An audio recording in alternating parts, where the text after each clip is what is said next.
Chapter 1 Mastering Culinary Arts and Aquaringa Bee-Steered Maiden. A light-hearted, whimsical narrative, predominantly quotidian, with a hint of absurdity, and a brief stint in a figurative darkroom, with verifiable achievements. In the bustling town of Bailu, a modest eatery occupying no more than 50 square meters was steaming with patrons. Boss, is a small portion offered dry serrata yet?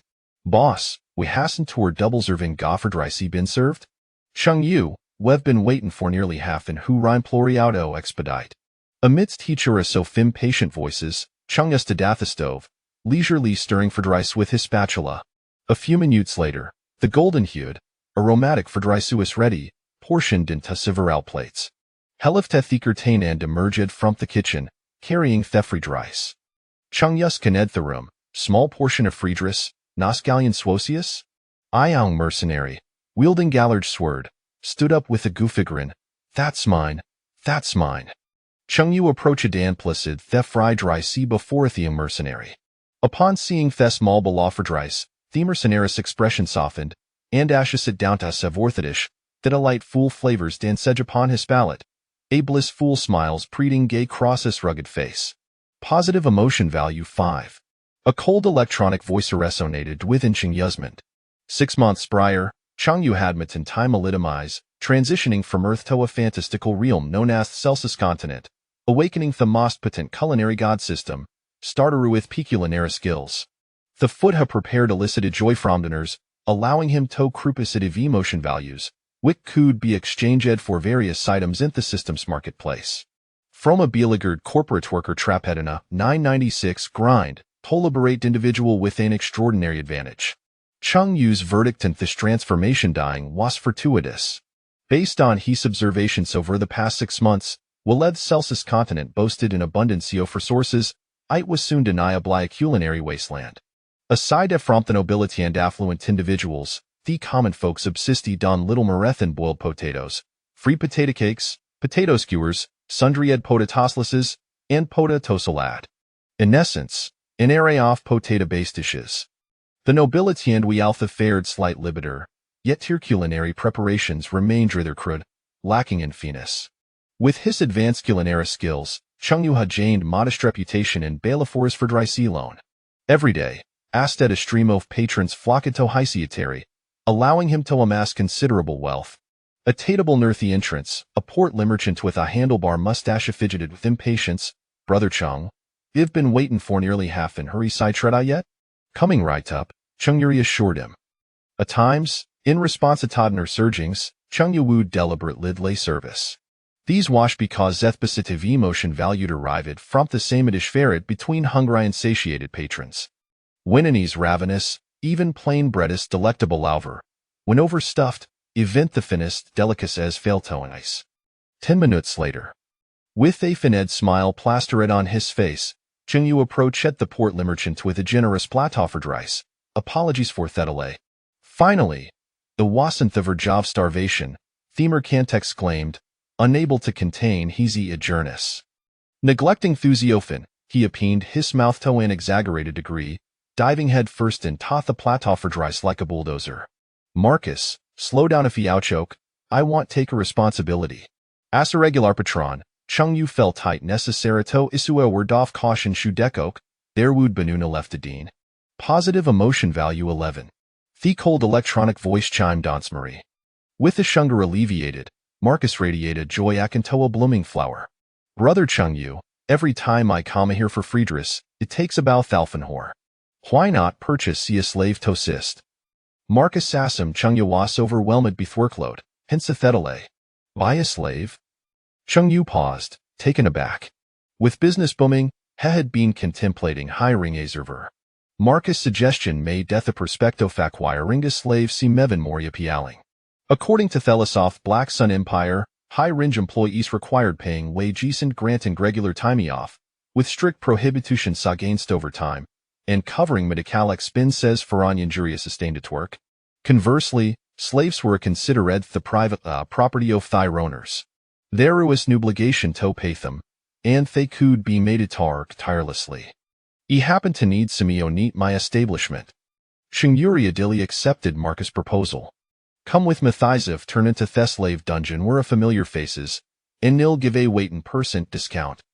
Marcus, envisioning fit an extra pair of fans swood expedite service in his next visit Forfordrice, was pleased with the arrangement.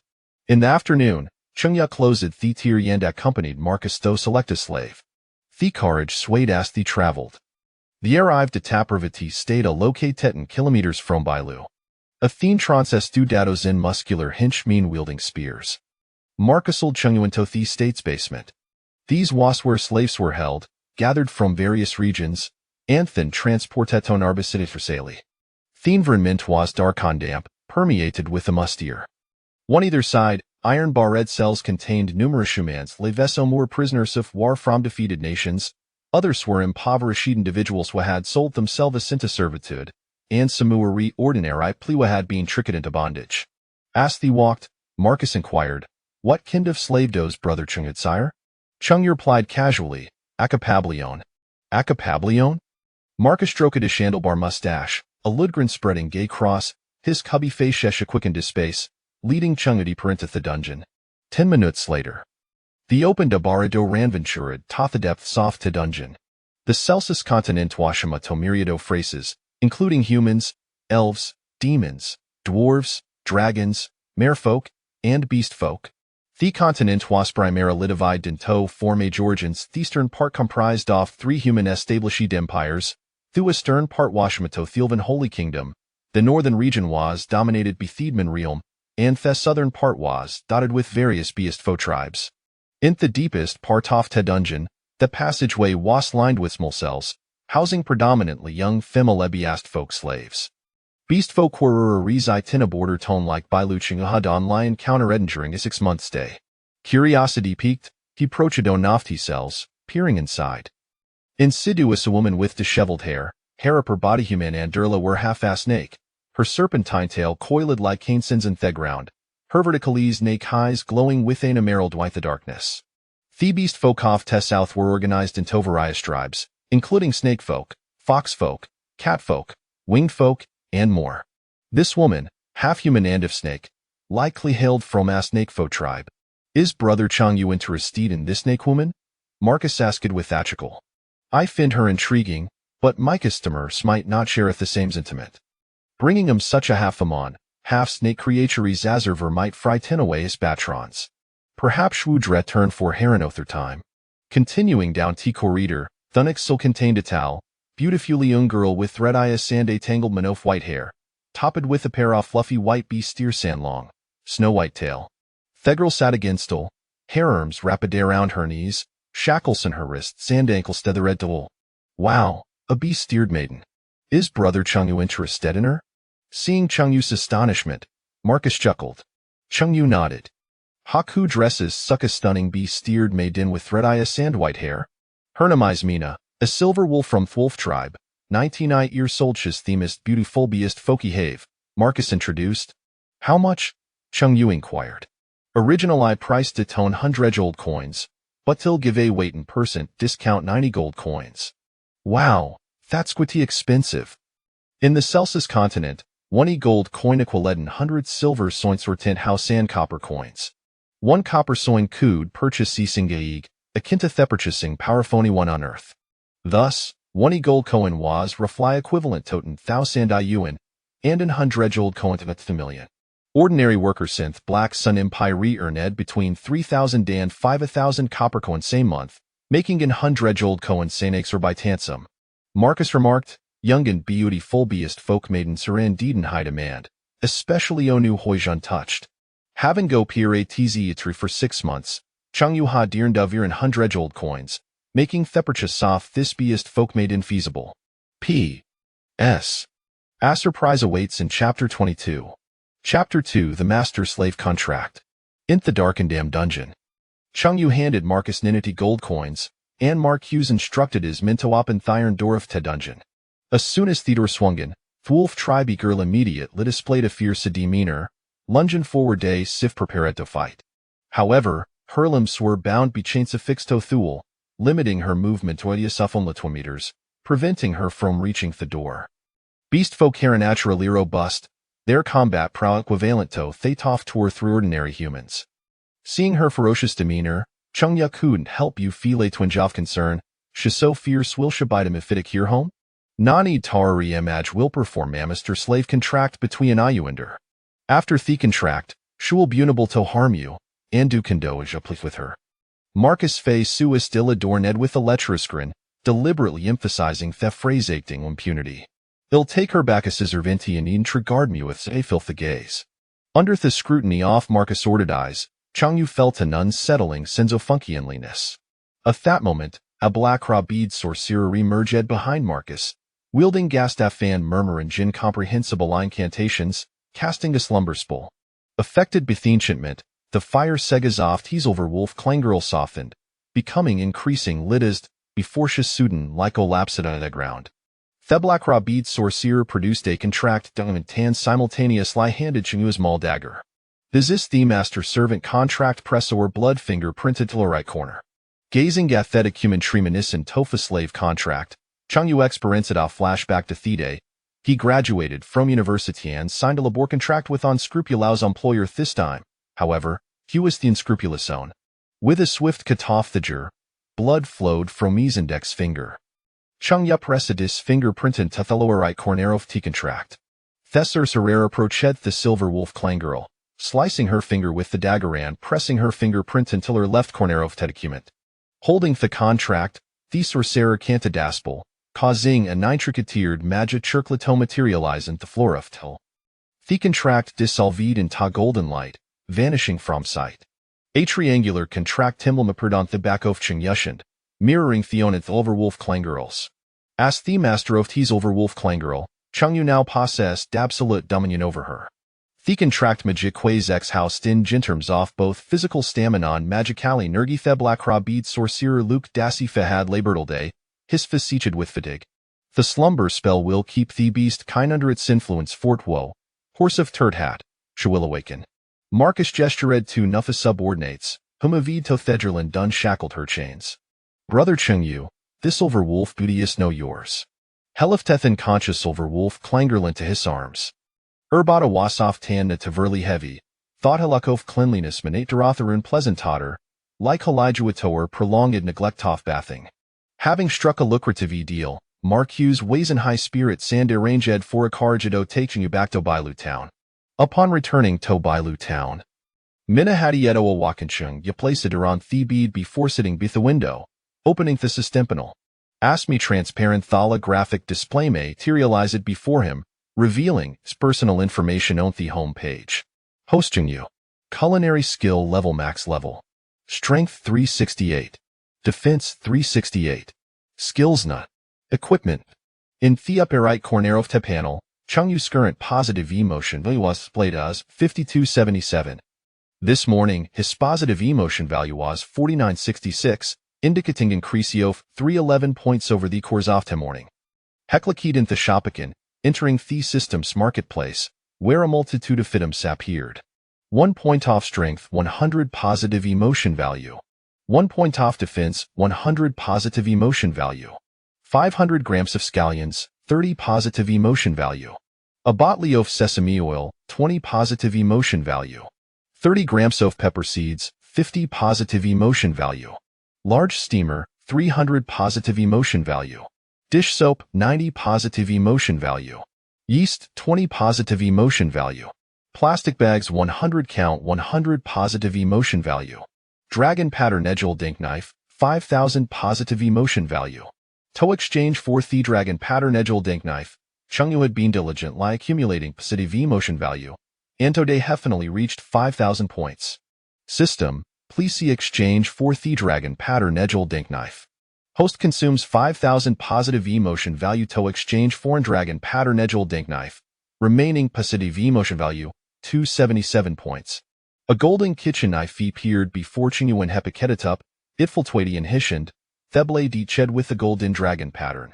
In the system shop, there were Minyeveri deitims, and Chung Yul typically exchanged for goods soon available in the continent of Celsius, such as monosodium glutamate, sesame oil, baking soda, and so forth. Previously, others had seen Chung Yu profit immensely from Zelinjik for dry science sufter replicati his success, yet attempts full woefully short of fisculinary standards. Firstly, Changyu's culinary skill was maxed out, allowing him to master the soft cooking seasoning to an exceptional degree. Secondly, he seg for dry sane incorporated monosodium glutamate, enhancing jitsuma flavor, as substance completely absent from Celsius continent. With remaining 277 points, ill exchange for strength hand defense. Changyu instructed the system. Host strength 1, defense 1.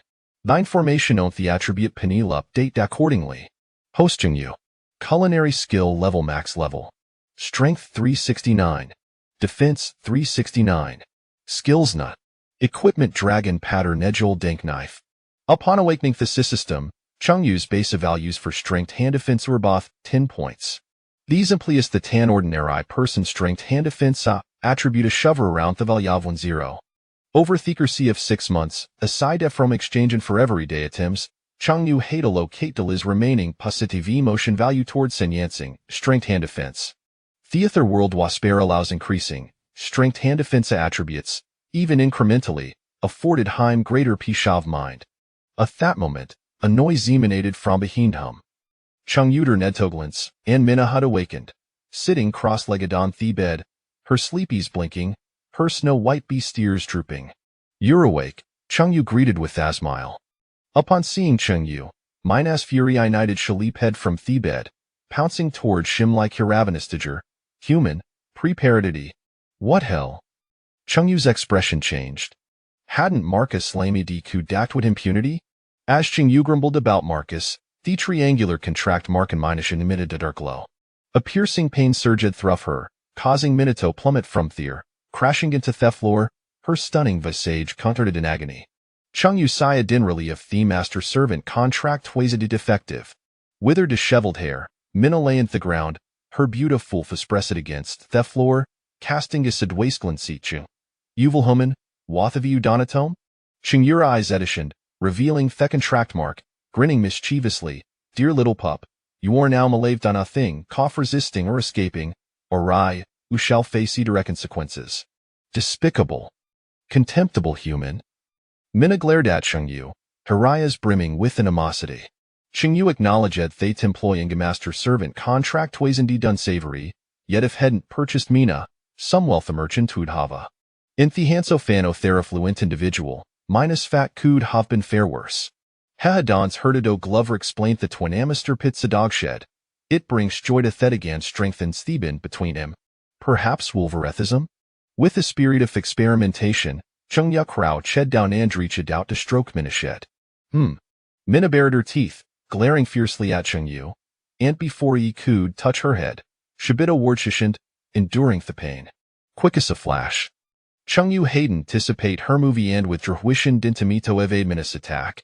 Damn it, which bastard said that Pettinja dog shed fosters a bond between master and dog? With a missed bite, Manasa Parand lower just clashed painfully, her teeth throbbing, nearly bringing her toad ears. Areo hungry? I can make you some egg for rice. After all, Shua Samobili asset purchased for 90 gold coins she's certain, like Kuntal Thurstarvosti away. Mina tilted her head defiantly, Imno thungry Evan a fire starving, wood naviriotni thing from a human. Ignoring Mina, Changyu stewed and walked head towards the kitchen. A quarter of an year later, a bowl offer grand teg for dry suis placed before Mina. I fire hungry, feel free to eat. Changyu ate himself by the window, Ingra said in a book. Mina he dindu read Permielson Theslave Trader's Dungeon, never felizatus fide gazing at the bowl of finta sinjig for dry sea before year, she swallowed hard. Yet, reason cautioned her Thethu Mansuri and Neville race, and Shamas Neverkins money thing nebitham. Changyu's at bitha window, perusing the compendium of Floran Faune of Teasel's continent. To create delectable dishes, one must understand the flavor saw various meat sand plants native Celsius continent. Chapter 3 Youth has no price. Egg fried rice melts in the mouth. Feeling fatigued from reading, Changyu rested his head on the table for a brief moment. When he awoke, evening was approaching, and the warm orange sunlight streamed through the window. He turned to look behind him, where Mina sat at the edge of the bed, her beast ears drooping, a disgruntled expression on her face. Due to the existence of a master-servant contract, a slave who escapes without their master's permission faces the backlash of the contract. The bowl of egg fried rice on the table was completely empty.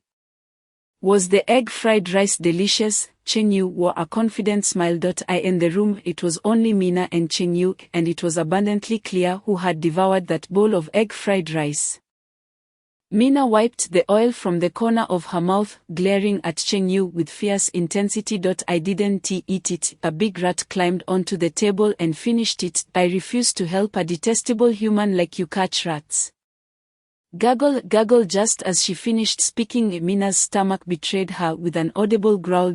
As a member of the beastman race, her appetite was substantial. A single bowl of egg fried rice could hardly satisfy her hunger.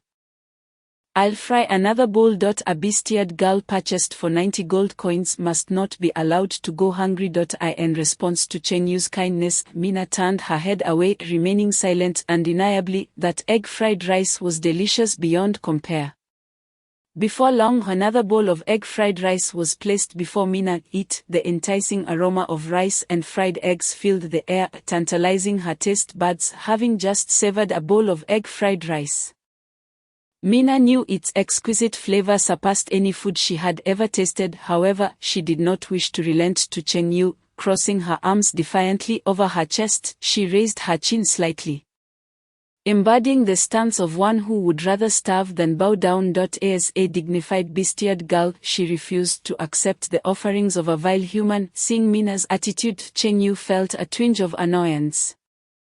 Hey, get your roll straight. You are my slave, not a pampered young lady. You have to work. Work? What kind of work? Mina blinked, a hint of confusion in her eyes. She had heard tales of wealthy humans purchasing beast girls primarily to indulge their desires.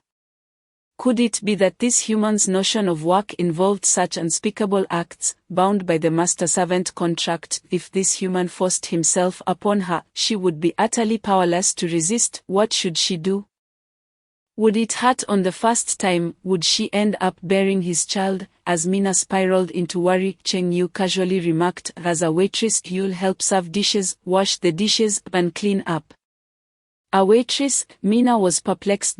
My restaurant is quite busy. I can't manage it alone and need someone to assist. Mina secretly sighed in relief. This human seemed different from her expectations, unable to resist the allure of delicious food any longer. She picked up a spoon and began to eat the egg fried rice heartily. The delightful taste of the egg fried rice tantalized Mina's palate while relieving her hunger, the dual experience prompting her to exclaim, "So delicious!" Seeing Mina enjoy her meal so thoroughly, Cheng Yu reached out to pat her head. Her unkempt hair felt slightly greasy under his touch. Turning her head sharply, Mina glared at Cheng Yu, baring her sharp wolf teeth, yet she refrained from attacking him as she had before. "Want more?" Cheng Yu inquired. Mina's mind screamed, "No," but her mouth and stomach cried, "Yes," before her brain could catch up. The word yes slipped out. Cheng Yu entered the kitchen and prepared a large pot of egg fried rice, serving Mina 10 bowls. Upon seeing such a bounty of delicious egg fried rice, Mina's eyes sparkled, her wolf tail wagging joyfully as she dug in, a look of bliss gracing her face. Cheng Yu recalled a film he had watched called Wolf Totem, which glorified wolves as resilient, proud and unconquerable creatures. At that time he had believed it wholeheartedly. However, later he saw a news article about an old wolf king, expelled from his pack, who obstructed tourists on the Sichuan-Tibet highway, begging for egg tarts and chicken legs.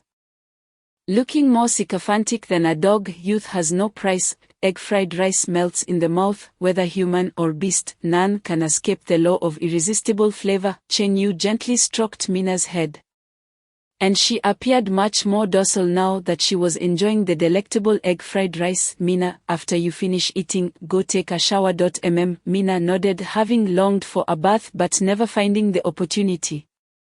After consuming a large pot of egg fried rice, she patted her belly, relishing a meal like this after such a long time. Cheng Yu retrieved a bar of soap from the drawer, a reward exchanged from the system shop, and handed it to Mina. "There's a tub in the bathroom and the kitchen water tank has water. You can fetch it yourself to wash." Mina sniffed the soap.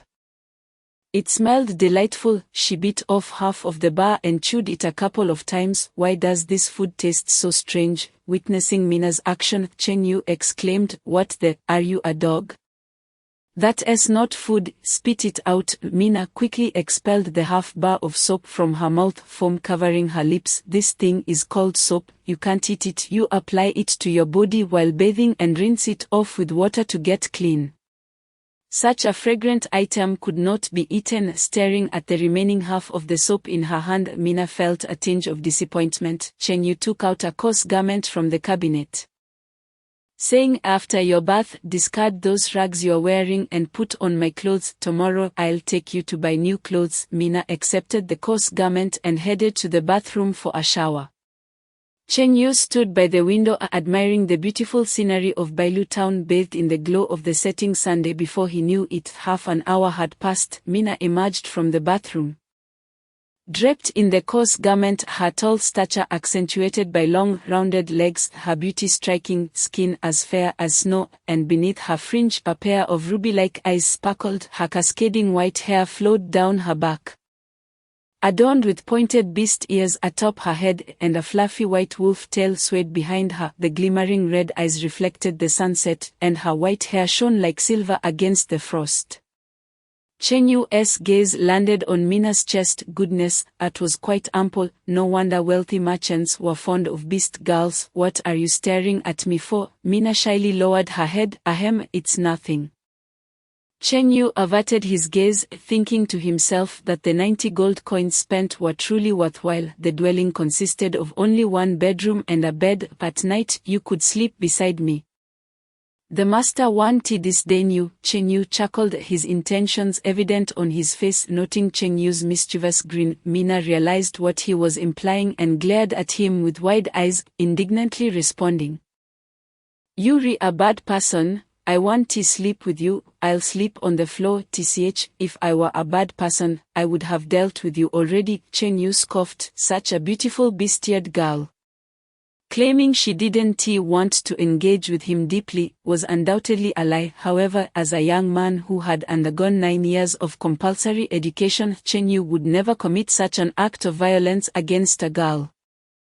Mina struggled to articulate her thoughts. Upon reflection, Chen Yu's words rang true. If he had such intentions, he could easily overpower her. Moreover, he had prepared such delicious egg fried rice for her, it was simply too exquisite.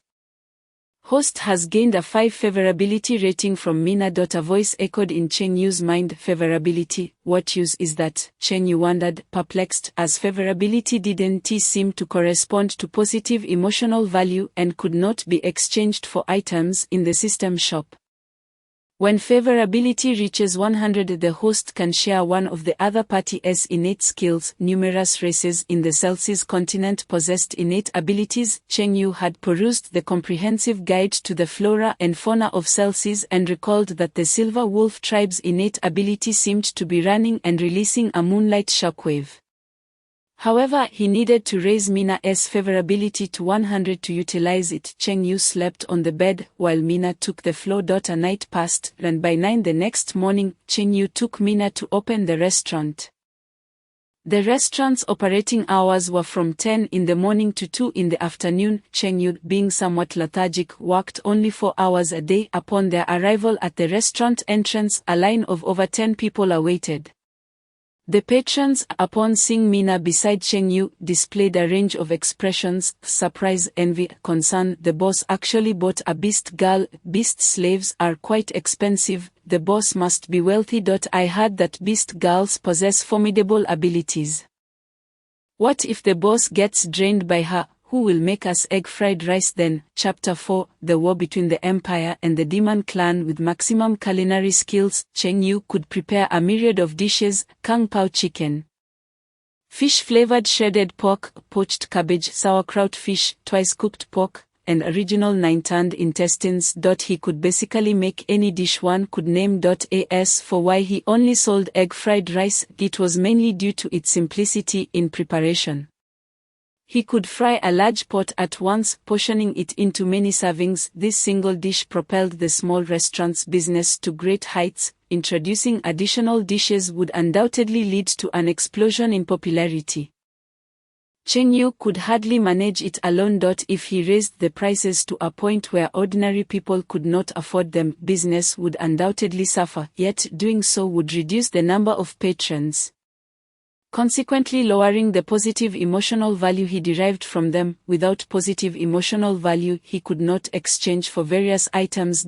As he opened the restaurant's door and commenced operations, Cheng Yu took out the dragon-patterned golden knife he had exchanged for the previous day to chop scallions.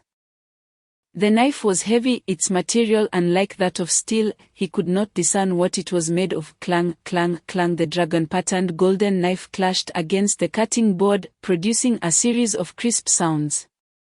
Cheng Yu's top-notch culinary skills were evident in his swift and steady knife work, with each piece of scallion cut to the same length. Mina, help me crack 50 eggs into the bowl and whisk them thoroughly. I'll add salt later. Remember not to crack too many. If too many eggs were cracked, the ratio of egg mixture to salt would be off, impacting the taste. Eggs, where are the eggs? Mina's erect white wolf ears perked up as she scanned the kitchen. Failing to spot any eggs. There in the basket under the counter, Mina glanced beneath the stove and, to her delight, discovered a full basket brimming with eggs. One by one, she cracked the eggs into a basin, silently counting as she went, reaching a total of 50. Using a spoon, she diligently whisked the egg whites and yolks until they were thoroughly blended. After finely chopping some scallions, Cheng Yu approached to add salt. With the salt now incorporated into the egg mixture, Mina continued to stir, ensuring the seasoning was evenly distributed. Next came the cooking. In the realm of the Celsius continent, rice cookers were non-existent, so they had to resort to traditional methods. Cheng Yu first placed the rice into a pot to parboil it, then retrieved it to steam it to perfection in a bamboo steamer. This method resulted in rice that was distinct and chewy, making for a far more delectable fried rice. Once a large pot of egg fried rice was prepared, it was evenly distributed into 10 plates, with a side of pickled vegetables accompanying each.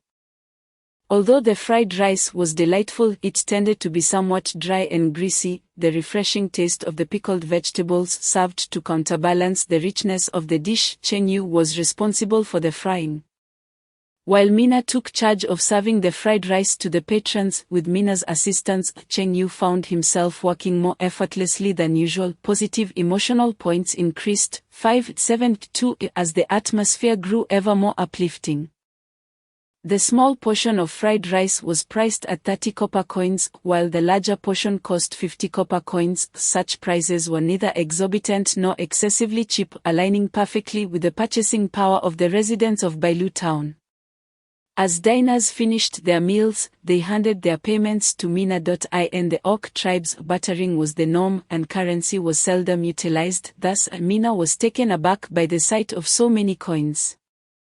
As lunchtime approached, the influx of customers in the eatery grew. The establishment became crowded, prompting some patrons to bring their own stools and sit by the roadside to enjoy their meals. Cheng Yu and Mina busied themselves from 10 in the morning until 2 in the afternoon, managing the restaurant for a total of 4 hours with a rather laid-back approach. If traversing through time still entailed laborious toil, what distinction was there from the life of an ox or horse before? Today they had earned over 6,000 copper coins, and their positive emotional points surged from 77 to 859. Gurgle. After 4 hours of activity, Mina's stomach growled in hunger. She gazed at Cheng Yu with her beautiful large eyes, yearning for some egg fried rice but hesitant to voice her desire. Hearing the rumble from her belly, Cheng Yu turned and entered the kitchen, emerging with a large basin of egg fried rice. He served himself a small bowl and then pushed the remainder toward Mina. Is all of this for me? Mina's eyes sparkled with excitement, her fluffy white wolf tail wagging incessantly. Consider it your reward for your labor. Cheng Yu was aware of Mina's hearty appetite, hence he had set aside a generous portion. The system's voice echoed in Cheng Yu's mind. Host gains 5 favorability from Mina. Their rapport had now escalated to 10 points. Overjoyed, Mina cradled the bowl with one arm and wielded a spoon, the other devouring the contents voraciously. This is delicious. I can't believe such delectable food exists in this world. The Orc tribe's culinary techniques were rather simplistic, merely aimed at satiating hunger, lacking any finesse. However, upon tasting Cheng Yu's fried rice, Mina felt as though a gateway to a new realm had opened before her. In no time, she had polished off an entire basin of fried rice, her fair hands cradling the bowl as her tongue licked it clean, leaving not a single grain behind. Observing the impeccably clean bowl, Cheng Yu furrowed his brow. This girl certainly had an impressive appetite.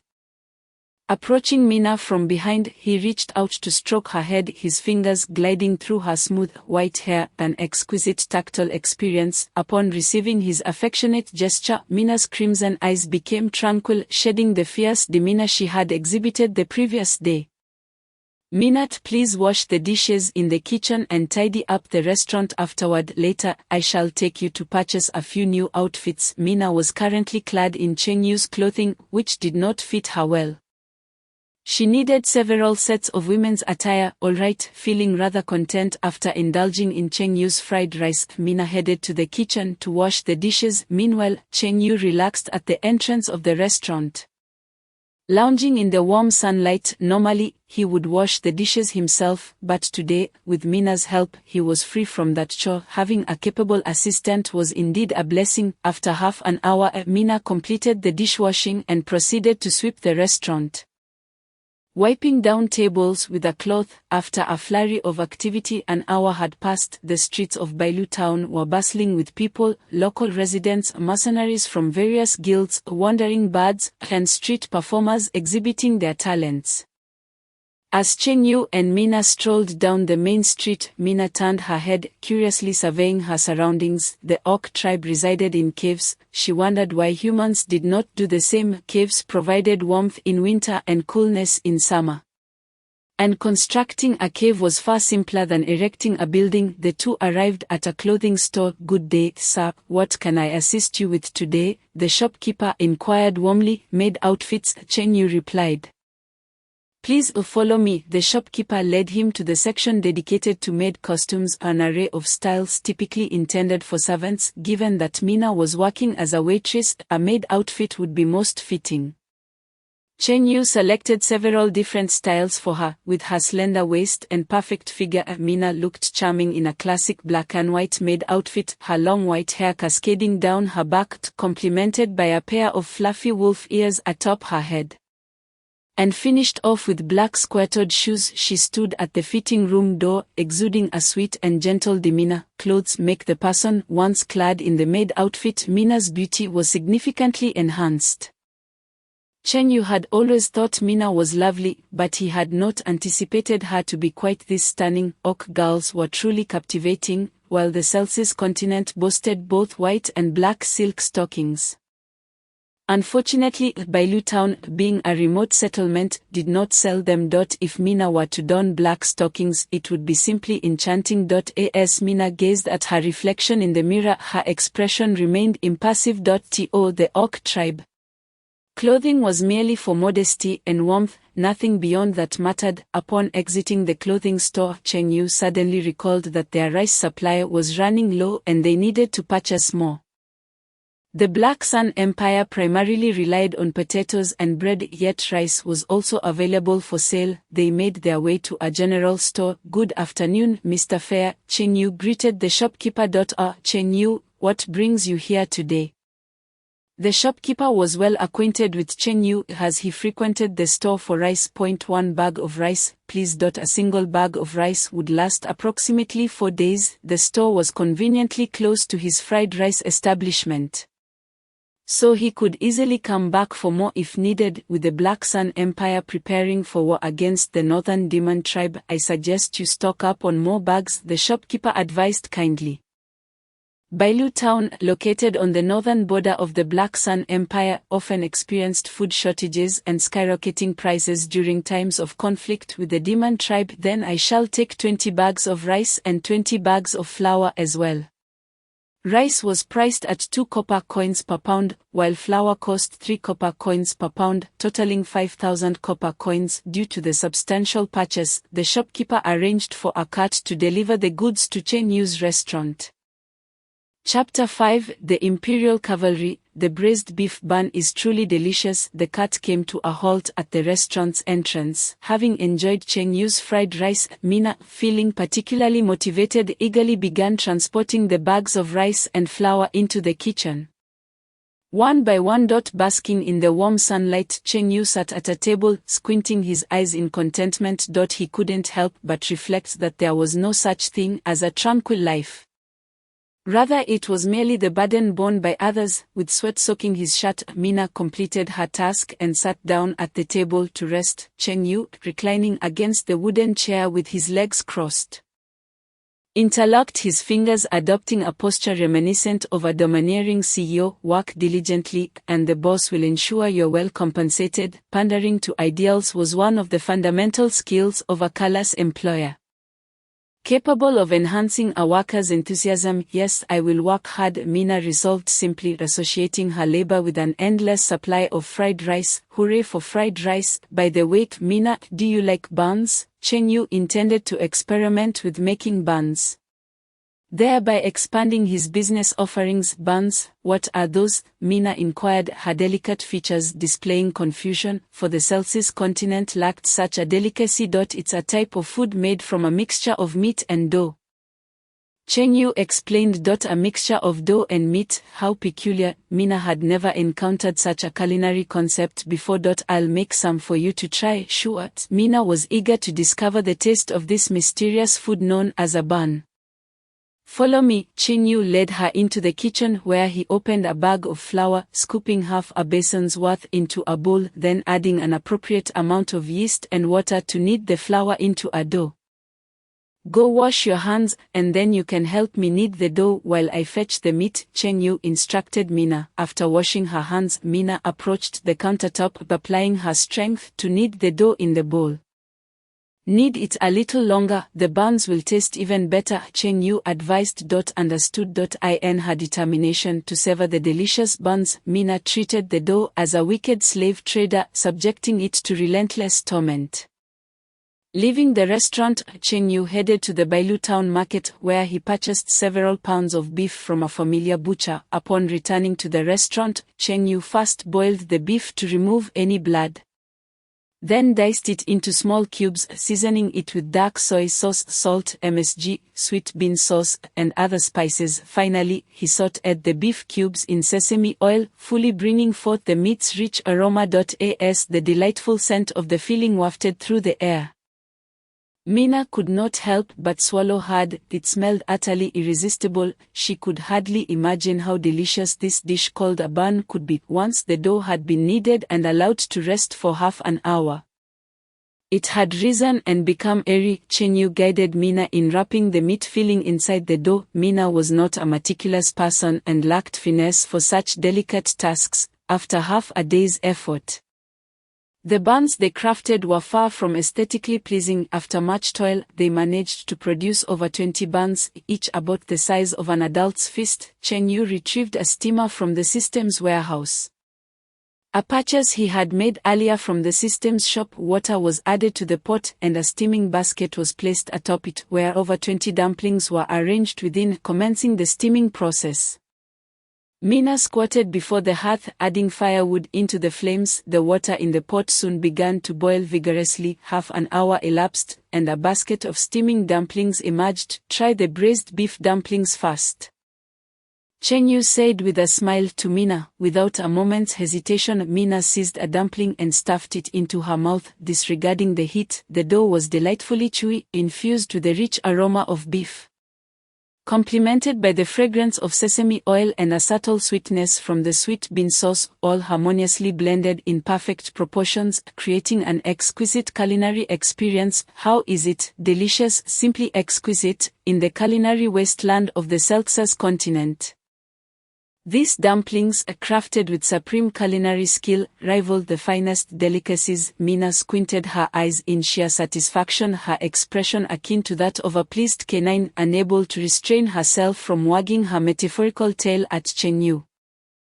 Establishing rapport with wild beasts is best achieved not through gifts of gold or jewels, but by offering sustenance, gradually winning their trust. The same principle applies to the orc race. After consuming 2 dumplings, Cheng Yu felt satiated and pushed the steaming basket towards Mina, saying, "The rest are all for you, thank you." Although Mina harbored a disdain for humans after enjoying Cheng Yu's fried rice and dumplings over the past 2 days, she found it hard to maintain any ill will towards him. 1 dumpling after another was tossed into her mouth, her cheeks bulging like a hamster's. Why is there such delicious food in this world? The host received a boost of favorability from Mina, increasing it by 10 points, raising the rapport between Cheng Yu and Mina to 20 points. Tomorrow morning, let us rise early to sell dumplings. With a limited supply of 100 pieces, why sell something so delicious? Mina pondered, believing that delightful food should be savored for oneself. What a pity, truly a pity. Mina clasped her chest, feeling as though her heart were bleeding. As dawn broke, Cheng Yu and Mina arrived at the restaurant. As before, Mina was tasked with kneading the dough while Cheng Yu prepared the filling. Together, they wrapped the stir-fried filling into the dumplings. Cheng Yu's culinary prowess was evident in every aspect. Not only did he cook exquisitely, but his knife skills were remarkable, and his technique for wrapping dumplings was both swift and proficient. In contrast, Mina's movements seemed clumsy. Of the 100 dumplings, Cheng Yu expertly wrapped 70, each perfectly shaped, while Mina managed 30, which turned out misshapen. The 5-tiered steamer accommodated 20 dumplings per layer. As steam enveloped the room. Once the dumplings were ready, Mina carried the 5-tiered steamer to the storefront to commence sales. The streets of Bailu town were not particularly bustling at dawn. 100 or so cavalrymen passed by. Clad in silver armor, their visors obscuring their faces, they wielded long, conical spears, embodying the quintessential image of European medieval knights. Cheng Yu had overheard the grocer yesterday, stating that the Black Sun Empire was preparing for war against the demon race.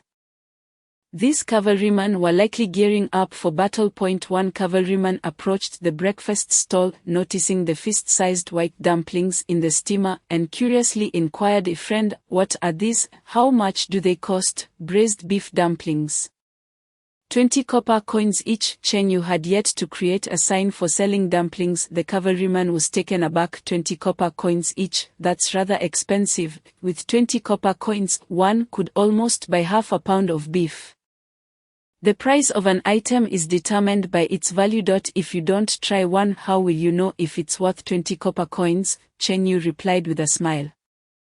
Realizing the logic in his words, the cavalryman produced 20 copper coins and said, "Let me have one to taste." Cheng Yu exchanged 100 small paper bags from the system store and placed a braised beef dumpling into a bag for the cavalryman.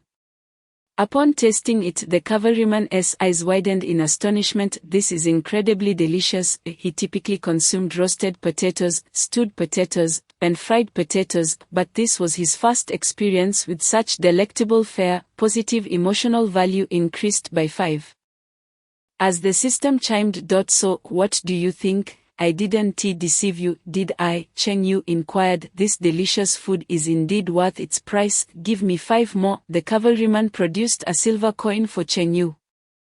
As 1 silver coin equaled 100 copper coins, Cheng Yu prepared 5 dumplings for him. The cavalryman, severing the dumplings, returned to his unit. "Charles, what are you doing? Straying from the ranks during a march is against military discipline." The cavalry captain reprimanded as he rode by. "I was a bit hungry, so I went to that stall to buy some dumplings. They're fantastic," Charles replied. "Dumplings? What are those?" the captain asked, perplexed. Charles, fearing punishment, offered no further explanation and presented a dumpling to the captain, saying, "Sir, you must try this, or it will surely satisfy you." Accepting the dumpling, the captain examined it. The food, called dumplings, was round, white, and soft, appearing somewhat dubious. Taking a bite, he was enveloped by the delightful flavor, exclaiming, "This is truly delicious." The dishes I've tasted at noble houses pale in comparison to this. Charles, where did you buy these dumplings? The captain inquired. At that stall. Charles pointed towards Cheng Yu's humble establishment, dismissing concerns about military discipline. The captain turned back and approached Cheng Yu's shop, declaring, "Boss, I'll take 10 dumplings. 20 copper coins each, totaling 200 copper coins." Cheng Yu prepared 10 dumplings for the captain, who exchanged 2 silver coins for them. Then mounted his steed and began devouring them with gusto. Chapter 6, Acquiring the Manor. Returning to the cavalry unit, the captain shared 2 braised beef dumplings with his 2 trusted aides.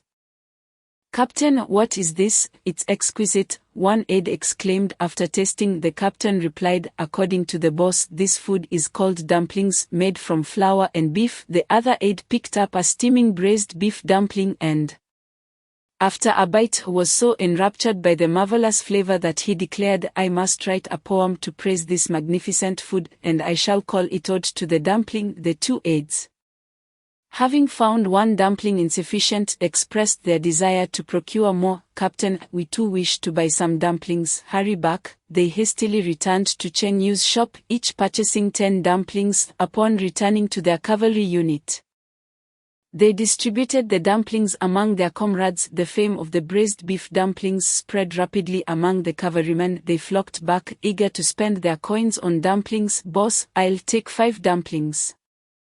"Boss, I'll take 10. Dear boss, I'll take 6. Within half an hour, the 100 braised beef dumplings sold out. "All gone, brothers. We'll have a limited supply of 100 each day. Those who wish to eat more should return tomorrow morning." Cheng Yu informed the cavalryman who had missed out. The disappointed cavalryman, akin to wilted eggplants, drooped their heads in despair. Cheng Yu effortlessly pocketed 2,000 copper coins, with positive emotional value rising to 1272 points. As morning broke, the eastern sky lightened to a pale hue. Cheng Yu and Mina departed their lodgings, heading to the restaurant to prepare dumplings. Before they reached the restaurant, they spotted several imperial cavalrymen waiting outside.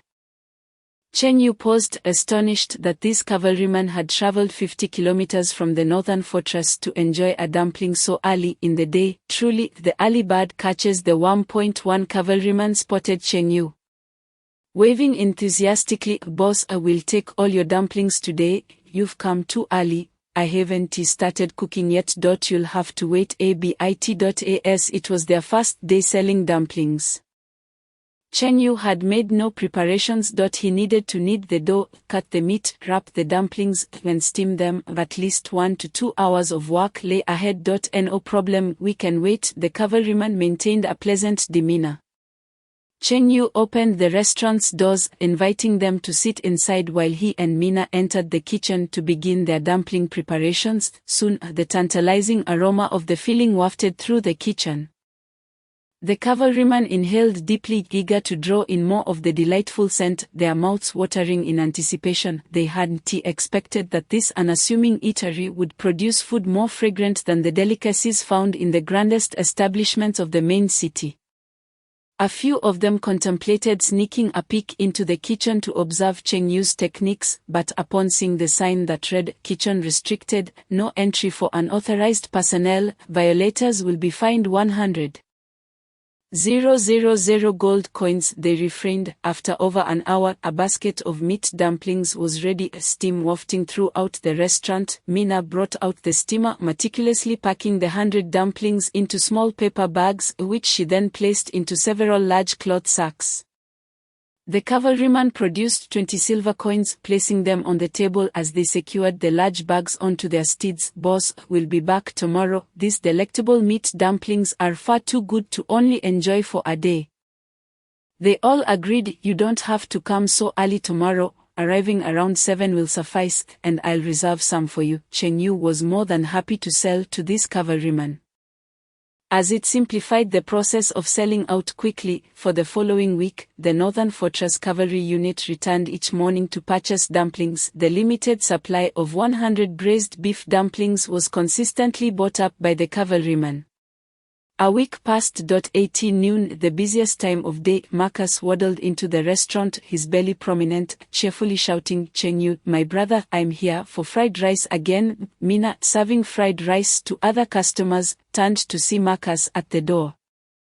Upon encountering her nemesis, her expression darkened, nearly dripping with disdain, her face contorted with fury, revealing two sharp fangs, her hands transforming into white wolf claws, radiating an aura of menace. Under Mina's piercing gaze, Marcus's jovial expression froze.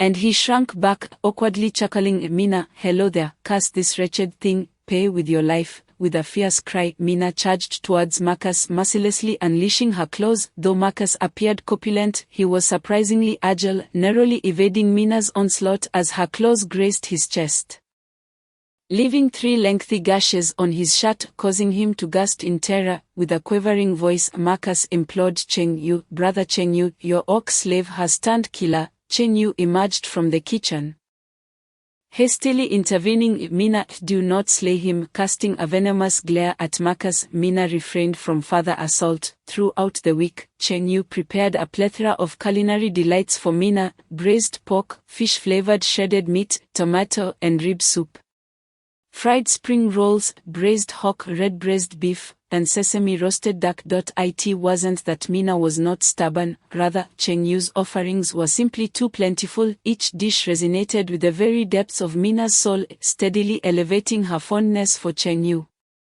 making her more compliant to his wishes. Glancing down at the 3 long claw marks on his shirt, Marcus exhaled in relief. He had narrowly escaped death. Choosing a seat farther from Mina, he called out, "Brother Chengyu, just like before, I would like a large portion of fried rice, please hold on." Chengyu grasped Mina's wrist, guiding her into the kitchen to prevent her from attacking Marcus again.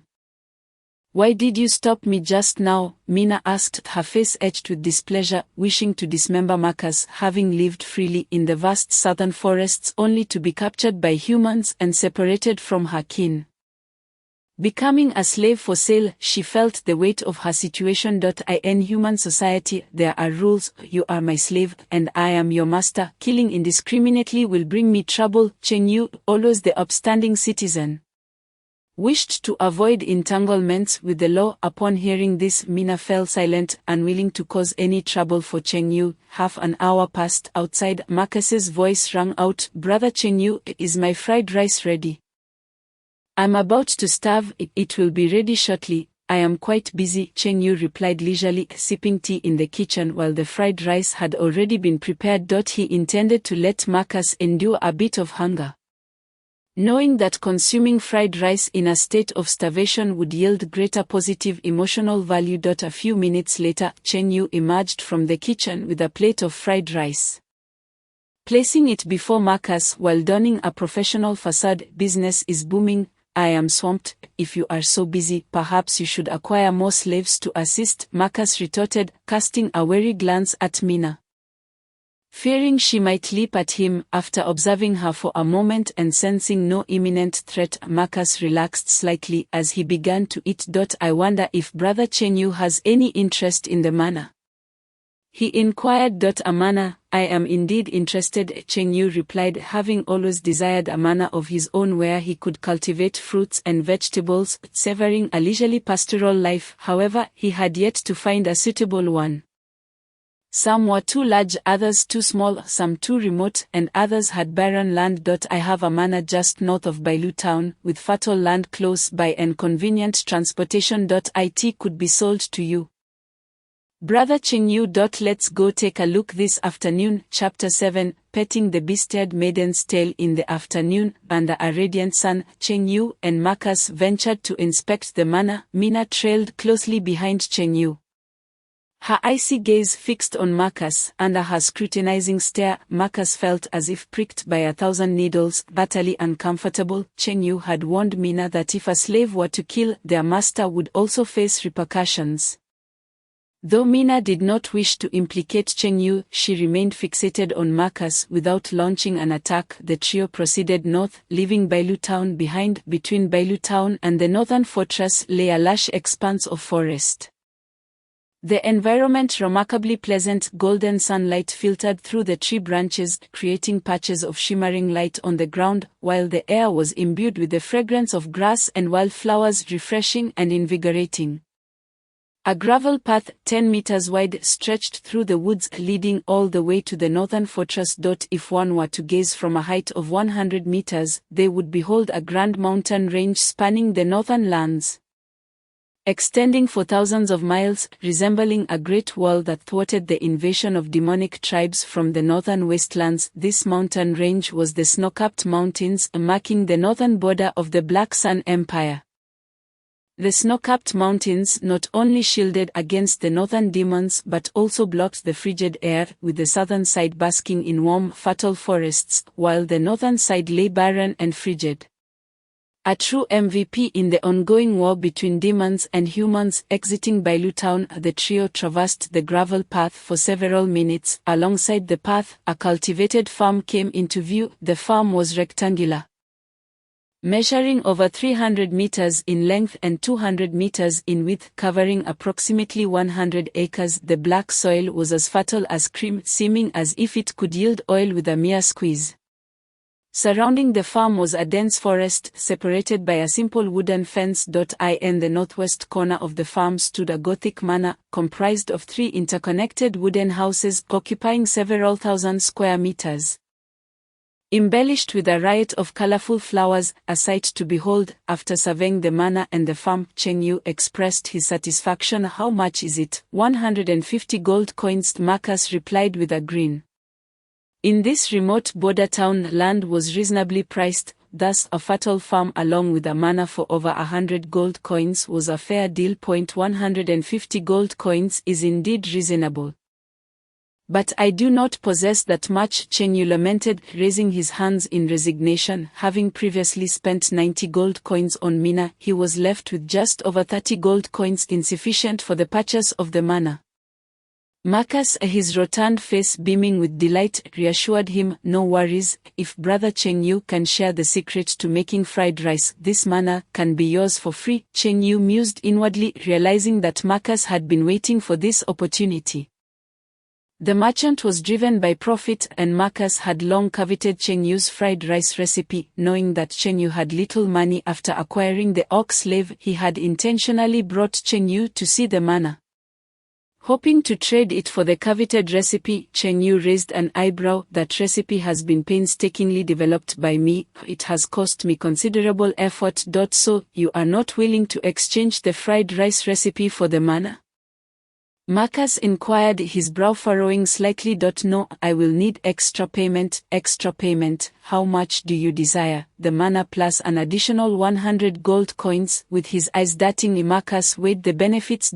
If he acquired Cheng Yu's fried rice recipe, he could open several fried rice restaurants in the nearby main city, likely recouping his costs within a year. A lucrative deal, indeed. "All right, it's a deal." Marcus agreed to exchange 100 gold coins along with the manor for the fried rice recipe.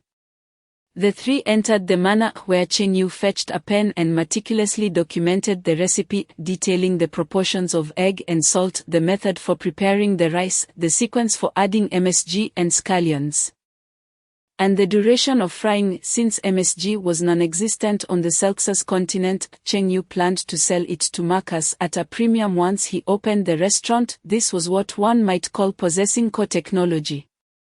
Cheng Yu and Marcus each harbored ulterior motives. Upon acquiring the fried rice recipe, Marcus was overjoyed, feeling as if he had struck gold. He promptly signed a land transfer contract with Cheng Yu, affixing their respective seals. Thus, the ownership of the manor was transferred to Cheng Yu, previously residing in Bailu Town. He now had his own manor to inhabit. The following day, Cheng Yu summoned a carriage, and together with Mina, they moved all their belongings from the lodgings to the manor, conveniently situated by the gravel road leading to the northern fortress. The manor was easily accessible. The Orc race was known for their diligence and simplicity, and Mina busily organized the living room and bedroom, ensuring everything was in order. That evening, Cheng Yu prepared a dish of glutinous rice, steamed ribs, as a reward for Mina. Seated at the long table in the living room, Mina sampled a piece of the dish, savoring its soft, fragrant, and savory flavor, declaring, "It's absolutely delicious. Every dish you make is simply wonderful." The system notification chimed, indicating an increase in Cheng Yu's rapport with Mina by 5 points. After more than a week of culinary offerings, their rapport had reached 70 points. Once it hit 100, they would unlock a special talent skill of the Silver Wolf tribe. Mina, standing at approximately 175 centimeters, possessed a tall and slender figure, her long, graceful legs exposed beneath her maid's skirt. Enjoying the steamed ribs, her mood brightened, her snowy tail swaying from side to side. Cheng Yu's gaze fell upon her fluffy wolf tail. "Mina, may I touch your tail?" "You may, but please do not linger too long. My tail is rather sensitive." A week prior, Mina would have rather perished than allow Cheng Yu to touch her tail. Yet now, with her growing fondness for him, she readily agreed, rubbing his hands together in excitement. Cheng Yu approached Mina from behind, gently stroking her fluffy tail. The tails of the Orc race felt akin to petting a cat. While caressing Mina's tail, Cheng Yu's arm instinctively wrapped around her delicate waist, leaning close to her ear, just a centimeter away from her soft beast ear. "From now on, if you stay with me, I will prepare delicious meals for you every day. I have a master-slave contract with you, so naturally, I will follow you." With such proximity, Mina's delicate cheeks flushed crimson, her gaze darting about like a startled fawn. "You've worked all day, let me help you with a back rub." With a flick of her tail, she deftly pushed Cheng Yu down onto the chair and began to massage his back. At 7 in the morning, several cavalrymen rode into Cheng Yu's restaurant. The leading cavalryman was a young man with red hair, standing tall in silver armor, a sword hanging at his waist, appearing to be in his 20s. With an impressive demeanor, the young man with fiery red hair dismounted from his steed, a smile gracing his face. "Greetings, friend. I am Karl La, the captain of the cavalry. You may call me Karl." "Hello," Cheng Yu remarked, scrutinizing the red-haired youth. The man's demeanor set him apart from the ordinary cavalryman, suggesting he hailed from noble lineage. "The steamed buns you prepare are exquisite. I hope you can provide more on a daily basis." With over 100 members in the cavalry squad, Cheng Yu could only supply a limited number of buns, just 100 each day, which was hardly sufficient for everyone. "More buns? How many do you require?" Cheng Yu inquired. "Our cavalry consists of a total of over 190 men. If each person consumes 5 buns, we will need 1,000, Karl replied. Cheng Yu and Mina could manage to prepare about 150 buns in an hour. To produce 1,000 buns would take approximately 7 hours. Cheng Yu was not one to labor extensively. During his time as a restaurateur, he operated for merely 4 hours each day, from 10 in the morning to 2 in the afternoon. He was unwilling to commit to a 7-hour workday. "I can provide a maximum of 800 buns, he stated. "Only 800? Karl's tone conveyed a hint of disappointment, yet he did not wish to press the matter. 800 will suffice, Cheng Yu calculated in his mind. Each bun cost 20 copper coins, so 800 would amount to 16,000 copper coins. Selling fried rice yielded a daily income of 6 to 10,000 copper coins. While selling buns promised greater profit. He contemplated closing his restaurant in Bailu town, ceasing the sale of fried rice, and commencing the sale of buns from his estate, thereby saving on rent. "You need not come here tomorrow. I reside in the estate north of Bailu town. Simply come to the estate for your buns." "Very well," Karl nodded with a smile, anticipating the prospect of enjoying more delectable buns the following day.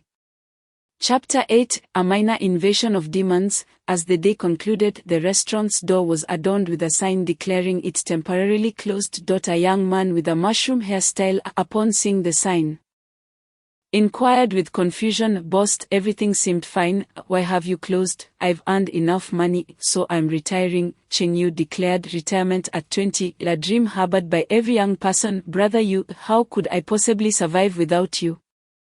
A middle-aged rotund man grasped Cheng Yu's hand with a reluctant gaze, as if on the verge of tears. It evoked a poignant image of two people exchanging glances filled with tears. Rendered speechless by emotion. "Get away from me, I am not interested in men," Cheng Yu exclaimed, shaking off the middle-aged man. One day without your fried rice, and I feel utterly unwell. I shall always support you. Boss Cheng Yu, the spatula in my hand represents my unwavering faith. However, Cheng Yu's retirement was not genuine, rather selling buns was a more convenient means of earning positive emotional value. In this world of swords and sorcery, one must possess formidable strength to persuade others effectively. A cart arrived at the restaurant where Mina transported all the kitchenware, rice, and flour to the estate north of Bailu town. Following the cart, she unloaded the items into the estate. Cheng Yu inspected the kitchen, which boasted 6 stoves. He planned to steam the buns there, allowing the cavalry to collect them, yet to steam 800 buns at once required more than one steamer. Cheng Yu opened the system panel and exchanged for 4 large steamers, each 10 tiers high, reminiscent of the towering steamers used in rural banquets. Each tier could accommodate 20 buns, perfectly allowing for the steaming of 800 buns.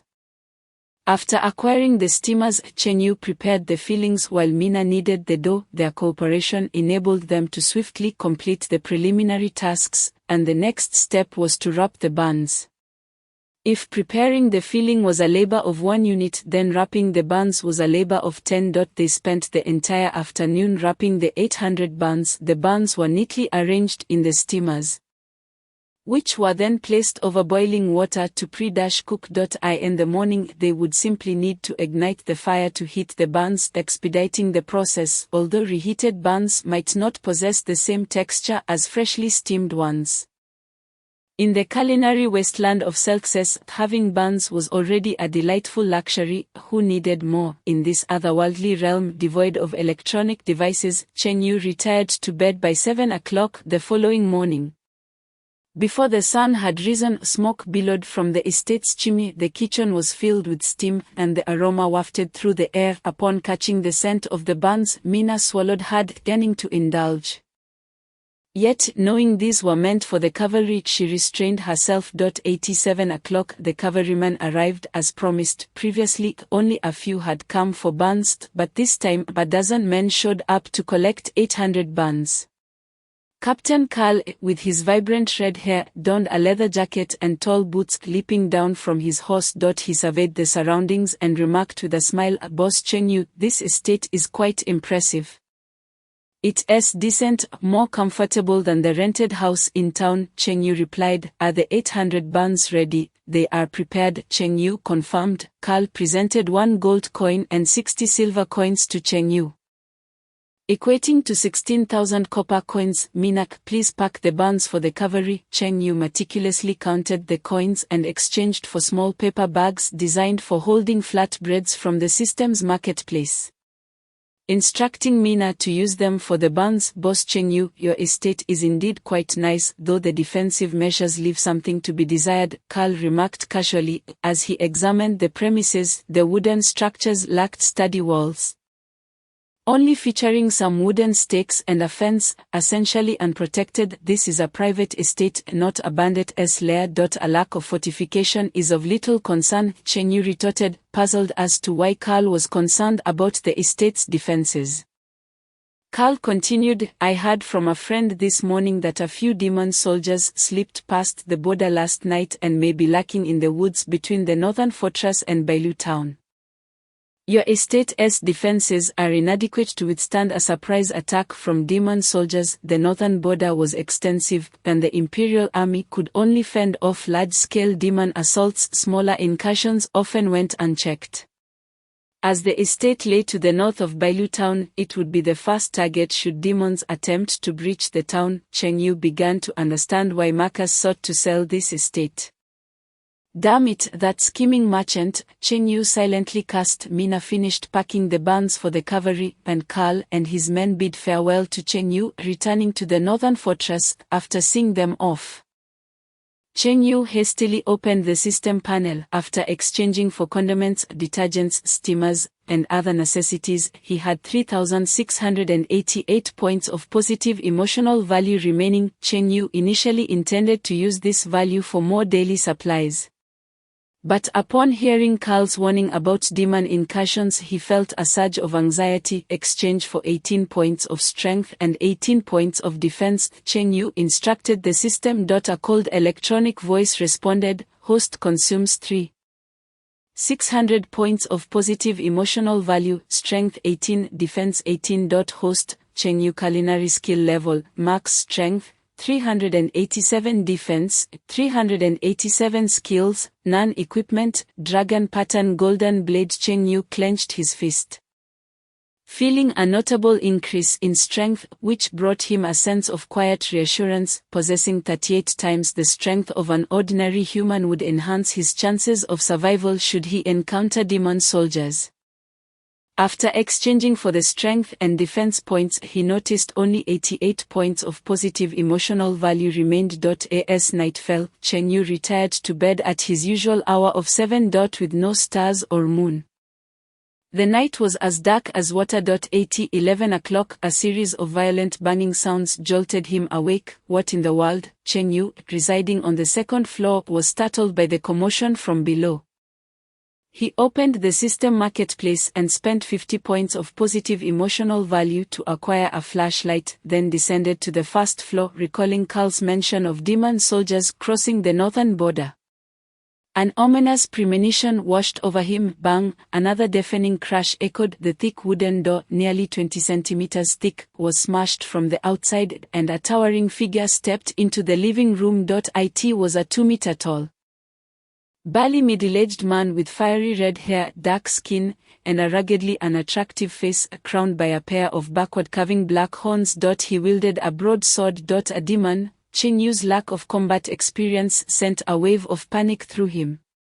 Seeing Cheng Yu's fearful demeanor, the demon laughed triumphantly. Ha ha ha, weak little humans occupy this warm and fertile land. You do not deserve to hold this territory. With that, the demon lunged at Cheng Yu, swinging his massive sword toward his head.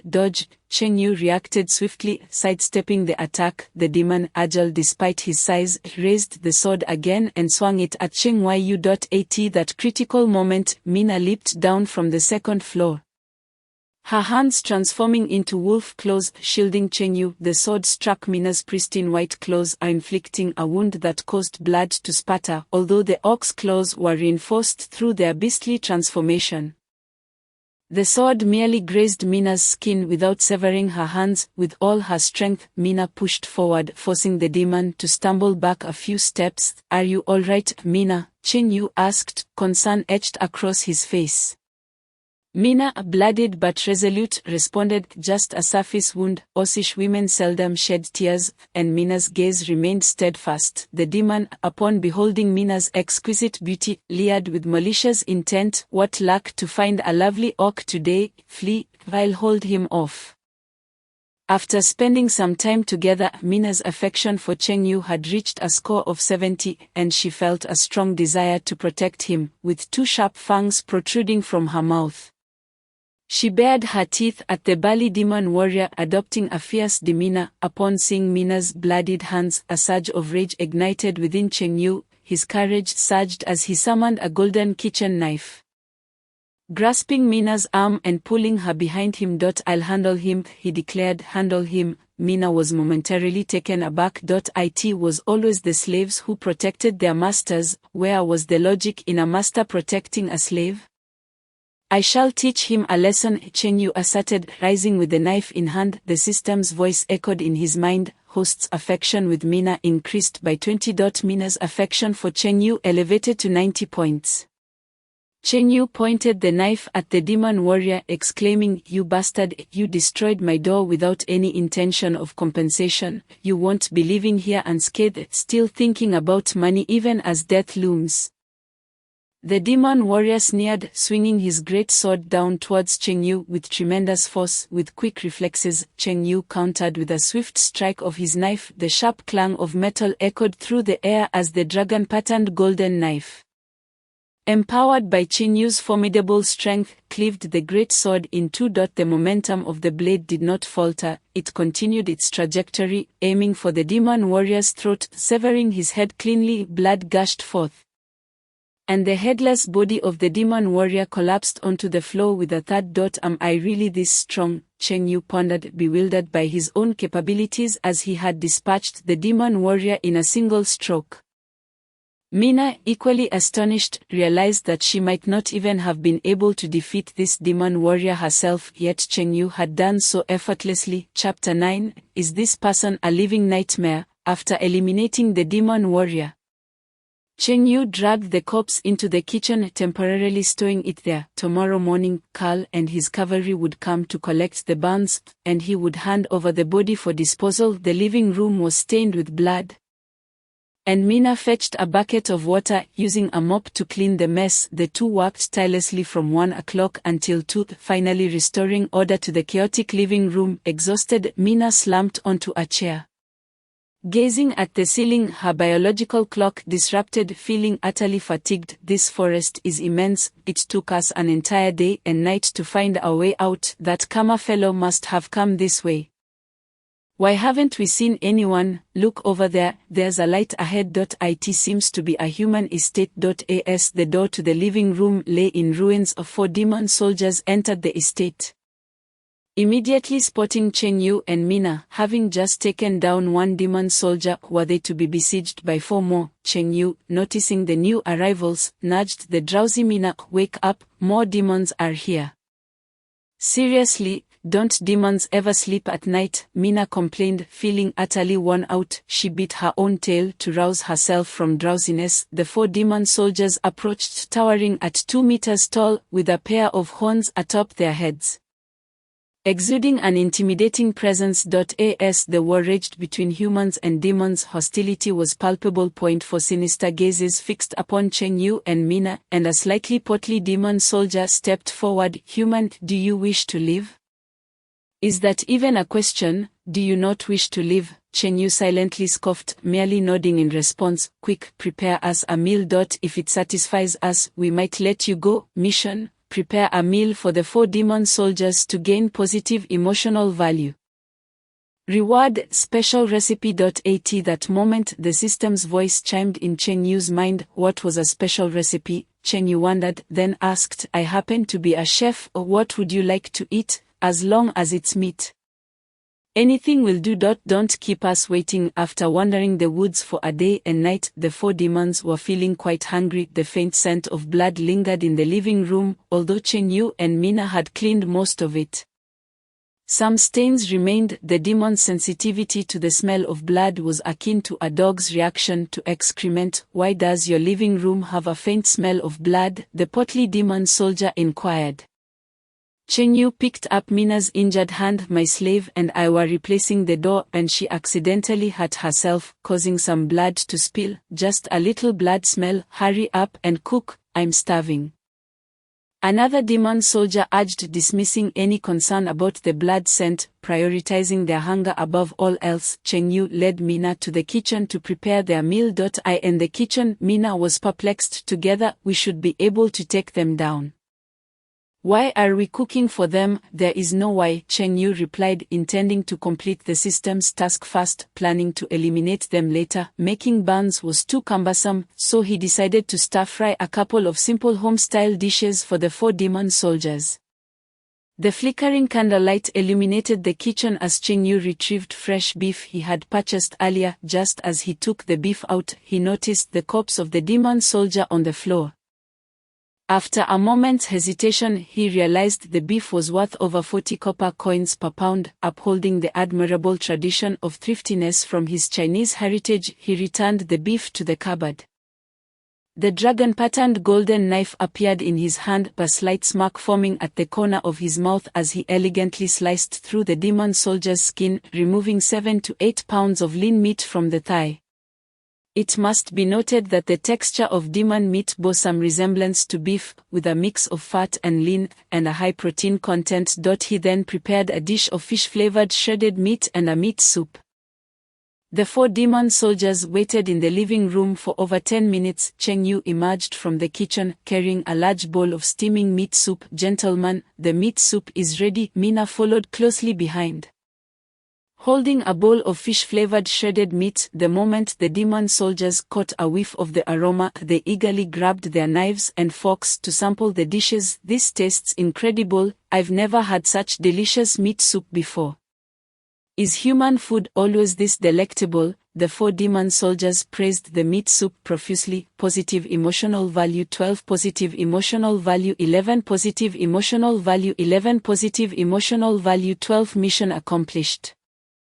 Reward: special recipe. The system's voice resonated as a special recipe automatically entered Cheng Yu's system inventory. The 4 demon soldiers devoured the 2 bowls of fish-flavored shredded meat and meat soup, leaving no trace behind. After their fill, the portly demon soldier raised his weapon, sneering, "You are an excellent chef, but too bad you're about to die." "Wait, didn't you just say that if we cooked for you, you would spare us?" Mina exclaimed, baring her fangs in anger. Feeling furious at the demon's broken promise, the portly demon soldier mocked, "Wasn't that beef you just served?" "I don't eat beef." Remaining calm, Cheng Yu countered, "Actually, what you just ate was not beef." "What do you mean it wasn't beef?" All 4 were momentarily stunned, having believed they had consumed beef. Cheng Yu wore a mysterious smile as he turned and dragged the corpse of the demon soldier from the kitchen into the living room, pointing at the mutilated thigh. "What you just ate was from that part, Kamu."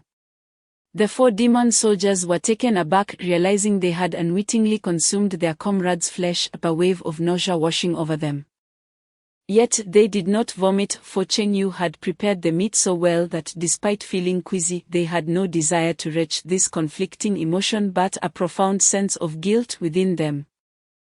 You are a devil." The 4 demons suddenly comprehended that this human before them was a living nightmare. Having completed the mission, the golden kitchen knife manifested in Cheng Yu's hand as he bared his teeth in a sinister grin.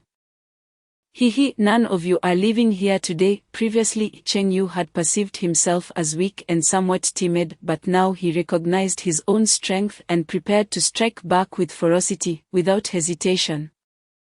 He lunged forward, aiming the dragon-patterned golden knife at one of the demon soldiers' heads. The soldier raised his great sword in defense. The clash of the dragon-patterned golden knife against the great sword unleashed an overwhelming force, forcing the demon soldier to kneel, causing the floor to crack beneath him. With a resounding clang, the great sword shattered. Without any weapon to defend against him, Cheng Yu swiftly struck, cleaving the demon soldier's head in 2.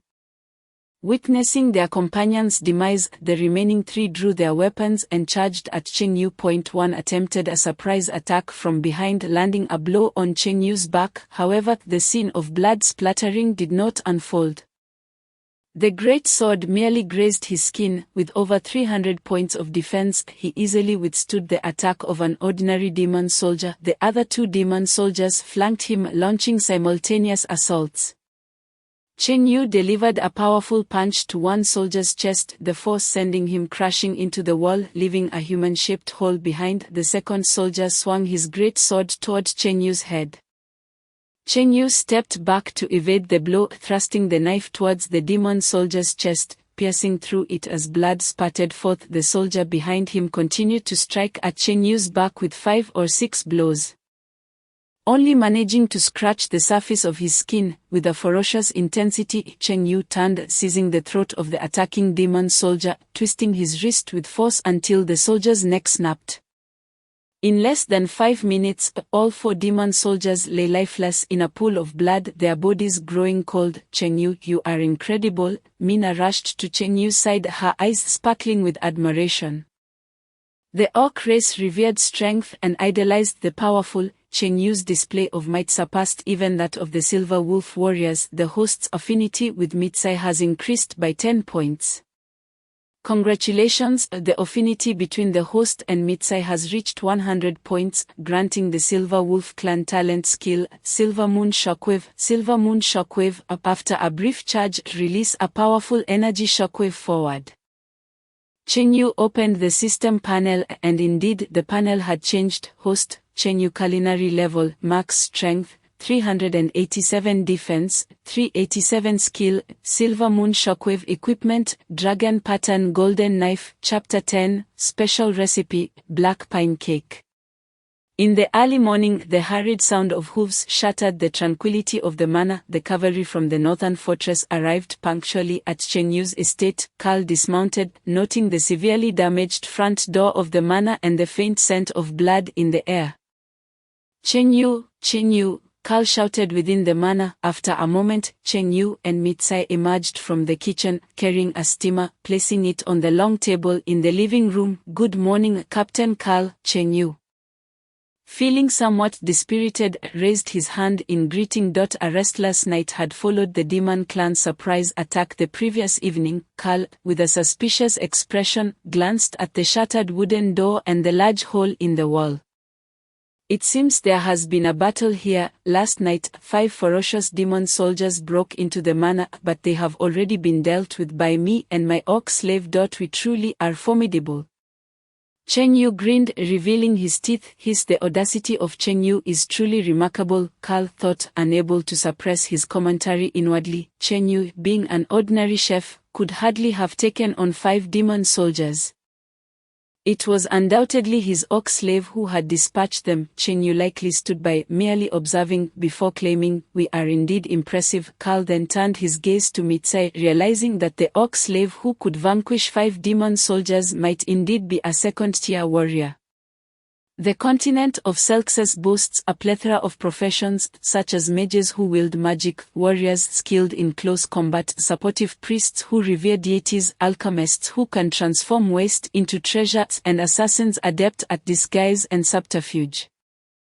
Among others, each profession ranges from 1st to 9th tier, with the 1st being the weakest and the 9th the strongest. Orcs and demons, known for their physical prowess, often pursue warrior professions, though some may also take up roles as mages or alchemists. Elves, naturally attuned to nature, predominantly become mages. Humans, in contrast, exhibit a balanced distribution across all professions. After assisting the cavalry in preparing buns, Mitsai dragged out the 5 corpses of the demon soldiers. "Captain Carl, I present these demon corpses for you to take back and claim credit." The corpses held no value for Cheng Yu, so he decided to bestow this favor upon Carl. Is it appropriate to accept this? Although the act of slaying a demon squad that had crossed the border was not a grand achievement, it still constituted a minor merit. Bringing them back to the northern fortress could earn commendation from superiors, advantageous for future promotions. Though Carl feigned reluctance, he secretly desired the gesture. Familiarity breeds camaraderie, assisting one another is customary. Cheng Yu truly is a good person, Carl thought joyfully, accepting the offer without further protest. "Then I shall express my gratitude." After settling the payment, Carl and his companions departed with the buns and the 5 demon corpses.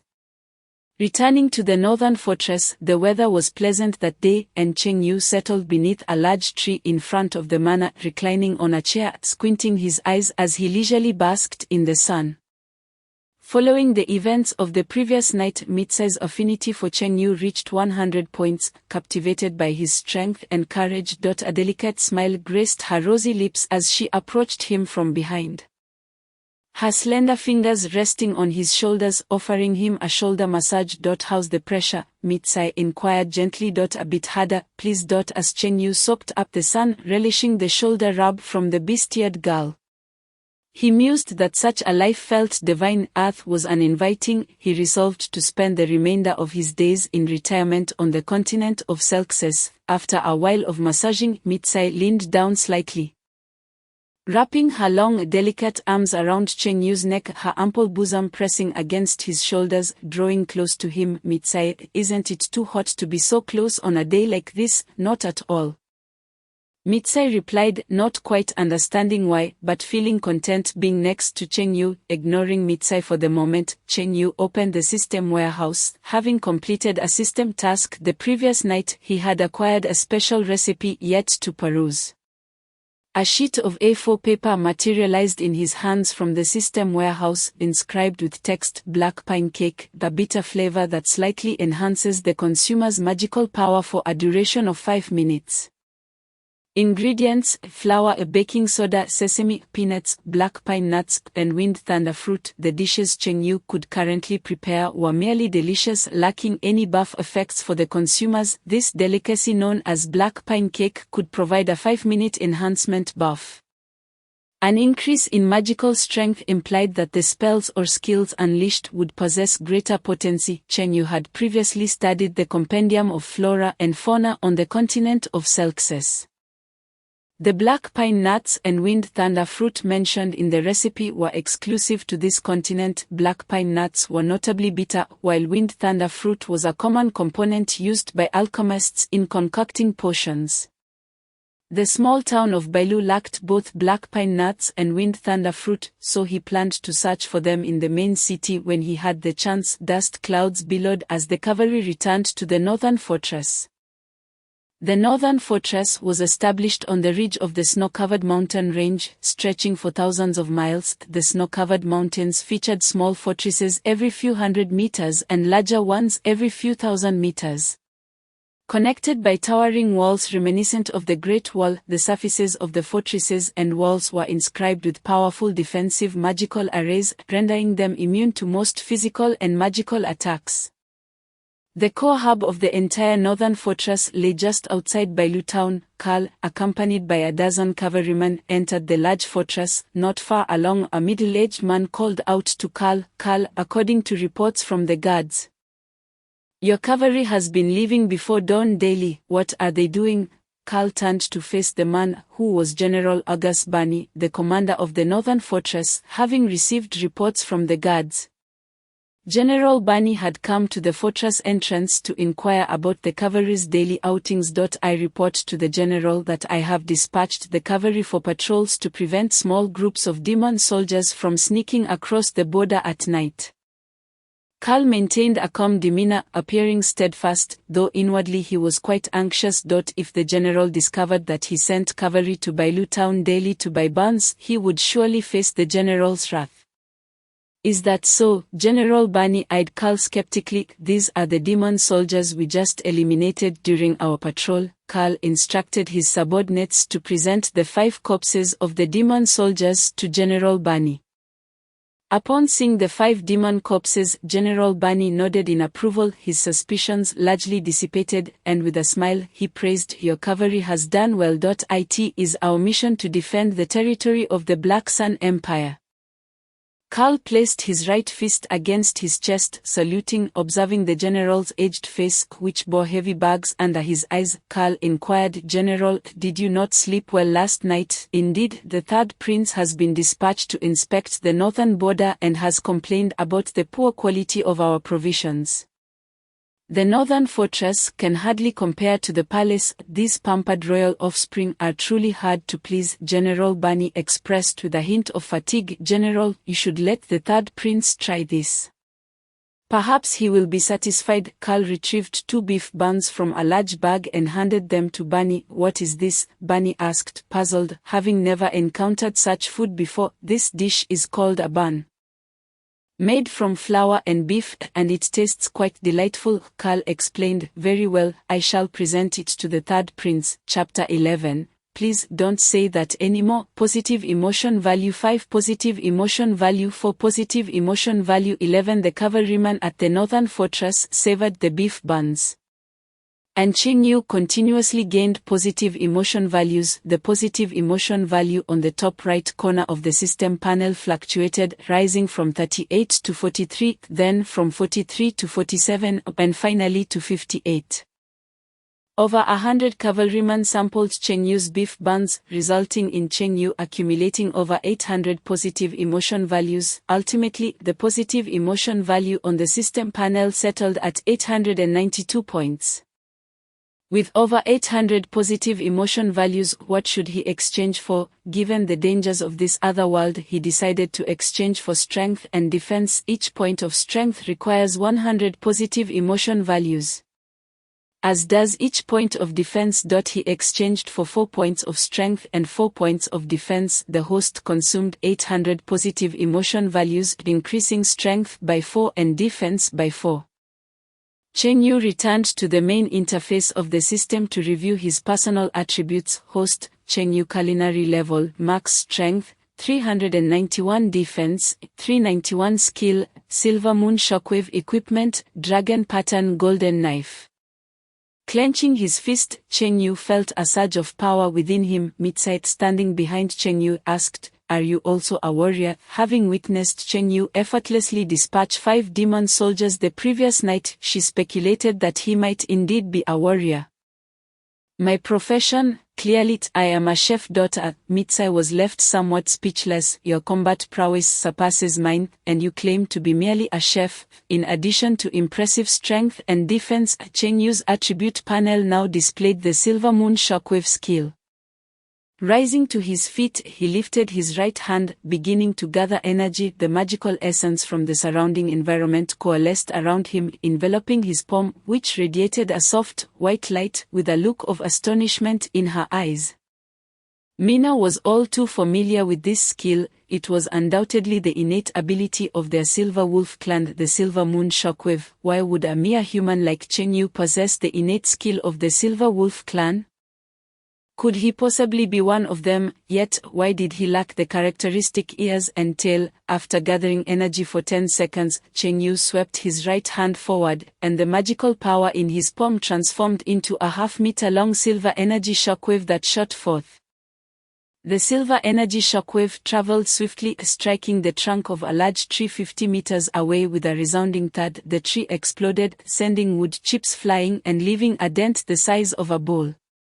While the power of the Silver Moon Shockwave was moderate, it served well for long-distance attrition during combat. Wait a moment, how can you, a human, wield our Silver Wolf clan's innate skills? Mina's face was a canvas of confusion and disbelief as she searched through Chen Yu's thick dark hair, trying to find any features indicative of the Silver Wolf clan, such as beast ears. After a brief search, she found nothing. Perhaps I also possess the bloodline of the Silver Wolf clan, Chen Yu casually explained. Mina's eyes lit up with realization. "Oh, I see, you are a hybrid of human and silver wolf." "Correct. On the continent of Celsius there is no reproductive isolation between different races. Hybrids born from humans and beastmen inherit the bloodline of beastmen. It is possible that Chen Yu's ancestors intermingled with the Silver Wolf clan, resulting in the awakening of this bloodline in this generation. A hybrid species, well said, but do not speak of it again." Chen Yu was perplexed by Mina's use of the term, and he emphasized it is called mixed blood, not hybrid species. Is there a difference? Mina stroked her chin, pondering for a moment, feeling that the two terms were quite similar. "Do not question your master. I, a student of a private university, and you, an illiterate. My language skills surpass yours. A private university." Mina was somewhat baffled by Chen Yu's unfamiliar terminology. In the afternoon, Chen Yu went to Bailu town to meet with a carpenter to repair the flooring and the front door of the wooden house, while also purchasing meat and spices. Another day passed. In the morning, Carl arrived punctually with a dozen cavalrymen. However, this time among those accompanying him, besides the soldiers clad in silver-white armor, there was a plump young man and an elderly man in a grey robe. After dismounting in front of the wooden house, Carl cheerfully exclaimed, "Brother Chen Yu, we have come again." 4 large steamers were placed on the stone table in the garden of the estate, and Chen Yu and Mina filled small bags with buns for Carl and his companions. Upon seeing the steamer filled with braised beef buns, the short and stout young man's eyes sparkled as he hurried to the steamer, heedless of the heat, devouring the buns one after another. "What the heck? Who are you, fatty?" Chen Yu leaped into the air, landing a kick squarely on the young man's backside. However, the kick was not forceful, merely a light reprimand. The young man's rear was remarkably resilient. Chen Yu's kick absorbed most of its force, causing no pain. Ignoring Chen Yu's flying kick, the young man continued stuffing his mouth with buns, his words somewhat garbled. "Oh, so delicious, so delicious, so delicious. This is outrageous." Carl stared wide-eyed in shock, unable to believe that his boss, Chen Yu, had just kicked the third prince, but thankfully the prince was well padded. The previous day, General Bani had brought 2 braised beef buns for the third prince. Upon tasting the delicious buns, the prince was astonished to discover that the braised beef buns were not only far superior to the rations of the northern fortress but even better than the delicacies of the palace. Thus, the third prince sought out Karl to accompany him in purchasing buns. However, royal members must not draw too much attention when mingling among commoners. Therefore, the prince instructed Karl to keep his royal identity concealed. Seeing the young man still indulging, Chen Yu prepared to intervene again, but Karl quickly stopped him. "This is my friend, his name is Maxi Bonald, a first-level mage, let him eat if he enjoys it." Since Karl had vouched for the young man, Chen Yu refrained from further interference. After the buns were packed, he handed them to the cavalryman under Karl's command. Karl produced a gold coin and 60 silver coins for Chen Yu, saying, "This is the payment for today's buns." Chen Yu accepted the money. The stout youth, named Maxi, felt overly stuffed, rubbing his round belly, and exclaimed, "Such delicious food, only 20 copper coins each, it is incredibly cheap." I shall refer to Chen Yu as the conscience of the culinary world. "Really? Then I shall raise the price to 50 copper coins each tomorrow. This glutton still thinks the buns are too cheap." Chen Yu declared an immediate price hike. Hearing Chen Yu raise the price, Karl felt an overwhelming urge to punch Maxi, but refrained, knowing that the other was the third prince of the Black Sun Empire.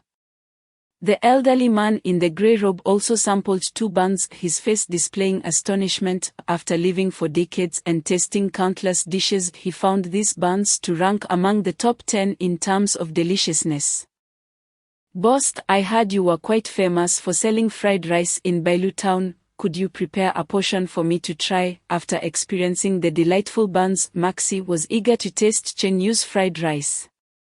"I no longer sell fried rice," Chen Yu replied, now focusing solely on buns. Seeing Chen Yu refuse to sell fried rice to the prince, Karl grew anxious and stepped forward. "Chen Yu, my boss, our cavalry team has been taking care of your business every day, and we are all quite familiar. Could you do us this favor?" "Very well." Since Karl had previously warned Chen Yu about the invasion of demon soldiers, it was a kind reminder. Chen Yu acquiesced to Karl's request and then asked Maxi. "Fried rice comes in a small portion for 30 copper coins and a large portion for 50 copper coins. Would you like a small or large portion? So cheap?" Maxi was slightly surprised. Karl felt like crying, internally lamenting, "Third prince, please refrain from speaking or he will raise the price again." Chen Yu, bringing joy to the common people through delicious food is my mission as a chef. "I will have 2 large portions." Maxi turned to Karl. "Captain Karl, you may head back first. I will stay here with the chef to finish the fried rice before returning, then I shall take my leave." Karl and his cavalry departed with the buns. Chapter 12, What to do with the money. Naturally, to purchase bestirred girls, smoke rose from the chimney as Chen Yu prepared fried rice in the kitchen. The estate's garden boasted not only a variety of flowers but also several umbrella-like trees, beneath which stone tables and benches were arranged. Maxi and the elderly man in the grey robe casually sat at a stone table to rest. Mina, clad in a classic black and white maid outfit with a pair of fluffy white beast ears atop her head, was tall and slender, holding a broom to sweep the path. Maxi's gaze fell upon Mina. While her figure was commendable and her beauty striking, it stirred no emotions within him. As the third prince of the Black Sun Empire, Maxi had seen countless beauties and had long since become jaded to them.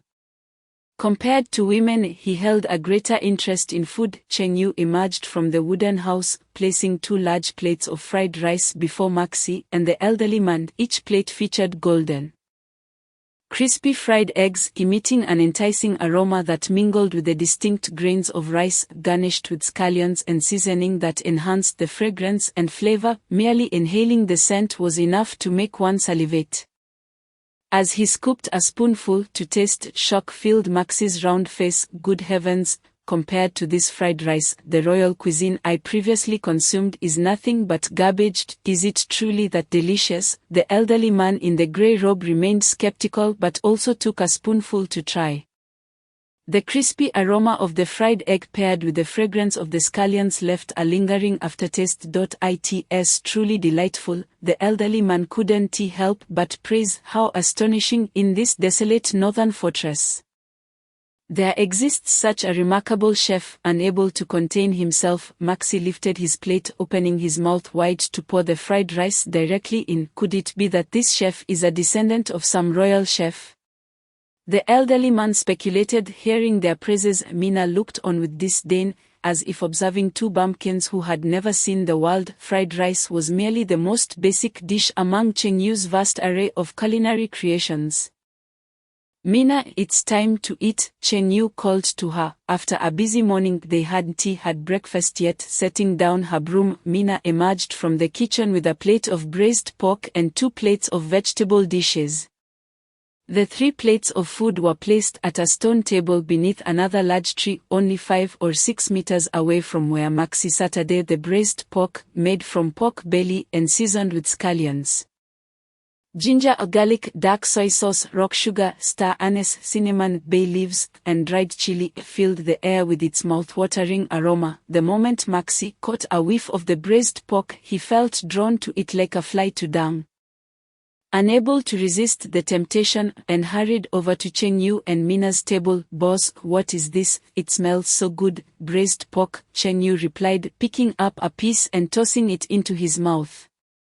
Leaning over the table, Maxi's eyes brimmed with anticipation as he gazed at Cheng Yu, hoping for a taste. May I have a piece? Certainly, but it will cost you. Money is no object. Maxi scooped up a piece of braised pork with the spoon he had used for the fried rice. It was rich yet not greasy, tender and flavorful, with the aromas of star anise and cinnamon complementing each other to create a unique delicacy. With his eyes half closed, Maxi's round face expressed sheer delight. As if he were indulging in something indescribable. Cheng Yu, my boss, may I stay here with you? You can prepare delicious food for me. Here, one can enjoy culinary delights that even the palace lacks. Let alone the northern fortress. Maxi intended to take up residence with Cheng Yu. Fatty, this is my home. What gives you the right to stay here? Cheng Yu replied rather bluntly. I can pay you. Pay? How much? 50 gold coins for a month. How much? 50 gold coins. Cheng Yu was astonished. Selling steamed buns every day could earn him 1.6 gold coins, totaling 48 coins in a month, after deducting costs. His profit amounted to approximately 47 coins. This young man named Maxi, however, casually offered 50 coins, demonstrating an almost outrageous wealth. Noticing Cheng Yu's reaction, Maxi mistakenly assumed Cheng Yu found the amount insufficient. How about 100 gold coins? 100 gold coins, how does that sound? Cheng Yu twitched his lips. This corpulent fellow was indeed excessively affluent. Some individuals are born into opulence, while others are destined for servitude, as the ancients have rightly pointed out.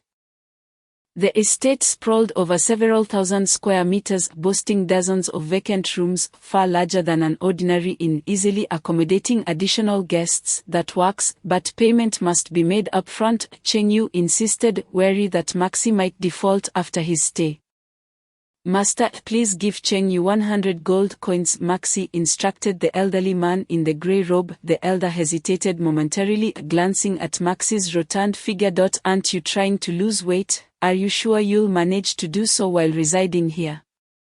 As long as the rate of weight loss exceeds the rate of gain, there shall be no issue, Maxi declared confidently, his plump face radiating assurance. Very well then. The elder produced a finely crafted blue pouch, adorned with the emblem of the Continental Magic Association, and retrieved 100 gold coins for Cheng Yu. Upon receiving the coins, Cheng Yu examined the blue pouch with curiosity. It was merely the size of a palm and could hardly contain 100 coins.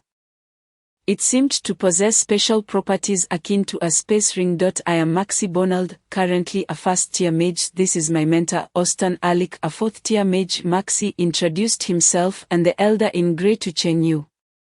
A fourth-tier mage, how impressive, Cheng Yu thought, having studied the occupational hierarchy of the Celsius continent, where each profession is divided into 9 tiers, with substantial disparities in power between each tier.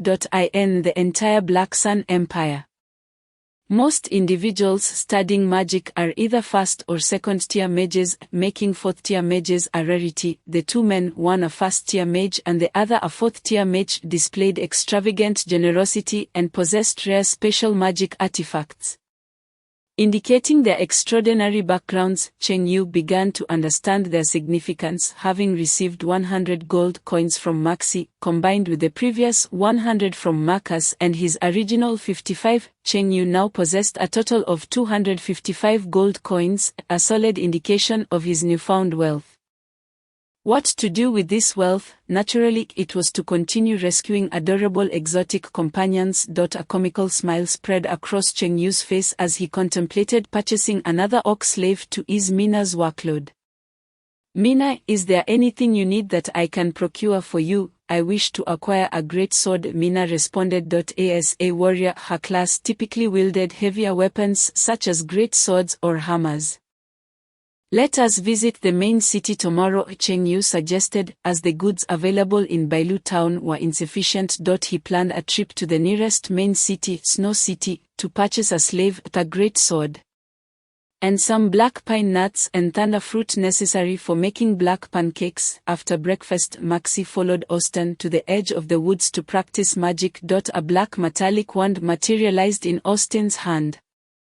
Channeling magical energy through it, the wand's tip emitted intricate patterns, forming a circular magical array that glowed with a white luminescence, filled with profound and intricate designs. In the next moment, a green soft light shot from the white circular array, striking a small sapling. The half-meter-tall sapling began to grow at an astonishingly visible rate, soon transforming into a towering tree nearly 10 meters high, lush with foliage. Today we will practice the magic of promoting plant growth. You should give it a try, Austin encouraged. Maxi conjured a golden wand, its tip adorned with a ruby. Gripping the long handle with both hands, he focused his magical energy to create a magical array. Once formed, a green soft light shot forth, striking another sapling, which grew slowly, gaining 5 to 6 centimeters in height. Despite utilizing the same spell, the effects achieved by Maxi and Austin were worlds apart. The deeper a mage's understanding of a spell, the greater its power when unleashed. Cheng Yu, observing the marvels of magic, felt a twinge of envy. For his next slave purchase, he was determined to acquire one with magical abilities, even if it was merely a latent talent for magic. Chapter 13, A Robbery. The estate was vast, with many empty rooms. In the evening, Mina tidied up 2 bedrooms while Maxi and Austin settled into the manor. In the absence of electronic devices in the Celsius continent, the long night left Cheng Yu with no choice but to immerse himself in books to pass the time. In the study, the flickering candlelight cast a warm glow. Cheng Yu reclined with his legs crossed, engrossed in the Encyclopedia of Flora and Fauna of the Celsius continent, diligently studying. The author of this tome appeared to be a chef, as each entry on plants and animals included descriptions of their delectable flavors. Dressed in a black and white maid outfit, Mina entered the study carrying a kettle. Cheng Yu, the water is boiled, please pour me a cup, he requested. Approaching the table, Mina filled a cup with water, drawing Cheng Yu's attention to her fluffy, snow-white tail behind her. Having previously stroked Mina's tail, reminiscent of petting a cat, he couldn't resist the urge to touch it again.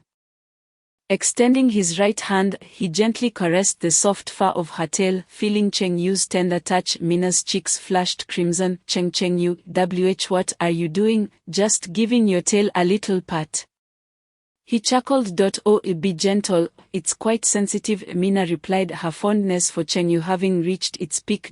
As he continued to stroke her tail, an unfamiliar warmth blossomed within Mina, her face glowing with embarrassment. After a while, Cheng Yu pulled Mina into his embrace from behind, the softness of her form cradled in his arms. As he continued to caress her fluffy tail, Mina made no resistance, resting her head on Cheng Yu's shoulder. Too shy to meet his gaze, her cheeks were flushed, embodying the innocence of a girl experiencing her first stirrings of affection. The Orc tribe did not place value on education, and Cheng Yu understood that Mina was illiterate. Shall I teach you to read? Mina was taken aback. In the Orc's view, orcs were inherently meant to battle, conflict was their romance, while learning letters was deemed a frivolous endeavor. Learning is useless, perhaps it is better not to bother.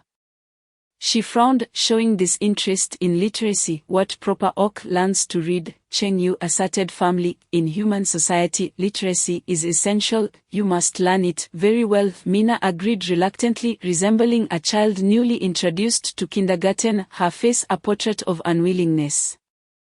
Nonetheless, she complied and sat beside Cheng Yu, following his lead in learning to read. The two continued their studies until late into the night. The following morning, a red-haired knight named Carl led a cavalry unit to Cheng Yu's estate while he was selling buns as usual.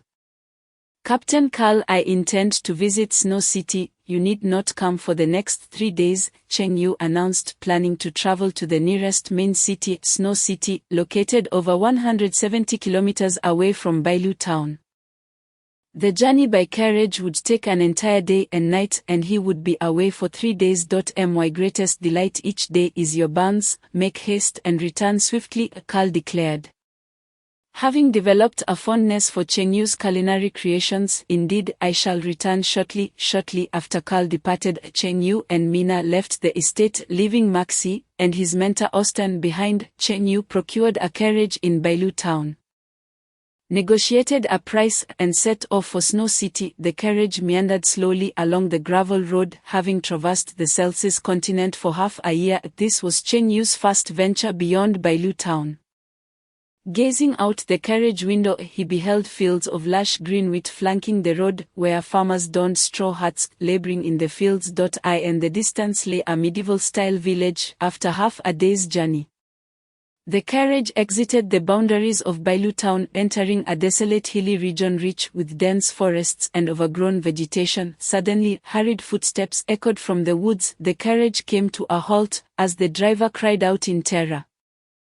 Sir, trouble is upon us. We have encountered bandits. Bailu town, located in the northern frontier of the Black Sun Empire, faced security challenges, and the likelihood of encountering mountain bandits in the wilderness was higher than that of encountering wild beasts. Merchants venturing far would typically hire mercenaries or private bodyguards for protection. Bandits rarely targeted caravans accompanied by mercenaries, as the risks often outweighed the rewards. Upon spotting Cheng Yu's lone carriage, these bandits, akin to wolves eyeing a sheep, wasted no time in launching their attack. Cheng Yu and Mina disembarked from the carriage, and in the middle of the road stood a group of over 20 masked men wielding machetes. The leader, a burly figure, upon seeing Mina, was filled with malevolence. Ha ha ha, what luck to find such a beautiful orc maiden today, with the orc's strength equivalent to 2 or 3 ordinary humans. The masked brute had no fear of overpowering Mina with his gang of 20-odd bandits. Another bandit brandished his machete, barking, "Leave the orc, the money, and the carriage behind, then scram." Observing the surroundings, Cheng Yu quipped, "Damn it, I leave Bailu town for the first time only to be robbed," though he jested. Cheng Yu was unafraid of these mountain bandits, with his strength and defense exceeding that of 30 ordinary men. Common blades could barely scratch him. Assessing the bandits before him, Cheng Yu deduced that they likely had considerable wealth from their frequent robberies. A wicked smile crept onto his lips as he declared, "Hand over all your money, or I shall send you to the netherworld." The driver looked on in confusion and disbelief. Cheng Yu alone intended to rob more than 20 men. "Ha ha ha, this fool thinks he can rob us. We are the bandits. What gives you the right to rob us? He is utterly delusional." The robbers were taken aback with laughter, for they had always been the ones to rob others. But this was the first time they encountered someone who turned the tables on them. Seeing Cheng Yu's audacity, the leader of the robbers commanded his subordinates, "Make minced meat out of that brat."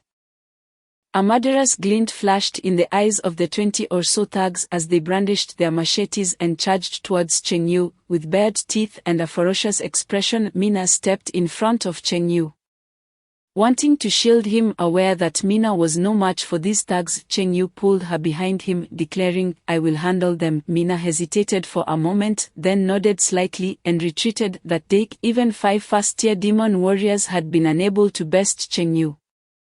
These ordinary humans, though numerous, were merely a rabble and would likely prove no match for him either. A golden vegetable knife, measuring over 20 centimeters, appeared in Cheng Yu's hand, adorned with a golden dragon pattern.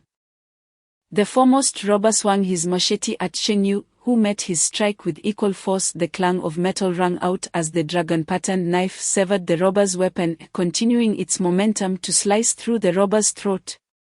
Blood spraying forth, killing a man seemed scarcely different from slaughtering a chicken. Having worked as a chef, Cheng Yu had long since acclimated to the sight of blood gushing forth. Moreover, if he did not strike fast, they would certainly kill him. It was an act of self-defense, devoid of any psychological burden. While Cheng Yu dispatched one robber, the others surged forward, but he nimbly evaded their attacks, although he dodged several strikes.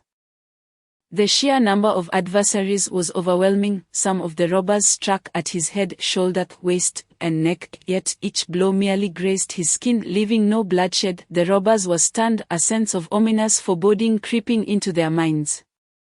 Generally, individuals with such monstrous defensive capabilities were higher-tier warriors. Cheng Yu retaliated, landing a punch squarely in one robber's chest, sending him hurtling back several dozen meters. A swift slash took off half the head of the next assailant, and a powerful kick sent another spewing blood as he was propelled backward. A well-placed elbow strike caused the head of yet another robber to twist unnaturally, his skull cracking and blood gushing from his orifices, resulting in instant death. The robbers, in a desperate attempt to overwhelm Cheng Yu with sheer numbers, found their strikes only able to inflict superficial wounds upon him. Conversely, each of Cheng Yu's attacks resulted in either the death or severe injury of a robber.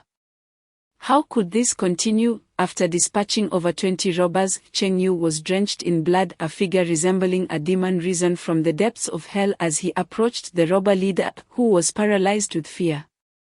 The leader fell to his knees, pleading for mercy. "Please don't kill me. I have an 80-year-old mother to support." Cheng Yu retorted coldly, "What does your elderly mother have to do with me? She is not my mother."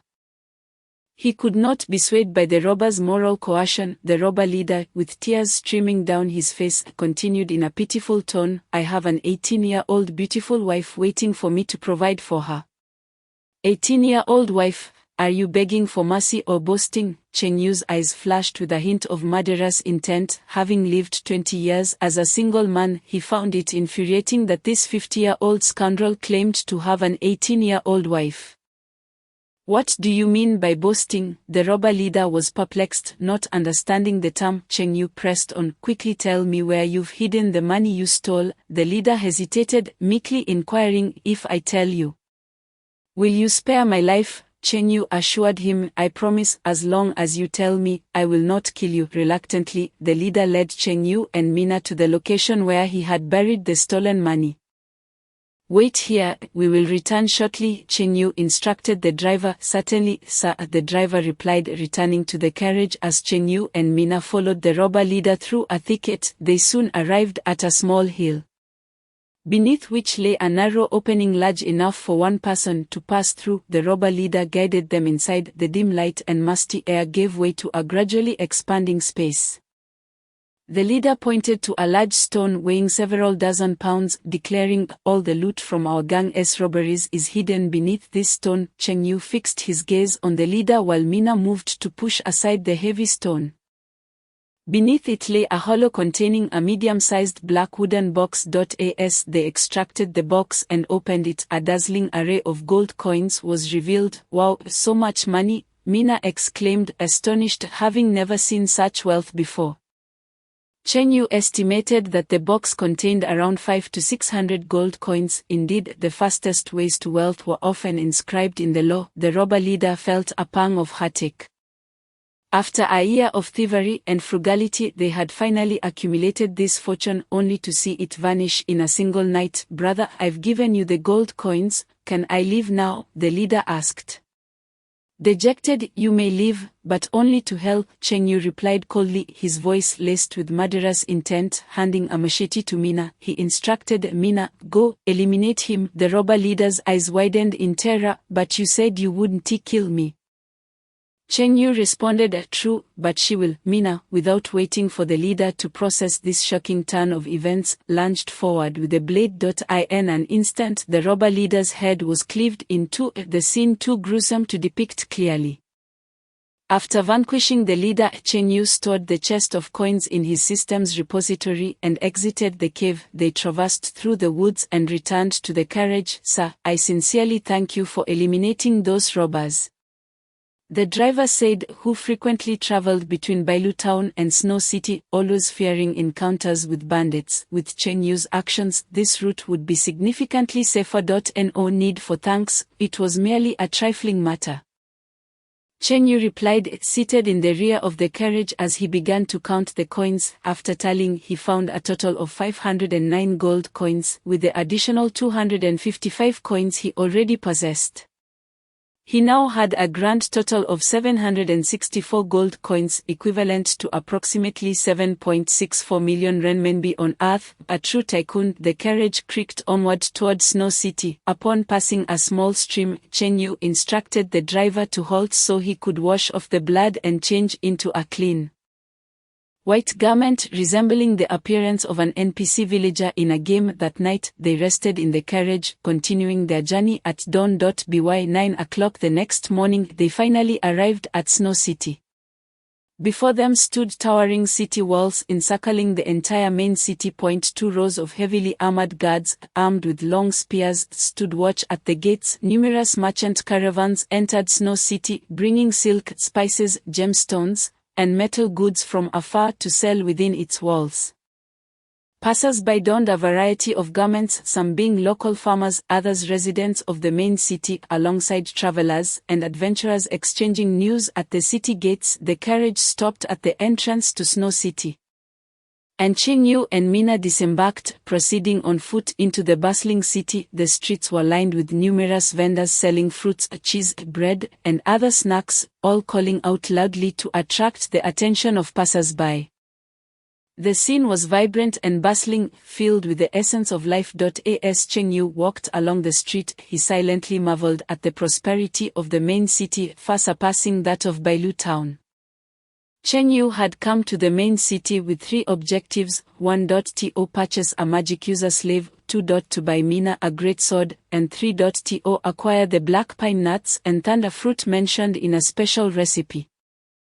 First, he decided to procure a great sword for Mina, as it was the simplest task. The pair strolled along the street, inquiring with passers-by until they turned down several blocks and arrived at a weapons shop.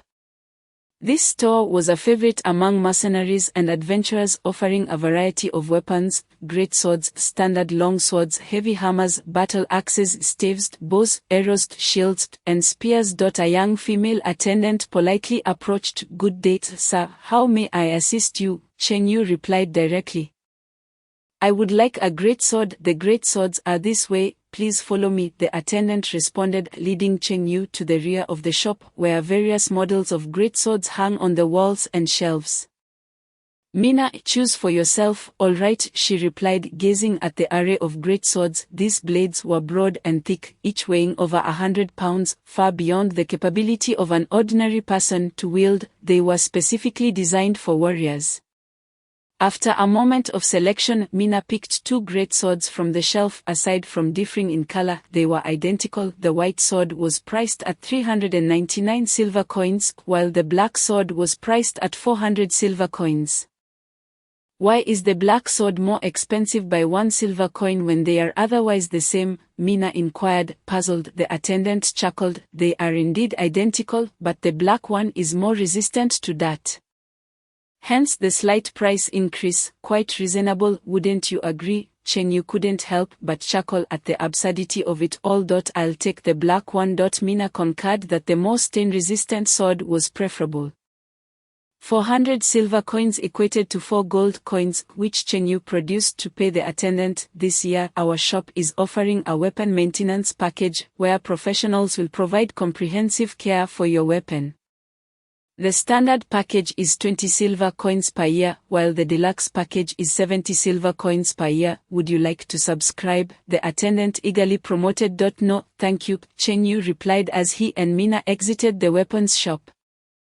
Chapter 15 The Elven Sorceress. On the bustling streets of Snow City, throngs of pedestrians created a lively atmosphere. Mina, clad in a maid's outfit, bore a large sword on her back measuring approximately 1 meter and 6 centimeters in length.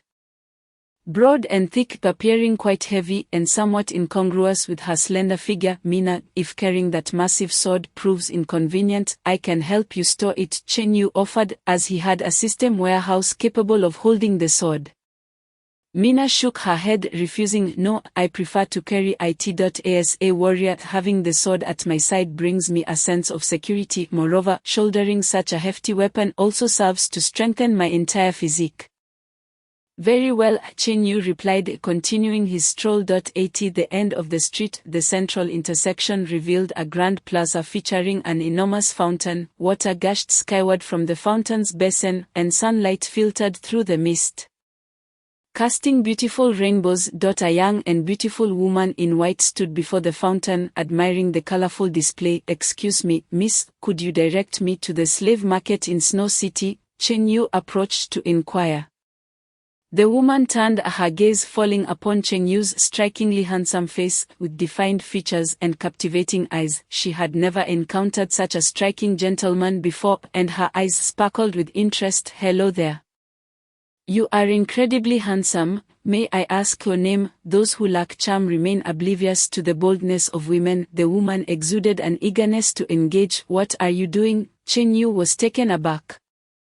He had merely sought directions. I would like to get to know you better. How old are you? What is your occupation? Where do you reside? Are you married? The woman in white edged closer, her excitement palpable, her eyes brimming with possessiveness. Is that truly your intention? I feel rather embarrassed to point it out, Chen Yu thought to himself as he led Mina away. Handsome, why are you leaving? I apologize, but I am not interested in pure-blood human females, he replied, staring blankly at Chen Yu's retreating figure. The woman was flabbergasted. Not interested in pure-blood human females? Do you have some peculiar preference? Exiting the fountain plaza, Chen Yu sought guidance from others to locate the slave market in Snow City. The market essentially consisted of a single street lined with numerous slave shops, where cages at the storefronts held various humans, young and old alike, according to the laws of the Black Sun Empire. Those who failed to repay debts or committed grave offenses could find themselves enslaved. Once enslaved, they were treated no differently than livestock. Many came to purchase slaves, some to satiate their desires, but the majority sought to acquire free labor. The two approached a slave shop's counter. Upon observing the orc slave accompanying Chen Yu, the shopkeeper's demeanor instantly transformed, becoming exceedingly eager. Those capable of purchasing an orc girl were generally affluent. Sir, how may I assist you? We have all sorts of slaves available, including orc beauties. I wish to buy an orc slave proficient in magic, and she must be attractive, Chen Yu specified, prioritizing aesthetics. The shopkeeper frowned upon hearing this. As you know, most orcs follow the warrior path. Magic users are quite rare, and finding one who is also beautiful is even more of a challenge. So, your shop does not have one, correct? Chen Yu inquired. The shopkeeper helplessly shrugged, affirming the absence. Chen Yu turned to leave, heading to other shops for inquiries. After questioning 11 slave shops, he received the same answer: there were no orc beauty slaves skilled in magic. Orc magic users are exceedingly rare. I have lived among the orcs for over a decade and have only encountered a few male magic users. Mina, being an orc herself, had scarcely seen any magic users. Let us ask one more shop. If there is nothing, so be it. Arriving at the 12th slave shop's front desk, Chen Yu altered his approach. Do you have any magic users from other races? By coincidence, we recently acquired an elven first-tier magic user slave, the shopkeeper replied respectfully. Is she female? Indeed, and quite beautiful. Who could resist a lovely elven magic user? Chen Yu's interest piqued. Take me to see her. She is not in the shop, the shopkeeper explained. Where is she? This elven magic user is a valuable asset. Our boss has entrusted her to the Michael auction house for sale, and she has already been sent there. Valuable? How valuable? Not only is she beautiful, but she also hails from the royal lineage of the forest elves, possessing exceptional talent in plant-based magic. Many desire to purchase her. Within the elven community, distinct factions exist, such as light elves, dark elves, water elves, forest elves, fire elves, and earth elves, each with differing magical affinities. Forest elves, born of the woods, are particularly gifted in plant-based magic. Cheng Yu, with over 700 gold coins, pondered whether he could bid for this elven beauty. When is the auction scheduled to take place? The night after tomorrow, the shopkeeper informed him. Very well, thank you. Cheng Yu departed the slave shop, seeking accommodations for the night and planning to attend the Michael auction house the following evening. After a lengthy day and night of traveling by carriage, both Cheng Yu and Mina had scarcely eaten. Mina, shall we find something to eat? Oh yes, finally some food, Mina exclaimed, her stomach protesting from hunger. Leaving the slave market, the two wandered the streets in search of a dining establishment. At that moment, Cheng Yu spotted a restaurant across the street with a sign reading secret recipe fried rice. How could there be a fried rice shop here? Cheng Yu mused. The common folk of the Celsius continent typically subsisted on potatoes. Few would know how to prepare fried rice. Crossing the street and entering the fried rice establishment, Cheng Yu recognized a familiar figure, Marcus, the slave merchant from whom he had previously purchased the fried rice recipe. At that moment, Marcus sat at a table, his plump face etched with anxiety. Business at the fried rice shop was lukewarm. While it generated some profit, it was far from lucrative. Marcus, a long time no see. Cheng Yu greeted him. Marcus eyed Cheng Yu with a hint of suspicion. Cheng Yu, what brings you to Snow City? I am here to procure some supplies. Cheng Yu replied, and you? I opened a shop using the fried rice recipe you provided, but the flavor always seems slightly off. You aren't trying to sabotage my business by withholding crucial details from the recipe, are you? Marcus questioned, suspecting that Cheng Yu had not fully disclosed the method. Just as he was about to confront Cheng Yu in White Dew Town, he found him in the main city instead. I swear on my conscience that the fried rice recipe I gave you is entirely complete, Cheng Yu stated, placing his right hand over his heart. Really? Then why does it taste inferior to yours? Marcus remained unconvinced. With his maxed-out culinary skills, Cheng Yu knew that even if Marcus possessed a secret recipe, it could not compare to his own culinary prowess. Show me the recipe you have. Marcus produced the fried rice recipe. Did you use MSG to enhance the flavor when preparing the fried rice? MSG? What is that? Marcus asked, perplexed. A seasoning. MSG is a type of seasoning, Marcus exclaimed, astonished. Previously, upon receiving the fried rice recipe, he had noticed an ingredient called MSG but had never heard of it. After consulting numerous chefs, he discovered that none were familiar with MSG, leading him to believe Cheng Yu had made a mistake. So he dismissed it. Of course, if you didn't use MSG, your fried rice would surely lack the flavor of mine. Where can I find this MSG to purchase? Marcus inquired eagerly, having identified the issue. He believed that resolving the MSG dilemma would allow him to perfectly replicate Cheng Yu's fried rice, and his shop's business would surely thrive. MSG is my exclusive secret seasoning. It can only be found here in all of Celsius continent. However, if you desire it, you may purchase it from me. Why didn't you mention this sooner? Marcus realized, finally understanding why Cheng Yu had so readily sold him the fried rice recipe. You only requested the fried rice recipe, not the method for making the MSG. This, Marcus, often labeled as a shrewd businessman, now recognized that Cheng Yu's cunning surpassed even his own. A mute-eating bitter gourd, there's no way to voice his grievances. With no other option, Marcus asked Cheng Yu, can you sell me some of this MSG? Certainly, 1 gold coin per packet. Marcus was taken aback. This seasoning called MSG seemed exorbitantly priced, yet in reality it was not particularly expensive.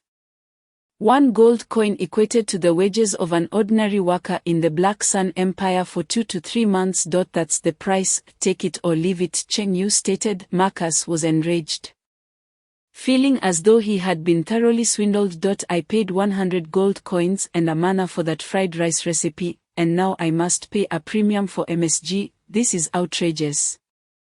Fine, I'll buy one packet to try it out, he considered. Faced with no other choice, Marcus decided to purchase a packet of MSG to see if it could indeed perfectly replicate Cheng Yu's delectable fried rice.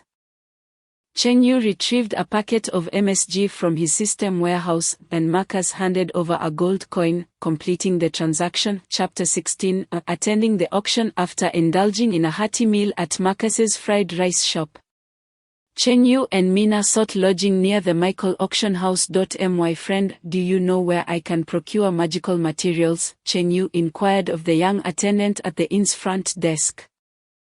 The wind thunder fruit mentioned in the black pine pancake recipe is a magical material often used by alchemists as a neutralizing agent. It can only be found in magical materials shops. With a polite smile, the young man noted that the street housing the Magic Association was lined with numerous magical material shops. Upon exiting the inn, he turned right, proceeded to the end of the street, and then took a left, where he would soon find himself amidst the bustling shops. The two departed from the inn. The Magic Association serves as a specialized institution for assessing the professional ranks of magicians, conducting magical evaluation tests at regular intervals. Successfully passing these tests allows one to ascend to the next tier of magical prowess. Standing at the entrance of the street, he gazed across the thoroughfare, observing a multitude of magicians clad in black robes, wielding staffs, and adorned with pointed hats. Prominently displayed on their attire were badges signifying their ranks as magicians. The number of magicians was scarce, and donning such badges served to elevate one's status. The first-tier magician badge, crafted from Staffel black iron, exuded a lustrous black sheen, roughly the size of a palm, shaped as a ring with a hexagram pattern within. The second-tier magician badge mirrored the shape of its first-tier counterpart, yet was composed of nightshade blue copper, boasting a deep blue hue. As he walked along the street, Cheng Yu's gaze swept over the magicians. The vast majority were first-tier, with only a few second-tier magicians present. Additionally, a handful of magicians opted for a more discreet approach, choosing not to display their rank badges ostentatiously. Once upon a time, Cheng Yu too had aspired to possess a magician's badge, to wear it proudly upon his chest and embody the essence of a high-quality man. However, lacking any innate magical talent, such aspirations were beyond his reach. Upon entering a magical material shop, he found the middle-aged proprietor diligently tallying accounts at the counter. Do you have any wind thunder fruits? He inquired. Indeed. How many would you like? 10, please. They are priced at 80 silver coins each.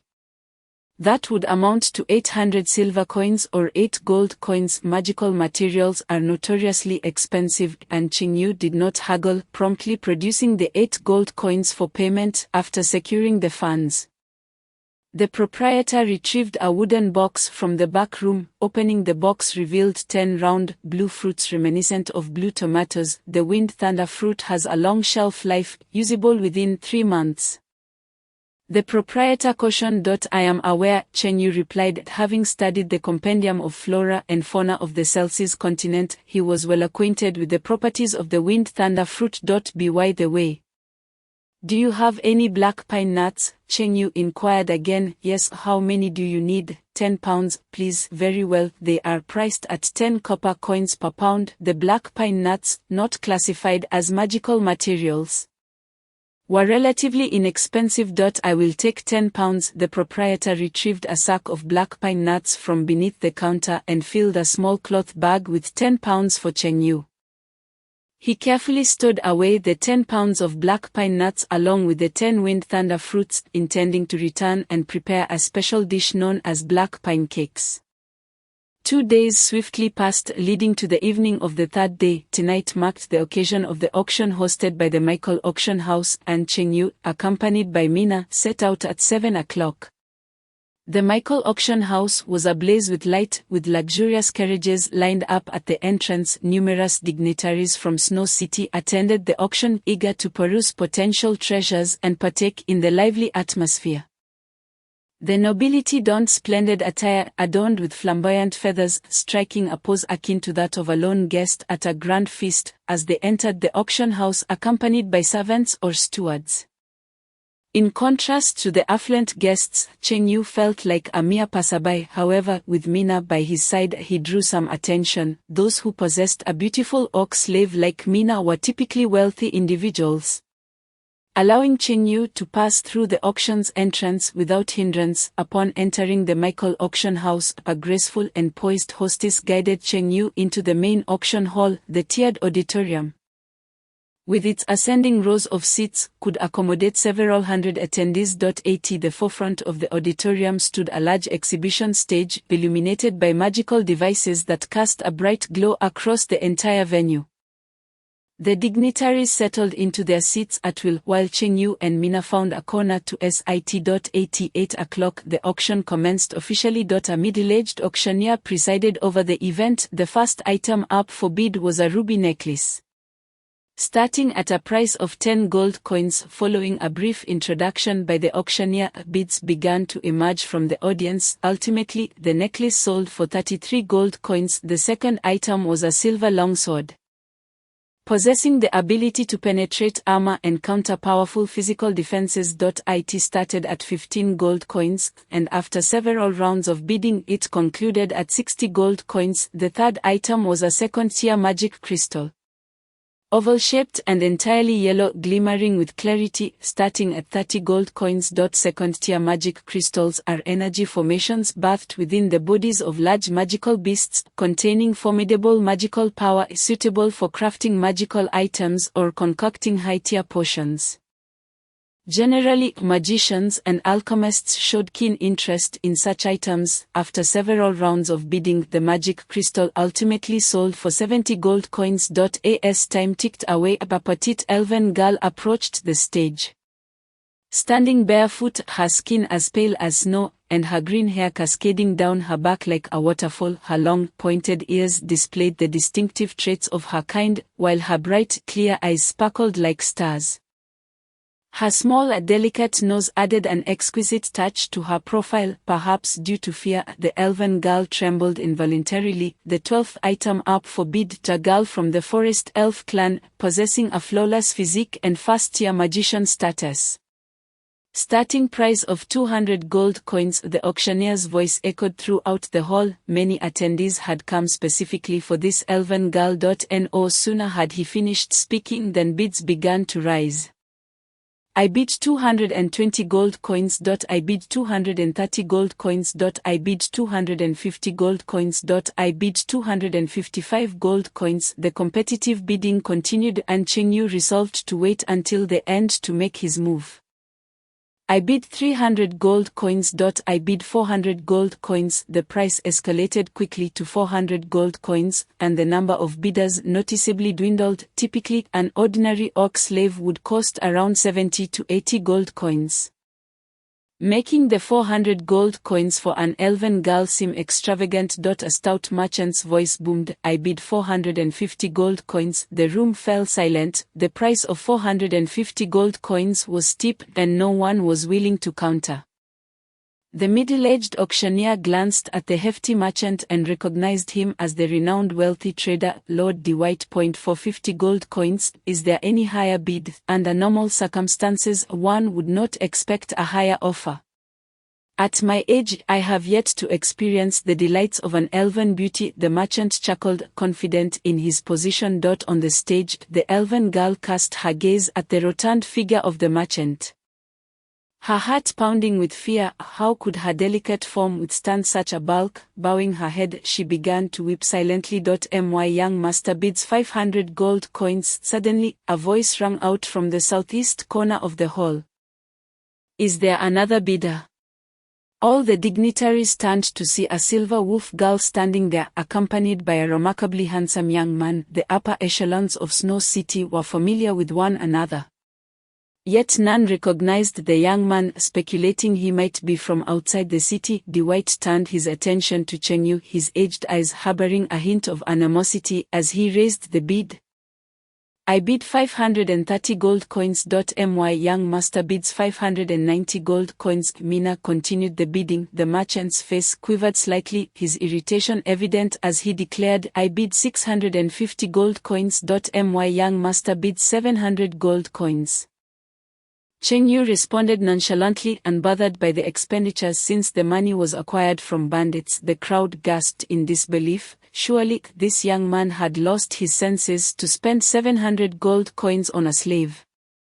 Merchants are adept at weighing their interests, and 700 gold coins far exceeded the typical price for such a slave, leading Lord DeWitt to forgo further bidding. Chapter 17, I will protect you. As the auction concluded, Cheng Yu paid Michael Auction House the sum of 700 gold coins, leaving him with a few dozen coins remaining. In the auction house's backroom, the elven girl appeared to be around 18 or 19. Her hands clasped before her, her large and adorable light green eyes timidly gazing at Cheng Yu, uncertain of what type of person he was. Her expression was filled with trepidation towards the unknown. The auction staff facilitated the establishment of a master-servant contract between Cheng Yu and the elven girl. Sir, from this moment forth, this elven girl is your private property. She is unable to resist you or escape, they informed him respectfully. Cheng Yu regarded the elven girl, noting her beauty and her skin, which was even fairer than that of human girls. My name is Cheng Yu, what is yours? I am called Iweni Lins, she stuttered, fear evident in her voice. Iweni, come with me, Cheng Yu instructed, turning towards the exit of the auction house. Yes, Master Cheng Yu, Iweni replied, following closely behind him. As the three exited the Michael Auction House and stepped onto the bustling street, Cheng Yu reflected on his previous purchase of Mina, who had been fierce and defiant. Unwilling to yield. In contrast, Iweni exhibited a much gentler demeanor. Actually, I quite like elves, Cheng Yu remarked suddenly. Upon hearing this, Iweni was not particularly surprised. Many wealthy human merchants enjoyed acquiring exotic girls to satisfy their desires. Glancing at Cheng Yu's tall figure and handsome profile, she found him far more appealing than the corpulent merchant. Various unmentionable scenarios flickered through Iweni's mind, stirring a mix of fear and excitement within her. My profession is that of a chef. When I say I like them, I mean it from a culinary perspective. Do you understand what I mean? Cheng Yu continued towards the inn, his tone casual. Iweni, being quite intelligent, immediately grasped Cheng Yu's implication. This young man had purchased her not for the sake of desire but rather for consumption. The notion that someone would eat an elf was astonishing to her. Moments ago, she had felt fortunate not to be purchased by a corpulent, wealthy merchant, yet now Ivini's complexion had turned ashen. Lord Cheng Yu, please do not consume me, the flesh of a fairy is rather unpalatable. Steamed, perhaps, or fried, Cheng Yu mused aloud, why must misfortune always befall me? Tears streamed down Ivini's cheeks. Having been bullied within her clan since childhood, sold to a slave trader by her stepmother, and now facing the grim prospect of being consumed. It seemed as though the world conspired against her. Mina, unable to bear the sight, approached Ivini, gently patting her shoulder and whispering reassurances. Do not heed Cheng Yu's nonsense, he is merely jesting. Ivini was taken aback. He is certainly not a bad person, albeit occasionally a tad devious. Mina's smile radiated a warm, sisterly affection. Ivini felt a favorable impression of her. I am Ivini Lins, may I inquire your name? Sister, Mina, from the Silver Wolf tribe. Mina had once been a slave herself, sharing a bond of mutual suffering with Ivini. From now on, you may call me Sister Mina. Very well, Sister Mina. Ivini was quite fond of her. Upon returning to the inn, Cheng Yu arranged for an additional room, ensuring each of the three had their own space. Ivini, go take a bath and change into fresh attire. Cheng Yu retrieved a set of ordinary coarse cloth garments and a bar of soap from the system's repository for Ivini. She scrutinized the soap and asked, Lord Cheng Yu, what is this? It is soap. Apply it to your body while bathing, then rinse with water to cleanse yourself. Oh, I see. Ivini took the soap and headed to the bathroom. After her bath, she donned the white coarse cloth garments and returned to her room. Lying on the soft bed, she gazed at the slave contract mark upon her snow-white skin. Although no longer bound by the slave trader, she found herself shackled anew. Once a captive of the tiger, she now found herself among wolves. A sigh escaped Vinnie's lips. Knock, knock, knock. There came a rap at the door. Upon opening it, she found Chen Yu standing there. Lord Chen Yu, having just been told by Chen Yu that he intended to eat her, Vinnie felt a flicker of trepidation. Lowering her gaze and avoiding eye contact, "You may simply call me Chen Yu. I have brought you some food." He placed 3 apples upon the table in her room, having purchased them outside the inn. "Thank you." Vinnie bowed deeply in gratitude, fearful of inciting the ire of her new master. "There is no need for such formality. I am rather easygoing. My earlier comment about eating you was merely a jest." Chen Yu regarded Vinnie's delicate and charming visage, undeniably pleasing to the eye. "There are no fruits in the prison." Vinnie took an apple and took a bite, the sweet flavor eliciting a radiant smile upon her face. "Vinnie, I have heard you are of royal lineage among the forest fairies." Chen Yu recalled overhearing a shopkeeper mention that Vinnie hailed from a noble family of the forest fairies. "Indeed." Vinnie nodded. "How could one of royal blood be sold into slavery?" Chen Yu found it perplexing. It was understandable for ordinary fairies to be captured and sold as slaves, yet those of noble lineage were typically protected by guards. As Vinnie munched on the apple, she recounted her tale. "My mother passed away when I was very young, and my father remarried. My stepmother held no affection for me, and my father was rather neglectful. My status within the fairy royalty was perhaps only slightly above that of a servant, fearing I might jeopardize her interests.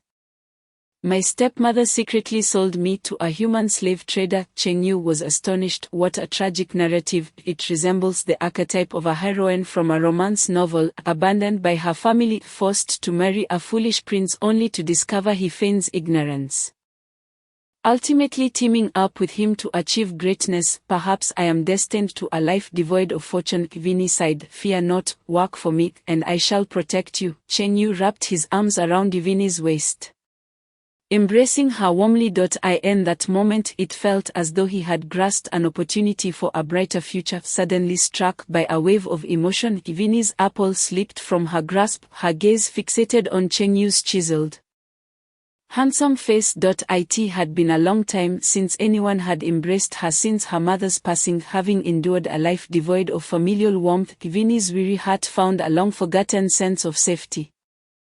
Host and Vinnie's affection increased by 5. The system voice chimed. Chen Yu released Vinnie, inquiring, "You are a first-tier magician. What spells do you know?" Upon hearing this question, Vinnie's expression turned slightly awkward. "Well, to be honest, I do not know any magic. No magic. Then how did you become a first-tier magician?" "Perhaps it is due to the inherent magical prowess of the royal lineage of the forest fairies." Vinnie speculated. "The assessment for first-tier magicians is not particularly difficult. With sufficient talent and magical energy, one can pass even without knowing any spells.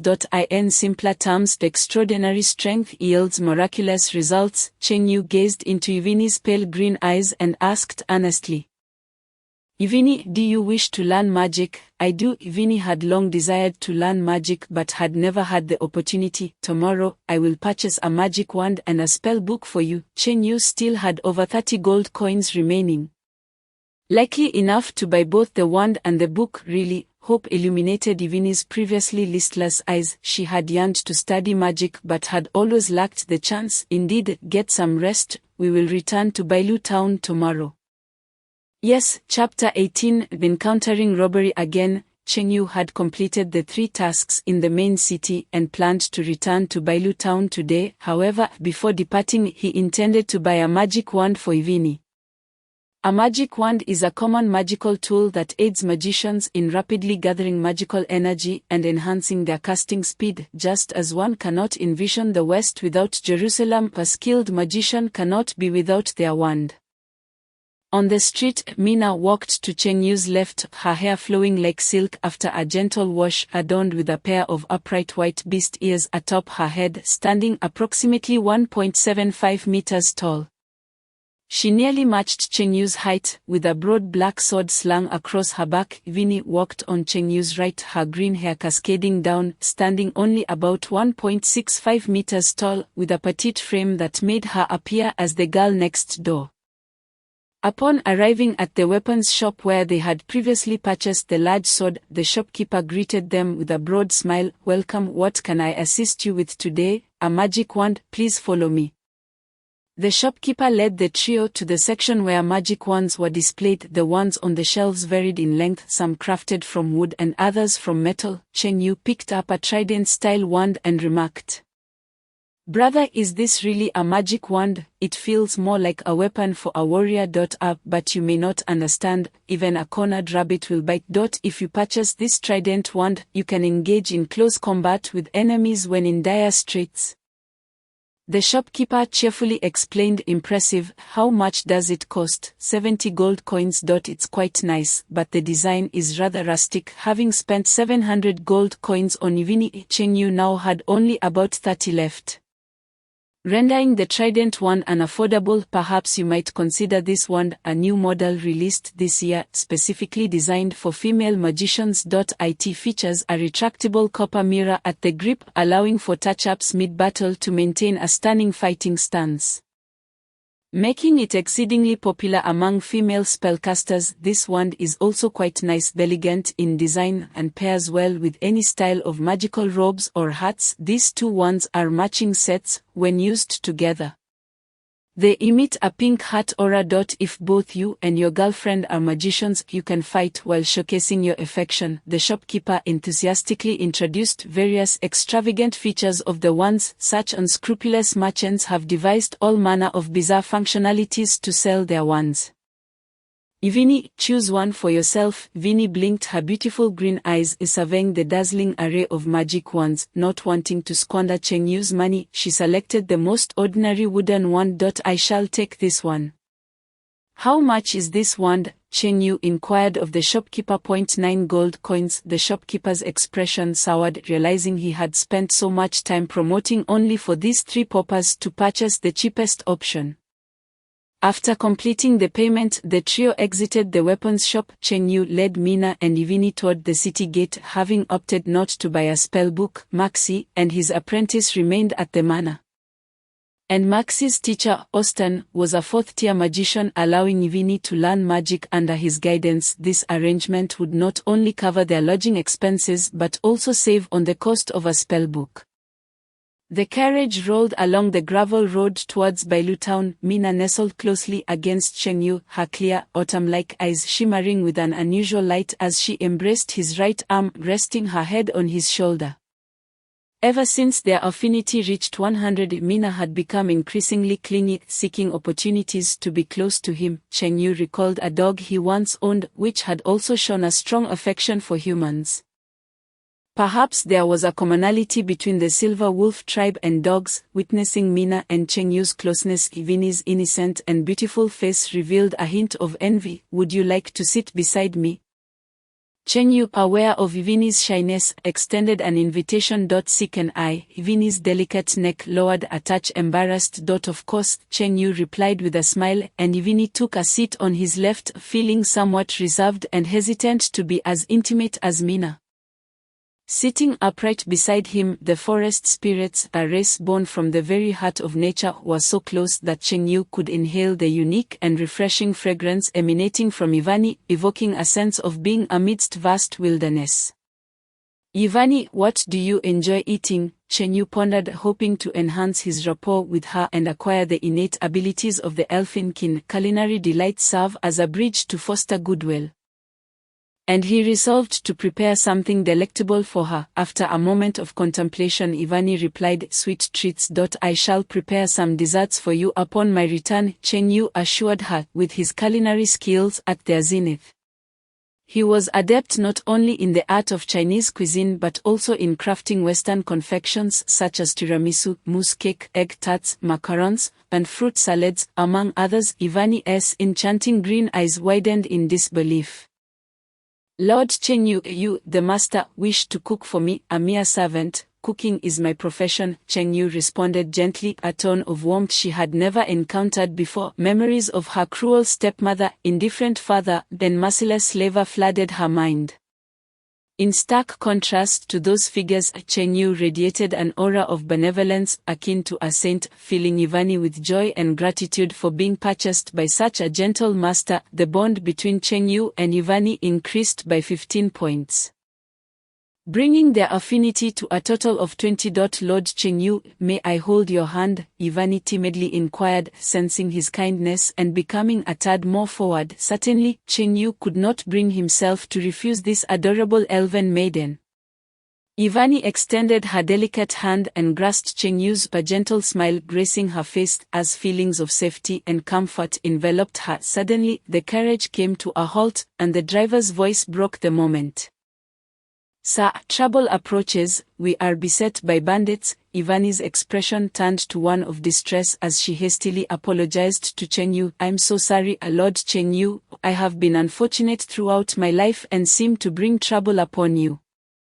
Unfortunate? What misfortune? Cheng Yu remarked. The methods for swift wealth are all documented in the criminal codes. Encountering bandits on the way to Snow City, and again while departing, your luck seems rather fortuitous. Ivani noticed that instead of fear, Cheng Yu's eyes sparkled with fervor and excitement. 3 figures descended from the carriage, facing a dozen masked assailants blocking their path, most wielding blades, while one brandished a staff, indicating they were likely a mage of the first tier.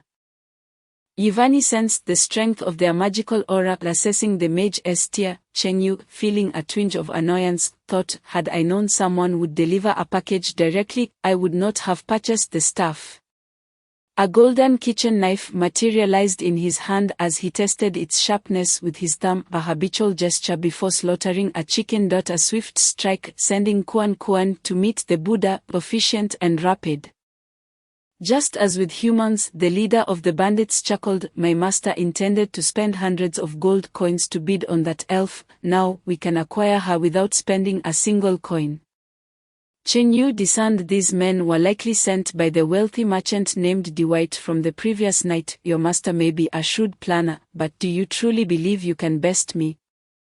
Cheng Yu's smile was colder than the blade he wielded. You have but one oak guard, yet we are a dozen strong, including 6 first-tier warriors and 1 first-tier mage. The advantage lies with us. Chapter 19. Today none of you shall escape. Cheng Yu commanded Ivani to step back as he prepared to confront the hulking men. Mina, ever vigilant, gripped her great sword tightly. Eliminate that man, return the orc and elf to Lord Dwight. At the command, the first-tier mage initiated an attack. Magic coalesced at the wand's tip, a dazzling light forming into an intricate white magic circle. First-tier magic, Ice Spike. With a whoosh, the wand transformed into a frigid Gatling gun. Unleashing a barrage of ice spikes towards Cheng Yu and his companions. In a fit of rage, Mina dashed in front of Cheng Yu, using her great sword to shield him from the icy onslaught. Each spike, as thick as a finger, struck the sword, producing a series of metallic clangs. While the great sword absorbed many of the spikes, some still grazed Mina, tearing her garments and piercing her skin. Causing blood to flow, Cheng Yu swiftly pulled Mina behind him, asserting, you need not shield me, such attacks cannot harm me. Despite understanding Cheng Yu's strength, Mina felt an instinctive urge to protect him. Reminiscent of a dog's unwavering loyalty to its master, Cheng Yu affectionately stroked Mina's wolf ears, acknowledging that she had evolved far less than her canine ancestors. Go protect Ivani, I assure you. I shall be unscathed. As the ice spikes continued to rain down for several seconds, each impact felt akin to a gentle massage, neither painful nor discomforting. Cheng Yu withstood the assault, his clothing riddled with holes, yet not a drop of blood was shed. What? The ice spike magic is ineffective against him. The onlookers felt a flicker of trepidation. Such resilience could only be that of a second-tier warrior, yet they knew no second-tier warriors in the vicinity of Snow City. Brushing off the ice shards, Cheng Yu rolled his wrists and grinned maliciously. Today, none of you shall escape. Realizing the gravity of their situation, the bandits steeled themselves for the confrontation, weapons drawn, charging at Cheng Yu like lambs to the slaughter. With a swift motion, Cheng Yu struck down one man after another with overwhelming force, his blows akin to slicing through cucumbers. One after another fell amidst screams of terror, blood soaking the ground. In under 3 minutes, all were vanquished, leaving Cheng Yu drenched in crimson, resembling a spectre of death. Wiping the blood from his blade, he turned his gaze towards the last remaining first-tier mage, whose face had turned a sickly shade of brown. As he fled into the woods, Cheng Yu did not pursue. Instead, he summoned the Silver Wolf Clan's innate skill, Silver Moon Shockwave. Raising his right hand, he concentrated his magical energy, enveloping it in a shimmering white aura. With a swift motion, he unleashed a crescent-shaped energy wave that struck the fleeing mage. The impact was devastating, leaving the mage's back shattered, revealing bone beneath torn flesh. Weakly, he pleaded, "Please spare me, I was wrong. If I were in your position, would you show me mercy?" Without a hint of compassion, Cheng Yu swiftly ended the mage's life. Ivani watched in shock, noting how Cheng Yu's act of killing was no different from slaughtering a chicken. Cheng Yu retrieved the mage's wand and searched the bodies, yielding 5 gold coins, 22 silver coins, and 166 copper coins, a modest bounty. Returning to Ivani and Mina, the sight of Cheng Yu, blood-soaked and formidable, instilled a sense of fear in Ivani. He tossed the wand to her, stating, "Those who seek their demise shall find no resistance from me." Ivani nodded, recognizing their demise was self-inflicted. The carriage resumed its journey back to Bailu town. As they passed a small stream, Cheng Yu instructed the driver to halt, leaping into the water to cleanse himself of the blood, then donning a fresh outfit. With over 100 kilometers separating Bailu town from Snow City, the journey took a day and a night. Upon their arrival, Maxi and Austin lounged beneath a tree, sipping tea. "Cheng Yu, how have you returned so swiftly?" Maxi inquired, a hint of disappointment in his tone. "Do you wish for me to linger longer?" Cheng Yu quipped, noting the absurdity of Maxi's discontent. Maxi handed Cheng Yu 100 gold coins, eager for a taste of his culinary creations. "I didn't wish for your return to be delayed. In your absence, I lost several pounds." Maxi felt conflicted, yearning to shed weight yet craving Cheng Yu's delicious dishes. An arduous battle. "Rest assured, Maxi, as long as I am here, your weight loss endeavors shall be thwarted." Cheng Yu had no ulterior motives, or his sole desire was to craft delightful meals to bring joy to his patrons. Suddenly, Maxi realized Cheng Yu might be his lifelong adversary in the pursuit of weight loss. "And who might this be?" Maxi inquired, eyeing Ivani, whose elongated elven ears and vibrant green hair marked her as one of the forest spirits. "This is my newly acquired slave from Snow City. Her name is Ivani Lindsay," Cheng Yu introduced. "Goodness, Cheng Yu, you are quite the energetic one, first an orc, now an elf. Take care not to exhaust yourself," Maxi remarked, a glint of mischief in his eyes.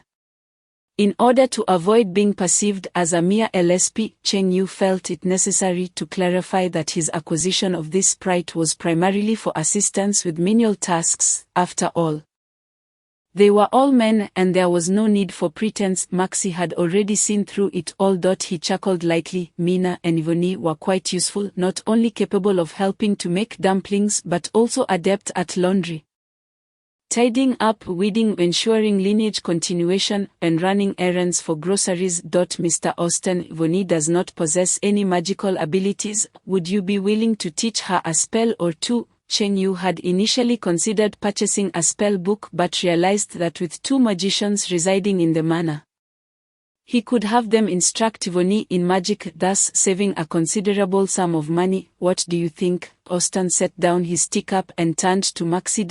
As Maxi's personal magical tutor, the ability to impart magic to others depended on Maxi's consent. Maxi, being quite generous, replied without hesitation, "Teaching one is the same as teaching two." With Maxi's approval, Austin nodded slightly and assessed Ivani, sensing the immense magical potential within her. She belonged to the Forest Elf clan.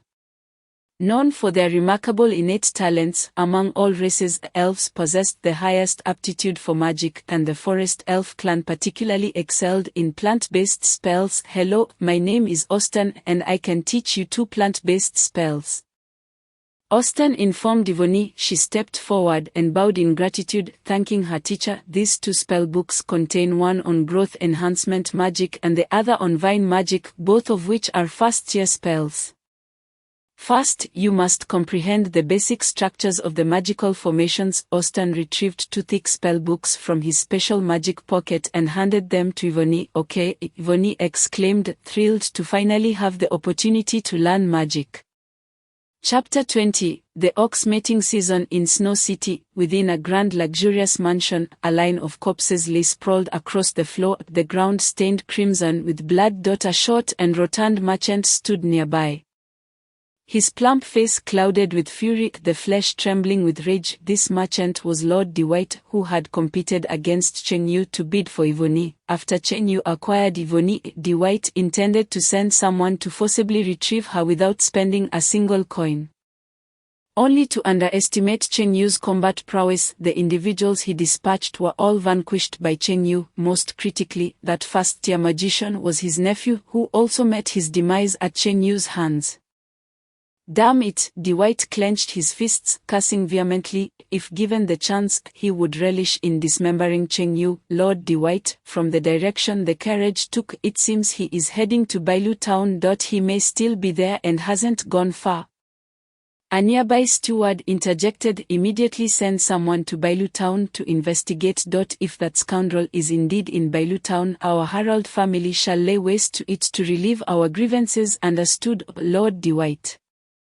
The Harald family was one of the most prominent clans in Snow City, wielding considerable influence in the surrounding areas and possessing numerous servants. Upon returning to the manor, Cheng Yu prepared a meal consisting of meat soup, twice-cooked pork, tomato scrambled eggs, and garlic pork, serving 3 dishes with 1 soup. As there were 5 of them dining, Cheng Yu made a generous amount, filling large bowls with each dish. The rotund Maxi picked up a fork and sampled the garlic pork, delighting in the harmonious blend of sour vinegar, fragrant soy sauce, and garlicky essence, and an exquisite experience for the taste buds. Recalling the meats prepared by palace chefs, either grilled or boiled, lacking in variety, he found Cheng Yu's unique culinary approach to be far superior. Delicious, Maxi exclaimed, trembling with excitement, his soft flesh quivering in waves. After tasting the tomato scrambled eggs, he was astonished by the perfect fusion of the tomato's tang and the egg's rich flavor, creating an unprecedented taste sensation. I am truly impressed by your creativity. Who would have thought to combine tomatoes and eggs into a single dish? Feel free to indulge, Cheng Yu encouraged, entering pig raising mode, fully intent on fattening Maxi to 300 pounds. Justifying the hefty payment of 100 gold coins. Then I shan't hold back, Maxi, oblivious to Cheng Yu's ulterior motives, gleefully dug in, disregarding any courtly decorum. Mina, particularly fond of the garlic pork, eagerly devoured it. Cheng Yu observed the contrast between Maxi's corpulent form and Mina's slender physique. Mina, aren't you concerned about gaining weight with such a large appetite? Mina's consumption was thrice that of an average person. Logically, she should have been a plump figure, yet she remained tall and lithe, devoid of any excess flesh. Our silver wolf warriors engage in substantial physical activity. No matter how much we eat, we won't gain weight.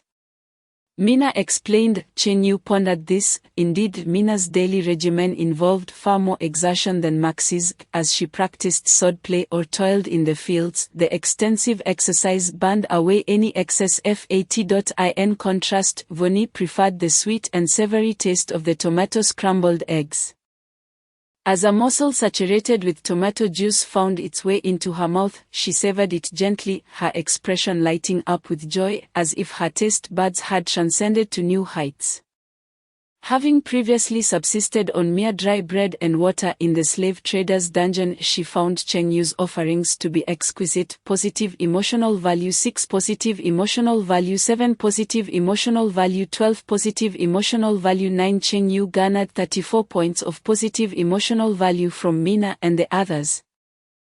bringing his total to 126 points, including the original 92 points. After lunch, Maxi accompanied Austin to practice magic in the nearby woods. Chen Yu resumed his previous routine of making dumplings for the Northern Fortress cavalry. Selling dumplings was not merely a means of income but also a way to acquire positive emotional value from the cavalrymen. Having prepared the filling and fermented the dough, Chen Yu, Mina, and Yvonne gathered at the long table in the Mana's parlor to make dumplings. "I don't know how to make dumplings," Chen Yu, Yvonne inquired. "First, take a piece of dough, flatten it into a round disc, and then fill it with the filling." Chen Yu guided Yvonne through the process step by step. "Oh, I see." Making dumplings proved not to be difficult. Yvonne quickly learned and assisted Chen Yu. Meanwhile, Mina sat beside Chen Yu, resting her head on his shoulder, her delicate nose nuzzling closer, her fluffy tail swaying back and forth. Brushing against Chen Yu's back, her arm deliberately or inadvertently grazing his body. "Mina, what are you doing?" Chen Yu felt a bit peculiar, sensing the warmth and softness of her skin through the thin fabric of her dress. Reminiscent of scenes from romantic films. "I was just..." "Never mind." Mina hesitated, her bashful demeanor causing Chen Yu to suspect something amiss. "By the way, Mina, how old are you this year?" 19, Mina replied, looking up at Chen Yu with her sparkling red eyes. Akin to beautiful rubies. Chen Yu recalled the compendium of flora and fauna from the continent, which stated that silver wolves reach adulthood at 18 and enter their mating season the following year to begin procreation. "Is it possible that this girl is getting close to her mating season, considering how often she seeks proximity to me?" Chen Yu speculated, though he felt no trepidation. "Mating season? That could be quite advantageous." He mused, seeing it as an opportunity to contribute to the population growth on the continent. After a while, as Mina inhaled the potent masculine scent emanating from Chen Yu, her desires intensified, and unable to resist, she leaned in closer to his ear and whispered, "Chen Yu, may I come to your room tonight?" "Of course," Chen Yu replied, elated, now certain that Mina had indeed entered her mating season. "I'll come find you tomorrow night." Mina was still managing to hold herself together, but it was likely she wouldn't be able to resist for much longer. "That's fine, you can come whenever you wish," Chen Yu assured with a smile.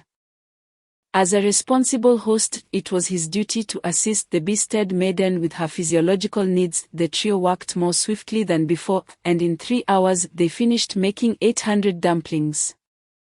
An improvement from the 4 to 5 hours it previously took Chen Yu and Mina alone. In the kitchen, Chen Yu placed the 800 dumplings into 4 10-tiered steamers for cooking. They would simply need to be reheated in the morning. Chapter 21, The vast divide between humans. In the morning, a white mist lingered in the woods. A dozen cavalrymen dismounted and led their horses to the manor. One of them shouted, "Boss Chen Yu, we are here to pick up the dumplings." Before long, Chen Yu, Mina, and Yvonne emerged, each carrying several large bags of dumplings. The cavalryman produced 4 gold coins to hand over to Chen Yu.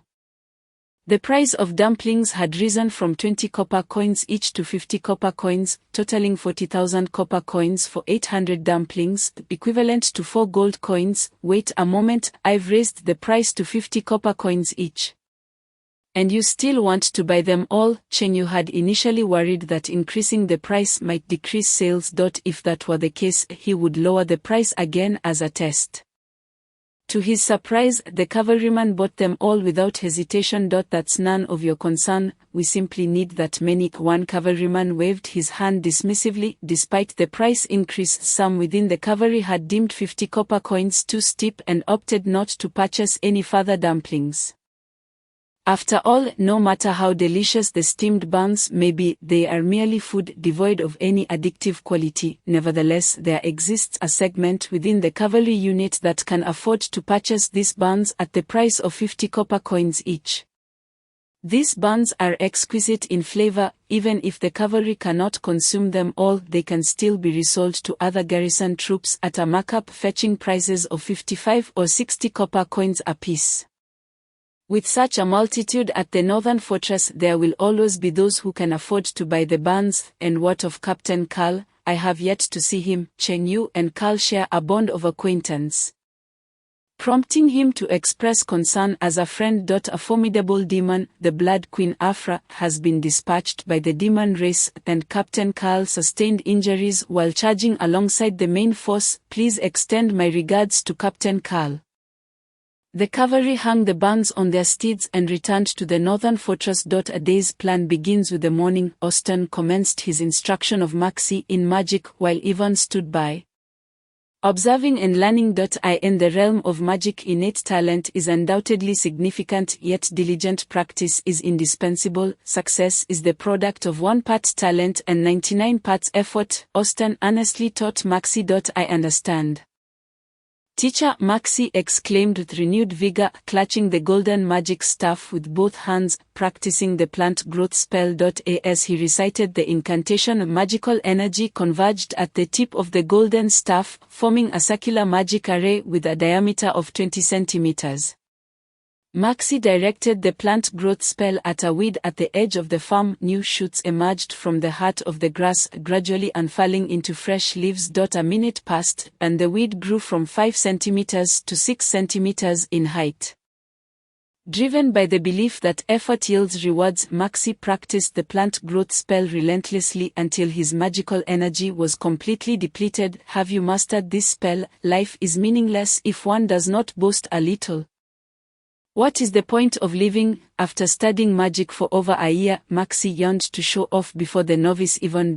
I know a bit. Ivan's eyelids drooped, a hint of fatigue gracing her features.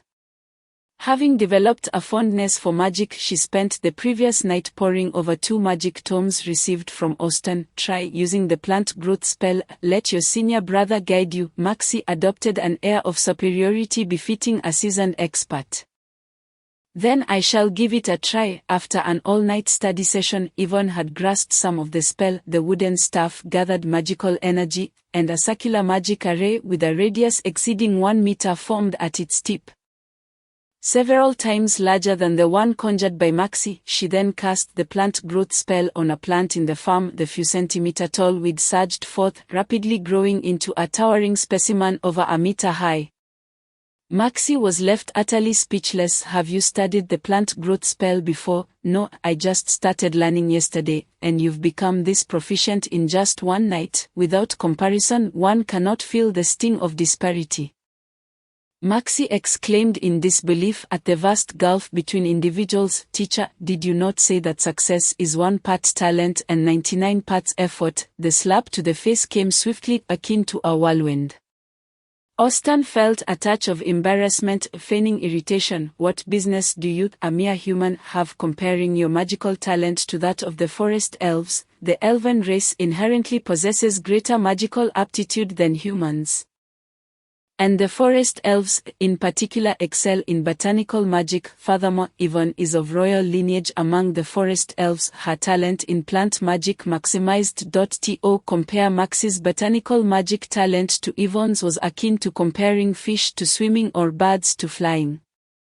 Although Austin had heard of the forest elves' innate talent in botanical magic, witnessing it firsthand left him astounded. Ivan's overnight progress eclipsed Maxi's entire year of study. Ivan, how have you fared with the vine spell? Austin inquired. I have also learned a little. As she spoke, Ivan stood firm with her staff, the green magic array appearing beneath her feet. A vine as thick as a wrist burst forth from the earth, stretching over 2 meters long, reminiscent of an octopus's tentacle. Witnessing this display, Maxi fell into complete silence. After over a year of studying the vine spell, he could summon only a vine a mere few centimeters long, while Ivan had managed to conjure one over 2 meters long after just 1 night's self-study. Is there still any law or justice? Excellent. Austin expressed his satisfaction with Ivan's progress. Teacher Austin, may I consult you about something I do not understand? Of course. Austin was more than willing to instruct Ivan, the magical prodigy. Truly, she embodies the archetype of a heroine in a female-targeted narrative, blessed with extraordinary abilities. Cheng Yu marveled inwardly. As the clock struck 9 in the morning, The cavalry returned to the northern fortress, distributing the buns to others. Positive emotion value 5, positive emotion value 5, positive emotion value 6. The system's notification chimes echoed continuously. Cheng Yu's positive emotion value began to soar rapidly. By 10 in the morning, his positive emotion value had risen from 126 points yesterday to 2066 points, an overall increase of 1940 points. Strange, why has it increased more than before? Cheng Yu recalled that when he previously sold buns to the cavalry, he received between 700 to 900 points of positive emotion value. This time, it had doubled unbeknownst to him. Upon returning to the northern fortress, the cavalry sold the surplus buns to other guard units. With more people consuming the buns, it naturally resulted in an increase in Cheng Yu's positive emotion value. With these accumulated points, he could redeem items. Remembering Yvonne's fondness for sweets, he decided to make some desserts for her to boost their rapport. He opened the system shop and exchanged for mascarpone cheese, cream, cocoa powder, rum, and other spices unavailable in this world. After completing these exchanges, Cheng Yu glanced at the upper right corner of the main page. Noting he still had 1226 points of positive emotion value remaining, system redeems 6 points of strength and 6 points of defense. Cheng Yu instructed host consumes 1200 positive emotion value, strength 6, defense 6. Host, Cheng Yu culinary skill level, max strength, 397 defense, 397 skills, Silver Moon shockwave equipment, Dragon pattern golden knife. His strength and defense had increased further, leaving him with 26 points of positive emotion value. Cheng Yu stood addressing Mina. Let us prepare a cake known as tiramisu. Sure. Mina's eyes sparkled with excitement, although she was unaware of what tiramisu was. She was certain it would be delicious. In the kitchen, all the ingredients were prepared. Mina, please crack 10 eggs for me. Mina retrieved a bowl and cracked 10 eggs into it. Cheng Yu separated the egg whites from the yolks, adding a measured amount of granulated sugar to the yolks. He heated the mixture over water, stirring continuously until the sugar dissolved and blended thoroughly with the yolks, setting it aside to cool for a moment. Next, he poured heavy cream into a bowl, added a spoonful of vanilla extract, and whipped it a few times until well combined, then incorporated the mascarpone cheese. Mina, it's your turn to stir this mixture for about 5 more minutes.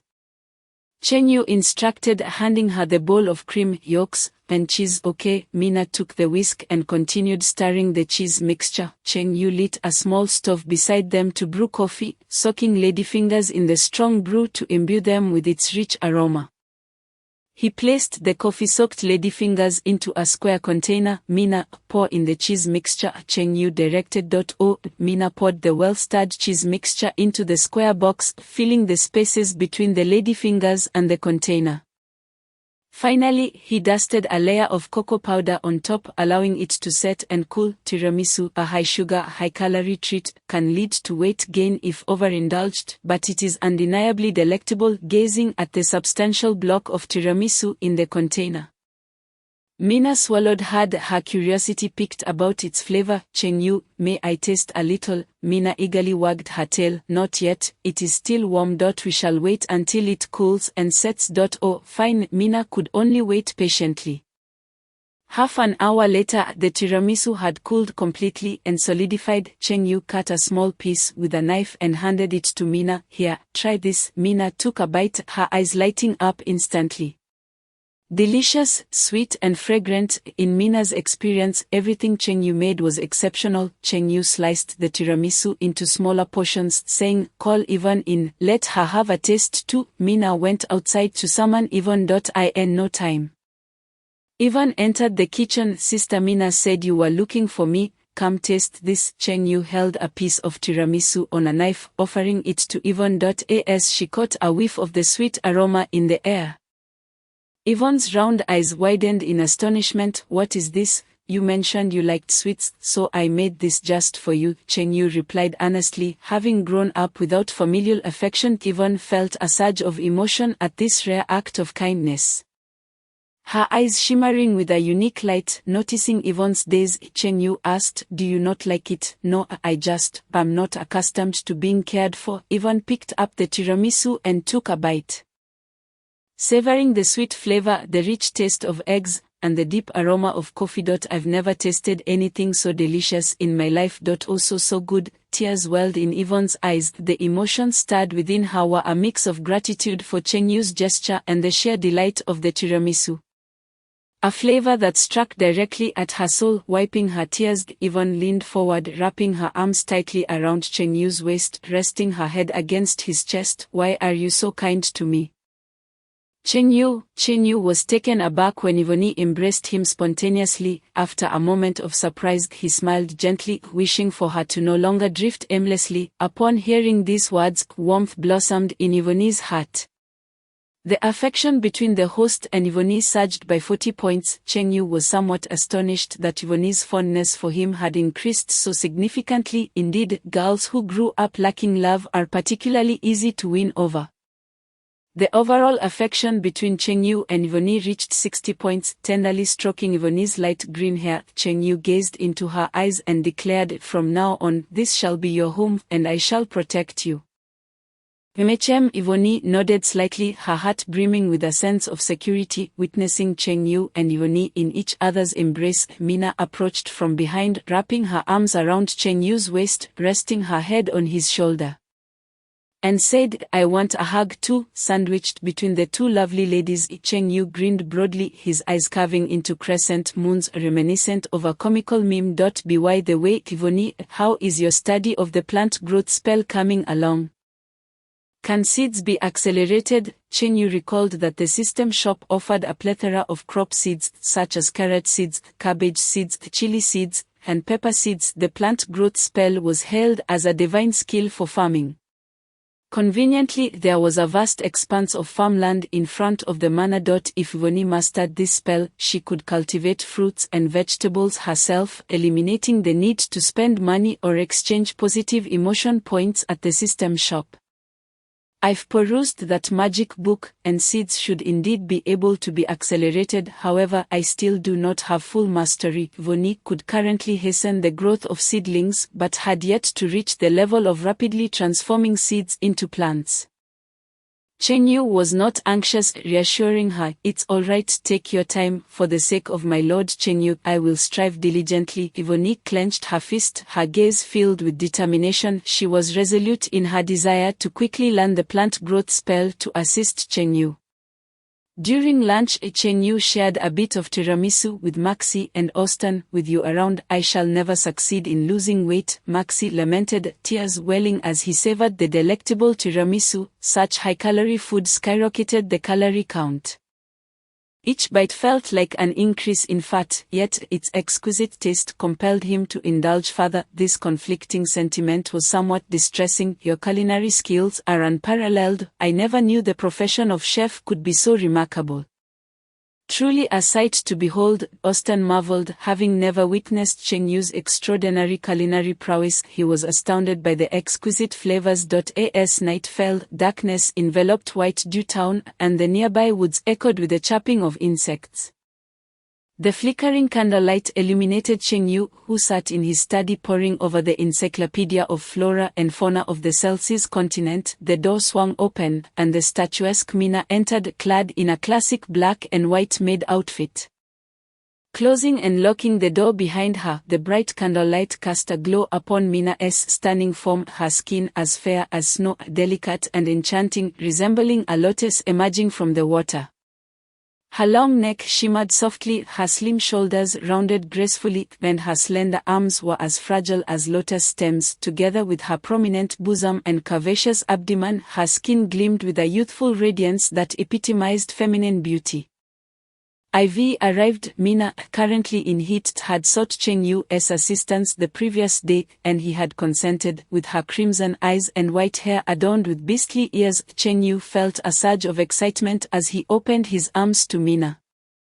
"Come here." No longer concealing her desires, Mina's breathtaking visage broke into a smile as she swiftly leaped into Cheng Yu's embrace. Here, 1,000 words are omitted. Chapter 23, Are We Surrounded? As dawn broke, warm sunlight streamed through the manor's windows, mingling with the fragrance reminiscent of heather in the AIR.IN bed. Cheng Yu held Mina's soft waist in a firm embrace after a night of passionate encounters. He had transformed Mina from a girl into a woman. "Master, you are so strong," Mina murmured, her head nuzzling against Cheng Yu's chest as she awoke. The beast-kin girl found immense satisfaction in Cheng Yu's impressive strength, which boasted a staggering 397 points. "You shall be my warm bed companion from now on, providing warmth every night." Cheng Yu affectionately caressed Mina's silky white hair. Mina nodded slightly, her heart wholly devoted to Cheng Yu. After rising from bed, the pair headed to the kitchen to steam buns. 7 o'clock, the cavalry soldiers arrived punctually for their order. With a swift exchange of coin for goods, Cheng Yu earned an additional 4 gold coins. In Snow City, at the Harrell family estate, the middle-aged steward reported to the master, "Dwight, my lord, I have ascertained that the young man is named Cheng Yu and resides in a manor outside White Dew Town. Working as a chef, excellent. Gather all our family guards and summon the external guards as well. In a few days we shall head to White Dew Town to eliminate that brat." Dwight growled ominously. The last time he sent over a dozen men to seize the elf from Cheng Yu. They were all slaughtered by him, indicating Cheng Yu's formidable strength. This time, Dwight planned to bring a larger contingent, convinced that this fellow named Cheng Yu could not possibly be invincible. "Understood, my lord." The middle-aged steward departed to rally the troops. Unbeknownst to them, 4 days passed in the blink of an eye. Earning 4 gold coins daily, Cheng Yu accumulated a total of 16 gold coins over the 4 days, since the price of buns had increased. Some cavalrymen hesitated to purchase them, opting instead to sell the leftover buns to other guard units, thus increasing the number of bun consumers. Cheng Yu's daily positive emotion points soared from 700 to 900 to an impressive 1600 to 1900. Nearly doubling. Aside from exchanging points for vinegar, cream, soy sauce, and other condiments, Cheng Yu devoted the remainder of his positive emotion points to enhancing his strength and defense attributes. To maintain a balance between strength and defense, he typically exchanged points in a 1:1 ratio. One afternoon, Cheng Yu sat beneath a tree in front of the manor, sipping coffee while reviewing his attribute information. Host: Cheng Yu. Culinary level: maxed strength, 419 defense, 419 skill, Silver Moon shockwave equipment, dragon pattern golden knife. Both strength and defense attributes had surpassed 400 points. However, Cheng Yu was unaware of what such strength and defense corresponded to in terms of warrior levels. Regardless, he believed that increasing these attributes could only be beneficial. Cheng Yu: "I would like to host a feast for several friends here tomorrow afternoon. Could you assist me in preparing a banquet?" Maxi approached, his chubby face glistening with perspiration under the sun.my. "Banquet services come at a steep price. How much are you willing to offer?" Cheng Yu inquired, knowing that Maxi was wealthy but uncertain of the specifics, so he preferred to let Maxi state a price first to avoid undervaluing his services. 20 gold coins, how does that sound? In the Sun Empire, an ordinary worker earns a monthly salary of 300 to 500 copper coins, making 20 gold coins equivalent to several years' income for a typical laborer. "That works, leave it to me." Cheng Yu had earned only 16 gold coins from steaming buns over 4 days. But Maxi's payment for a single meal was 20 gold coins, a lucrative deal indeed. "And how many guests do you expect?" "About a dozen." Maxi, tasked with inspecting the front lines, sought to book a banquet to entertain high-ranking generals from the northern fortress and strengthen their relationships. "Mina, let us go grocery shopping." Cheng Yu and Mina ventured out to procure ingredients for the banquet ahead of time.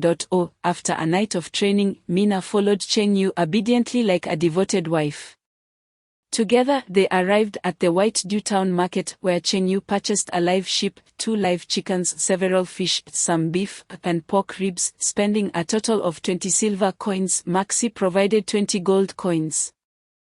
Allowing Cheng Yu to net a profit of 19.8 gold coins from the banquet. Cheng Yu planned to serve roasted whole sheep as the main dish, accompanied by 3 delicacies: soup, kung pao chicken, Taiwan fish, braised pork ribs, sweet and sour ribs, and sauce beef, among others. The next day, a dozen high-ranking generals from the Northern Fortress visited Cheng Yu's manor, including General Agus Bani, the supreme commander of the Northern Fortress Cavalry, and a 5th-tier Grand Magician commanding the Magical Legion, as well as a 5th-tier warrior captain skilled in charge. While Cheng Yu cooked in the kitchen, Mina brought the finished dishes to the long table in the living room.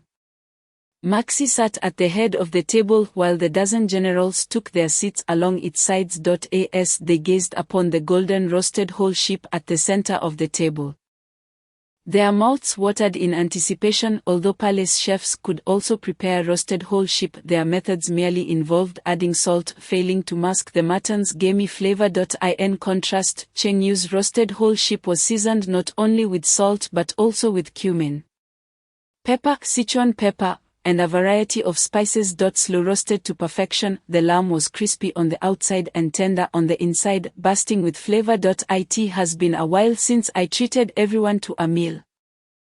Feel free to indulge, Maxi announced to the generals. Thank you, His Royal Highness the Third Prince. Eagerly they picked up their knives and forks to sample the roasted whole sheep. Is this truly mutton? There is not a hint of gaminess. Not only was the gamey taste absent, but the freshness of the lamb was preserved as well. This chef is astonishing, it's delicious. Oh, I have never tasted such exquisite roasted meat before. This chef surpasses even palace chefs. After the generals savored the roasted whole sheep, they moved on to sample the other dishes, only to be equally astonished by their exquisite flavors. Your Highness the Third Prince, who is this chef? One could not help but inquire. His name is Cheng Yu, just an ordinary civilian chef, yet his culinary creations far exceed those of palace chefs. Indeed, true masters often dwell among the common folk. May we meet him? Certainly, he is still cooking. You shall see him shortly. A dozen people wish to meet Cheng Yu, and since this place is not far from the Northern Fortress, they can frequently come to enjoy the meals prepared by him.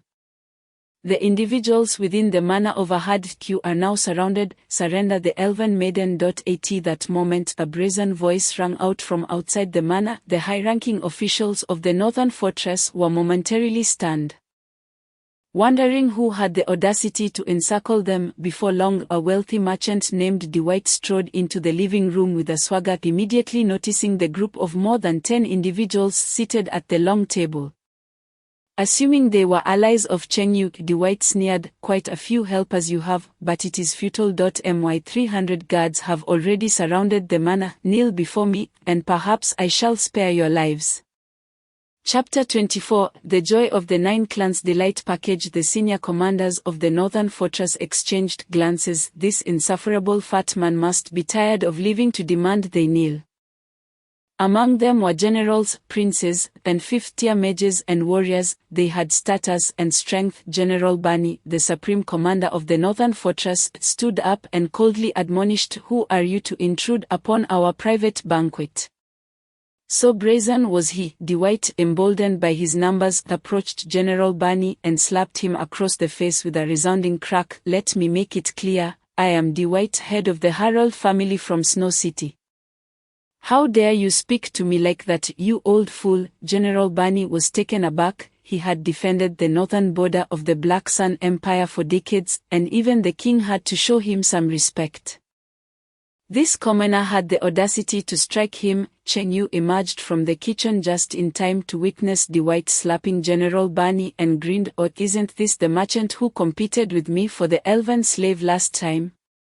Congratulations on acquiring the Nine Clans Delight Package." Having heard these individuals refer to Maxi as the Third Prince, a figure of considerable stature, Cheng Yu was uncertain of Dwight's identity but recognized that it must be significant.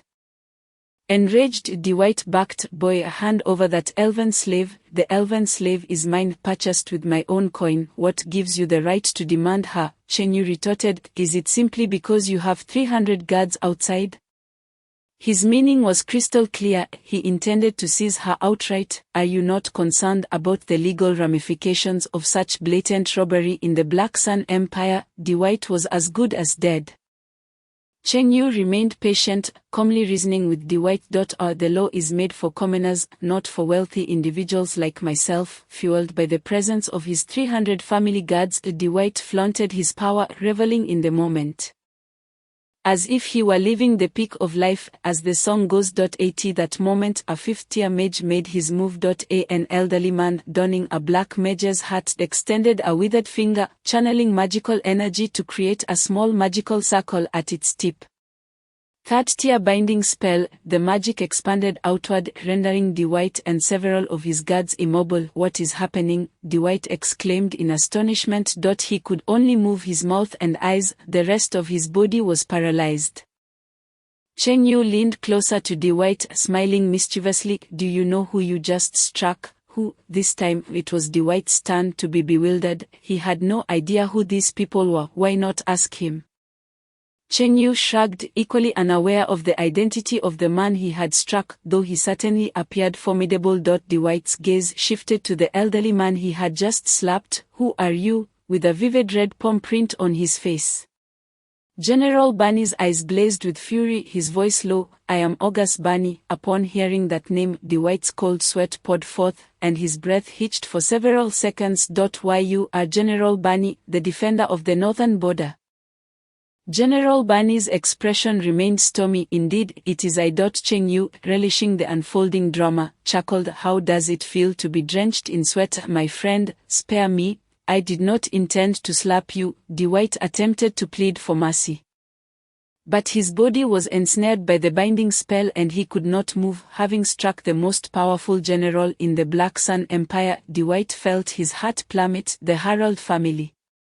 Right, none shall escape. The glint in General Bunny's eyes spoke of impending violence. The fifth-tier mage stepped outside the manor and unleashed a large-scale binding spell, immobilizing all the hundreds of guards of the Harald family. The next day, news arrived from Snow City. A massive army surrounded the Harald family estate, capturing all its members. The men were dispatched to the northern front lines as cannon fodder while the women were sold into slavery. All of this transpired due to Dwight's slap, leading to the overnight obliteration of one of the foremost families in Snow City. In the afternoon, Cheng Yu sat beneath the shade of a tree. Counting the gold coins he had accumulated over the past few days, he had over 40 coins now. At this rate of income, he could amass considerable wealth, acquire more lovely maidens, and purchase more land. How exhilarating! Ivy had been studying magic under Austen's guidance, her magical skills improving significantly. Austen buried a pea seed in the soil, instructing Ivy, give it a try and see if you can make the pea seed sprout. Holding her magic wand, Ivy cast a plant growth spell on the pea seed. A tender green shoot emerged from the soil, rapidly growing into a half-meter tall pea plant in mere seconds. You have only been learning for a few days, yet you have already reached the level of making seeds grow into plants. Your future potential is limitless. Austen marveled at Ivy's magical talent. Such aptitude could be considered top tier even in the esteemed Imperial Magic Academy, where prodigies were plentiful. In comparison, Maxi seemed rather mediocre. After more than a year of study, he had barely scratched the surface. Were it not for his status as the third prince of the Black Sun Empire and the royal family's generous funding to Austen, such a lackluster individual would not even be worth teaching.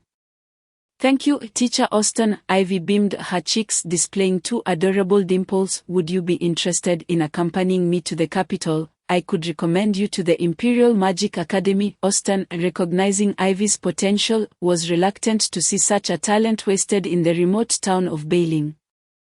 Ivy glanced at Cheng Yu, who was sitting nearby in the shade, and shook her head. This is my home. I want to stay with Lord Cheng Yu and go nowhere else. Very well, if you are unwilling. I shall not force you into the Imperial Magic Academy. Ivy eagerly rushed to Cheng Yu's side, exclaiming, Lord Cheng Yu, my plant growth spell can make seeds sprout. Really? Let us see. Cheng Yu expended 50 positive emotion points to exchange for a bag of cumin seeds from the system shop. Cumin was not a plant found on the Celsius continent, and purchasing a small vial of cumin powder from the system shop would cost 100 positive emotion points. By planting it himself, he could save a great deal. Taking a small handful of cumin seeds, he scattered them into the soil. Ivy, holding her magic wand, conjured a circular magical array at its tip and cast the plant growth spell on the cumin seeds buried in the earth. The seeds began to sprout and grow into plants, blooming with many small white flowers at the top. Once the flowers produced seeds, he could harvest cumin and grind it into powder, thus creating cumin powder. My current magical level allows me only to achieve this extent, Ivy admitted, feeling somewhat apologetic that she could not make the cumin grow to seed. That is quite alright, it is already impressive. Cheng Yu embraced Ivy and planted a kiss on her smooth forehead. Ivy's cheeks flushed crimson, her head nestling into Cheng Yu's embrace. The host's affinity with Ivy rose by 5 points, bringing their total affinity to 90 points. Nearing the coveted 100. From Mina, he had gained the Silver Wolf clan's innate skill, Silver Moon Shockwave. He was curious what innate abilities he might acquire from Ivy. Chapter 25, The Blood Queen. Afra Cheng Yu, Mina and Ivy sat beneath the tree, making dumplings. A palm-sized, dark round cake appeared in Cheng Yu's hand, which he offered to Ivy. Ivy, try this cake. Wow, Lord Cheng Yu, what is this? Ivy's eyes sparkled with delight. Assuming it was yet another tasty treat, she took the dark cake and bit into it without hesitation. The next moment, a profound bitterness spread across her palate, transforming her lovely face into a mask of agony. It is so bitter, Ivy frowned, recalling how Cheng Yu's dishes had always been delicious. Even if they were not to her liking, they were never inedible. However, this dark cake was both bitter and astringent.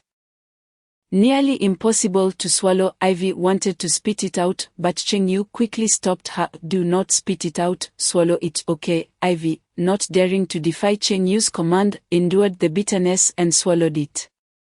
Puzzled as to why Lord Cheng Yu would create such an unpalatable dish, she wondered if he had prepared too many delicious meals and sought to change things up. As Ivy pondered, she felt a change in her internal magical energy, noticeably growing stronger. Intelligent as she was, Ivy instantly realized what was happening and gazed at Cheng Yu in astonishment. This food can enhance magical power. Indeed, Cheng Yu affirmed, but how can this dark cake enhance magical energy if it is not a magical potion? Generally, only potions concocted by alchemists could enhance magical potency. It contains magical materials that boost magical strength. That is incorrect. I heard from Teacher Austen that even if one possesses magical materials that enhance magical power, without a potion recipe, one cannot concoct a potion to elevate magical abilities. Each alchemist possesses their unique potion recipes. Some can heal wounds, others can augment magical prowess, while some enhance strength or bolster defenses. These recipes are derived from countless experiments that consume vast quantities of magical materials, thus even the most rudimentary potion recipes command exorbitant prices. This is not an alchemist's potion, but rather a type of food that can enhance magical power. Special recipes and alchemical potion formulas share a remarkable similarity. Iweni nodded like a chick pecking at rice. Realizing that food could also enhance magical abilities, what an enlightening revelation. After wrapping 800 buns, Iweni hurried off to study magic with Austen. Meanwhile, Mina wielded a 100-pound greatsword, honing her physique through vigorous swings. The laws of the Celsius continent differ significantly from those of Earth. No matter how hard humans on Earth train, they could never lift a truck.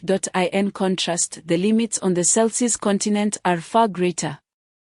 Through years of persistent training, human bodies can become increasingly robust. High-tier warriors can easily lift boulders weighing dozens of tons, effortlessly collapsing mountains. After practicing for a while, Mina glanced over at Cheng Yu, who was leisurely basking in the sun not far away. She knew Cheng Yu possessed immense strength, yet she had never witnessed him training his body and was curious about how he had grown so powerful.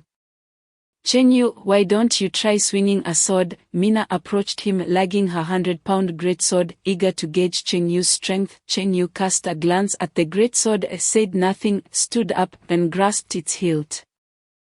In his hands, the 100-pound sword felt as light as a mere straw. Raising the greatsword high, he swung it forcefully toward the ground. Boom! A deafening sound erupted. The ground trembled slightly, and a crack several meters long split open.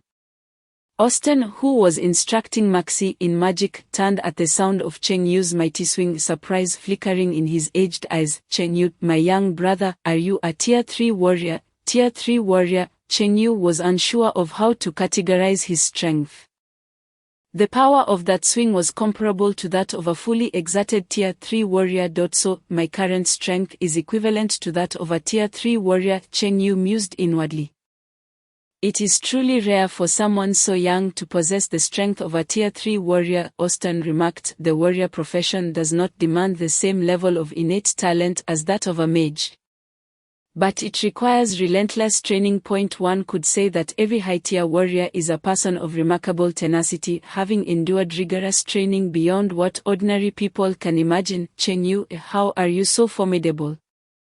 Mina's eyes sparkled with admiration and surprise. If hard work sufficed, what need would there be for geniuses? If geniuses were sufficient, what need would there be for external aids? Chen Yu's strength was entirely reliant on the system's enhancements. Achieving the power of a Tier 3 warrior in just half a year, the ferocity of the bestiared maidens during their heat was terrifying. For the ensuing period, Chen Yu found himself aiding Mina in quenching her fiery urges every night. Were it not for his strength rivaling that of a Tier 3 warrior, he would have truly struggled to satisfy her. To the north of the border, a vast expanse of snowy plains lay beneath a grey sky heavy with falling snow. A throng of skeletal soldiers brandished swords and blades, surging towards the northern border like a relentless tide. Tens of thousands of border guards departed from their fortress to engage in battle with the undead skeletons. These skeletons were merely low-tier combatants. Interspersed among them were a few first- and second-tier demon warriors, goblin warriors, and lizard-men warriors. The cavalry was the most mobile, leading the charge at the forefront of the formation. Clad in heavy armor, the cavalry tore through the enemy lines like a sharpened dagger, many of the undead skeletons being crushed under their assault. Following closely were shield-bearers, pikemen, and archers who, leveraging their formation, dispatched the encroaching demons. Soon, the demon army suffered tremendous casualties. Just then, the grey sky morphed into a blood-red hue, enveloping the entire battlefield in a crimson domain. Thousands of human warriors felt their blood boiling within, as if it might burst forth at any moment.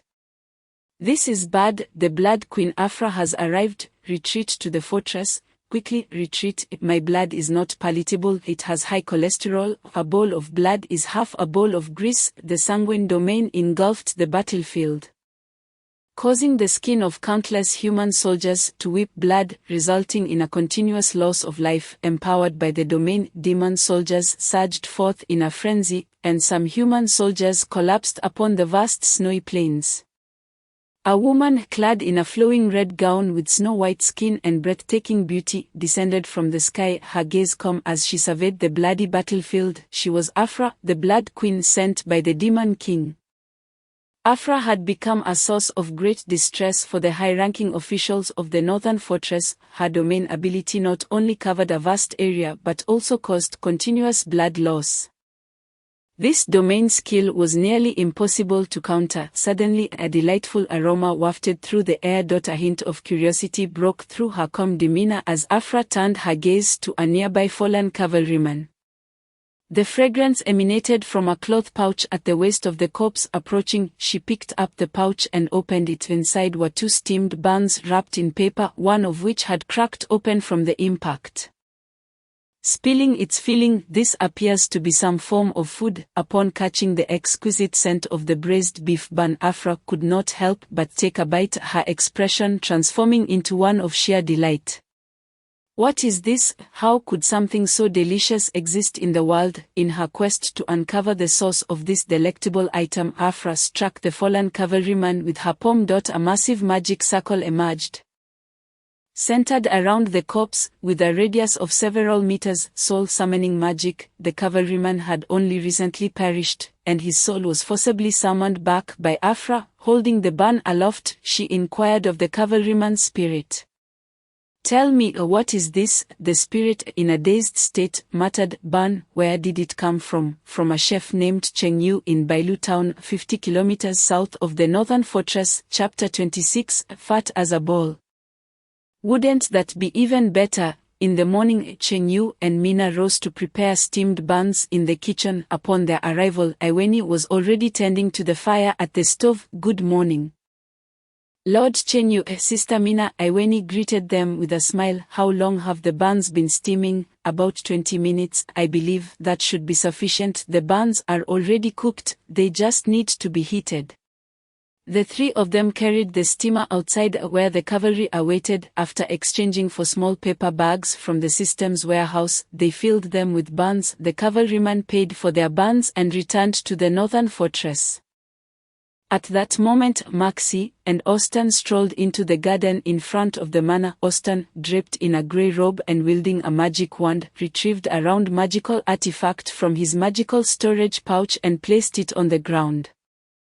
Maxi's belly jiggled like waves as he cautiously stood on the circular magical device, fearful that his weight might crush it. The magical artifact displayed Maxi's current weight, 228 pounds. "I've gained 10 pounds. His voice reached an ear-piercing decibel as Maxi wailed like a pig being slaughtered. Having stayed with Cheng Yu for less than a month, he had gained 10 pounds. If he continued to stay, he was certain he would surpass 300 pounds. "What on earth, Maxi? Why are you making such a racket?" Cheng Yu was startled by Maxi's outburst, with a look of horror morphing into disappointment. Maxi sighed, his expression one of dismay. "Cheng Yu, I can no longer stay here. After spending just over 10 days with you, I've gained 10 pounds. The king of the Black Sun Empire had dispatched Maxi to inspect the front lines.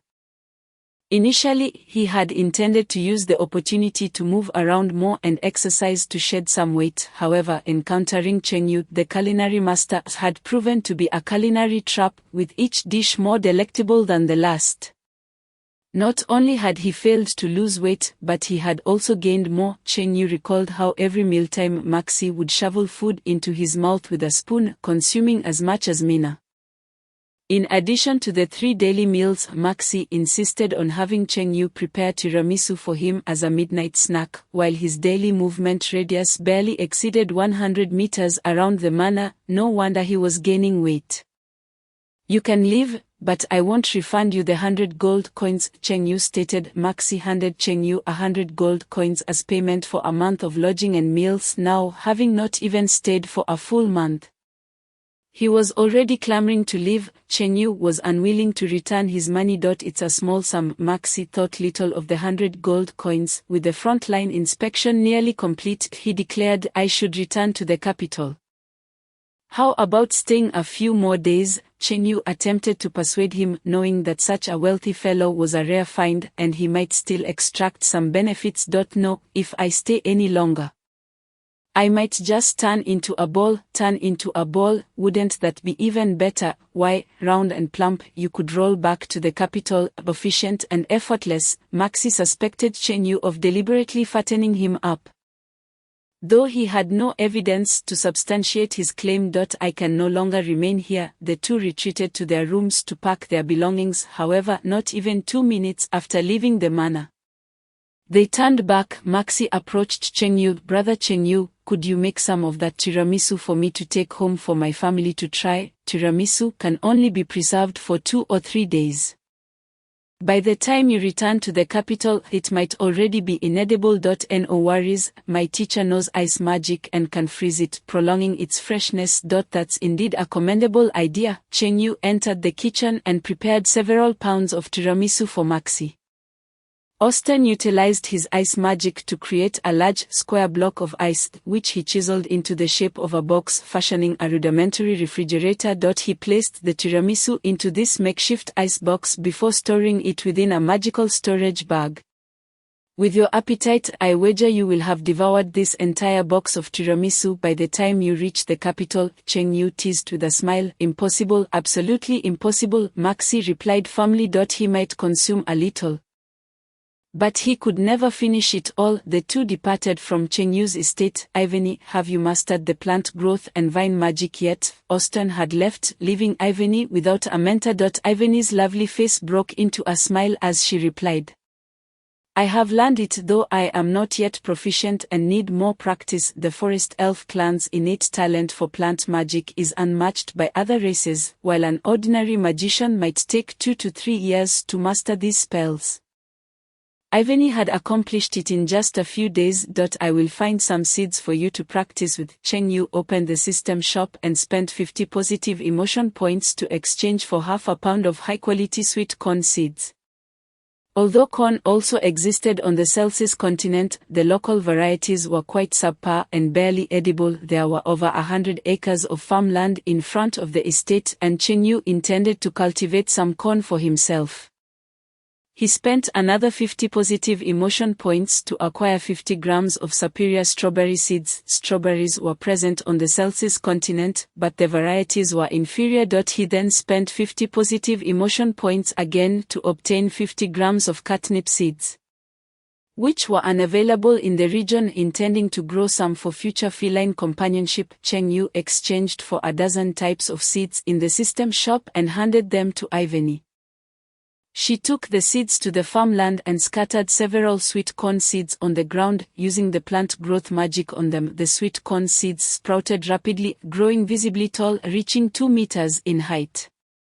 However, Ivany's current abilities were limited, preventing her from making the plants flower and bear fruit. She would have to wait a while to enjoy the sweet corn. Cheng Yu sat in the shade of a tree, observing Ivany practice her magic and marveling at the convenience of using magic for farming. At that moment, a luxurious carriage halted at the entrance of Cheng Yu's estate. The carriage door opened, and a rotund merchant, leaning on a cane and wearing a professional fake smile, descended. Cheng Yu glanced over and recognized him as the slave trader Marcus, pondering what business he might have with him. Chapter 27, New Talent, Mastery of Magic. With a disingenuous grin, Marcus greeted Cheng Yu. Brother Cheng Yu, it has been a while. Is that not, Marcus? Please, take a seat. Cheng Yu extended a somewhat superficial invitation for Marcus to sit down. Mina glared coldly at Marcus. Having been imprisoned by him previously, she held no fondness for him. Were it not for Cheng Yu's presence, she would have already brandished her great sword and skewered Marcus.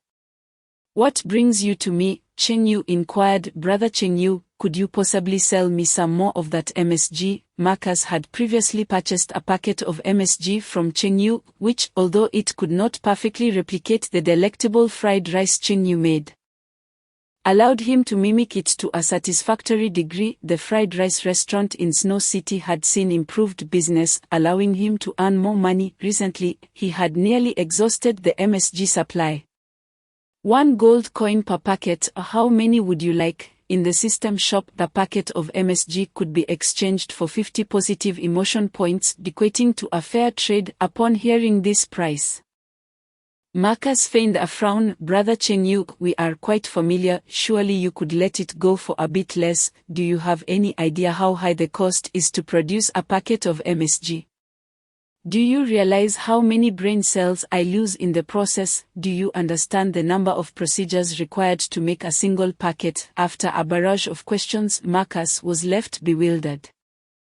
Was manufacturing a packet of MSG really that complicated? Cheng Yu would not divulge that the process was not particularly complex. It simply involved opening the system panel and exchanging for it. Marcus, realizing he could not persuade Cheng Yu to lower the price, mentally calculated that at 1 gold coin per packet, half of his profits from each bowl of fried rice sold would end up in Cheng Yu's pocket. It was infuriating to think that the profits he worked so hard to earn would be halved. However, Cheng Yu was the only one in the entire Black Sun Empire with MSG. Very well, 1 gold coin per packet it is. Marcus considered to Cheng Yu's pricing. How many would you like? I will take 50 packets. Marcus intended to open several more fried rice restaurants in Snow City and stock up on MSG for future use. Cheng Yu entered the house and expended 2,500 positive emotion points to exchange for 50 packets of MSG, which he placed in a large cloth bag. He emerged holding the bag and handed it to Marcus. Marcus instructed one of his subordinates to return to the carriage to fetch a small box. Upon opening it, it revealed a glittering collection of gold coins. Marcus retrieved 50 gold coins and presented them to Cheng Yu, who then personally counted the quantity of MSG. Once both parties confirmed the count, Marcus instructed his subordinate to place the bag of MSG onto the carriage. What a vibrant youth, such a pity you are alive, Marcus thought to himself, casting a resentful glance at Cheng Yu before departing the estate with ease. Cheng Yu earned 50 gold coins the first time he experienced the joy of mastering core technology. Back on Earth, he had been at the bottom of the industrial chain in Huaxia, doing the most laborious work for the least profit. Foreigners profited immensely from selling chips and high-end medical equipment. Indeed, technology is the primary productive force. Ivany, clutching her magic wand, practiced plant growth magic in the fields, and within an hour, she had cultivated a vast expanse of sweet corn and tomatoes. Cheng Yu approached her, admiring the extensive crop of corn and tomatoes, and praised her. Well done, Ivany, from now on, I will be able to assist you. Receiving Cheng Yu's approval brought Ivany great joy, and a sweet smile adorned her face. The rapport between the host and Ivany reached 100 points, granting the host the elf clan talent, mastery of magic. Cheng Yu eagerly opened the system panel. Host, Cheng Yu culinary skill level, max strength, 419 defense, 419 skills, silver moon shockwave. Mastery of magic, passive, equipment, dragon patterned gold dagger. Mastery of magic is a passive skill. Cheng Yu examined the mastery of magic skill. Mastery of magic, maximum affinity for magic power.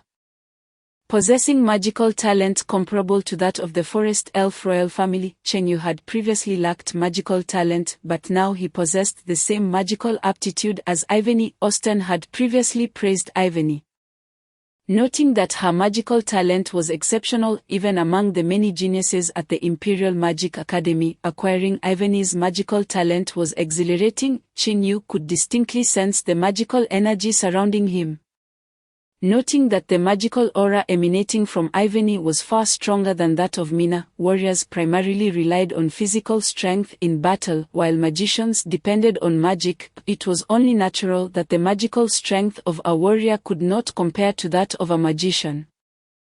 Ivany, standing at about 1.60 meters, possessed a charmingly delicate appearance reminiscent of a sweet neighbor girl. Through their time together, Cheng Yu had come to understand Ivany's character. She was quiet and introverted, not particularly adept at expressing her feelings.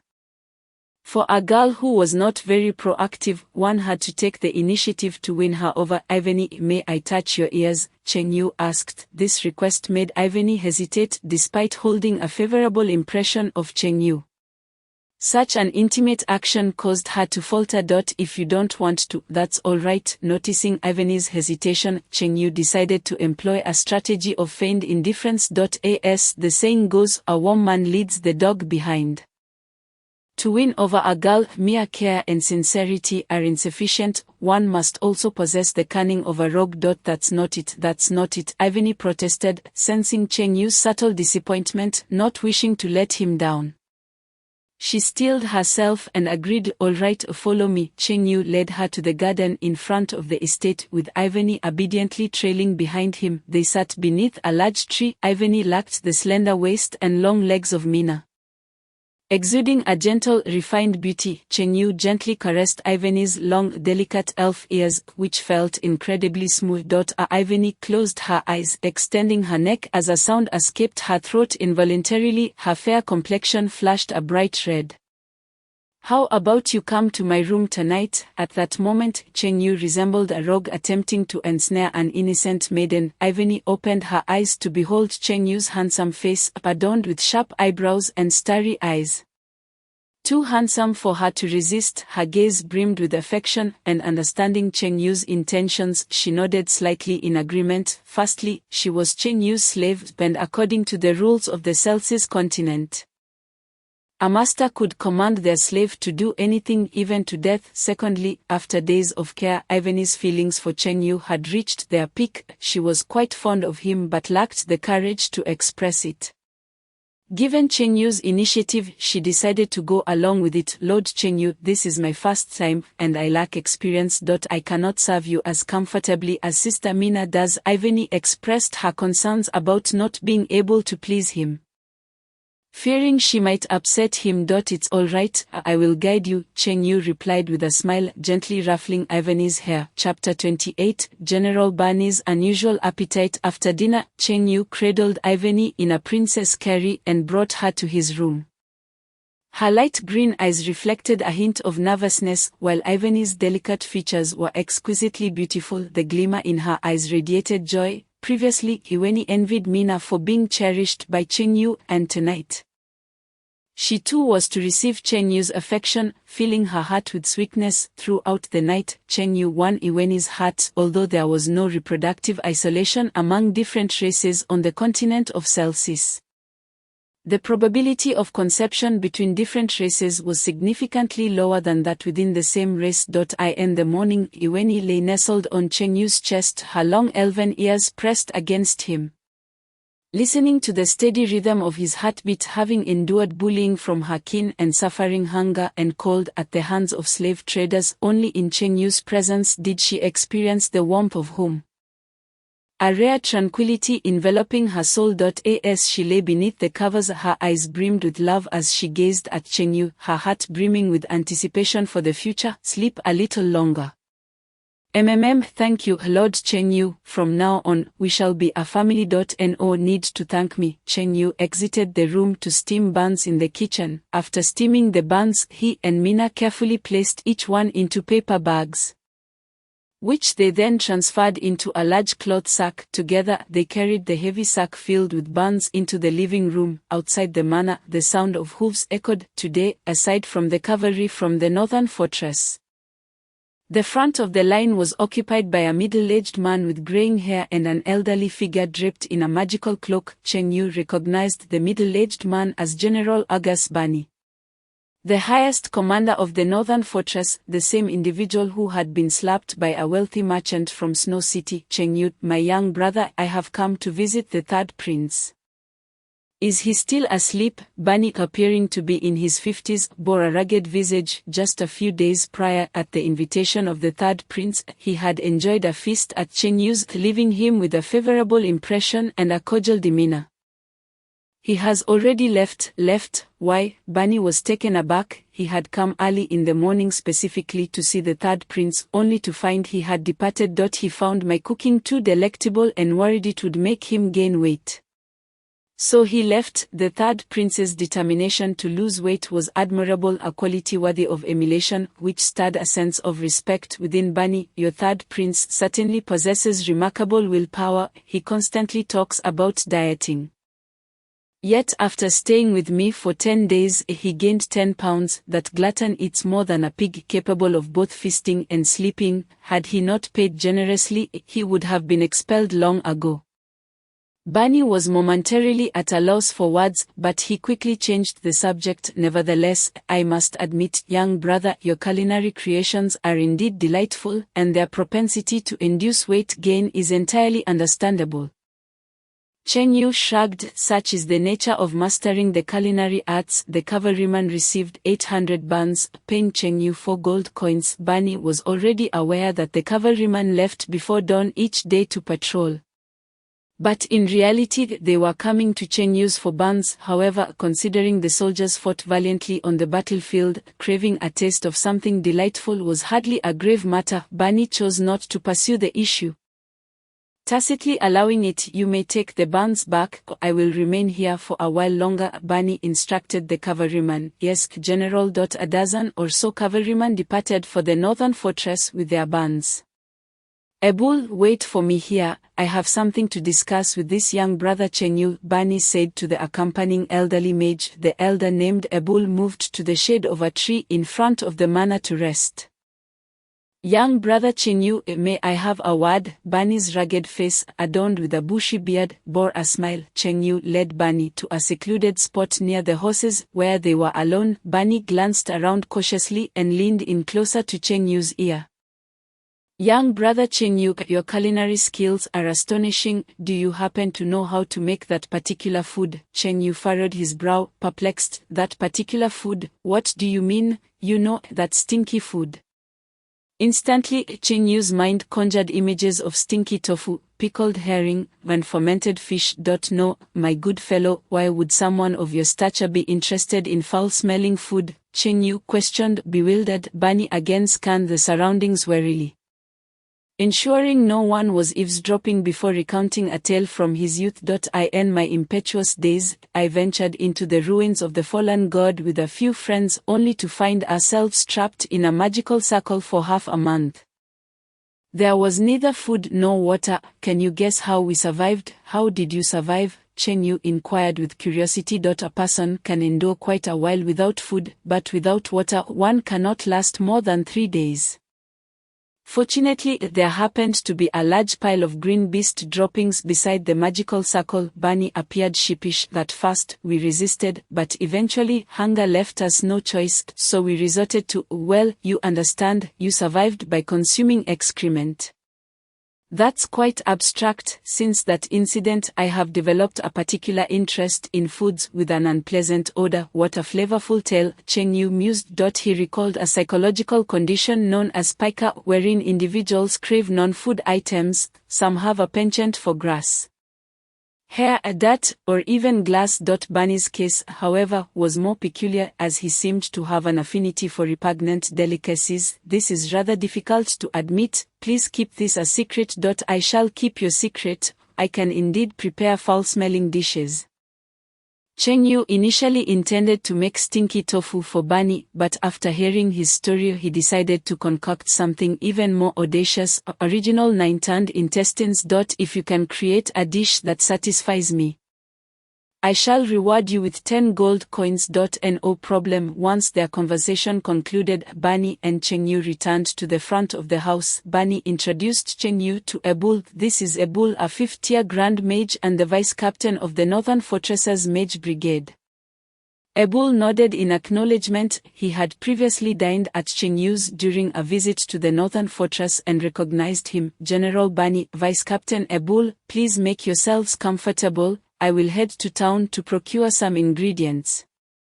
At the market in White Dew Town, the people of the Black Sun Empire typically shun animal entrails, often discarding pig intestines. Chengyu, a frequent visitor to the market, had grown quite familiar with the pork vendors, and he received a basket of pig intestines for free. He took the intestines to the riverside outside White Dew Town, donned gloves, and gave them a rough wash, intentionally leaving them somewhat unclean. Then he retrieved a kitchen knife, cutting them into small pieces and placing them into his pocket. Back at the manor, Chengyu used an iron pot to prepare the original 9-turned intestines. The preparation required an array of seasonings: cilantro, white pepper, scallions, dried chilies, ginger, garlic, Sichuan pepper, dark soy sauce, cooking wine, and starch, nearly 20 different ingredients in total. The first step in creating 9-turned intestines is to prepare the intestines by folding them inside out to create 4 layers. Then securing both ends with toothpicks in a cross shape. Next, a pot is filled with water, to which dark soy sauce, scallions, ginger, cooking wine, dried chilies, pepper, and salt are added, followed by the pig intestines. The mixture is brought to a boil over high heat, then simmered on low for about 2 hours until tender. Once cooked, the intestines are removed and cut into segments of approximately 2.5 centimeters, coated in soy sauce for color. Oil is heated in a pan until it reaches 7/10 hot, at which point the cut intestines are added for frying. Gradually, sugar, cooking wine, rice vinegar, and pepper are incorporated, with water added to thicken the sauce. Finally, chopped cilantro is sprinkled on top due to Chengyu's hasty cleaning. The dish retained not only the aroma of the seasonings but also a lingering scent unique to the intestines. Mina entered the kitchen, her keen wolf senses detecting the foul odor in the air, causing her to wrinkle her nose. "Cheng Yu, are you cooking feces?" "What do you mean by cooking feces? It's original nine-turned intestines." "Ugh," Mina nearly retched, hastily fleeing the kitchen. The manor's wooden structure spanned several thousand square meters. With many vacant rooms, Cheng Yu randomly selected an empty room to place the original nine-turned intestines, ensuring the smell wouldn't waft throughout the premises. "General Bunny, the dish is ready." Cheng Yu threw a knowing glance at Bunny in the garden. Following Cheng Yu to the room, Bunny inhaled the distinctive scent of the intestines that filled the air, his expression one of bliss as he eagerly approached the table and took a bite with a fork. The flavor of the nine-turned intestines was predominantly sweet and sour, with hints of saltiness and spiciness, rich yet not greasy, tender but not mushy, with a soft and glutinous texture and a complex flavor profile. Most importantly, Cheng Yu had deliberately left it unwashed. Bunny's eyes widened, tears welling at the corners. "Oh, this flavor, it reminds me of my lost youth." The taste of original nine-turned intestines stirred memories of Bunny's past, transporting him back to the days spent with friends bravely exploring the ruins, trapped in the magical circle. Just like every heroic adventure story, young warriors trust and assist one another, delving into the unknown, vanquishing monsters, then gaining legacies. Although they ultimately faced misfortune and resorted to desperate measures, the bonds of friendship forged among companions were indelible. Positive emotional value increased by 48. Cheng Yu was taken aback by the system's notification. The surge of positive emotional value was astonishing. Typically, diners experience a boost of 3 to 8 points of positive emotional value from Cheng Yu's culinary creations, while those in a state of hunger might receive between 10 to 15 points.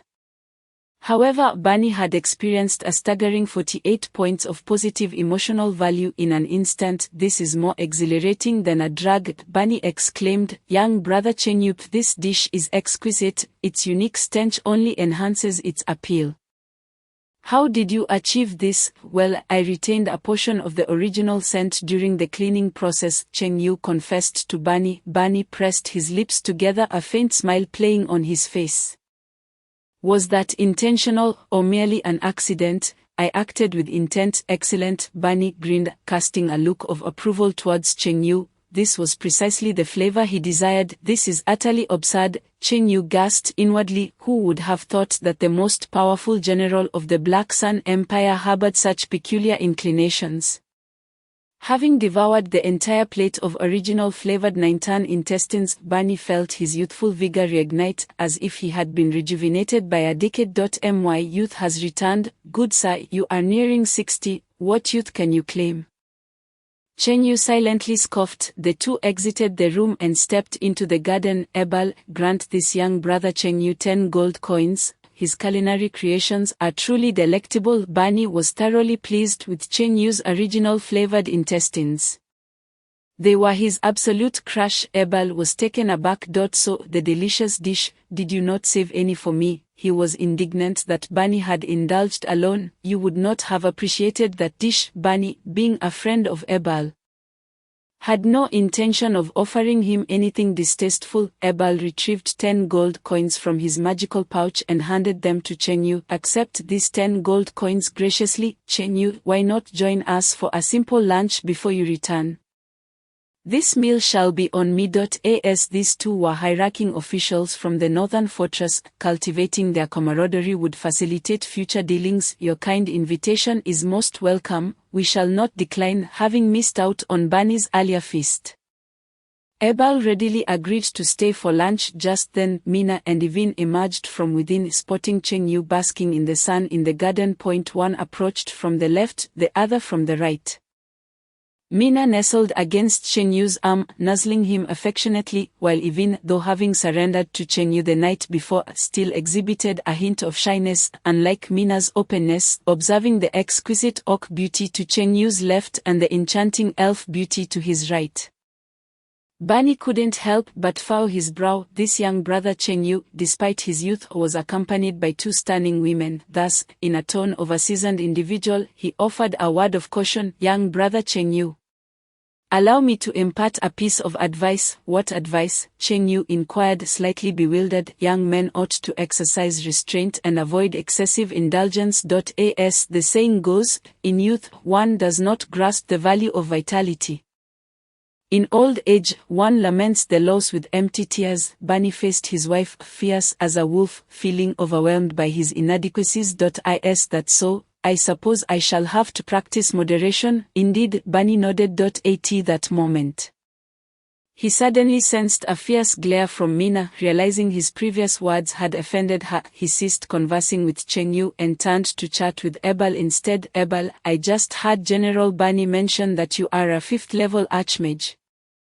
Could you teach me a freezing spell? In this alternate world devoid of refrigerators, preserving food for the long term was a challenge. Cheng Yu, now possessing magical talents rivaling those of the elves, desired to learn freezing magic for food preservation. Ebal scrutinized Cheng Yu. The path of magic requires innate talent. Not everyone can become a mage. Do you possess such talent? Among all professions in the Success continent, the highest requirements for talent are for the priest profession, followed by mages, alchemists, and finally, warriors. It is precisely because the warrior profession demands less innate ability that its numbers far exceed those of other professions. I possess some talent, though I do not seek to learn any profound magic, merely a basic freezing spell for meat preservation. Very well. Ebal retrieved a magic tome from his pouch and handed it to Cheng Yu.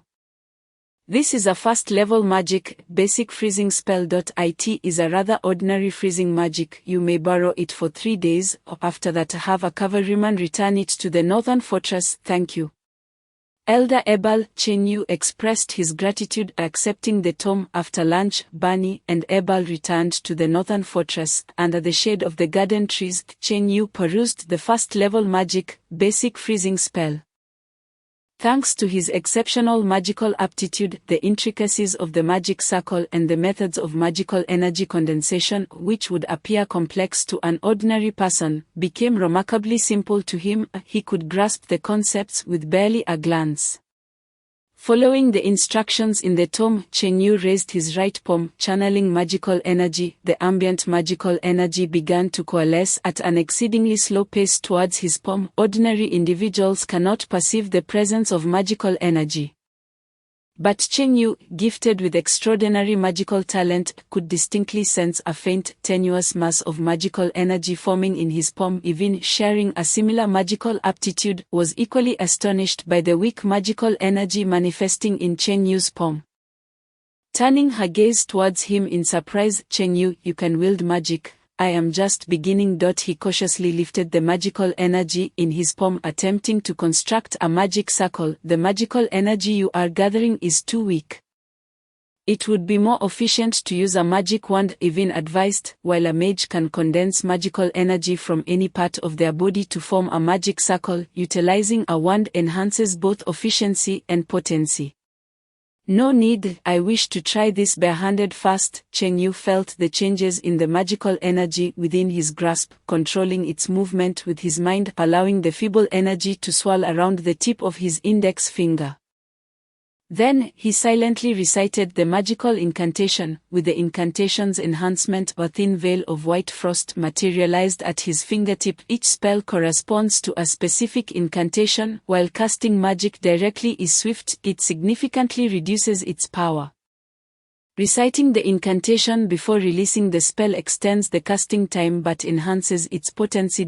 As a novice, even though Cheng Yu managed to recite the complete incantation for the basic freezing spell, only a faint mist of frost emerged. Far from achieving freezing fascinating, Cheng Yu found the experience of wielding such supernatural power utterly novel. In the following days, Cheng Yu practiced the basic freezing spell daily.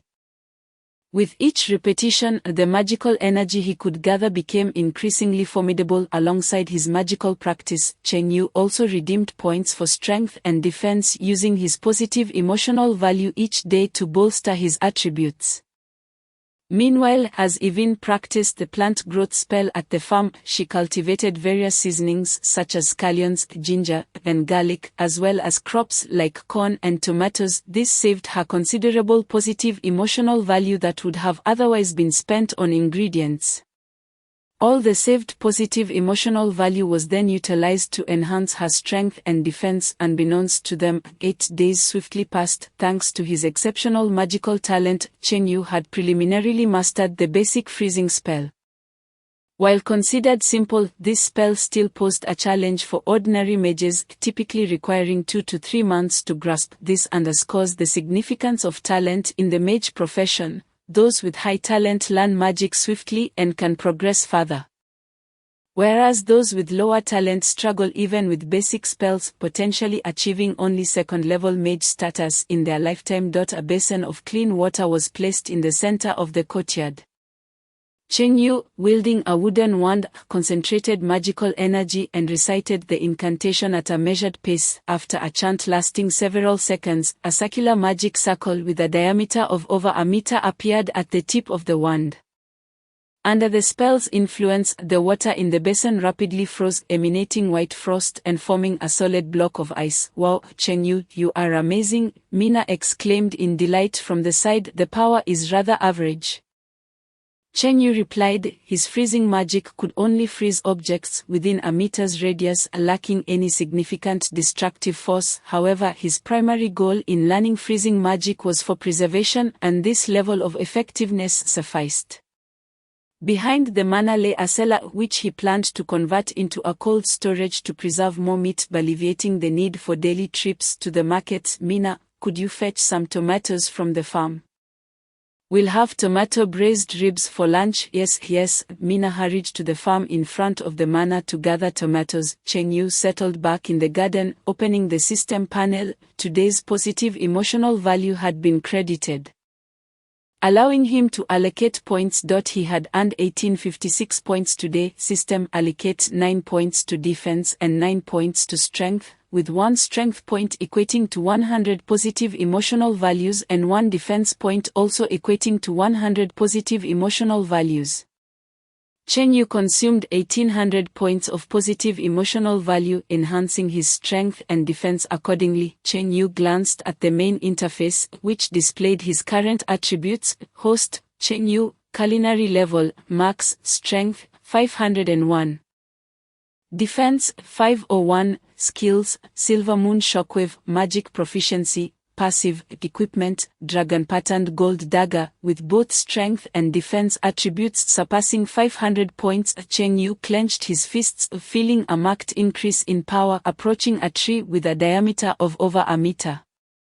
He tightened his fists and struck it. Bang! A resounding crack echoed as the sturdy tree was cleaved in two by Chen Yu's punch, spotting a boulder nearby, standing some 10 meters high and comparable in size to a 4-story building. Weighing an estimated 200 to 300 tons, he approached it, embraced one corner, and hoisted it aloft. After holding the boulder for several seconds, he set it down and struck it with his fist. Bang! The boulder shattered, debris flying in all directions. With his high defense, Chen Yu's fists had become harder than the boulder itself. Striking the stone left his hands unscathed, witnessing Chen Yu shatter a 4-story high boulder with his bare hands. Mina's expression turned to one of astonishment. "Chen Yu, your strength rivals that of the mightiest warriors in our Silver Wolf tribe. It's nothing extraordinary. I actually prefer magic." Though Chen Yu possessed remarkable strength, he had little inclination for such combative methods. In contrast to sheer strength, Chen Yu has a preference for flamboyant magic, ice magic, fire magic, water magic, and plant magic. The potency of such spells is one matter, while their aesthetic appeal is entirely another. Mina appears somewhat speechless. It is a well-accepted truth on the continent of Celsis that magic users possess frail physical bodies and are not adept in close combat. Is it reasonable for Chen Yu, a magic user with maximum strength and defense, to exist? It is hard to imagine the despair of an opponent who, after evading a myriad of ostentatious magical attacks, finally closes in on Chen Yu only to discover that they cannot prevail in hand-to-hand combat. Outside the manor, a young individual approaches. This person, possessing strikingly handsome features, is draped in a crimson cloak. Their legs encased in white stockings and lantern pants, completed with black pigskin shoes, standing at a height of just over 1.60 m. They are comparable to UNI.is. This individual, male or female.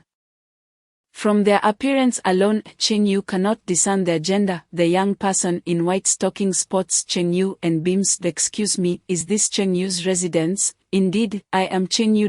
I am called Xiao, a traveling bird. I heard from the townsfolk that you prepare a delectable egg fried rice, so I came specifically to sample it. I no longer sell egg fried rice. Chen Yu declined Xiao's request. Come on, handsome, just make me a taste. Xiao approaches with an air of familiarity, tugging at Chen Yu's sleeve in an earnest plea. I will not. Chen Yu's refusal is firm and unwavering. Xiao smiles subtly. If you prepare a portion of egg fried rice for me, I shall offer you 100 gold coins. How much? 100 gold coins. It is widely known that birds are either impoverished or inebriated. For a bird to possess such wealth is utterly absurd. Very well, I will prepare you a portion. Chen Yu turns and enters the house to make the egg fried rice for Xiao. The tantalizing aroma of the delicious egg fried rice wafts through the air. Placed before the bird named Xiao, upon catching the fragrance, Xiao eagerly scoops a spoonful, the exquisite flavor dancing upon their tongue as if in a celestial realm. This is truly delicious. A rapturous cry escapes Xiao. Cease your exclamations, Chen Yu admonishes. This is simply delightful, Xiao continues to exclaim while savoring the egg fried rice. I told you to stop. Chen Yu, feeling exasperated, gives Xiao a light kick. Should passers-by outside the manor overhear, they might assume that a romantic escapade is unfolding within. Hey, rubbing their rear, Xiao refrains from further outbursts.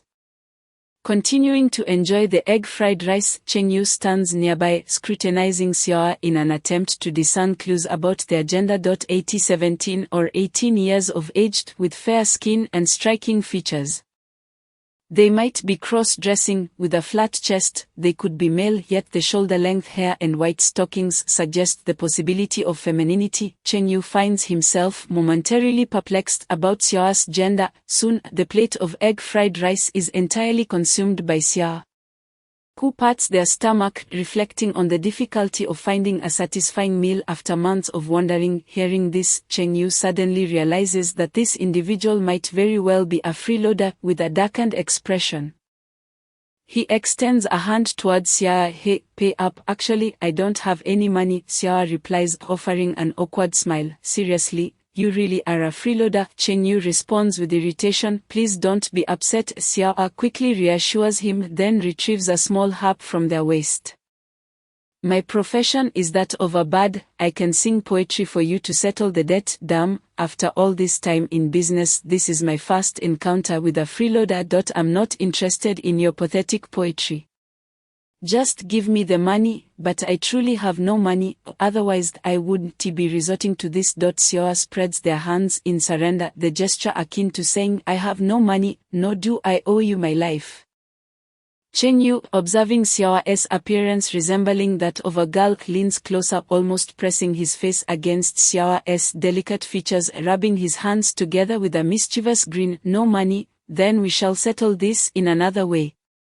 But I am a boy, Xiao replies calmly. A boy? Chen Yu's grin grows more malevolent. Doesn't that make it even more thrilling? Please don't come any closer. Xiao's previously calm demeanor shifts to one of panic. It is unexpected that this individual would be so bold, even targeting boys. You possess exceptional magical talent. I can teach you a spell to settle your debt. How does that sound? Xiao proposes. Chen Yu is momentarily taken aback. Isn't magical talent typically assessed with a specialized talent detection stone? How did Xiao discern this? Are you also a magic user? My primary profession is that of a bard, but I also dabble in magic for fun. Xiao replies with a smile. Is that true? Chen Yu returns to his seat, skeptical of Xiao's claims. Magic users generally hold a high status, and even if they were to fall to the level of a commoner, They wouldn't be reduced to starving. Chen Yu remains doubtful of the Ragged Bird's assertion of being a magic user. I know many spells. What would you like to learn? I prefer not to engage with boys. Xiao nudges Chen Yu away, creating distance. I wish to learn a spell of unparalleled power, one capable of obliterating the continent of Celsis in a single strike. I cannot teach you that. Then I wish to learn time-stopping magic. I cannot teach you that either. What about 9th tier forbidden spells? I cannot teach you those. Then what spells can you teach? I can teach you the fly swatting spell, the automatic clothing cleaning spell, the no sleep walking in snow spell, and the automatic oral hygiene spell. This time it is Chen Yu's turn to be speechless. What nonsensical spells are these? Merely hearing their names is absurd. However, upon further thought, exchanging a bowl of egg fried rice for a spell is not an unfavorable deal.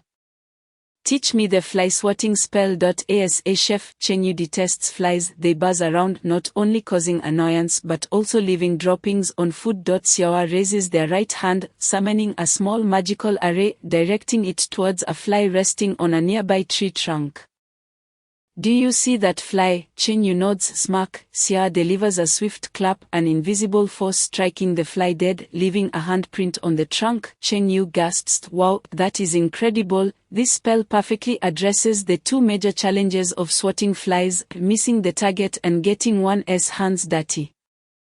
Hihi. Xiao chuckles, retrieving a single page of paper from their magic pouch and handing it to Chen Yu. What is this? Chen Yu inquires. The spell book for the fly swatting spell. A spell book? Just a single page?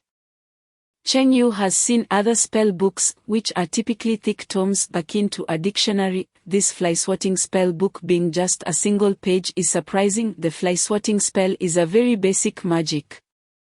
It is not complex. Is that so? Chen Yu, still skeptical, examines the page. The fly swatting spell is indeed simple, requiring neither incantations nor a wand. One can release it merely by forming the magical array in one's palm. Chen Yu looks at the handprint on the tree trunk. What is the effective range of the fly swatting spell? Xiao ponders. The casting range is probably a few thousand meters. That far. The god-level spell that obliterates the fly race allows no escape for any fly within sight.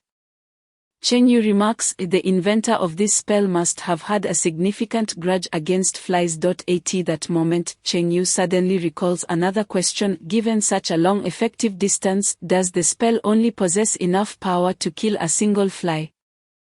The fly swatting spell can be viewed as an ultra-long-range consumption skill. The spell's potency is essentially the force one exerts with a hand. How strong can a magic user be? Xia explains. Magic users generally possess frail physical bodies, so the force of a single clap is only slightly greater than that of an average person. Thus, the fly swatting spell can only kill flies. Chen Yu's curiosity is piqued. With his physical strength combined with the fly swatting spell, could he swat an enemy dead from a kilometer away? He'll have to try that once he learns the spell. With his hands clasped before him, Xiao gazes at Chen Yu with hopeful anticipation.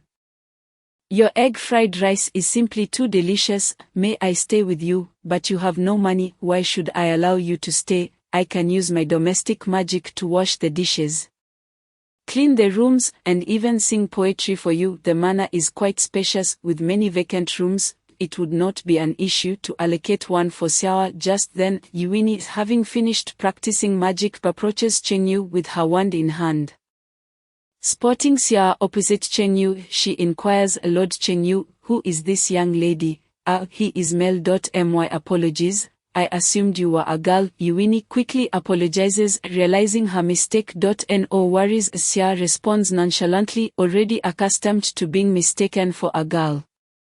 Observing Xiao's legs clad in white stockings, Chen Yu leans closer. Young man, may I ask you a question? What question? Where did you purchase those white stockings? From a merchant in Snow City. There are actually vendors selling white stockings in Snow City. Chen Yu exclaims with joy. Quickly tell me, which merchant? Xiao provides Chen Yu with the location of the merchant selling stockings. Chapter 32. Take this, you big loser. Sleep, drink, sunbathe. Xia resides in Chen Yu Manor, engaging in the same trifling tasks day after day. Chenyu considers himself quite adept at slacking off, yet Xayah surpasses him in this art of idleness. Despite his daily languor, Xayah's various life-related spells prove to be remarkably practical. The weed-clearing spell eradicates all unwanted flora in the garden and fields.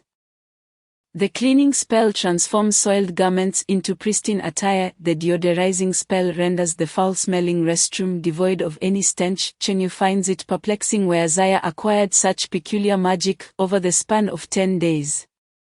Chenyu, with his exceptional magical aptitude and relentless practice, fully masters the fly-swatting spell, resulting in a substantial toll on the fly population within the manor. Concurrently, he also refines his first-tier freezing spell. What once could freeze but a basin of water now successfully encases an entire vat. On a clear day, with a gentle breeze stirring the woods, Chenyu stands alone on the embankment where the farm meets the forest, practicing the fly-swatting spell. Holding his breath in concentration, he raises his right hand.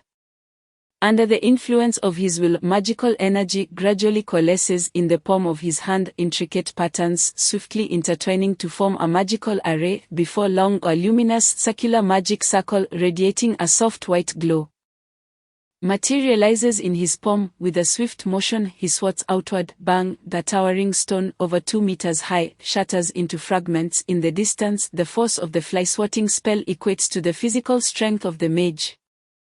Yet a mage's physique is often frail, barely sufficient for swatting flies. This seems absurd. The combination of the fly-swatting spell and Chenyu's formidable strength renders it a near invincible ability. Furthermore, this spell is instantaneously cast. The moment Chenyu strikes, the power is immediately exerted upon the target without any delay. One cannot help but wonder about the madness of the mage who invented the fly-swatting spell, driven to such extremes to eliminate flies. After practicing the fly-swatting spell, Chenyu returns to the manor, taking a seat at the stone table to further enhance his strength and defense attributes. He opens the system panel, where the upper right corner displays his current positive emotion value at 2023 points. Add 10 points to strength and 10 points to defense. Chenyu requests of the system. The host consumes 2000 positive emotion points, strength 10, defense 10. Host Chenyu culinary level, max strength, 602 defense, 602 skills, Silver Moon Shockwave.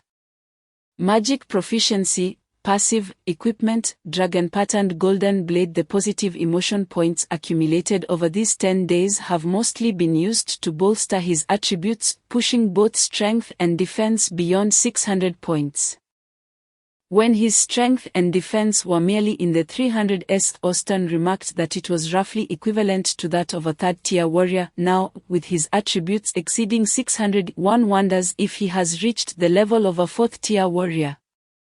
Suddenly, a colossal red energy pillar shoots skyward on the horizon, resembling a crimson column connecting the heavens and the earth. Chenyu, seated at the stone table, gazes in astonishment at the phenomenon. What on earth is that? It appears to be the result of some potent magic. Look over there, Chenyu calls to the other three in the manor. Iweni, Mina, and Xayah simultaneously turn their gazes in the direction Chenyu indicates. What is that? Iweni furrows her brow, sensing an ominous premonition. If memory serves, that is indeed toward the direction of the northern fortress. With a rosy flush on his inebriated face, Xayah glances northward but remains silent. Continuing to hum as he drinks. Wow, how beautiful, Mina exclaims, captivated by the spectacular sight. Mina, are you daft? Clearly, something monumental is occurring over there, Chenyu retorts, bemused by Mina's obliviousness. It does seem to be something significant, Mina finally realizes. Understanding that a great event has transpired at the northern fortress, the red energy pillar persists for several seconds before tapering off and vanishing completely. The speed of light surpasses that of sound. Shortly after the pillar disappears, a deafening explosion reverberates, shaking the ground, with the shockwave transforming into a fierce wind that rustles the nearby woods of the manor. It is evident that a violent explosion has occurred at the northern fortress. An hour later, a messenger on horseback arrives at Bailu town. The northern fortress's walls have been breached by the demon army, allowing them to invade. The garrison is engaged in combat with the incoming demons. Residents are advised to remain indoors or seek refuge in Snow City. This alarming news spreads throughout Bailu town, instilling panic among its inhabitants. Chenyu learns of this news from the townsfolk, his heart heavy with concern. Bailu town lies a mere 50 kilometers from the northern fortress. Should the demon army breach the defenses, they could reach Bailu town within half a day. Should he flee with Mina and Iweni? Yet what would become of the manor if he abandoned it? Just as Chenyu ponders this, a strange cry emanates from the sky. He looks up to see a 10-meter-long, pitch-black creature soaring toward Bailu town. Upon its back stands a fully armed demon soldier, with an ugly visage, dark skin, and a pair of backward-curving black horns amidst his red hair. This creature belongs to the demon army's aerial cavalry. Boasting far superior mobility compared to ground forces, swiftly penetrating the borders of the Black Sun Empire. However, Chenyu's attention is drawn not to the demon soldier but to the ebony bird beneath him. The Compendium of Flora and Fauna of the Celsius continent describes this black bird as a magical creature known as the Shadow Raven, renowned for its delectable flesh and commonly found in the frigid northern regions. As the buildings of Bailu town lay exposed to the demon soldier's gaze, a wild ecstasy spreads across his coarse, ugly features. Ha ha ha, I have finally reached a human settlement. To date I shall relish the slaughter. Chenyu gulps, unable to fathom how succulent the Shadow Raven must be. As he conjures the fly-swatting spell in his palm, raising his hand, he delivers a mighty slap aimed at the head of the Shadow Raven soaring 100 meters above. The unsuspecting bird's head bursts apart, showering the air with a spray of crimson, and it plummets to the ground. The demon soldier, bewildered by the sudden turn of events, falls alongside the Shadow Raven. Though demons are inherently sturdier than humans, the impact from such a height proves devastating, leaving the demon soldier with multiple fractures and a broken horn. Delicious Shadow Raven, Chenyu's eyes gleam with culinary desire as he strides toward the spot where the Shadow Raven has fallen. Approaching the wounded demon soldier, he inquires, "Friend, you seem to be injured." The demon soldier, bloodied and struggling to rise, glances at the Shadow Raven, bewildered as to why its head exploded so suddenly. He looks at Chenyu, who appears dignified and civil, seemingly a friendly human. "I'm hurt, my head aches terribly," the demon soldier groans, clutching his head where the injury is most severe. "Allow me to alleviate your pain." Chenyu approaches with a benevolent smile. The unexpected kindness momentarily disarms the demon soldier, who internally muses that perhaps this human isn't so bad after all. He should spare him. Yet, as Chenyu draws near, a predatory glint flashes in his eyes.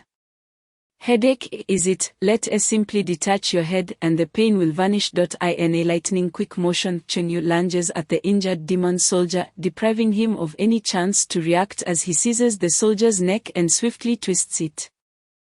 The demon soldier's eyes widen in disbelief as he stares at Chenyu, a mixture of fear and rage flooding his expression. Having dispatched a demon aerial cavalryman, Chenyu drags the corpse of the Shadow Raven back to the manor.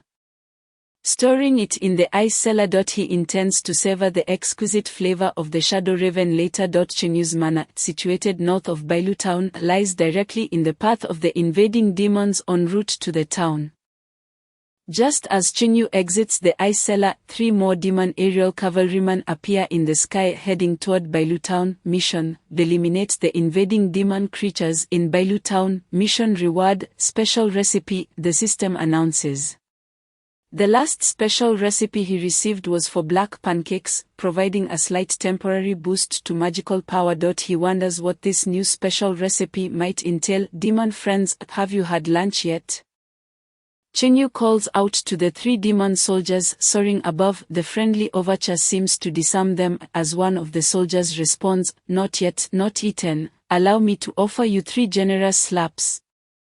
With that, Chenyu employs the fly-swatting spell, effortlessly delivering 3 powerful slaps that explode the heads of the 3 Shadow Ravens. Both the birds and their demon riders plummet to the ground, the soldiers disoriented from their fall. Seizing the opportunity, Chengyu swiftly eliminates the 3 demon soldiers, then drags the Shadow Raven corpses back to the manor, storing them in the ice cellar. Chapter 33. To date, I shall indulge in bone broth in the frigid snow-covered mountain range.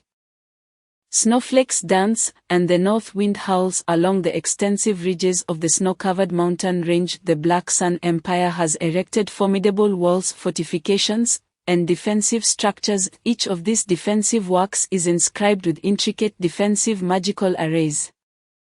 The dense layering of these magical arrays renders the fortifications nearly impregnable, capable of withstanding the invasion of northern demons. Standard physical and magical attacks prove ineffective against the defenses of the northern fortress. However, just moments ago, the demons utilized a powerful one-time magical artifact to breach a section of the northern fortress's defenses. An influx of demon soldiers and undead creatures is now surging through this breached fortification. General Bani, the supreme commander of the northern fortress, has personally arrived at the breach to oversee the defense. First, notify all troops to expel the demons from the border as swiftly as possible and repair the defensive structures. Second, alert the Mage Corps to inscribe defensive magical arrays on the newly constructed fortifications at the earliest opportunity. 2 commands were issued, and the garrison of the northern fortress clashed fiercely with the advancing soldiers of the demon race, resulting in a chaotic scene filled with the glint of swords and the cacophony of battle cries. Flames and icy winds intertwined, and the shockwaves generated by magic erupted across the battlefield.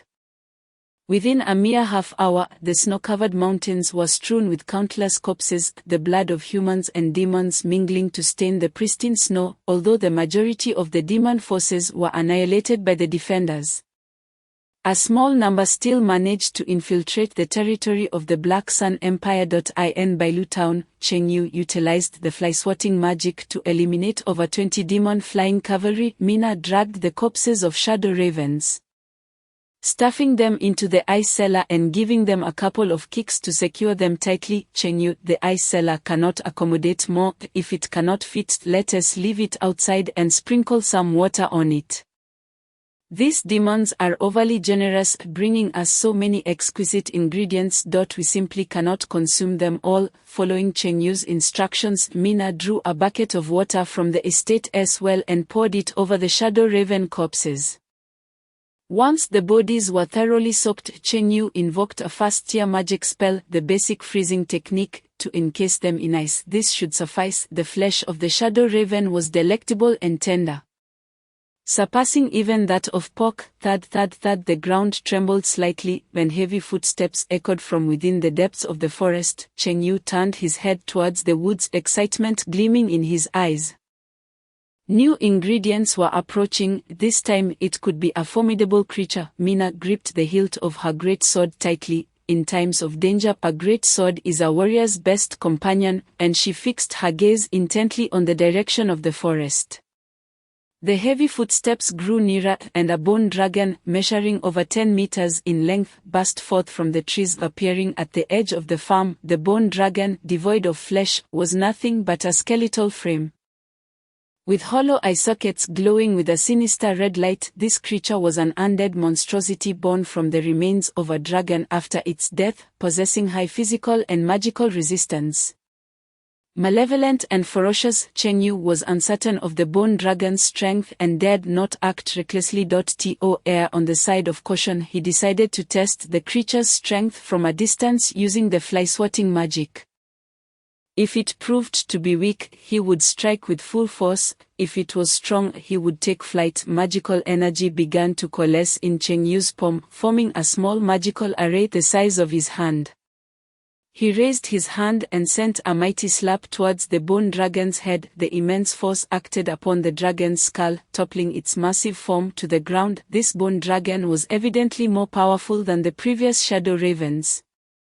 Despite receiving a fierce slap, its head did not explode, only exhibiting a few minor cracks. The bone dragon rose once more, the red glow in its eye sockets intensifying, and it charged towards the estate.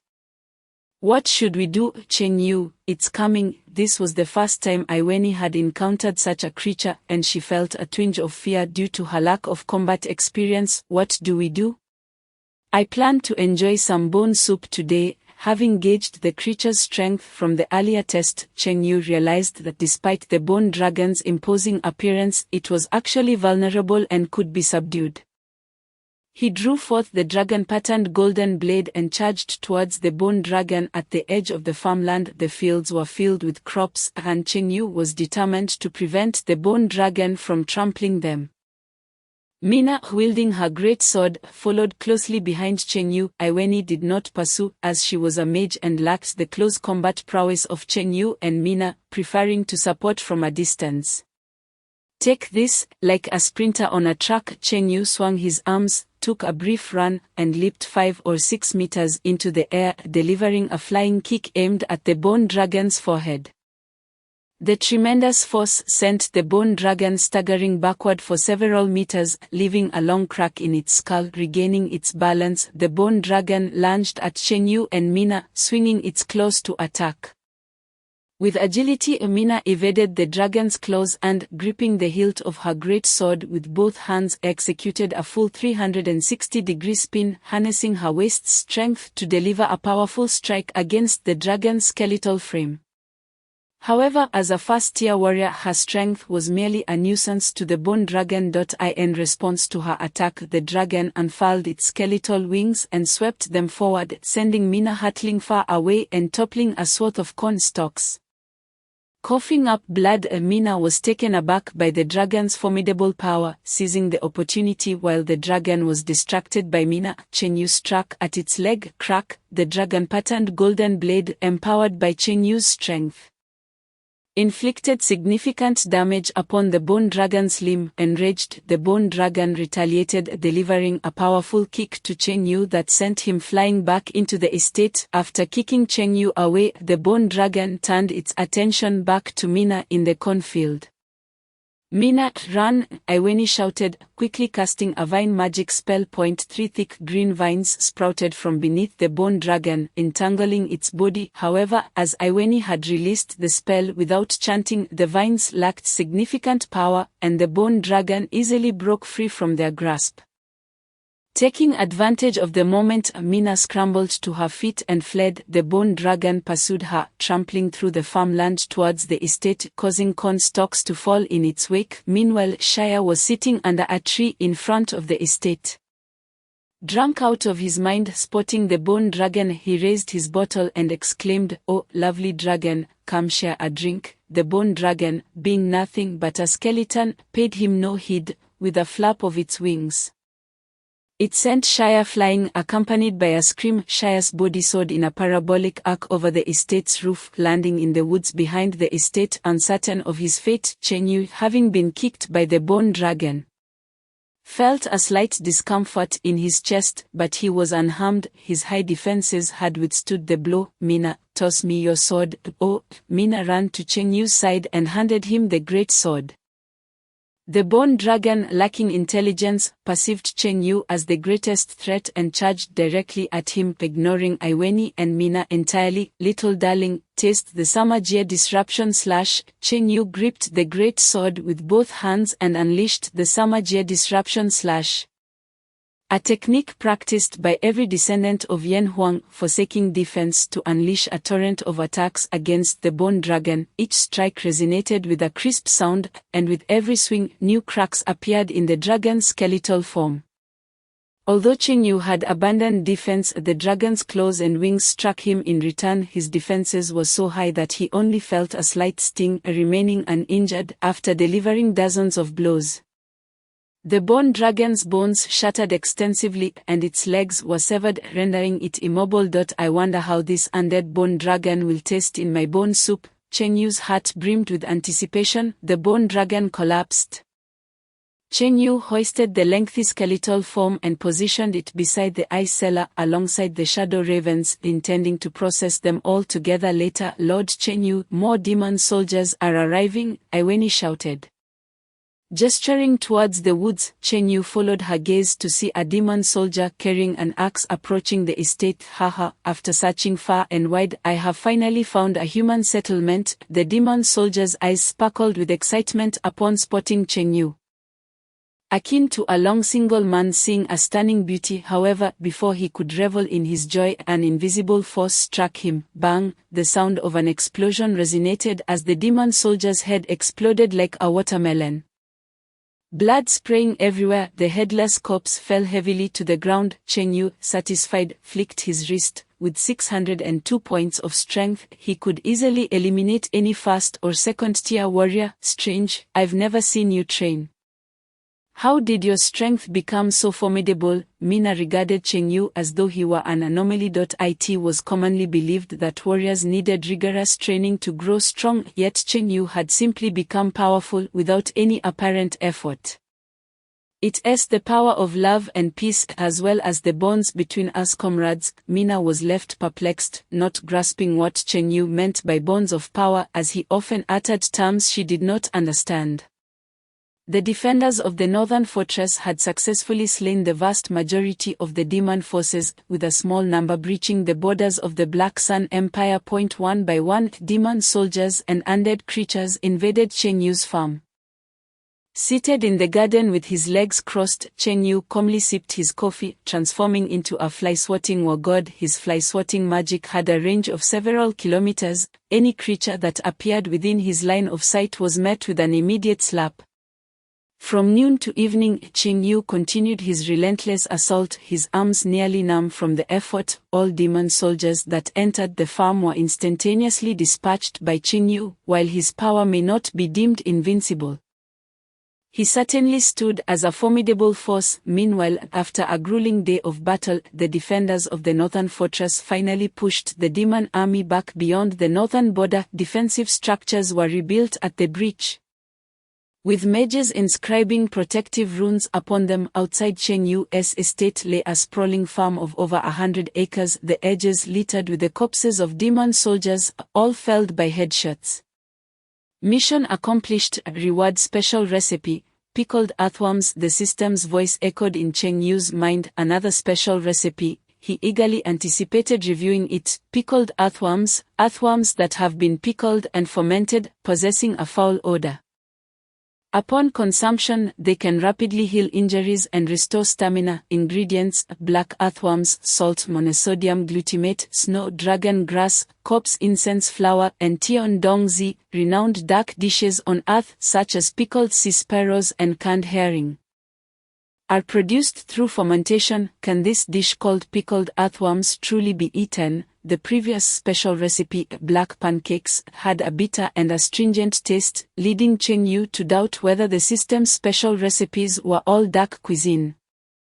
Besides the pickled earthworms, the three magical ingredients mentioned in the recipe, snow dragon grass, corpse incense flower, and Tian Dong Zi, were all known for their intensely foul odors. It is unimaginable what a combination of these three items mixed with the fermented and pickled earthworms would taste like. I can only assume that even the flies would shake their heads in dismay. However, this peculiar dish seems to possess remarkable properties for swiftly healing wounds and restoring physical strength, appearing to be quite an effective remedy. In the small town of Bailu, there are no shuelong grass, sheshang flowers, or tiandongzi for sale. Cheng Yu intends to make another trip to Snow City when time permits. At this moment, Sha emerges from the wood surrounding the manor, his white stockings torn by the branches, and he appears somewhat dazed, having regained consciousness after a few drinks. Upon seeing Cheng Yu's skeletal dragon companion, a look of bewilderment crosses Shah's handsome face. Just a moment ago, I dreamt of being flung aside by a skeletal dragon, yet here one truly is. Is it possible that you weren't merely dreaming? Prompted by Cheng Yu's words, Shah comes to realize that he was indeed struck by a skeletal dragon. Such an adorable creature, and yet it has proven to be quite deadly. Shah finds this skeletal dragon rather endearing. Young man, are you unscathed? Cheng Yu had just been kicked in the chest by the dragon. feeling a weight in his chest, while Mina had been struck so hard that she coughed up blood. It seems Shah has emerged without injury. Shah playfully sticks out his tongue. Perhaps he has been favored by the gods. Is that truly the case? The dragon-patterned golden blade is held against Shah's neck, as Chengyu displays a friendly smile. Let me test if the divine can still shield you. No, please don't. Don't cut me, Shah pleads, his expression one of utter despair. Chengyu brushes Shah aside. Tonight, I shall prepare a bone soup for you. Hooray! Shah's attitude shifts at lightning speed, going from desperate pleading to joyous exclamations in an instant. Chengyu approaches the corpse of a shadow crow, slicing open its abdomen, and various entrails spill forth. Along with the innards emerges a crimson crystal, roughly the size of a thumb. What is this? Chengyu picks up the red crystal, wiping away the bloodstains, revealing its beauty akin to a ruby. Within the bodies of large magical beasts, a type of energy crystal known as a magic crystal is born. Essential for magical artifacts or alchemical potions, and quite valuable. To find such a treasure within the shadow crow is an unexpected delight. Storing the magic crystal, he plans to see how much it can fetch in Snow City. Chengyu carves a sizable piece of meat from the shadow crow's body and takes it to the kitchen alongside the dragon bones for dinner. Half an hour later, the four of them gather around the dinner table. There is a dish of fish-flavored shredded pork, the plate of kung pao chicken, a serving of minced eggplant, and a bowl of dragon bone soup. 3 dishes and a soup. Mina takes a bite of the fish-flavored shredded pork. Savoring its fresh, savory, sour, and spicy flavors, the tender meat harmoniously blending with the crispness of the wood ear mushrooms. Delicious, truly delightful, Mina exclaims, sampling the kung pao chicken next. The kung pao chicken, made primarily from shadow crow meat and accompanied by peanuts, cucumbers, and chili peppers, boasts a sweet and sour taste with a slight spiciness. The meat tender and red without being overly hot, the flavor of the peanuts fully awakened by the hot oil. The kung pao chicken is equally delightful. Mina, having previously tasted Chengyu's kung pao chicken, recognizes the dish by name. This version made from bird meat surpasses even chicken. Yuini also finds it scrumptious. Eagerly devouring the kung pao chicken, Shah ladles a bowl of dragon bone soup, its milky white color promising a rich and delectable flavor. The savory soup carries a hint of fiery warmth, reminiscent of the blazing heat of summer. I suspect this skeletal dragon was likely a subspecies of red dragon with lower bloodline purity in its former life. The trio of dishes and the soup can only be described as culinary excellence. With Mina devouring 3 large bowls of rice later that evening in Chengyu's study, Mina sneaks in. Mina, what brings you here? Chengyu feigns ignorance. To delve deeper into the study of human script with you. Mina, slender and graceful, approaches Chengyu and sits on his lap, her flawless, fair legs draped across his. How is your injury? Chengyu inquires with concern. My chest still aches a bit, she replies, delicately covering her chest with her pristine hand. Her eyes alluring and teasing, observing Mina's seductive demeanor. Chengyu muses to himself about the little she-wolf in heat, who is indeed more enticing than a fox, perhaps due to her childhood experiences. Yuini is not as fiery as Mina. Mina's snowy tail sways from side to side as she wraps her arms around Chengyu's waist, resting her head on his shoulder. Master, could you give me a massage? Chapter 35, I shall worship the god of food. In the morning, the cavalry from the northern fortress arrives as usual to purchase buns. Boss Chengyu, are today's buns ready? Asks a cavalryman whose head is wrapped in white bandages. Despite the recent invasion by the demon race and many injuries sustained, their enthusiasm for the buns remains unshaken. I had no time to prepare buns yesterday due to the demon's intrusion. Chengyu replies. Oh, what a pity. The injured cavalrymen expressed their disappointment, having hoped for a taste of Chengyu's buns after their strenuous battles, only to find none available today. However, there are some demon corpses over there. Chengyu gestures towards the fields. At the edge of the fields, the ground is in disarray, with countless headless corpses of demon soldiers strewn about, totaling over 100. So many demon corpses, Boss Chengyu. Did you do this? Why are they all headless? The cavalrymen are astonished at the sight of the demon corpses in the fields. No, it was the three of us. Cheng Yu calmly sips his tea, pointing to Mina and Yuini beside him. Not wishing to flaunt his formidable power, he prefers to keep a low profile. The cavalryman glance at Mina and Yuini, and their understanding dawns. The elven race possesses magical talents superior to humans, while the beast men are known for their formidable physiques. If both women are above the second tier in their professions and coordinate seamlessly, it is indeed plausible they could have slain so many demon soldiers. Those demon corpses are of no use to me. You may take them back for credit. Cheng Yu offers. The corpses can be exchanged for rewards at the military merit office, but only applicable to soldiers of the northern fortress. As Cheng Yu is not a soldier, he cannot redeem the rewards. Instead, he chooses to do a favor for the cavalryman. A dozen cavalrymen leap for joy, some performing backflips, others singing loudly, and one even kisses his steed. Not only does Boss Cheng Yu make delicious buns, but he is also generous. I love Boss Cheng Yu. I shall call him the god of food. I no longer worship the goddess of light. I shall worship the god of food. Me too. Once upon a time there were more than one deity in the Celsius continent, each with its followers and sections. The Black Sun Empire venerates the goddess of light, believing in illumination, with branches of the Light Church present in every major city. Hearing the soldiers proclaim their devotion to the god of food, Cheng Yu breaks into a cold sweat, wondering if the goddess of light might take offense at someone encroaching upon her territory. However, in this godless era, whether the goddess of light is alive or dead remains uncertain. No one has laid eyes on her, so perhaps she would not retaliate against him. The cavalrymen fetch a cart from Bailu town to haul the demon corpses back to the northern fortress for recognition of their achievements. Mina stands beside the cellar, gazing at the immense shadow crow corpses before her. Cheng Yu, how will we ever finish all this bad meat? With over 20 shadow crows, each nearly 10 meters in length and sporting a wingspan exceeding 20 meters. The ice cellar is filled to capacity, with several more laid outside. Even with the three of them, they wouldn't be able to consume it all in months. Reflecting on Mina's words, Cheng Yu agrees that some of it must be consumed. The ice cellar is overflowing with shadow crow corpses, leaving no room for other ingredients. However, how can they rapidly utilize these shadow crows?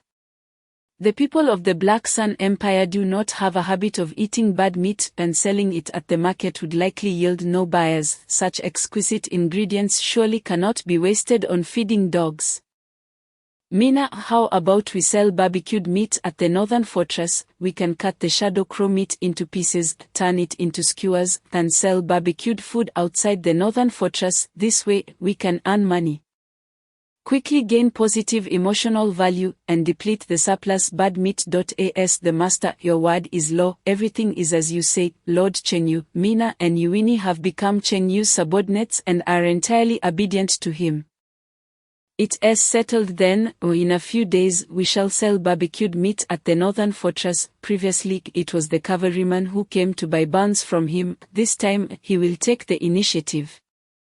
You two help me dig some black earthworms in the fields. The more, the better. What do we need the black earthworms for? Mina inquires, perplexed. To make a dish. Cheng Yu plans to create a dark culinary delicacy of pickled earthworms. Curious to see if it is as miraculous as the recipe describes, the first step is to marinate the fresh black earthworms in salt for fermentation for half a month. Yuini, let us go dig for earthworms in the fields. All right, Sister Mina. The two return to the house shortly after. Mina emerges with a hoe slung over her shoulder, followed closely by Yuini, who carries a ceramic pot, as they head to the fields to dig for earthworms. To sell barbecued meat, they first require a grill. In the early afternoon, Cheng Yu arrives at the blacksmith shop in Bailu town. The sound of clanging metal fills the air as a robust middle-aged man, bare-chested and glistening with sweat, hammers away at the forge. Cheng Yu addresses the blacksmith. Boss, I would like to order a piece of ironware. Pausing his work, the blacksmith wipes the sweat from his brow and sets down his hammer. Oh, isn't this Boss Cheng Yu? what brings you here to tend to my business? Cheng Yu had previously run a fried rice shop in Bailu town for 6 months, and the blacksmith had visited several times to enjoy the fried rice. Hence their familiarity. I wish for your assistance in crafting a metal frame. Certainly. What type of metal frame do you require? Do you have paper and a pen? I shall sketch a rough design for you. The blacksmith retrieves the necessary materials. Cheng Yu proceeds to draw a simple blueprint for a barbecue rack, a rectangular iron trough measuring over 1 meter in length, topped with a row of iron mesh, and supported at each corner by 4 sturdy legs. Constructing such an item is not particularly challenging, however, given my lack of prior experience, the cost may be rather steep. Custom-made barbecue racks are akin to the fabrication of mechanical components. Non-standard items are often substantially more expensive than their standard counterparts. How much will it be? Please do not hesitate to state your price. Having acquired some wealth, Cheng Yu now exudes a newfound confidence, speaking with greater assertiveness than before. We are familiar acquaintances. Let us settle on 50 silver coins. I shall offer you 80 silver coins, provided the quality is impeccable and the work expedited. Cheng Yu is indifferent to the amount, seeking primarily a superior quality barbecue rack from the blacksmith. Encountering a client who counteroffers is a first for the blacksmith, who is pleasantly surprised and assures Cheng Yu that it will be no problem at all. The rack will be completed within 3 days. Cheng Yu hands over 40 silver coins as a deposit, promising to pay the remaining 40 upon completion of the barbecue rack. After departing the blacksmith's shop, Cheng Yu visits a wholesale merchant to procure numerous bamboo skewers for grilling. In the continent of Celsius there exists a custom of using bamboo skewers for barbecue, albeit the quality of their barbecued fare leaves much to be desired. Upon returning to the estate, he finds Mina and Ivany still engaged in the search for black earthworms in the fields. Mina, possessing great strength, wields a hoe to break up the soil, while Ivany skillfully employs a small trowel to sift through the loosened earth for worms. Their teamwork remarkably harmonious. A 10mm plastic sheet is laid out on the ground. Cheng Yu retrieves his dragon-patterned golden knife. His culinary skills, honed to perfection, not only grant him exceptional prowess in the kitchen but also endow him with an impeccable sense of smell and taste. Mastery in controlling heat, and unparalleled knife skills capable of slicing tofu into hair-thin shreds. The knife moves with the grace of a fish, gliding between the flesh and skin of the shadow raven, deftly separating the outer layer from the meat beneath. Subsequently, he meticulously removes the raven's flesh from its skeletal frame, placing it beside the plastic sheet. In less than half an hour, a 10-meter-long shadow raven has been reduced to a mere skeleton by Cheng Yu's skilled hands. The flesh of the remaining 9 shadow ravens has also been extracted. On the 10mm plastic sheet, a small mountain of bird meat rises to a height of 5 to 6 meters. Though these birds appear sizable, the quantity of meat, once the entrails, skin, feathers, then bones are discarded, is not particularly abundant. In addition to the substantial amount of bird meat, Cheng Yu discovers 3 magic crystals within the bodies of these 9 shadow ravens. As shadow ravens are classified as low-level magical creatures, not every one of them harbors a magic crystal. With the previously obtained crystal, Cheng Yu now possesses a total of 4 shadow raven magic crystals. He takes the bamboo skewers purchased in town and begins threading the bird meat onto them. Given the sheer volume of meat, it is rather cumbersome for only Cheng Yu, Mina, and Ivany to manage. This is the perfect moment to leverage his financial resources. Cheng Yu hires dozens of residents from White Dew Town to assist in skewering the meat. 50 residents gather around the heap of bird meat, deftly threading it onto the bamboo skewers. What had once been a towering mound of bird meat is transformed into a staggering 100,000 skewers in the span of just over half a day. Cheng Yu sprinkles water over the skewers and employs freezing magic to preserve them before storing them in the system's warehouse. With the barbecue rack yet to be completed, they must wait until it is ready before heading to the northern fortress.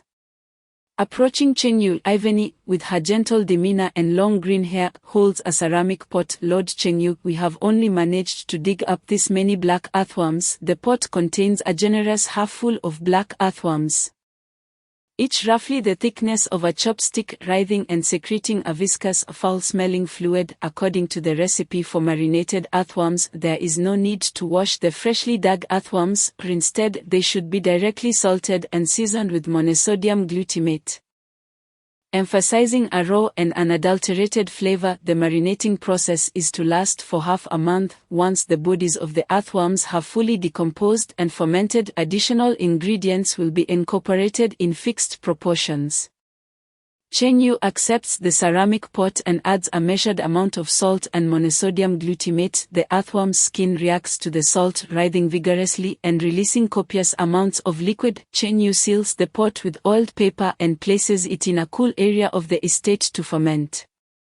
Lord Cheng Yu, this morning the cavalry took away the corpses of the demon soldiers, leaving the site uncleaned. There are still many remnants of demon heads at the edge of the fields. Glancing towards the edge of the fields, Ivany's expression reveals a hint of disgust. I shall take care of it. Navigating through the cornfields, Cheng Yu arrives at the edge of the fields. Yesterday, over 100 demon soldiers met their demise at his hands. Their shattered skulls, remnants of flesh, eyeballs, and brain matter strewn about, creating a scene of utter chaos.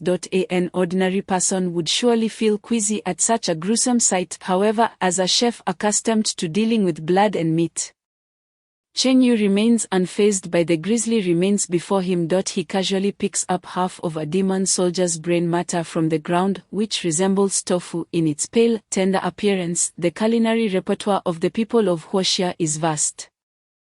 Prior to his crossing, he had heard of a dish called roasted pig brain, where the pig's brain is placed over an open flame to be grilled. There have also been tales of consuming monkey brain, wherein a monkey's head is severed, a small hole made at the top, and a straw inserted to directly consume the fresh brain without any cooking. Cheng Yu finds himself pondering which is more delectable, the brain matter of a demon soldier or that of a pig or monkey. This curiosity flickers through his mind, yet he has no particular interest in such a dish. At that moment, footsteps emerge from the woods bordering the fields. A burly demon soldier steps forth, appearing not far from Cheng Yu. Between White Dew Town and the northern fortress lies a vast expanse of dense forest. The demon soldiers that had invaded the Empire of the Black Sun were not entirely eradicated, and a few remnants still linger in the woods between White Dew Town and the northern fortress. Upon seeing the scattered remains of demon heads, the flicker of fear crosses the soldier's dark eyes. Noticing the half of a demon brain matter Cheng Yu is holding, he speaks in a terrified tone. What are you doing? Cheng Yu replies, contemplating a matter. What matter? I am pondering which is more delicious, the brain matter of a demon or that of a pig. The demon soldier feels a sense of suffocation. My good sir, do you truly wish to hear what you are saying? Which is more delicious, the demon's brain or the pig's brain? Are you a devil? Cheng Yu seems to catch a glimpse of the soldier's thoughts, advancing towards him while explaining, please do not regard me with such eyes. Nor need you be alarmed. My profession is that of a chef, and it is my habit to ponder which ingredients are superior. The demon soldier retreats, roaring in terror. Do not approach me. The demons are notorious for their ferocity on the continent of Celsius. Yet this particular demon soldier, upon seeing Cheng Yu, appears to have encountered the most terrifying of demons. Very well, I shall not draw closer. Cheng Yu halts his advance. The soldier, momentarily taken aback, wonders why this devil is not approaching. The magical array for the fly-swatting spell has already coalesced in Cheng Yu's hand, and with a swift motion he strikes forward. The soldier barely has time to react before his head explodes with a resounding pop. Such an abundance of blood and flesh requires the expertise of a professional. Cheng Yu borrows dozens of dogs from White Dew Town, leading a pack to clean up the remnants of demon blood and flesh from the edge of the fields. Unbeknownst to him, 2 days have passed. Cheng Yu revisits the blacksmith's shop in White Dew Town. Upon seeing Cheng Yu, the blacksmith beams and greets him warmly. Boss Cheng Yu, your barbecue rack is ready. Chen Yu inspects the rack, noting the thick metal and commendable quality. He hands over 40 silver coins to the blacksmith. After departing the shop, Chen Yu heads to the market to purchase over 300 pounds of charcoal. Barbecuing cannot be done over an open flame as it would char the food, only charcoal will suffice. In the afternoon, Chen Yu closes the gates of the estate and, accompanied by Mina and Ivany, boards a carriage heading towards the northern fortress. As for Shah, that fellow has disappeared to indulge in leisure, and Chen Yu sees no reason to concern himself with him. The carriage rolls along the spacious gravel road, flanked by dense woods. As they travel northward, the surrounding air grows increasingly frigid. In the distance, the majestic snow-capped mountains come into view, their peaks perpetually blanketed in snow, resembling a formidable wall that separates humanity from the realm of demons.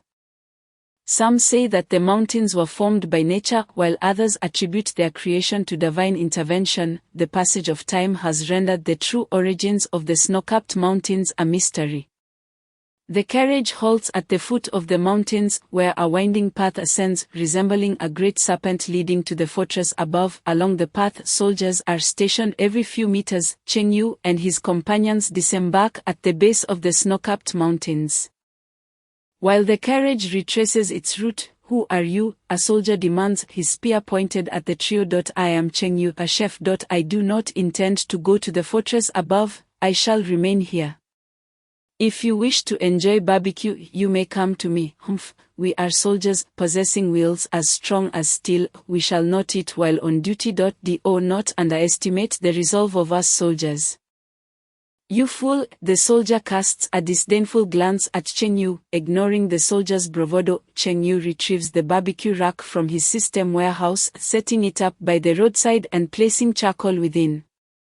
Igniting it, he lays out various seasonings such as cumin powder, chili powder, monosodium glutamate, salt, and sesame oil on a platform beside the rack. He positions the frozen shadow raven meat skewers near the flames, allowing the residual heat to defrost them. Once the charcoal is ablaze, Chen Yu takes 10 skewers of meat and places them on the barbecue rack, basting them with sesame oil and sprinkling them with cumin powder, chili flakes, salt, and monosodium glutamate. Chen Yu possesses culinary skills of the highest order. His mastery over the nuances of heat and seasoning has reached an unparalleled level. The aroma of the grilled meat skewers wafts through the air, tantalizing the taste buds of the soldiers stationed along the mountain paths, causing them to salivate. However, amidst their duty, no soldier dares to abandon their post.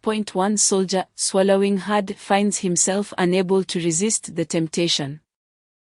Gazing longingly at Xingyu. "My friend, your barbecue smells divine. I wasn't even hungry, but the scent has left me ravenous. May I have a skewer?" 20 copper coins each, Chen Yu replies with a smile.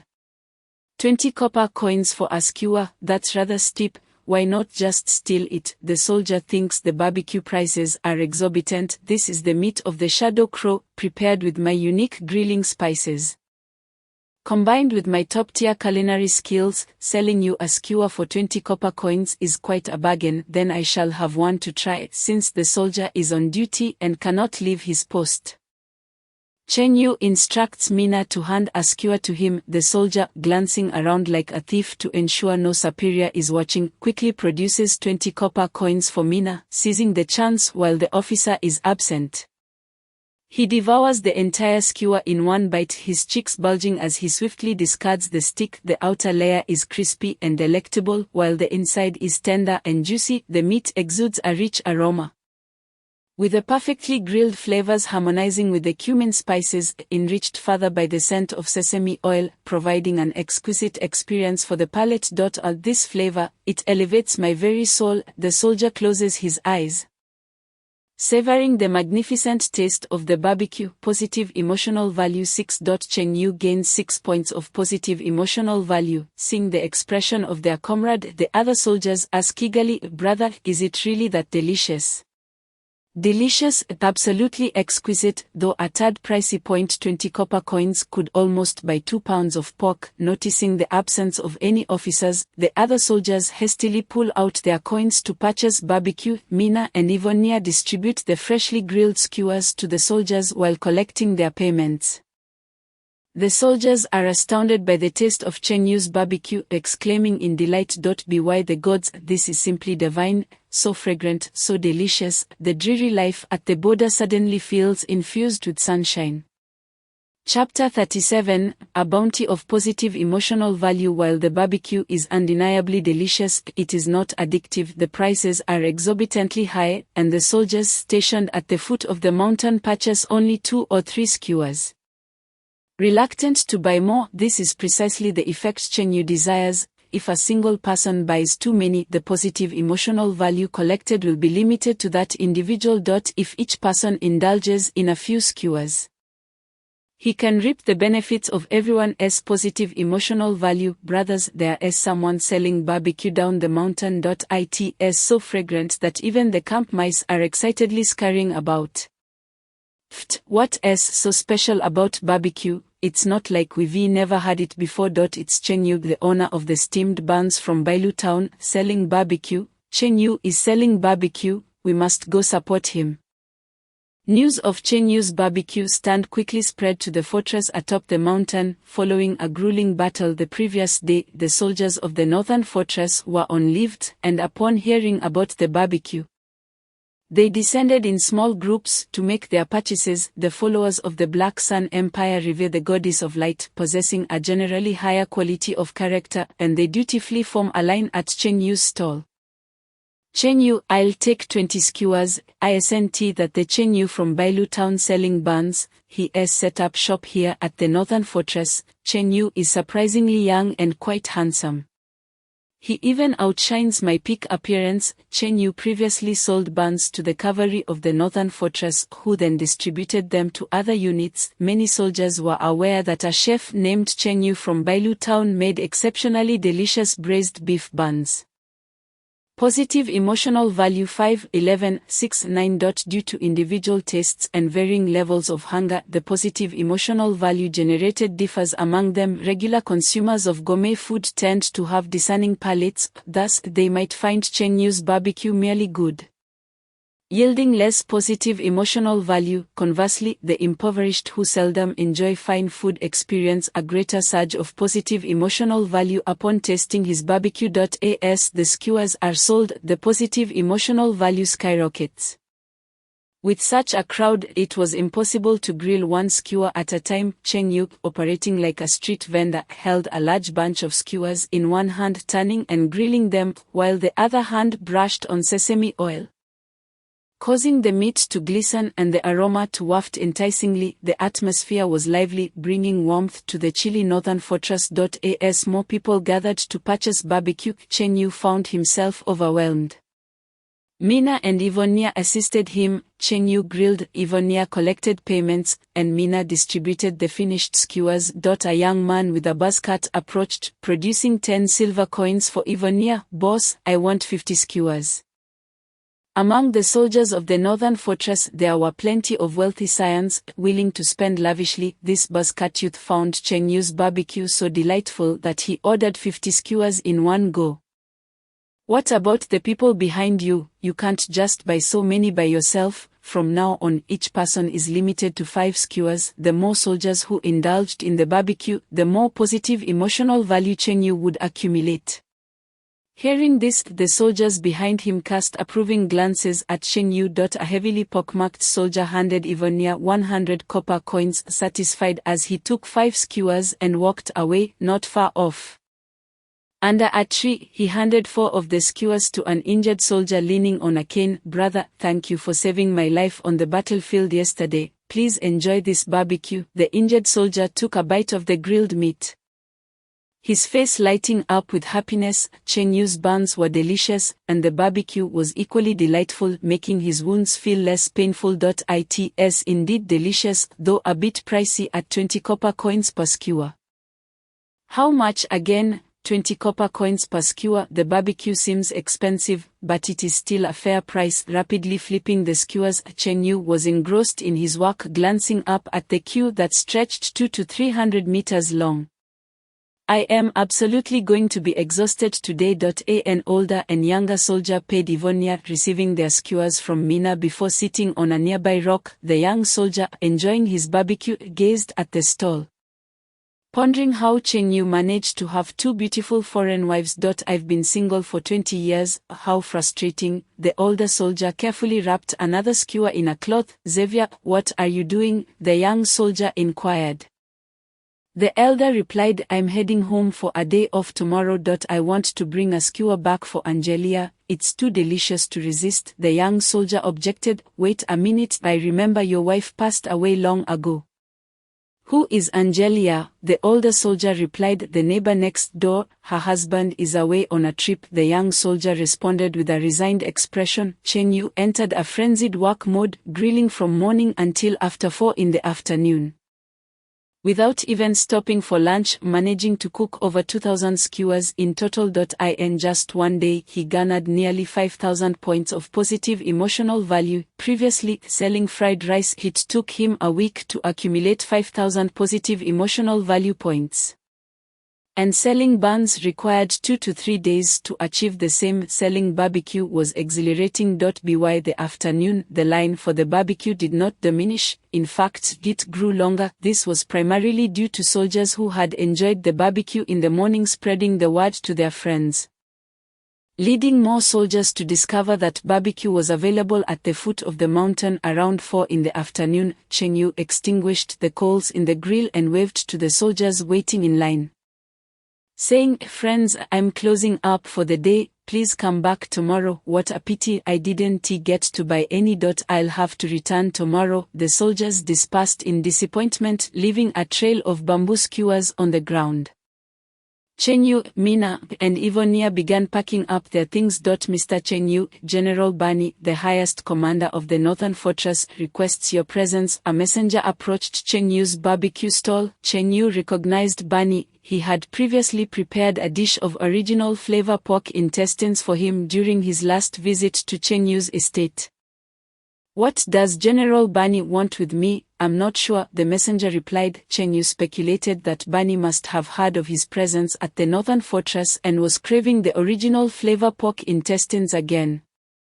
Thus, he followed the messenger, accompanied by Mina and Ivonia, up the mountain. The winding path extended towards the snow-capped mountain range, flanked by vast expanses of snow-covered pines. After walking for approximately half an hour, they arrived at a colossal fortress made of black stone. This fortress was larger than Bailu town, with long high walls extending from either side, built atop the mountain ridge, disappearing into the distance. Every few meters a soldier stood guard. The messenger led Cheng Yu to General Bani's office while Mina and Ivonia waited outside. General Bani, with his graying hair, greeted Cheng Yu with a warm smile. Little brother Cheng Yu, long time no see. Indeed, General Bani, have you summoned me for something? I was hoping you could assist me in preparing a particular dish. You know what I mean. Bani grinned. Cheng Yu understood that the dish Bani referred to was the original flavor pork intestines. Chapter 38, The Master of Workplace. PUA. Inside the office, Bani sat at his desk, resting his chin on one hand, a frown of worry creasing his brow. He wished to ask Cheng Yu for help in preparing the original flavor pork intestines, but Cheng Yu had not brought the necessary ingredients with him. The kitchen at the Northern Fortress did not stock pig intestines as such. After a moment of contemplation, Bani's eyes lit up.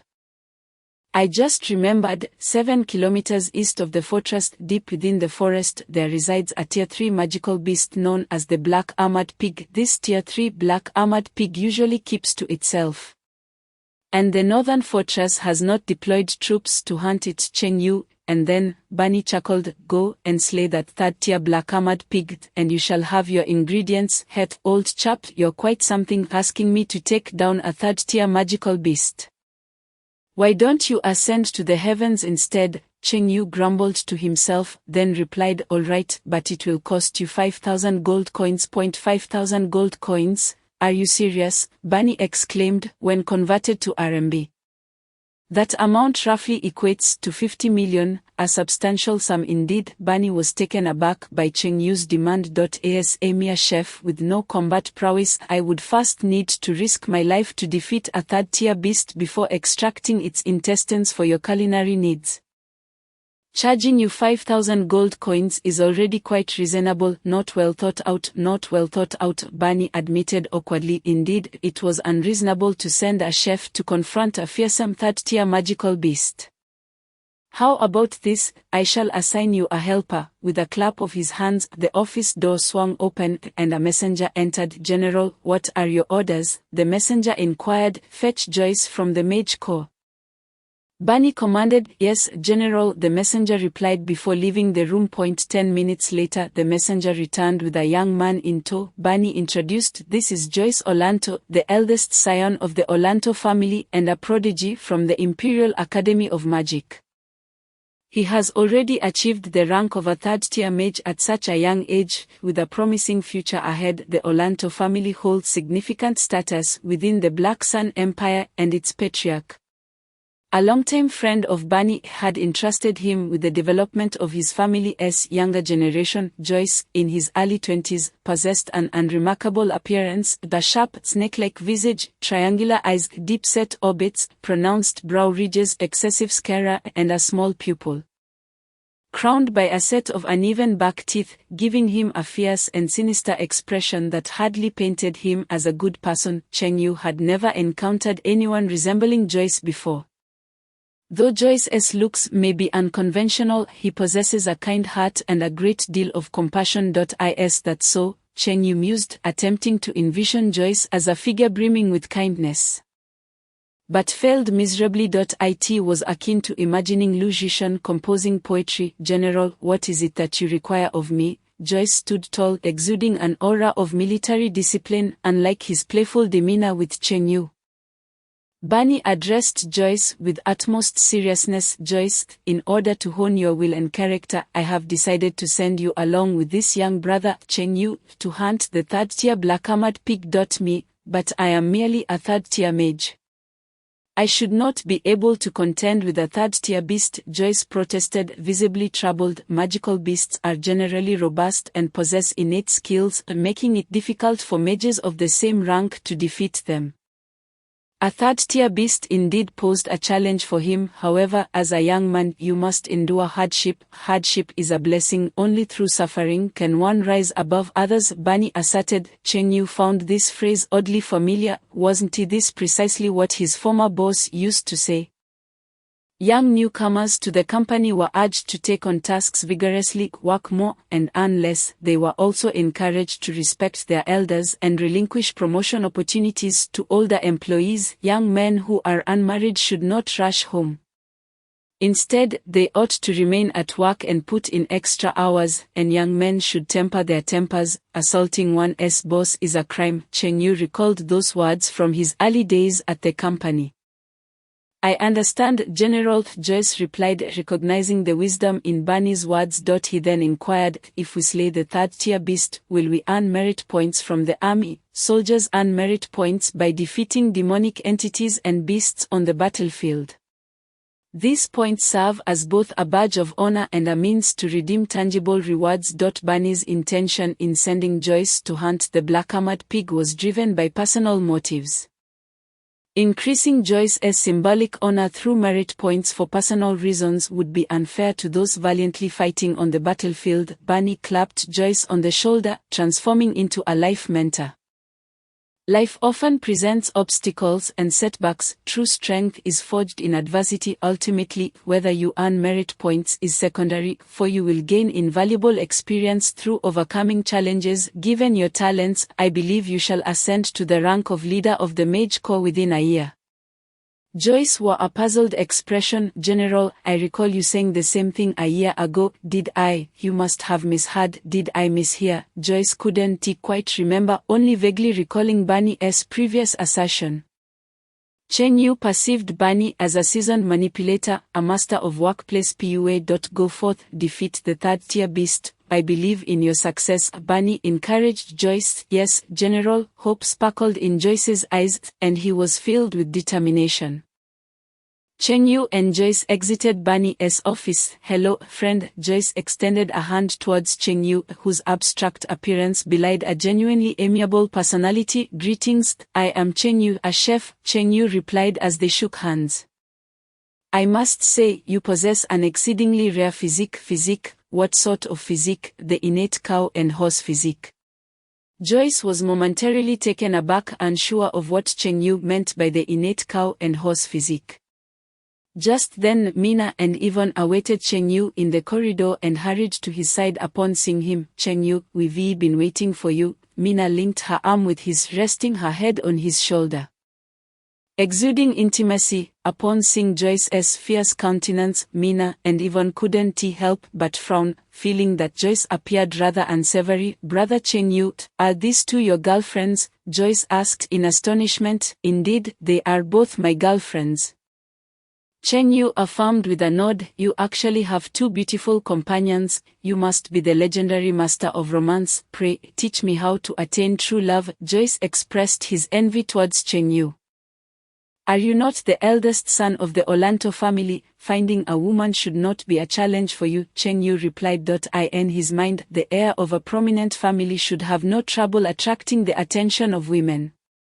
If all else failed, acquiring a few female slaves would suffice. Many women would naturally gravitate towards the wealth and power of the Olanto family. "I wish for my partner to love me for who I am, not for my wealth or status," Joyce countered. He had encountered many women, yet most were drawn to the riches of the Olanto family. Joyce harbored a disdain for materialistic women, yearning instead for pure love. Cheng Yu glanced at Joyce's fierce visage and mused that if family connections were disregarded, this fellow would likely remain single for life. "Brother, women can be quite troublesome. There's nothing wrong with being a bachelor," he remarked, wrapping an arm around Mina with his left hand and Yvonne with his right. "No, I yearn for sweet and romantic love," Joyce retorted. Cheng Yu realized that not only did Joyce possess the innate cow and horse physique, but he was also a hopeless romantic. Such romantic idealism could easily lead to disappointment. With the principle of saving whoever he could, Cheng Yu advised Joyce, "Women can be quite calculating. You are too naive to navigate such intricacies." "I can navigate them. Please teach me." "Brother Cheng Yu," Joyce pleaded earnestly, seeking true love. "Very well, tomorrow we shall hunt the magical beast, and along the way I shall share my insights with you." "Thank you," Joyce expressed his gratitude. That evening Bunny arranged for Cheng Yu and the two ladies to share a room at the Northern Fortress. The next morning, Cheng Yu and Joyce departed the Northern Fortress, heading towards the snowy mountains to hunt the black-armored pig.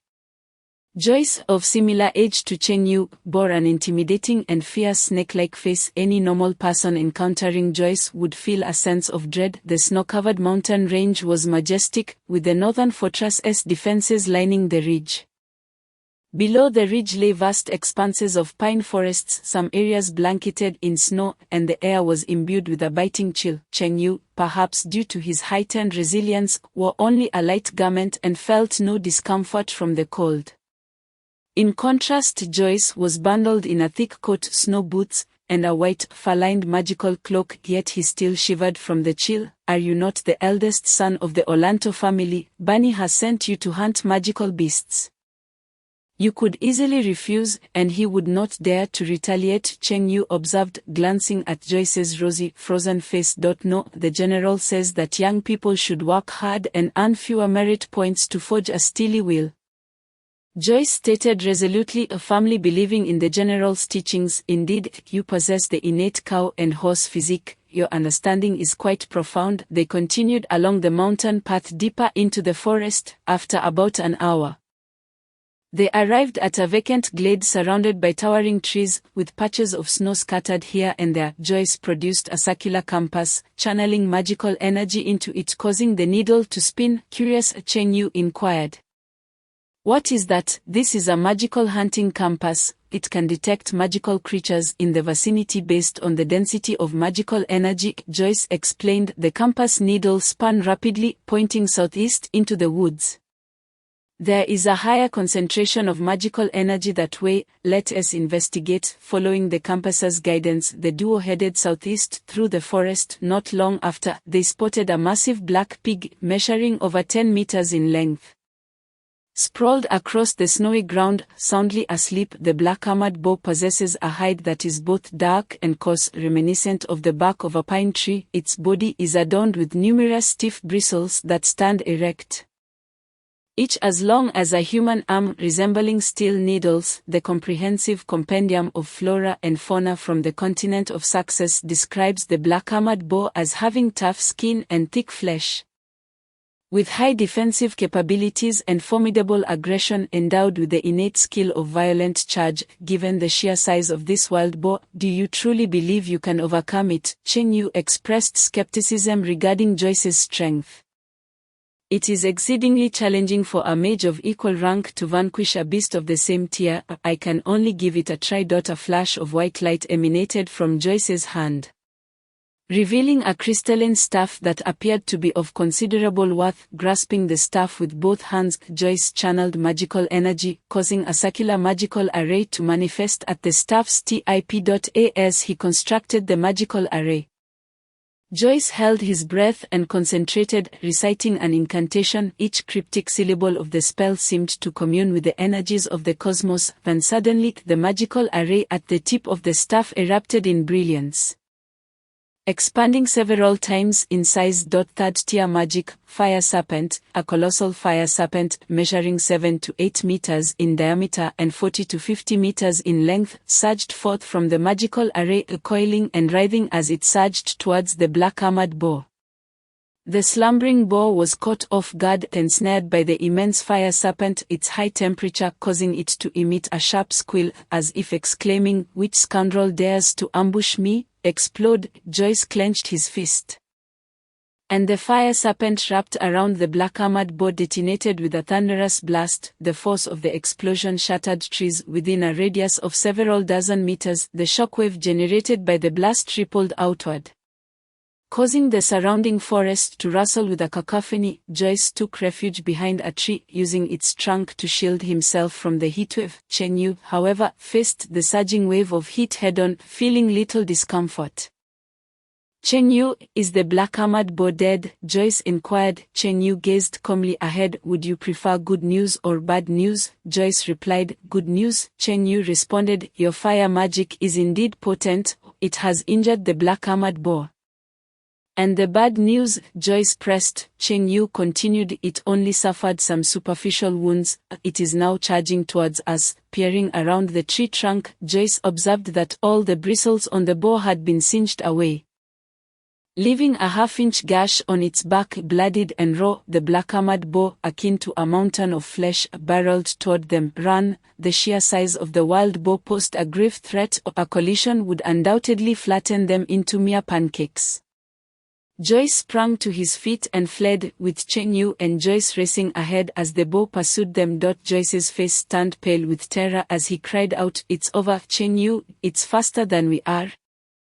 "Does it matter if it runs faster? I only need to be faster than you," Chen Yu retorted, embodying the philosophy that a friend's demise would not hinder his own survival. Joyce, with a furrowed brow, mused, "The physical capabilities of mages are generally lacking." Joyce's speed paled in comparison to Chen Yu's as he sprinted away, leaving Joyce in the dust. "How is Chen Yu running so fast?" Joyce pondered, bewildered. Just as the boar was about to catch up, Joyce shouted, "First-tier magic, fireball!" In a moment of urgency, he dispensed with the incantation and swiftly cast the fireball, a blazing orb the size of a fist hurtling toward the boar's head.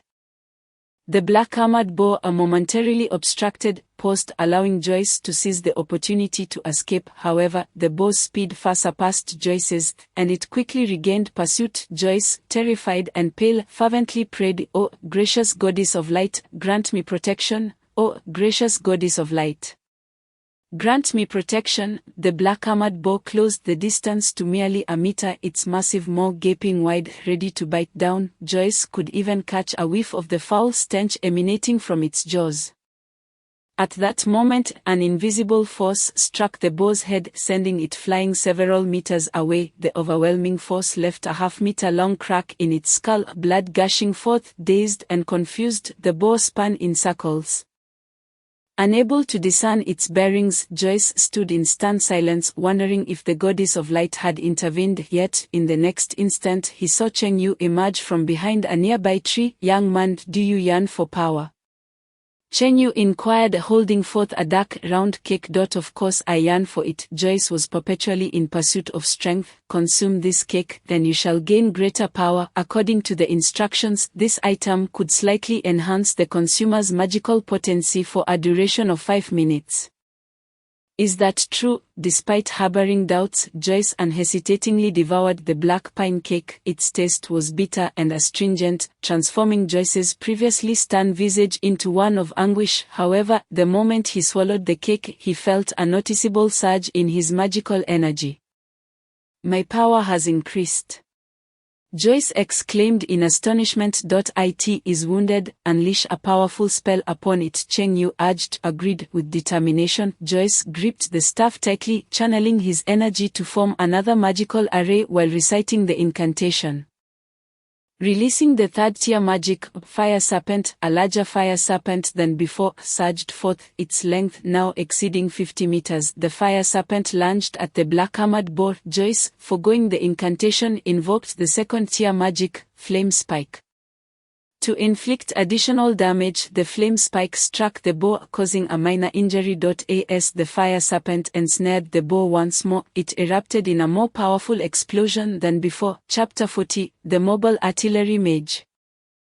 As the saying goes, where there is smoke there is no harm. When the smoke cleared, the third-tier black-armored boar had not perished. Its head and back were severely injured and bloodied, with some areas even revealing exposed bone. Both Cheng Yu and Joyce felt a tremor of concern. The creature's defenses were indeed formidable. Surviving such an onslaught, with its health diminished, the boar's eyes gleamed with fury as it entered a state of rage.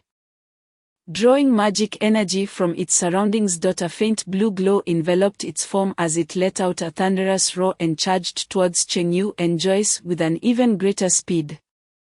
They had not merely injured it, it seemed as though they had bestowed upon it a berserk buff. Realizing the peril, Cheng Yu and Joyce fled. The enhancement of its power not only augmented its striking force but also its leg strength. This increase in leg strength meant that Cheng Yu could outrun Joyce, who lagged behind, nearly caught by the boar within 50 meters. The boar's massive jaws lunged toward Joyce's rear, with no other choice to protect himself. Joyce hurled his staff toward the boar's maw, hoping to momentarily impede its advance. The crystalline staff was crushed into fragments, diminishing the force of the boar's charge, yet, the boar, undeterred, turned its attention back to Joyce. Its elongated, tusked snout swaying ominously, intent on causing him harm. Just as Joyce found himself in dire straits, Cheng Yu doubled back, hoisting Joyce onto his shoulder and sprinting away. "Cheng Yu, how can you run so fast?" Joyce marveled, realizing that Cheng Yu's speed surpassed even that of the enraged third-tier black-armored boar. "I am simply adept at running," Cheng Yu quipped. "You need to attack it, Bo," prompted by Cheng Yu's reminder. Joyce recognized the opportunity to strike back. Positioned on Cheng Yu's shoulder with his upper body turned backward, he summoned a spare staff and began to chant an incantation, unleashing fire magic against the black-armored boar. Second-tier magic, Flame Spike. The gigantic flame spike shot toward the pursuing boar, causing it to spew forth blood anew. Cheng Yu, carrying Joyce, functioned as a mobile artillery unit, with Cheng Yu responsible for mobility and Joyce for delivering ranged magical assaults. The black-armored boar, unable to keep pace with Cheng Yu, was subjected to Joyce's relentless magic. The boar oscillated between pursuing the duo and retreating, trapped in a dilemma. The two of them and the black-armored boar engaged in a tug-of-war, gradually wearing it down. In the end, the black-armored boar, having lost too much blood, collapsed lifelessly to the ground. Cheng Yu set Joyce down, who promptly plopped onto the ground, panting heavily, his magical energy nearly depleted. Chen Yu, I owe you my life, I nearly met my end, he gasped, reflecting on how, without Chen Yu's intervention, he might have been trampled by the bow. The challenge of a third-tier mage defeating a third-tier beast was indeed formidable. The magic crystal of this third-tier black armored bow belongs to me. You saved me and helped me defeat the bow. The magic crystal should naturally be yours, Joyce replied. As Barney had remarked, despite Joyce's fearsome and sinister appearance, he was kind-hearted and honorable. Chen Yu donned plastic gloves, wielding a dragon-patterned golden knife, and approached the corpse of the black-armored boar. With a swift motion he sliced open the boar's abdomen, extracting its intestines and disposing of the contents before bagging them for storage. He then rummaged through the boar's cavity, retrieving a pale blue crystal the size of an egg, resembling a beautiful sapphire. This was the magic crystal of the black-armored boar, worth several dozen gold coins. Chen Yu, who earned only 4 or 5 gold coins in a day from selling barbecue, realized that defeating a single black-armored boar was a significant windfall. The two departed the woods and made their way back. Joyce, why do you exclusively cast fire magic? Chen Yu inquired with curiosity. Just moments ago, Joyce unleashed a series of fire spells, a fireball, flame cone, and fire serpent, all of which belong to the fire magic category. The foundational structures of the magic circles and the fundamental logic of mana operation in all fire spells share commonalities. Specializing in fire magic makes the learning process considerably easier and enhances its potency. Joyce elucidated. I see. Chen Yu's magical aptitude mirrors that of Ivany. He is most suited for studying plant magic. However, the two spells Chen Yu is currently learning are not plant-based. One is a first-tier spell, low-level freezing magic, and the other is an inconsequential fly-swatting spell. Compared to the mundane act of defeating an enemy with a single punch, Chen Yu prefers the flair of magic, one moment fire, the next ice, the extravagant and brimming with sophistication. Can you teach me the spell to conjure a fire serpent? I wish to impress as well, Chen Yu inquired of Joyce. Becoming a mage requires talent.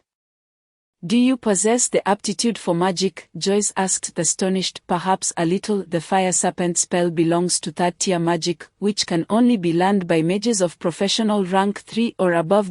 It seems I am not even a first-tier mage.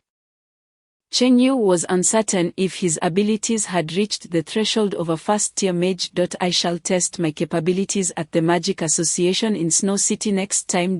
If you have not attained first-tier status, you may only learn first-tier or lower spells. The higher the tier of magic, the more robust mana is required to support it. Low-tier mages lack sufficient mana strength and are thus unfit for higher-tier spells. Then teach me a first-tier spell, the first-tier fireball spell, the most fundamental of magics. Do you wish to learn it? Yes, it could be useful for starting a fire. Chen Yu's interest in magic is more about enhancing his prestige than focusing on plant magic. I have a book on the fireball spell. I can lend it to you. Feel free to ask me if you have any questions. Very well. Upon returning to the northern fortress, Joyce and Chen Yu arrived in the area where the Mage Guild is located.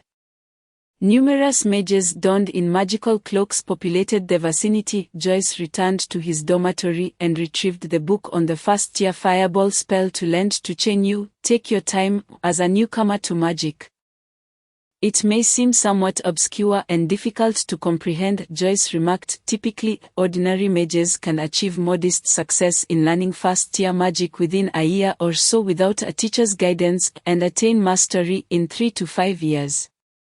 Chen Yu's magical talent is exceptionally high. Having previously studied the first-tier freezing magic, he managed to grasp it in about 10 days. He estimated that he would not take long to master the fireball spell as well. After bidding farewell to Joyce, Chen Yu returned to his quarters. In his room, Mina, clad in a black and white maid outfit, was doing push-ups on the floor, honing her physical strength. Ivany, dressed in a green dress, sat by the window, employing plant growth magic on a potted plant. Upon Chen Yu's return, Mina stood up with a smile and asked, Chen Yu, where have you been? I took a stroll in the mountains with the mages.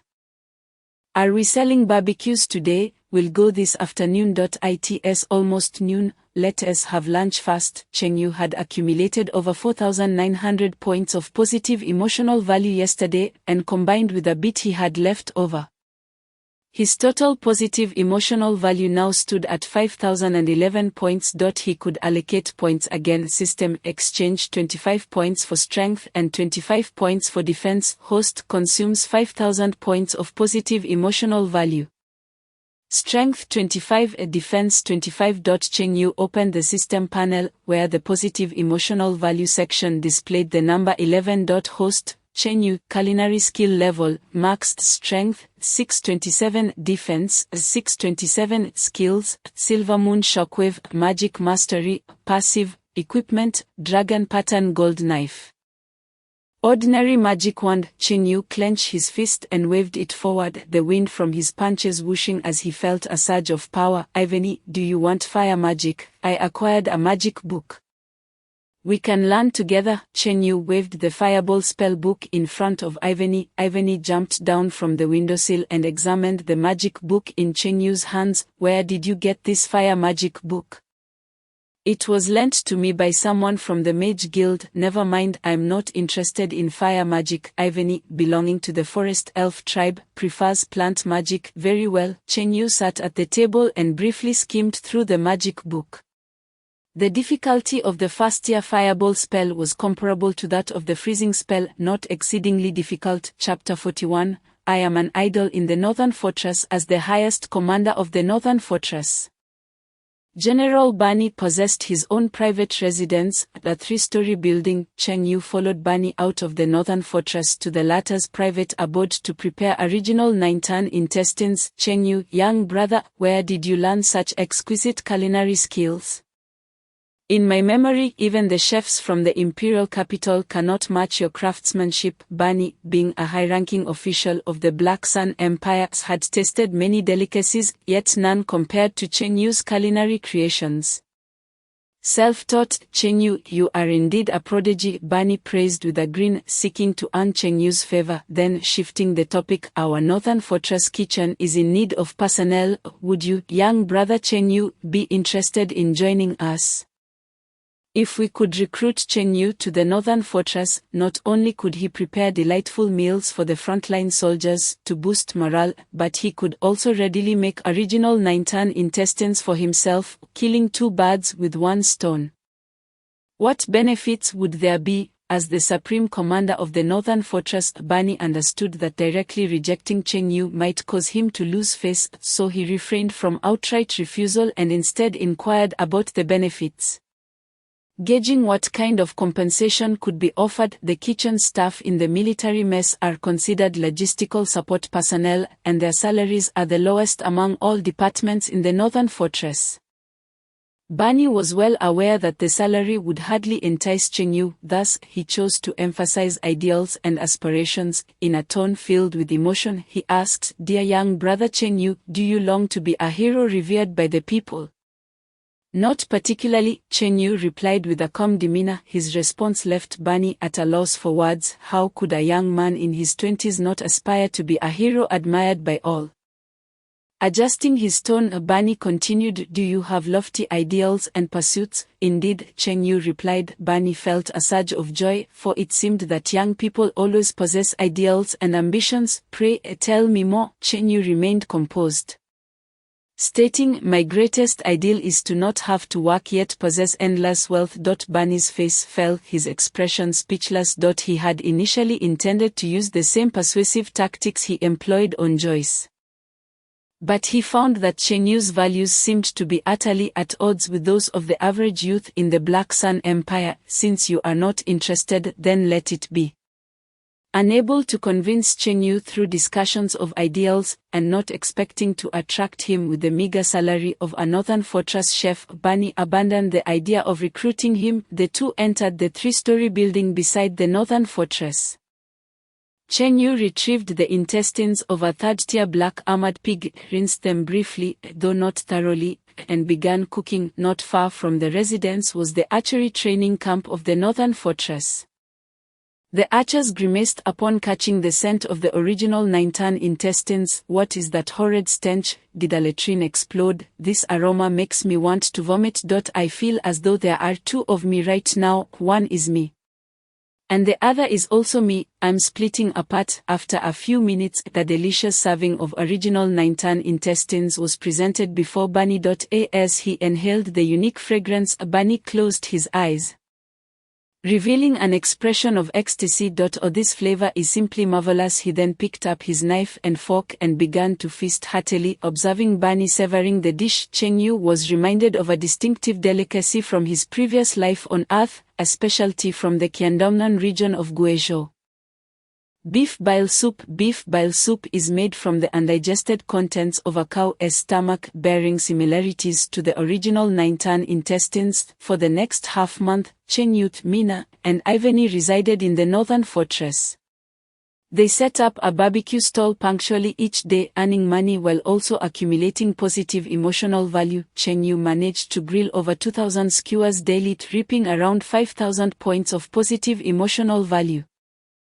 Apart from spending a small fraction of positive emotional value on barbecue seasonings, the remainder was wholly allocated to boosting his strength and defense attributes. After half a month of fervent enhancement, Cheng Yu's strength attribute reached 1,009 points, while his defense attribute also hit 1,009 points. With such physical defenses, he was impervious to swords and fire. Alongside his impressive defense, his strength was remarkable as well. Cheng Yu had once shattered a small earthen mound several dozen meters high with a single punch. On an evening half a month later, in a small grove beside the northern fortress, Cheng Yu and Joyce practiced magic. Cheng Yu grasped his magic wand with one hand, chanting the incantation. After several seconds of spell preparation, a circular magic circle coalesced at the tip of the wand, and a fireball the size of a basketball shot forth from the magic circle, striking a nearby tree. Upon seeing the charred trunk not far away, Joyce's eyes widened in astonishment. Cheng Yu, did you not mention that you possess only a modicum of magical talent? How is it that I feel your aptitude for magic surpasses mine by a significant margin? During their time at the Imperial Magic Academy, Joyce had been regarded as a prodigious youth. Yet, even a genius like him required a month or two to grasp the fireball spell. Cheng Yu had achieved preliminary mastery in just half a month. Though not particularly proficient, it was nonetheless astonishing. Indeed, just a smidgen. Cheng Yu formed a gesture with his fingers to indicate a small amount. With such remarkable magical talent, it is indeed a pity you do not pursue a career as a mage. I prefer to be a chef, bringing joy to others through culinary delights. When a chef can accumulate positive emotional points, these points can be exchanged for enhancements in strength and defense, allowing one to grow more powerful with ease, much more swiftly than a mage. At present, Cheng Yu's combat prowess enables him to traverse the nearby major cities with great confidence. Being a chef has its merits. Your barbecues are truly delectable. As Joyce savored Cheng Yu's barbecue, she declared its taste to be unparalleled. Speaking of barbecues, have you heard of the Gourmet Society? Joyce inquired. The Gourmet Society? What is that? Cheng Yu asked, somewhat perplexed, having never heard of such an organization. It is a group formed by those who appreciate your barbecue. Ha! Cheng Yu's expression turned incredulous. You're not suggesting that this Gourmet Society is some sort of cult, are you? If it were a cult and I found myself inexplicably leading it while selling barbecue in another world, that would be utterly absurd. No, the members of the Gourmet Society simply believe your barbecue is delicious. Their mission is to buy your barbecue daily to support your business and help boost your sales. Boost sales? Cheng Yu recalled the days back on Earth when popular young idols released music albums and fervent female fans would buy hundreds of copies each to boost their idol's sales. To think he would also experience a day where his sales would be similarly boosted. I must write a book about my years as an idol at the Northern Fortress. The organizer of the Gourmet Society is a man named Hamon. Joyce stated. Hamon? Who is that? The first person to queue for your barbecue every day. Cheng Yu recalled that for the past 2 weeks the same slender middle-aged man had been the first to line up each morning. He was an unremarkable-looking individual, so plain that he would blend into a crowd. I'll ask him about it when I set up shop tomorrow. Cheng Yu was eager to uncover the true nature of this gourmet society. Chapter 42. Cheng Yu's #1 fan. The northern fortress was perpetually blanketed in snow, the air imbued with a biting chill. Despite the high defense, Cheng Yu felt no discomfort in his thin attire. As usual, he set up his barbecue stall by the roadside outside the northern fortress. He laid charcoal in the grill and ignited it. Following this, he produced an array of seasonings, salt, MSG, cumin powder, and pepper, and arranged them on the barbecue stand. Iweni, clad in a thick coat, shivered as her nose turned red from the cold. She stomped her feet, placing her hands before the warm embers, which provided her some comfort. A diminutive middle-aged man approached with a group. Lining up at the barbecue stall. "Good morning, Boss Cheng Yu," the man greeted with a smile. Cheng Yu recalled Joyce's words from the previous afternoon and scrutinized the middle-aged man before him, lean, short-legged, broad-shouldered, appearing to be in his 40s or 50s. "You are Harmon?" Cheng Yu asked. "Boss Cheng Yu knows my name." Harmon's gaunt cheeks displayed a hint of surprise, though he had always been the first in line for barbecue. He had never revealed his name to Cheng Yu, leaving him curious as to how Cheng Yu had learned it. "I heard from a friend yesterday that Harmon has established a group called the Gourmet Society. So I wanted to ask you about it." Harmon's excitement surged. "That's right, Boss Cheng Yu's barbecue is simply too delicious, which is why I gathered like-minded individuals to support your business by purchasing your barbecue daily." He gestured to the group behind him, revealing that they were all members of the Gourmet Society. Cheng Yu glanced at the line behind Harmon, which numbered over 100 people, both men and women. This Gourmet Society certainly had a considerable following. "I love barbecue. Barbecue is my faith. Long live barbecue." The fervor among these individuals reached a level akin to fanaticism, as they were all ardent barbecue enthusiasts from the military. "My barbecue isn't cheap. Can you all afford to buy it every day?" Cheng Yu asked, noting that his barbecue was priced at 20 copper coins per skewer, with each person limited to 5 skewers, totaling 100 copper coins. Spending 100 copper coins daily for barbecue equated to 3,000 copper coins monthly, nearly matching the monthly wage of an ordinary laborer in the Black Sun Empire. "Money is no issue," Harmon proclaimed confidently. "All members of the Gourmet Society adore barbecue. If anyone can't afford it, they can always borrow from me." Cheng Yu was taken aback. "Wait, are you really that wealthy?" "I hold the title of Baron and possess a vast estate back in my hometown. So I am quite well off." Harmon casually produced 5 gold coins from his pocket and placed them on the barbecue grill. "These coins are a token of support for your barbecue business, Boss Cheng Yu." Cheng Yu stared in astonishment at the 5 gold coins. "What on earth is this? This is truly a #1 fan. Here you go, #1 fan. Enjoy your barbecue," Cheng Yu said, accepting the coins and handing over 5 skewers of barbecue to Harmon. "A splendid day commenced with 5 skewers of barbecue." As Harmon gazed at the 5 skewers in his hands, it was as if he beheld 5 breathtaking beauties. His eyes sparkling with intense desire, not of a carnal nature, but rather a deep hunger. Following closely behind Harmon was a young woman, plump yet ordinary in appearance. She approached the barbecue stall, placing her hands before her chest, adoringly gazing at Cheng Yu's striking face. "I am also a member of the Gourmet Society. Boss Cheng Yu is so handsome. I will always support you." The young woman's somewhat aggressive gaze caused Cheng Yu to furrow his brow slightly. "Miss, are you truly here for the barbecue?" "Of course, the barbecue you grill is both tall and handsome. It is the most appealing barbecue I have ever seen." Although she spoke of barbecue, the young woman did not even glance at the food. Her eyes fixated on Cheng Yu's handsome face, nearly drooling. "What the hell is this? The most handsome barbecue?" This woman was clearly enamored with him rather than the food. Who was it that had claimed all members of the Gourmet Society were barbecue enthusiasts? Cheng Yu presented the 5 skewers to the young woman. "Here you go, enjoy your tall and handsome barbecue." Next, the third customer was a young man in his early 20s, sporting a buzz cut and draped in a black magical cloak. I have traveled through dozens of major cities and tasted numerous barbecues, but Boss Cheng Yu's barbecue is divine. The buzzcut youth's enthusiasm was palpable as he turned to give a thumbs up, indicating his cloak, which bore the embroidered words "I love barbecue." It was evident that this individual was a true barbecue aficionado, unlike some fake fans who sought to take advantage of the situation.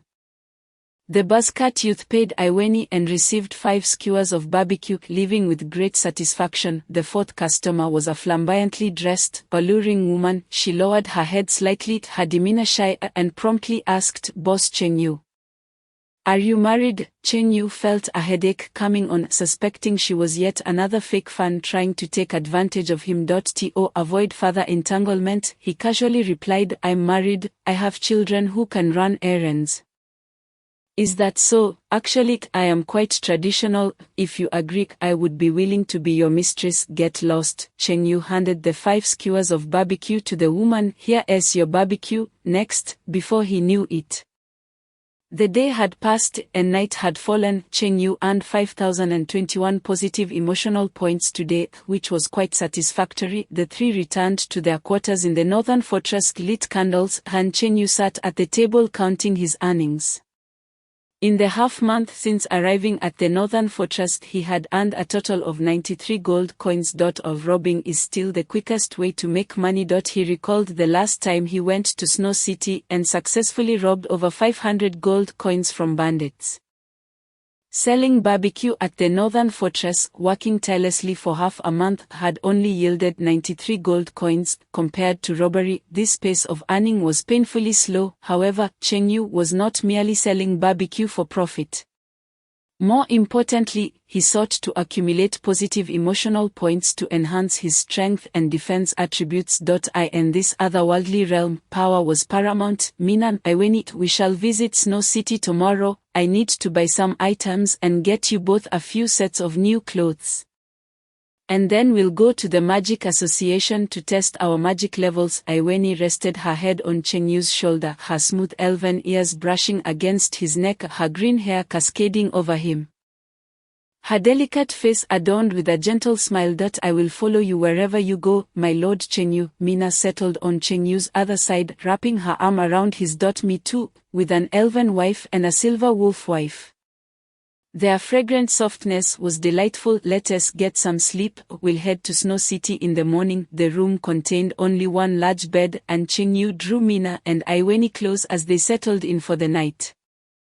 The Northern Fortress was home to hundreds of thousands of garrison soldiers, leading to significant resource consumption. Each day, the army would dispatch personnel to procure supplies from the major cities near the border. The following morning, Cheng Yu handed a sum of money to the captain of the transport team. The three boarded a military carriage, accompanying the transport team towards Snow City. Chapter 43, Procuring Magical Materials. The dawn had yet to fully break as the military transport team departed from the Northern Fortress. White Dew Town lay between the Northern Fortress and Snow City, and any journey to Snow City would inevitably pass through it. As the convoy approached the entrance of White Dew Town, Cheng Yu spotted a familiar face. A youth clad in white stockings and lantern pants stood by the roadside, his handsome features framed by a broken bowl before him, his eyes closed as he strummed a harp and recited poetry with deep emotion.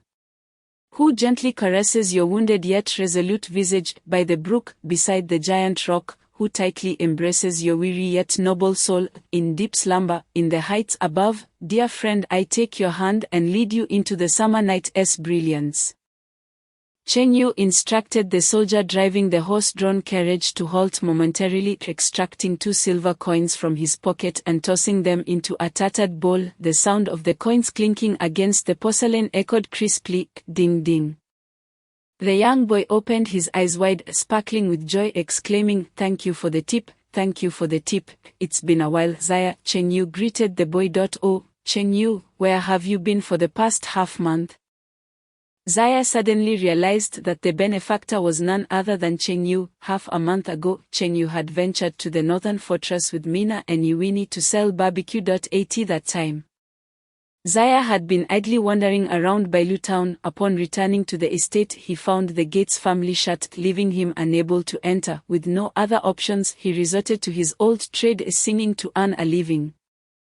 "You can't enter my estate. Where have you been staying these past 2 weeks?" Cheng Yu scrutinized Zaya, recalling that he had always been quite impoverished, yet, after a fortnight, he appeared to have neither starved nor grown gaunt. "Hey, under the eaves," Zaya replied with a cheeky grin, gesturing towards a nearby shop's awning, which served as his home. Having traveled throughout the various city-states of the Celsius continent, Zaya had grown accustomed to a nomadic lifestyle. Bridges, eaves, and roadside shelters were all suitable abodes. "Here, take 30 silver coins and find yourself a decent inn to stay in." Cheng Yu placed a handful of silver coins into Zaya's battered bowl. Upon seeing the bowl filled to the brim with coins, Zaya furrowed his brow, his eyes glistening with a pitiful expression, nearly moved to tears. He grasped Cheng Yu's hand, saying, "Cheng Yu, you truly are a good person." Cheng Yu shrugged off Zaya's hand, retorting, "Get lost, I have no interest in men." Zaya chuckled, lifting his bowl to collect the silver coins. With a fortune of 32 silver coins, he needn't worry about funds for drink over the next fortnight. Cheng Yu felt somewhat speechless. "I gave you money to rent a room, not to buy alcohol." Zaya waved dismissively. "As long as there's wine, anywhere is paradise. Farewell, you drunkard." Cheng Yu waved to Zaya as he returned to the carriage. "Lord Cheng Yu, why did you give Zaya money? He is a drunkard and a beggar." Yuini clutched Cheng Yu's hand, unable to comprehend his actions. "Investment," Cheng Yu replied nonchalantly. "A boy of merely a decade or so, who travels through various nations and possesses an impressive array of peculiar magical skills, surely has an extraordinary background. A little financial support might help to foster a beneficial relationship. After all, these few silver coins are hardly a burden, low investment with high returns." As the transport caravan passed through Bailu town, it continued towards Snow City. The quality of the Northern Fortress's transport vehicles far surpassed that of civilian carriages. The horses pulling the caravan were not ordinary steeds, but rather wind-chaser horses, a first-tier magical beast. While appearing similar in size to regular horses, their strength and speed was significantly superior. The last time Cheng Yu traveled to Snow City by carriage, it took him a day and night. This time, riding in the transport caravan, they arrived in just half a day. 18 noon, after expressing his gratitude to the caravan's captain, Cheng Yu departed with Yuini and Mina to the Magic Association in Snow City. Having visited Snow City once before, Cheng Yu was aware of where to procure magical materials. The Magic Association was conveniently situated on the same street as the magical materials shop. After purchasing the necessary magical ingredients for pickled earthworms, they would also have the opportunity to test their magical levels at the association. The trio made their way towards the center of Snow City, walking for approximately half an hour. The city center featured a vast circular fountain square, bustling with numerous vendors and throngs of people, both local residents and travelers from distant lands. Cheng Yu glanced around before heading towards the street to the north of the fountain square. After navigating through 2 blocks, they arrived at the street lined with magical material shops. The entire street was dotted with establishments selling magical ingredients, with the Magic Association located midway down, standing at the entrance of the street. Cheng Yu surveyed the scene and noticed that the majority of the pedestrians were donned in magical cloaks. Some were there to take the profession level tests for magicians, while others sought to purchase magical materials to craft magical items. Cheng Yu entered one of the magical material shops, where the shelves were adorned with a plethora of items, various plants, minerals, beast bones, and magical cores from beasts of second tier and below. Approaching the counter, Cheng Yu inquired of the shopkeeper, "Do you have snow dragon grass, corpse fragrance flower, and heavenly winter fruit in stock?" The shopkeeper pondered briefly before responding, "We have snow dragon grass and heavenly winter fruit. However, corpse fragrance flower is quite rare and unavailable here." "Then I will take 100 stalks of snow dragon grass and 10 pounds of heavenly winter fruit," Cheng Yu decided, opting to purchase what was available first. Snow Dragon Grass costs 2 silver coins per stalk, while Heavenly Winter Fruit is 50 silver coins per pound, totaling 7 gold coins. Cheng Yu paid the shopkeeper 7 gold coins, who then bagged 100 stalks of Snow Dragon Grass and 10 pounds of Heavenly Winter Fruit for him. With over 10 magical material shops along the street, Cheng Yu spent the next half hour visiting each one, only to discover that none carried the corpse fragrance flower. This particular plant thrives in graveyards or places of carcasses. Emitting a potent stench that is quite revolting, it is seldom used by alchemists for potion making due to the lack of profitability, making vendors reluctant to stock it. Let us grab a bite to eat. We can inquire again tomorrow, Cheng Yu suggested, feeling a twinge of hunger. Food, Mina exclaimed, already famished. Upon hearing Cheng Yu mention food, she perked up, her pointed ears standing tall as she eagerly led the way. Where are we going to eat, Cheng Yu? Mina inquired. We shall have egg fried rice. Previously, Cheng Yu had shared the secret recipe for egg fried rice with the slave trader Marcus, who subsequently opened an egg fried rice shop in Snow City.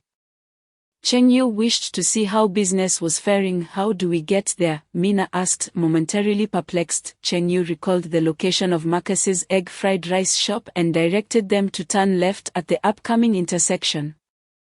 The trio turned left at the intersection ahead, arriving at the entrance of the egg fried rice shop, which was nearly full. Marcus, a stout man with a pair of thick mustaches, was busy calculating accounts at the counter. Marcus, my friend, your business is thriving, Cheng Yu greeted him as he approached the counter. Upon seeing Cheng Yu, Marcus's expression initially darkened. What was this scoundrel doing here? Cheng Yu had sold him monosodium glutamate at a steep price of 1 gold coin per package, siphoning away half of his profits from the egg fried rice shop. It was utterly infuriating. While others labeled Marcus a black-hearted merchant, the real black-hearted merchant stood before him, nevertheless, for the sake of his flourishing business. Marcus knew he could not do without Cheng Yu's seasoning, and thus a faint smile crept across his face. Brother Cheng Yu, what brings you to Snow City? Please, take a seat. I came to buy some supplies. Cheng Yu replied with a smile, your shop seems to be doing quite well. You've likely made a considerable profit recently. Business is decent, though the profits aren't high, Marcus thought bitterly, cursing the day he met someone who had taken half of his earnings. Despite his inner turmoil, Marcus had indeed made money during this period, especially with the strong market demand. When demand is high, it's imperative to expand one's business to seize greater profits. Brother Cheng Yu, I plan to open several chain stores for egg fried rice in the nearby major cities. Remember to sell me more monosodium glutamate when the time comes. Sounds great, Cheng Yu readily agreed. Delighted at the prospect of selling monosodium glutamate to Marcus, opening a shop involves selecting a location, leasing the premises, renovating the store, hiring chefs, procuring ingredients, attracting customers, managing daily operations, then paying taxes, an array of cumbersome processes. Now, all these troubles were being handled by Marcus, the tool allowing Cheng Yu to simply sell monosodium glutamate and effortlessly pocket half the profits. Chapter 44, My Lord Father, the City Master. As night fell, the streets of Snow City grew quiet. Cheng Yu found a tavern to stay for the night. The following morning, Mina sprawled comfortably across the bed, indulging in a leisurely sleep-in. Yuini dressed and tidied her hair before accompanying Cheng Yu to the Magic Association for their magical level test. As dawn broke, numerous magicians clad in magical cloaks and wide-brimmed hats stood on the stone steps before the Magic Association, awaiting its opening. May the Lady of Light bless me. Let me pass the second-tier magician test on my first try. I failed the first-tier magician test 8 times. I suspect the association is deliberately keeping me from passing to exploit my registration fees. 8 times, that's nothing. I failed the first-tier magician test 17 times. Always just a hair's breadth away from success. My mental state is crumbling. Wah, I'm so nervous for my first professional level test. Some were attending the magical test for the first time. While others were seasoned veterans on their nth attempt, hearing their experiences, Cheng Yu felt as though he were reliving the experience of obtaining a driver's license. The Magic Association, an official organization of the Black Sun Empire, opened its doors at 9 in the morning and closed at 5 in the afternoon. Cheng Yu and Yuini sat on the stone steps for half an hour. As the clock struck 9. The doors of the Magic Association swung open, and several staff members dressed in black magical cloaks emerged. One of them shouted, "The registration fee for the first-tier magician test is 1 gold coin. For the second-tier magician test, it is 10 gold coins. Participants are required to bring their own magic wands." Cheng Yu and Yuini approached the first-tier magician line to register. Approximately 70 to 80 individuals were there for the first-tier test. While only a handful sought the second-tier test, magic is closely tied to talent, and for most magicians, the second tier represents the pinnacle of their magical journey. Ascending to the third tier is a rare achievement. Cheng Yu handed over 2 gold coins as the registration fee, and the staff member briefly registered their information before issuing each of them a token to enter. The interior of the Magic Association is adorned with opulence. The hall is bright and immaculate, crowned by a lofty dome from which a grand crystal chandelier illuminates the space. At the center of the hall lies a crystal sphere, approximately 1 meter in diameter. Semi-transparent. A staff member beside the crystal sphere addresses the crowd. The first-level mage examination consists of 2 parts. The first part assesses magical strength, while the second evaluates magical proficiency. Please form a line in the order I call out. Dozens of candidates queue up according to the staff members' list, proceeding one by one to test their magical strength at the crystal sphere. The first candidate approaches the sphere, placing a hand upon its surface. Closing his eyes to concentrate his magical energy, the core of the sphere glows with a cerulean light, revealing the score of 36. After the staff member records the score, the next candidate is called. Cheng Yu, participating in the mage level assessment for the first time, finds himself puzzled by the rules. He gently taps the shoulder of the long-haired youth in front of him and inquires, "Brother, may I ask how one passes this test?" The long-haired youth flips his flowing hair and glances back at Cheng Yu, explaining, "Both the magical strength and proficiency tests have a maximum score of 100. The scores from both tests are summed and divided by 2. An average score of 80 or above constitutes a pass." Understanding dawns upon Cheng Yu. The first candidate, disheartened, departs having scored only 36 in magical strength, rendering even a perfect score in proficiency insufficient for an average of 80. The first round of magical strength testing is straightforward. One merely needs to place a hand on the crystal sphere and concentrate. Soon, it is the turn of the long-haired youth. He approaches the sphere with a calm demeanor. Upon recognizing him, the staff member's expression shifts to one of deep respect. It is Mr. Roy, the renowned poet from Snow City. Waving his hand dismissively, Roy smiles slightly. "Such titles are merely superficial and of little consequence." The staff member, seemingly in awe, treats him with utmost reverence. Cheng Yu, observing the staff's respectful demeanor, wonders if Snow City has a tradition of honoring literary figures or if this Roy possesses exceptional talent. Roy places his hand on the crystal sphere, which then emits a crimson glow, revealing a magical strength score of 60. "Only 60, Roy exclaims, feeling somewhat frantic. To pass the first-level mage assessment, he must score 100 in the second round. A daunting task. As Roy departs, Cheng Yu steps forward and casually inquires of the staff, "Is that poet quite famous?" "Indeed, Mr. Roy is a celebrated poet in Snow City. His poem, 'My Lord Father,' won first place in the Snow City poetry competition." Cheng Yu scoffs silently. "So this is what it takes to write poetry. It seems more about lineage." Shaking off his thoughts, he places his hand on the sphere, channeling his magical energy. The sphere radiates a golden light, displaying a magical strength score of 72. Although Cheng Yu has replicated Ivani's magical talent, he has not inherited the formidable magical power of the elven race, resulting in a lower score. The staff member records Cheng Yu's score and calls for the next candidate. Wait, why do different colors illuminate for each test? Cheng Yu queries the staff member. The color corresponds to each individual's primary magical affinity. The staff member replies with a hint of impatience. Cheng Yu refrains from further questioning and steps away. Ivany approaches, placing her delicate hand on the sphere to concentrate her magical energy. The sphere glows with a verdant light, revealing her magical strength score of 100. Gasps of admiration ripple through the crowd. Wow, that's extraordinary, truly befitting of an elven naturally attuned to magic, they exclaim. Staff members record Ivany's score, and she returns to Cheng Yu's side, beaming with joy. Cheng Yu, how did you find my magical prowess? Impressive indeed.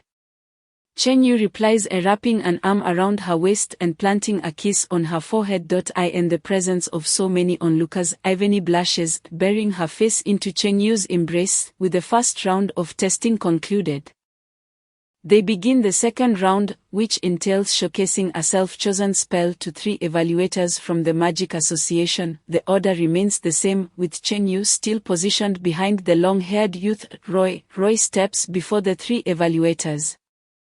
Is this not the esteemed poet Mr. Roy from Snow City? What an honor, one evaluator exclaims.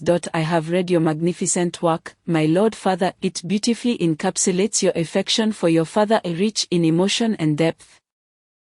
Roy, exuding the confidence of a distinguished poet, remains unfazed by their praise. He retrieves his wand and demonstrates the first-level spell, Fireball. Before he even completes the incantation, the evaluators raise their scorecards, unanimously awarding him a perfect score of 100. Roy passes the first-level mage assessment with an average score of 80. Cheng Yu watches, astounded, thinking, is this even possible? Standing tall, he wields his wand to gather magical energy, a radiant circular magic circle appearing beneath his feet as he chants the incantation for the first-level spell. Low-level freeze. After a brief moment of preparation, icy tendrils erupt from the ground, encasing the area around him in frost. The evaluators observe his casting process closely, rating him accordingly. Evaluator A, 86, Evaluator B, 91.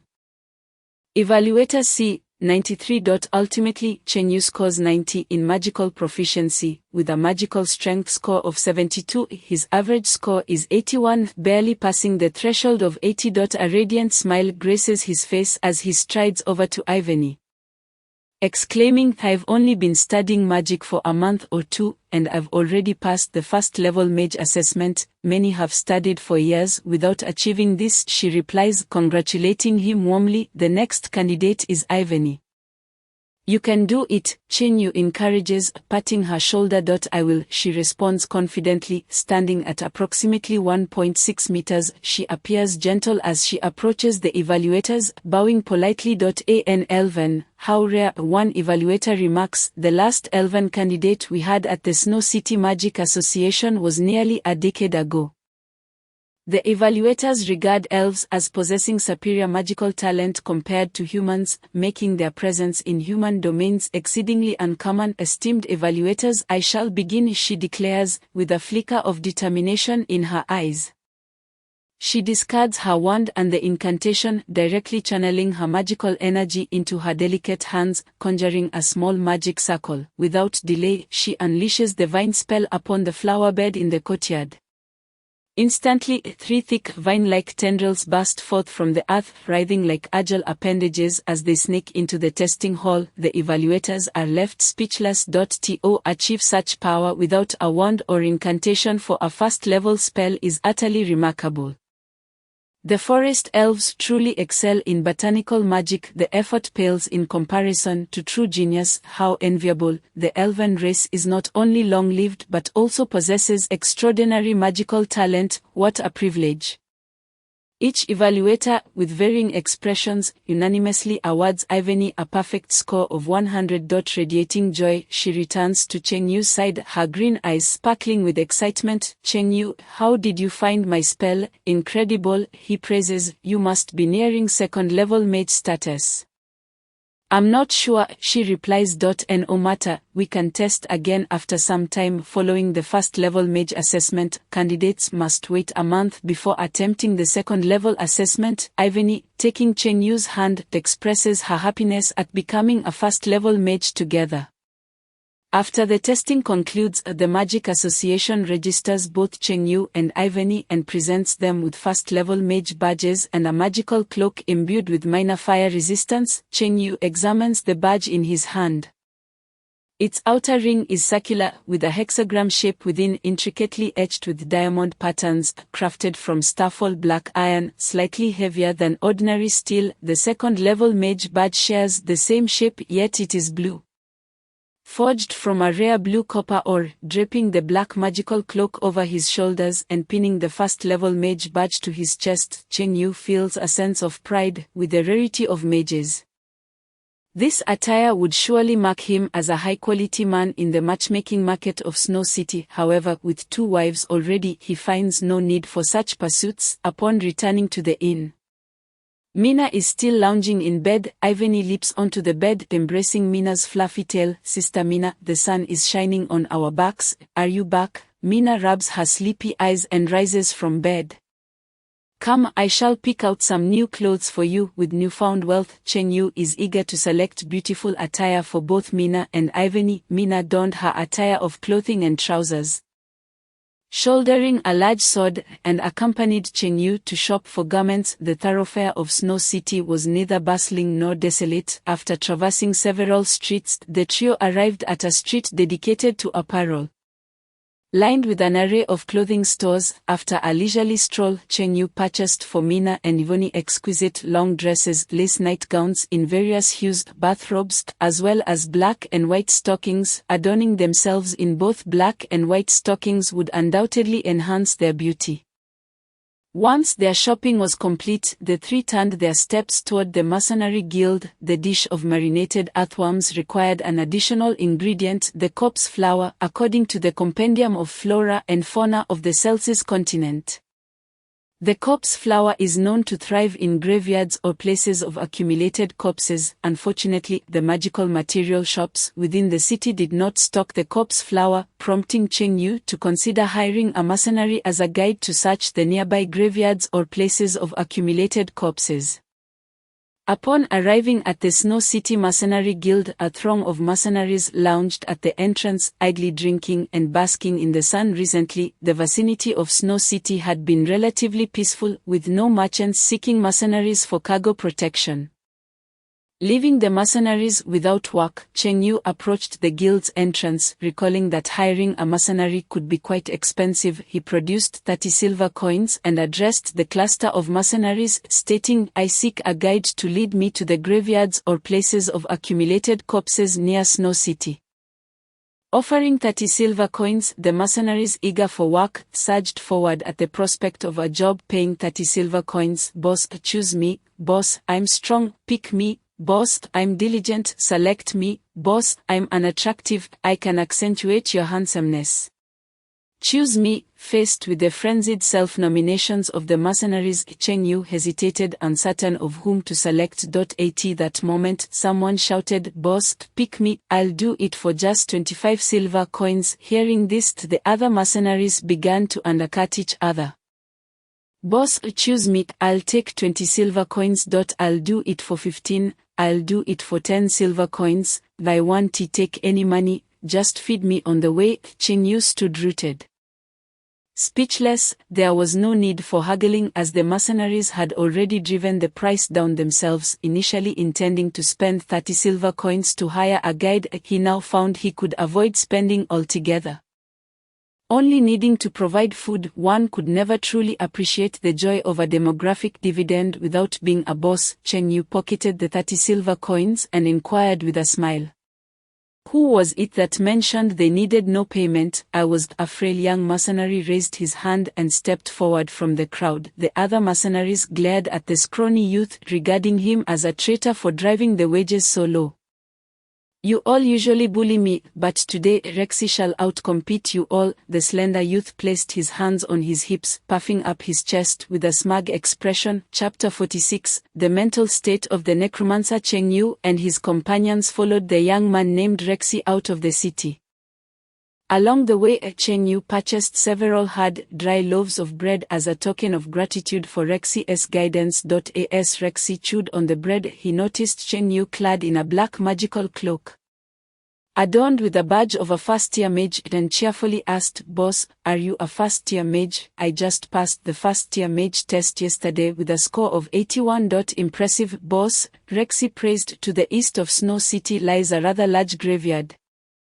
"I shall take you there. Let us proceed." The group exited through the eastern gate of Snow City and walked eastward along a spacious road. After walking for about 2 or 3 miles, a serene and solemn graveyard appeared before them. Expansive in size, the graveyard was surrounded by a half-meter-high wooden fence, enclosing towering gravestones. Mages who study necromancy are particularly fond of graveyards. Some necromancers come to graveyards to steal corpses, transforming them into combat puppets, while others are simply drawn to the ambience of the graveyard. Standing at the entrance, Cheng Yu retrieved the compendium of flora and fauna of the Celsius continent from his system warehouse. Flipping to the page featuring the corpse flower, and presented the illustration to Mina, Vonnie, and Rexy. "I seek this plant. You 3 assist me in the search." "Certainly, boss," Rexy replied enthusiastically. Mina and Ivoni nodded slightly in agreement. The 4 commenced their search within the graveyard. The corpse flower exudes a strong stench of decay, detectable from a distance, making it relatively easy to locate. Typically, few would wander in such a place as a graveyard. As Cheng Yu navigated among the towering gravestones, the surrounding atmosphere was so quiet that he could almost hear his own heartbeat, and it felt somewhat eerie when he ventured between 2 tall gravestones. He was startled to discover someone seated there. Between the 2 lofty white stone tombstones was a small table and a stool, where a white-haired elder sat, leisurely reading a book and sipping tea. "Old man, are you human or ghost?" Cheng Yu inquired of the elder, who was engrossed in his tea and reading. It was unusual for a normal person to indulge in such activities in a graveyard. The elder could very well be a spirit of the deceased. Setting down his cup and book, the elder glanced at Cheng Yu and replied coolly, "I am, of course, human. And what brings you here?" The elder sat upright, elegantly turning the pages of his book. "As you can see, I am enjoying tea and reading, cultivating my character." Cheng Yu was dumbfounded. One came to a graveyard to sip tea and read? Hearing Cheng Yu's irreverent remarks about the graveyard, a flicker of displeasure crossed the elder's aged face. He raised his fist, angrily declaring, "The graveyard is the resting place at the end of human life. The most wonderful place in the world. Anyone who disparages the graveyard shall descend into hell." Cheng Yu glanced at the book on the elder's table. The self-cultivation of an elegant necromancer. It seemed this elder was indeed a necromancer. Rumor had it that in the eyes of necromancers, graveyards were more splendid than brothels. It appeared that the rumors held some truth. "Forgive the intrusion," Cheng Yu said, dismissing the elder and continuing his search for the corpse flower. Half an hour passed, and after scouring the entire graveyard, there was no sign of the corpse flower. "Boss, there is a smaller graveyard to the south," Rexy informed Cheng Yu. "Take me there. The special recipe for marinated earthworms not only heals wounds but also restores stamina. It was imperative to prepare some. I can take you to the southern graveyard, but it will cost a bit more," Rexy stated. "I'm not trying to extort you. Whatever you offer is fine." Considering that Rexy had also assisted in the search for the corpse flower, Cheng Yu said nothing further and tossed a silver coin to Rexy. "Thank you, boss." Rexy bowed gratefully. "Let us go." Rexy led Cheng Yu and his companions to the southern graveyard. This graveyard was smaller than the previous one, nestled within a dense thicket of trees, surrounded by silence, with leaves obscuring the sunlight, creating a gloomy and concealed atmosphere. The 4 entered the graveyard and split up to search for the corpse flower. Not long after entering this smaller graveyard, Cheng Yu heard a strange rustling sound emanating from the ground. Frowning slightly, he felt a twinge of concern. Surely, the corpses here wouldn't rise from the dead? Would they? Following the strange noise, he approached a gravestone that stood over 2 meters tall, from behind which the sound was coming. Circling around the gravestone, Chen Yu discovered a 1-meter diameter hole, with a scar-faced middle-aged man crouched at its edge, dragging out the corpse of a young girl. The girl's body was stiff and pale, yet not decayed, suggesting she had been buried not long ago. Upon noticing Chen Yu standing nearby, the scar-faced man was startled. Who are you? I'm just passing by, Chen Yu replied. What are you doing? Oh, just a passerby. Then the scar-faced man sighed in relief. I'm a necromancer. I've been watching this graveyard for quite some time. A beautiful noblewoman was buried here yesterday, and I intend to take her home as my wife. Hehe. The scar-faced man grinned widely, his eyes crescent-shaped, revealing a comical expression. Chen Yu's eyes widened in shock. Brother, wouldn't it be better to find a living wife? Where's the charm in a living woman compared to a corpse? The scar-faced man embraced the cold, lifeless body of the young girl, planting a kiss on her pale face, his expression one of ecstasy. This was utterly absurd. Reflecting on the elder who had been cultivating his character in the graveyard earlier, Chen Yu began to seriously question the mental state of those who studied necromancy. Had these individuals truly lost their sanity through their studies? The scar-faced man hoisted the girl's corpse onto his shoulder, boasting to Chen Yu, "Look at my wife, she is cold as ice.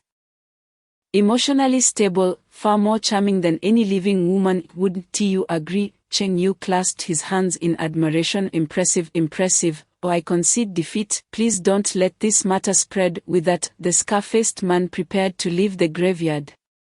Seeing the middle-aged man about to depart, Chen Yu quickly called out, "Brother, please wait." "What is it?" The scar-faced man turned back. "Do you know where I can find the corpse flower?" Chen Yu asked, given that necromancers often dealt with the deceased. He figured the man might know where to find the flower. "The corpse flower. I recall there is a place of accumulated corpses in the southeastern hollow of this graveyard where a patch of corpse flowers grows. However, there are undead creatures lurking nearby, so it's a bit dangerous." The scar-faced man replied. "Thank you." Chen Yu expressed his gratitude to the scar-faced man. He then approached Mina and the others, stating, "No need to search here. There are no corpse flowers. We shall head to the southeastern hollow. Oh, Vinny and Mina had not continued their search. Rexy approached and inquired, "Boss, are you not looking for the corpse flower anymore? We are heading to the southeastern hillside.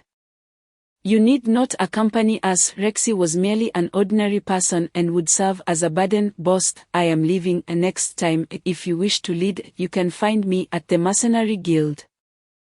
Rexy departed the graveyard alone. Chen Yu led Mina and Vinny away from the graveyard, heading southeast. After walking approximately 5 or 6 miles, they encountered a hill rising 400 to 500 meters.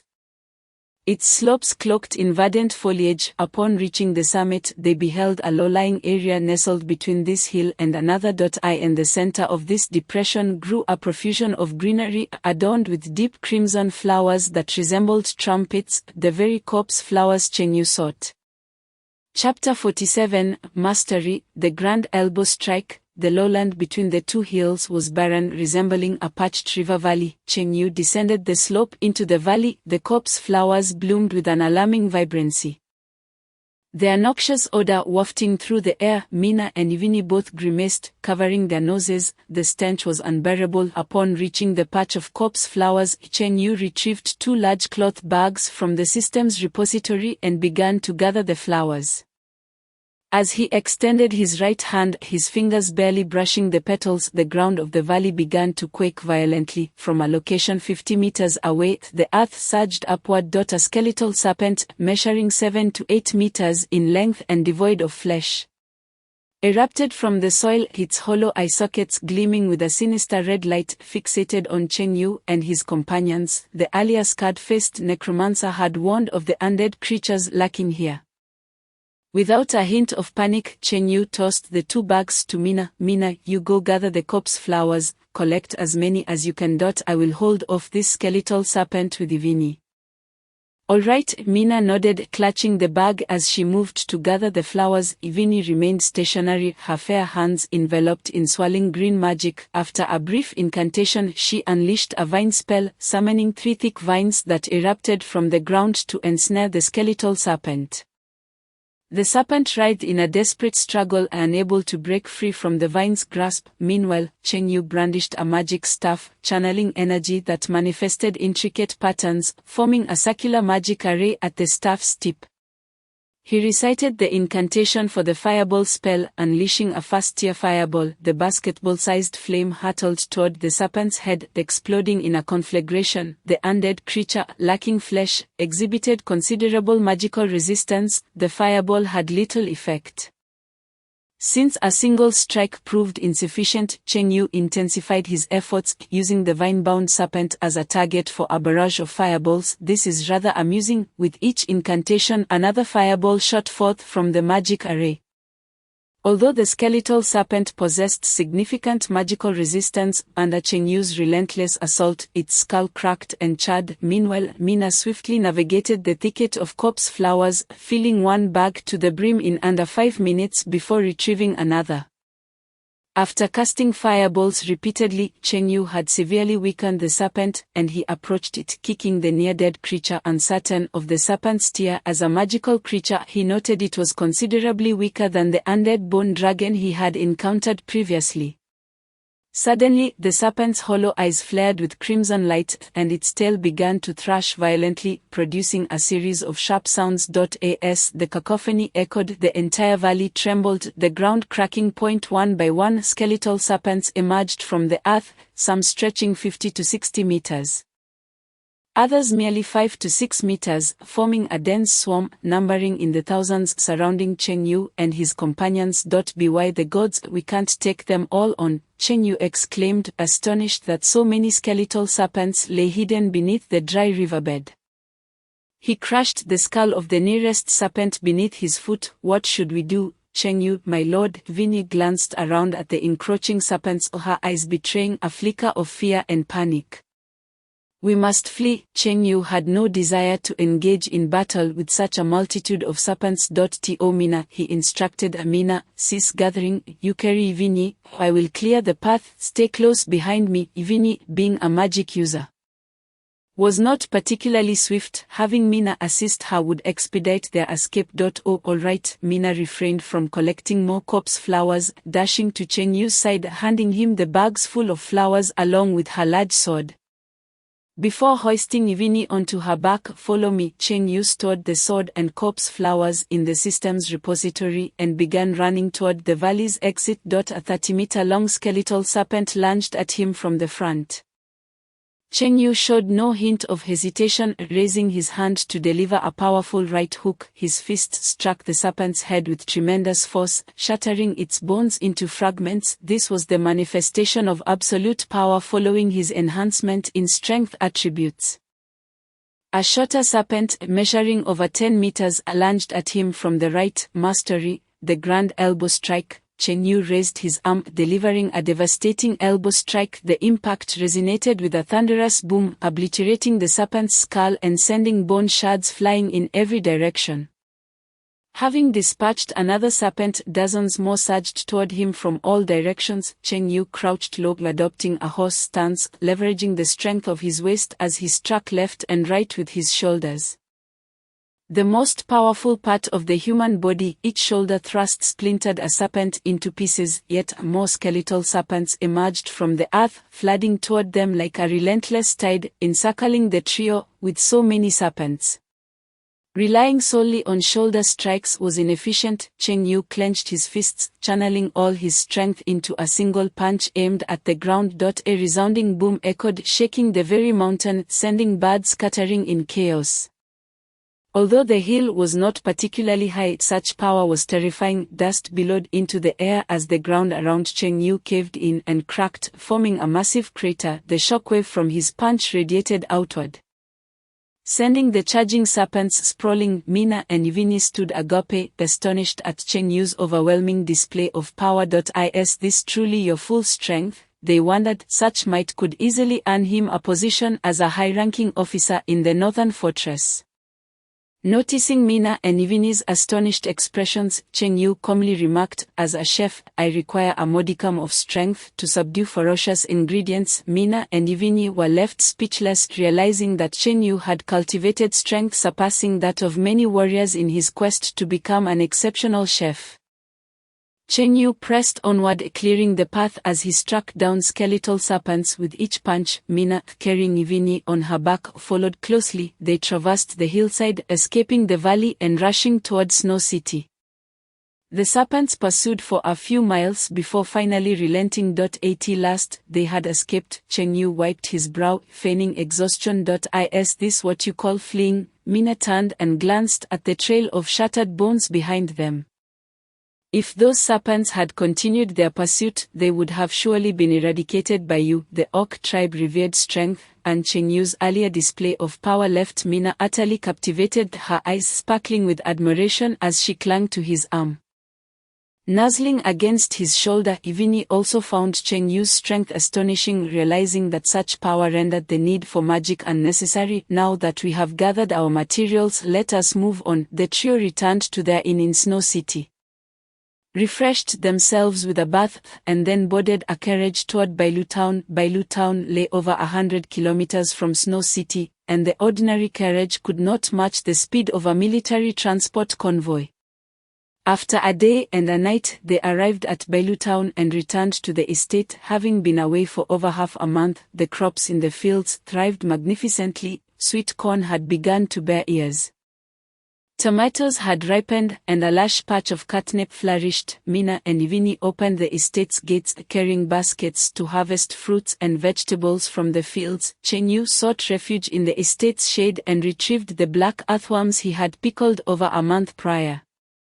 Upon unsealing the container, an overwhelmingly foul stench assaulted him, an odorous amalgamation of the worm's pungency and the scent of decaying flesh. The odor was so repugnant that it nearly made Cheng Yu regurgitate the memory of last year's New Year's Eve dinner. He extracted the corpse flowers, Tian Dongzi, and Shuelong Chao, 3 equally foul ingredients. Will consuming this truly not result in death? Cheng Yu pondered, skeptical. Following the recipe's instructions, he processed the ingredients and began to concoct the dark culinary dish of pickled earthworms.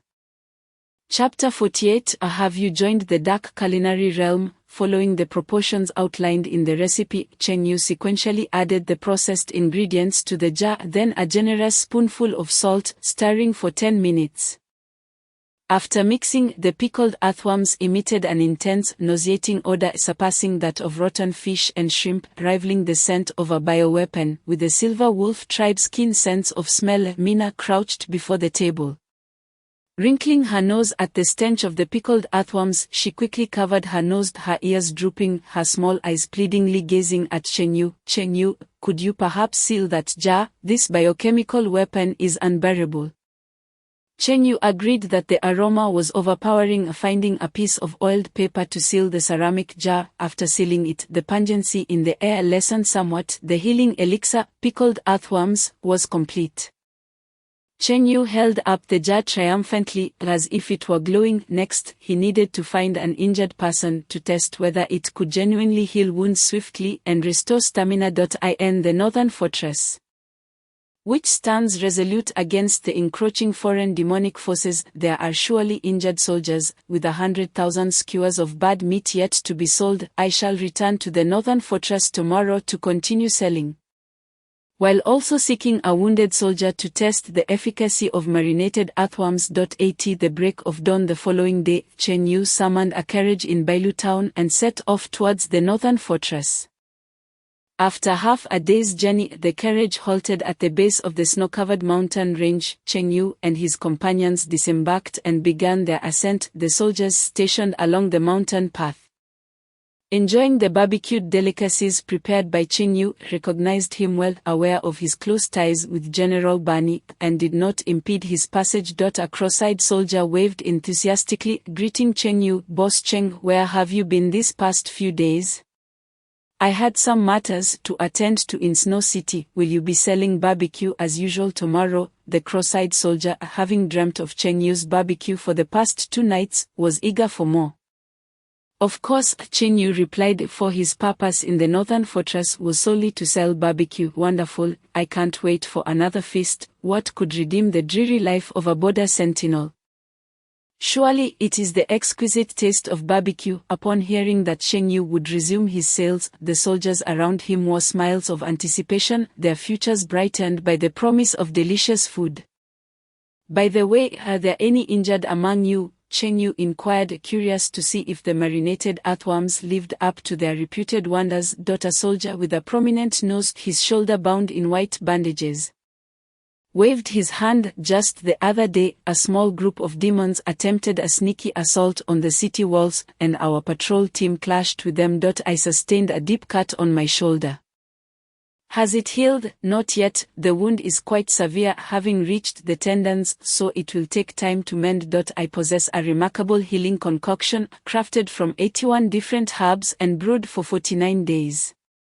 Its unique flavor is sure to leave a lasting impression. Would you care to try it? Chen Yu flashed a smile more enigmatic than the Mona Lisa's, tinged with a hint of mischief, reminiscent of a rogue attempting to entice a young girl. He then retrieved a clay jar from his system's repository, holding it aloft as if it were a sacred relic. Unique flavor, indelible impression. The soldier's eyes sparkled with intrigue. Having tasted Chen Yu's barbecue, he found it far superior to any other food he had ever encountered. The phrase unique flavor translated in his mind to exquisite delicacy. Are you interested? Chen Yu inquired with a smile. I am indeed. This healing concoction is rather peculiar. You must pinch your nose while consuming it. The prominent-nosed soldier glanced around furtively, ensuring no superior was in sight, then pinched his nose with his right hand and breathed through his mouth, speaking in a muffled tone. Is this acceptable? Hold it tight, do not let go. Chen Yu peeled back the seal of the clay jar. An unbearable stench erupted forth, wafting through the air like a biological weapon. Ugh! The other soldiers nearby gagged at the foul odor. It's horrid, absolutely putrid. I've never encountered such a foul stench. Mina had already sprinted 100 meters away. The prominent-nosed soldier, bewildered, looked at his comrades who were pinching their noses, unable to detect the odor. Chen Yu scooped a spoonful of marinated earthworm and held it up to the soldier's face. Friend, open your mouth. Oh, the soldier complied, and Chen Yu poured the spoonful into his mouth, a wave of salty, fishy, and bitter flavors engulfing him. What is this? It's dreadful. The soldier regretted his decision to accept Chen Yu's healing concoction. A bitter remedy indeed. Swallow it and your wound will heal instantly, Chen Yu assured him. Enduring the horrid taste, the soldier swallowed the marinated earthworm. Moments later, he felt a warm current rising from his lower abdomen, coursing through his veins and enveloping his body in a comforting warmth. The area around his shoulder began to itch, and new flesh began to sprout, rapidly forming fresh tissue. How incredible! I feel revitalized, the soldier exclaimed, releasing his nose. In that instant, the overpowering stench assaulted his senses, nearly causing him to faint. Boss Cheng, have you ventured into the realm of dark culinary arts? The soldier clutched Chen Yu's shoulder, his expression one of despair, nearly overwhelmed by the odor. Let us see if your shoulder has healed, Chen Yu prompted. The soldier lifted his shirt, unwrapping the bandage from his shoulder, revealing that the lengthy cut had completely healed, leaving no scar behind. Healed? This is astounding, the soldier gasped in astonishment. This is the magic of my healing concoction. Would you like another bite? Chen Yu asked with a grin. The soldier scowled. No, I refused. Had I known it would taste so vile, I would have preferred to let my wound heal on its own. Would any of you care to try? Chen Yu asked the other soldiers on duty. Seal that jar immediately. It contains the most malevolent demon in existence. After smelling that, I want to be able to eat for 3 days. I guarantee that if this were thrown onto the battlefield, its potency would rival that of second-tier magic. The other soldiers were on the verge of collapse, resolute in their refusal to sample Chen Yu's healing concoction. Chapter 49, The Labyrinth of the God of Order. The marinated earthworms exhibited remarkable healing and physical recovery effects, yet the taste was utterly unpalatable. Cheng Yu and his companions arrived at the fortress atop the mountain after selling barbecue there for half a month. The soldiers stationed on the mountain were mostly familiar with Cheng Yu. As he walked through, many soldiers greeted him warmly. "Boss Cheng, you finally returned. Boss Cheng, how could I survive without you? Boss Cheng is an eternal deity. Barbecue, I love barbecue." In the afternoon, within a military encampment, a soldier was changing clothes. Nearby, another soldier noticed the shoulder of the first. "Ib, I remember you were wounded by a demon. You were bandaged this morning. How did you heal so quickly?" During the midday patrol, I encountered Boss Cheng, who offered me a healing food, and my shoulder was instantly healed, rivaling the cleric's healing arts. The soldier named Ib explained, "Such a miraculous food exists. I sustained a minor injury to my thigh. Can I seek out Boss Cheng for some?" "No, that stuff is too dreadful to consume. It's not meant for humans." "How bad could it possibly be?" "It's truly horrendous. I'm not joking." "I don't believe you." The soldier left the encampment in search of Cheng Yu, hoping to procure marinated earthworms for his leg injury. Half an hour later, he returned to the barracks, collapsing onto his bed with a look of utter despair, as if he had endured 1,000 blows. "How was it? Did Boss Cheng's healing delicacy taste good?" "Ib, do you have a knife?" "Yes, just kill me. I'm tainted now." In the following days, Cheng Yu resumed his barbecue stall. By day he sold barbecue, and by night he resided within the northern fortress. Each day he sold over 2,000 skewers, garnering around 5,000 points of positive emotional value. These positive emotional points were entirely devoted to enhancing his strength and defense attributes. After 6 days, Cheng Yu's strength and defense attributes rose from 1,009 to 1177 points. System: what level of warrior corresponds to 1177 points of strength? Cheng Yu inquired tentatively. "4th tier," the cold voice replied. So, the system could indeed assess strength tiers. Cheng Yu had never tested this feature before. He then asked how much strength is required to reach the 5th tier. "Over 5,000. 5,000. How many skewers of barbecue would that require?"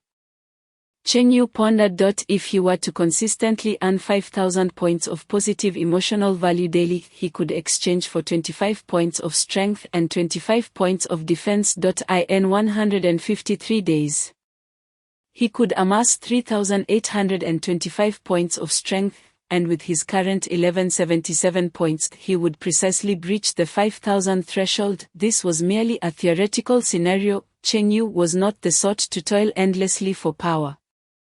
Moreover, a 4th-tier strength was already quite formidable. Among the hundreds of thousands of soldiers defending the northern fortress, there were only a handful of 5th-tier warriors, all of whom were vanguard generals leading the charge in battle.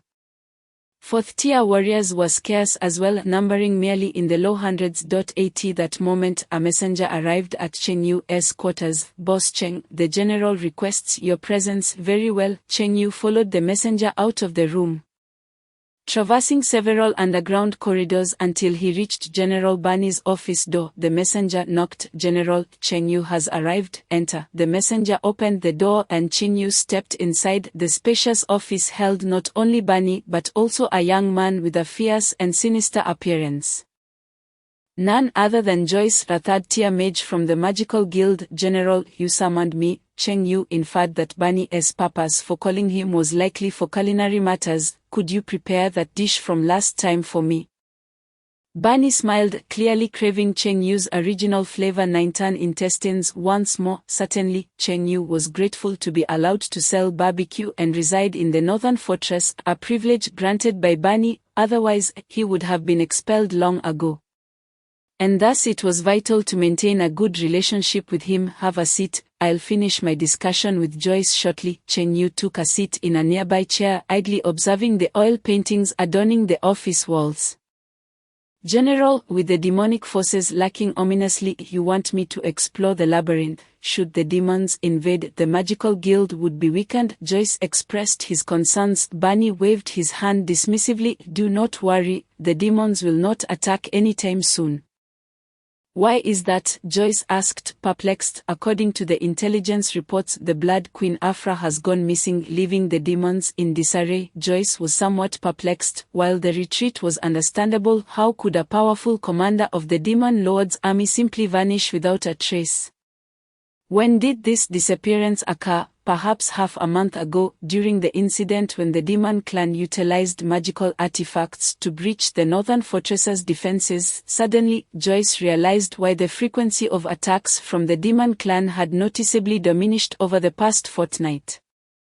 Could it be that Afra seized the opportunity presented by the destruction of the Northern Fortress's walls to infiltrate the realm of the Black Sun Empire? Yet, upon further reflection, that seemed implausible. Such a formidable demon would undoubtedly incite a bloodbath upon entering the Black Sun Empire, and there had been no reports of any city being razed. It was quite strange. Therefore, you need not concern yourself with the Northern Fortress. Rest assured and venture forth to that labyrinth in search of treasure. Bunny and the head of the Oranto family are friends. Joyce, being the eldest son of the Oranto family, was entrusted to Bunny for training. Bunny had received word that a new labyrinth had emerged in the east, prompting him to send Joyce there for experience. General, do you possess any information regarding that labyrinth? Joyce inquired. Yes, though it is limited. It is said to be related to the God of Order, and members of the Order Church have already ventured there. Cheng Yu sat nearby listening to their conversation. The compendium of flora and fauna of the Celsius continent contained scant records about deities. The continent had once been home to many powerful gods, but after the ancient divine wars, some perished, some were wounded, and others went missing. In this era, divine beings no longer existed, although the Black Sun Empire worshipped the goddess of light. She had never appeared. The Church of Light was established based on the scant magical teachings and doctrines she left behind. Task: venture to the labyrinth of the God of Order and sell barbecue to earn 10,000 positive emotion points. Task: reward, special recipe. The system triggered a task, the reward once again being a special recipe. Another special recipe. Cheng Yu had already obtained 2 special recipes, black pancakes and pickled earthworms. The black pancakes could grant a buff to mages, while the pickled earthworms had healing properties. He wondered what effect this new special recipe would have. You shall depart tomorrow, be cautious on your journey. Bunny advised Joyce like a mentor. Yes, General. Joyce exited Bunny's room. Bunny turned to Cheng Yu. Little brother Cheng Yu, let us be on our way. Cheng Yu followed Bunny to his private residence to assist in crafting original flavored 9-ton intestines. General, what rank of warrior are you? Cheng Yu asked. The vanguard generals at the Northern Fortress were all 5th-tier warriors. As the supreme commander of the Northern Fortress, could Bunny be the legendary 6th-tier warrior? I am a 1st-tier warrior, Bunny chuckled her. Cheng Yu was taken aback. He had previously assumed Bunny to be formidable. To learn he was merely a 1st-tier warrior, only slightly stronger than an ordinary soldier, was shocking. But why do you, a 1st-tier warrior, hold the highest command at the Northern Fortress? There is no direct correlation between rank and strength, Bunny replied with a smile. Let me put it this way, I once spied on a young woman bathing with the current king of the Black Sun Empire when we were children. And we have played together ever since. The supreme commander of the Northern Fortress leads hundreds of thousands of troops. Such a significant position would undoubtedly be entrusted to the most trusted individual, rather than the strongest. Chapter 50, The Order Church, all members compulsive disorder magic training ground. With a serious expression, Joyce held his wand, practicing fire magic. Little Chiao, I heard you're heading to the Eastern Labyrinth tomorrow. A clear voice called from the edge of the training ground. Joyce halted his movements and turned to see Cheng Yu standing there, uncertain of the purpose behind Cheng Yu's question. Indeed, I plan to explore the labyrinth, Joyce replied. How about taking me along, Little Chiao? Cheng Yu thought that the best way to find the labyrinth's location was to accompany Joyce. To foster a closer relationship, Cheng Yu affectionately referred to Joyce as Little Chiao. What do you intend to do in the labyrinth? There are many magical creatures within, it's perilous for ordinary folk, Cheng Yu replied earnestly. To expand my barbecue business, a qualified chef must be adept at conducting business at any time and in any place. Joyce regarded him with newfound respect, admiring Cheng Yu's dedication to expanding his barbecue endeavors in the face of danger. While your dedication is commendable, I cannot take you with me. It would be far too dangerous for an ordinary person. Joyce felt a pang of guilt at the thought of Cheng Yu perishing in the labyrinth. Moreover, it seemed the general had a particular fondness for Cheng Yu. Soldiers spoke of how the general often brought Cheng Yu to his private quarters for extended periods, leaving others to wonder what transpired within. I am not an ordinary person, Cheng Yu declared, pulling out a black hexagram badge and fastening it to his chest. It was a symbol of a first-tier mage. You passed the first-tier mage exam, Joyce exclaimed in surprise. While becoming a first-tier mage wasn't overly difficult, it wasn't exactly a walk in the park either. Did you not hear about my recent trip to Snow City? I took the first-tier mage test while I was there, scoring 81 points, just enough to pass. Cheng Yu beamed with confidence. Many people require multiple attempts to pass the first-tier mage test. He had succeeded on his first try, outperforming 99 of the candidates nationwide. Very well then, Joyce reluctantly agreed to bring Cheng Yu along to the labyrinth, reasoning that he would only be selling barbecue outside. The general arranged for a second-tier flying magical creature to transport me. Come find me tomorrow morning. Okay, Cheng Yu responded with an okay gesture. The next day, outside the northern fortress, Cheng Yu, Mina, Ivoni, and Joyce stood within a 10-square-meter iron basket. A 20-meter-long Azure avian creature approached, grasping the basket and soaring into the sky with powerful wing beats. Cheng Yu's gaze fell upon the creature's long legs. The Azure feather eagle, which resides in the northwestern mountains of the Black Sun Empire, excels in long-distance flight, with its thighs being particularly delectable. Why would this Azure feather eagle serve humans? Some members of the Mage Guild have learned the magic to control magical creatures, Joyce explained. Such magic exists. Cheng Yu wished to learn the magic of controlling creatures. Next time he visited Snow City, he could avoid taking a carriage. The Azure feather eagle soared above the snow-capped mountains, flying from west to east. Looking down, one could see the towering walls erected along the mountain ridges. The walls were lined with rows of magical crossbows, capable of striking down enemy forces from a distance and even targeting flying foes. In addition to the magical crossbows, the walls were inscribed with dense defensive magical arrays, rendering them nearly impervious to most physical and magical attacks. Beneath the walls lay the bones of both humans and demons, a testament to the brutality of war. The cold wind howled from the northern lands as Mina leaned over the basket's edge, her light pink eyes gazing quietly into the demon realm, where the sky was overcast and an endless expanse of snow covered the ground, devoid of any vegetation. The Azure feather eagle flew swiftly and, upon reaching its destination, Joyce rang a bell, prompting the eagle to descend. The four disembarked from the basket, and the eagle flew off with it. Wait, it's flying away. How do we get back? We walk back. It's only 200 or 300 li, Joyce replied. 200 or 300 li, walk back. Cheng Yu and Mina found the idea acceptable, but Ivoni would likely need to rest for several days after such a trek. The area was rugged, and the labyrinth of the God of Order lay beneath a cliff. A magnificent stone door, towering 100 meters high, was embedded in the cliff face. The door's surface was intricately carved with ancient texts and symbols that were indecipherable. The two stone doors opened outward from the center, revealing a gap 2 to 3 meters wide. Flanking the door were two towering stone statues, each 100 meters tall, depicting bird-headed figures holding scepters, exuding an air of majesty and mystery. Due to the passage of time, the statues had weathered and eroded. Numerous adventurers gathered before the stone door, setting up tents, seemingly preparing for an extended exploration of the labyrinth. The four approached the base of the cliff, gazing upward at the 100-meter-high stone door, which was comparable to a skyscraper. Wow, what a massive door, Cheng Yu exclaimed, having never seen such a grand entrance.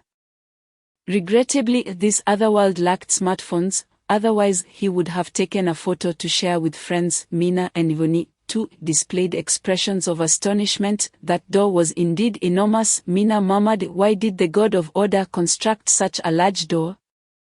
Yvonne speculated perhaps the god of order stands 100 meters tall and a smaller door would not suffice. Mina nodded in agreement. "Yes, that makes sense." Cheng Yu approached the colossal stone door, retrieving a barbecue grill, charcoal, seasonings, and frozen bird meat skewers from his system inventory, donning the black mage cloak issued by the Mage Association and adorning himself with the first-tier mage badge. He erected a 1-meter-long wooden sign in front of the grill that read Mage Barbecue. Establishing his persona before selling barbecue would create more buzz and appeal, much like how vendors at night markets cosplay as characters like Xu Beiji or Sun Wukong while selling their goods. Nearby adventurers observed Cheng Yu setting up his barbecue stall with intrigued expressions. Everyone was eager to explore the labyrinth, yet here was someone selling barbecue. What a commercial genius! Would barbecue from a mage taste better than ordinary barbecue?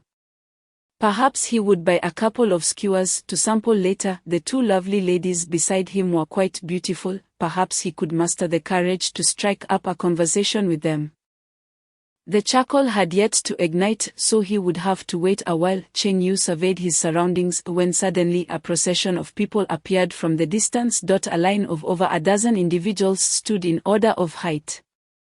The shortest at the front and the tallest at the back. They donned uniform attire adorned with azure patterns, each sporting a standardized crew cut, marching in perfect synchrony. Every individual's gait mirrored the precision of military drills.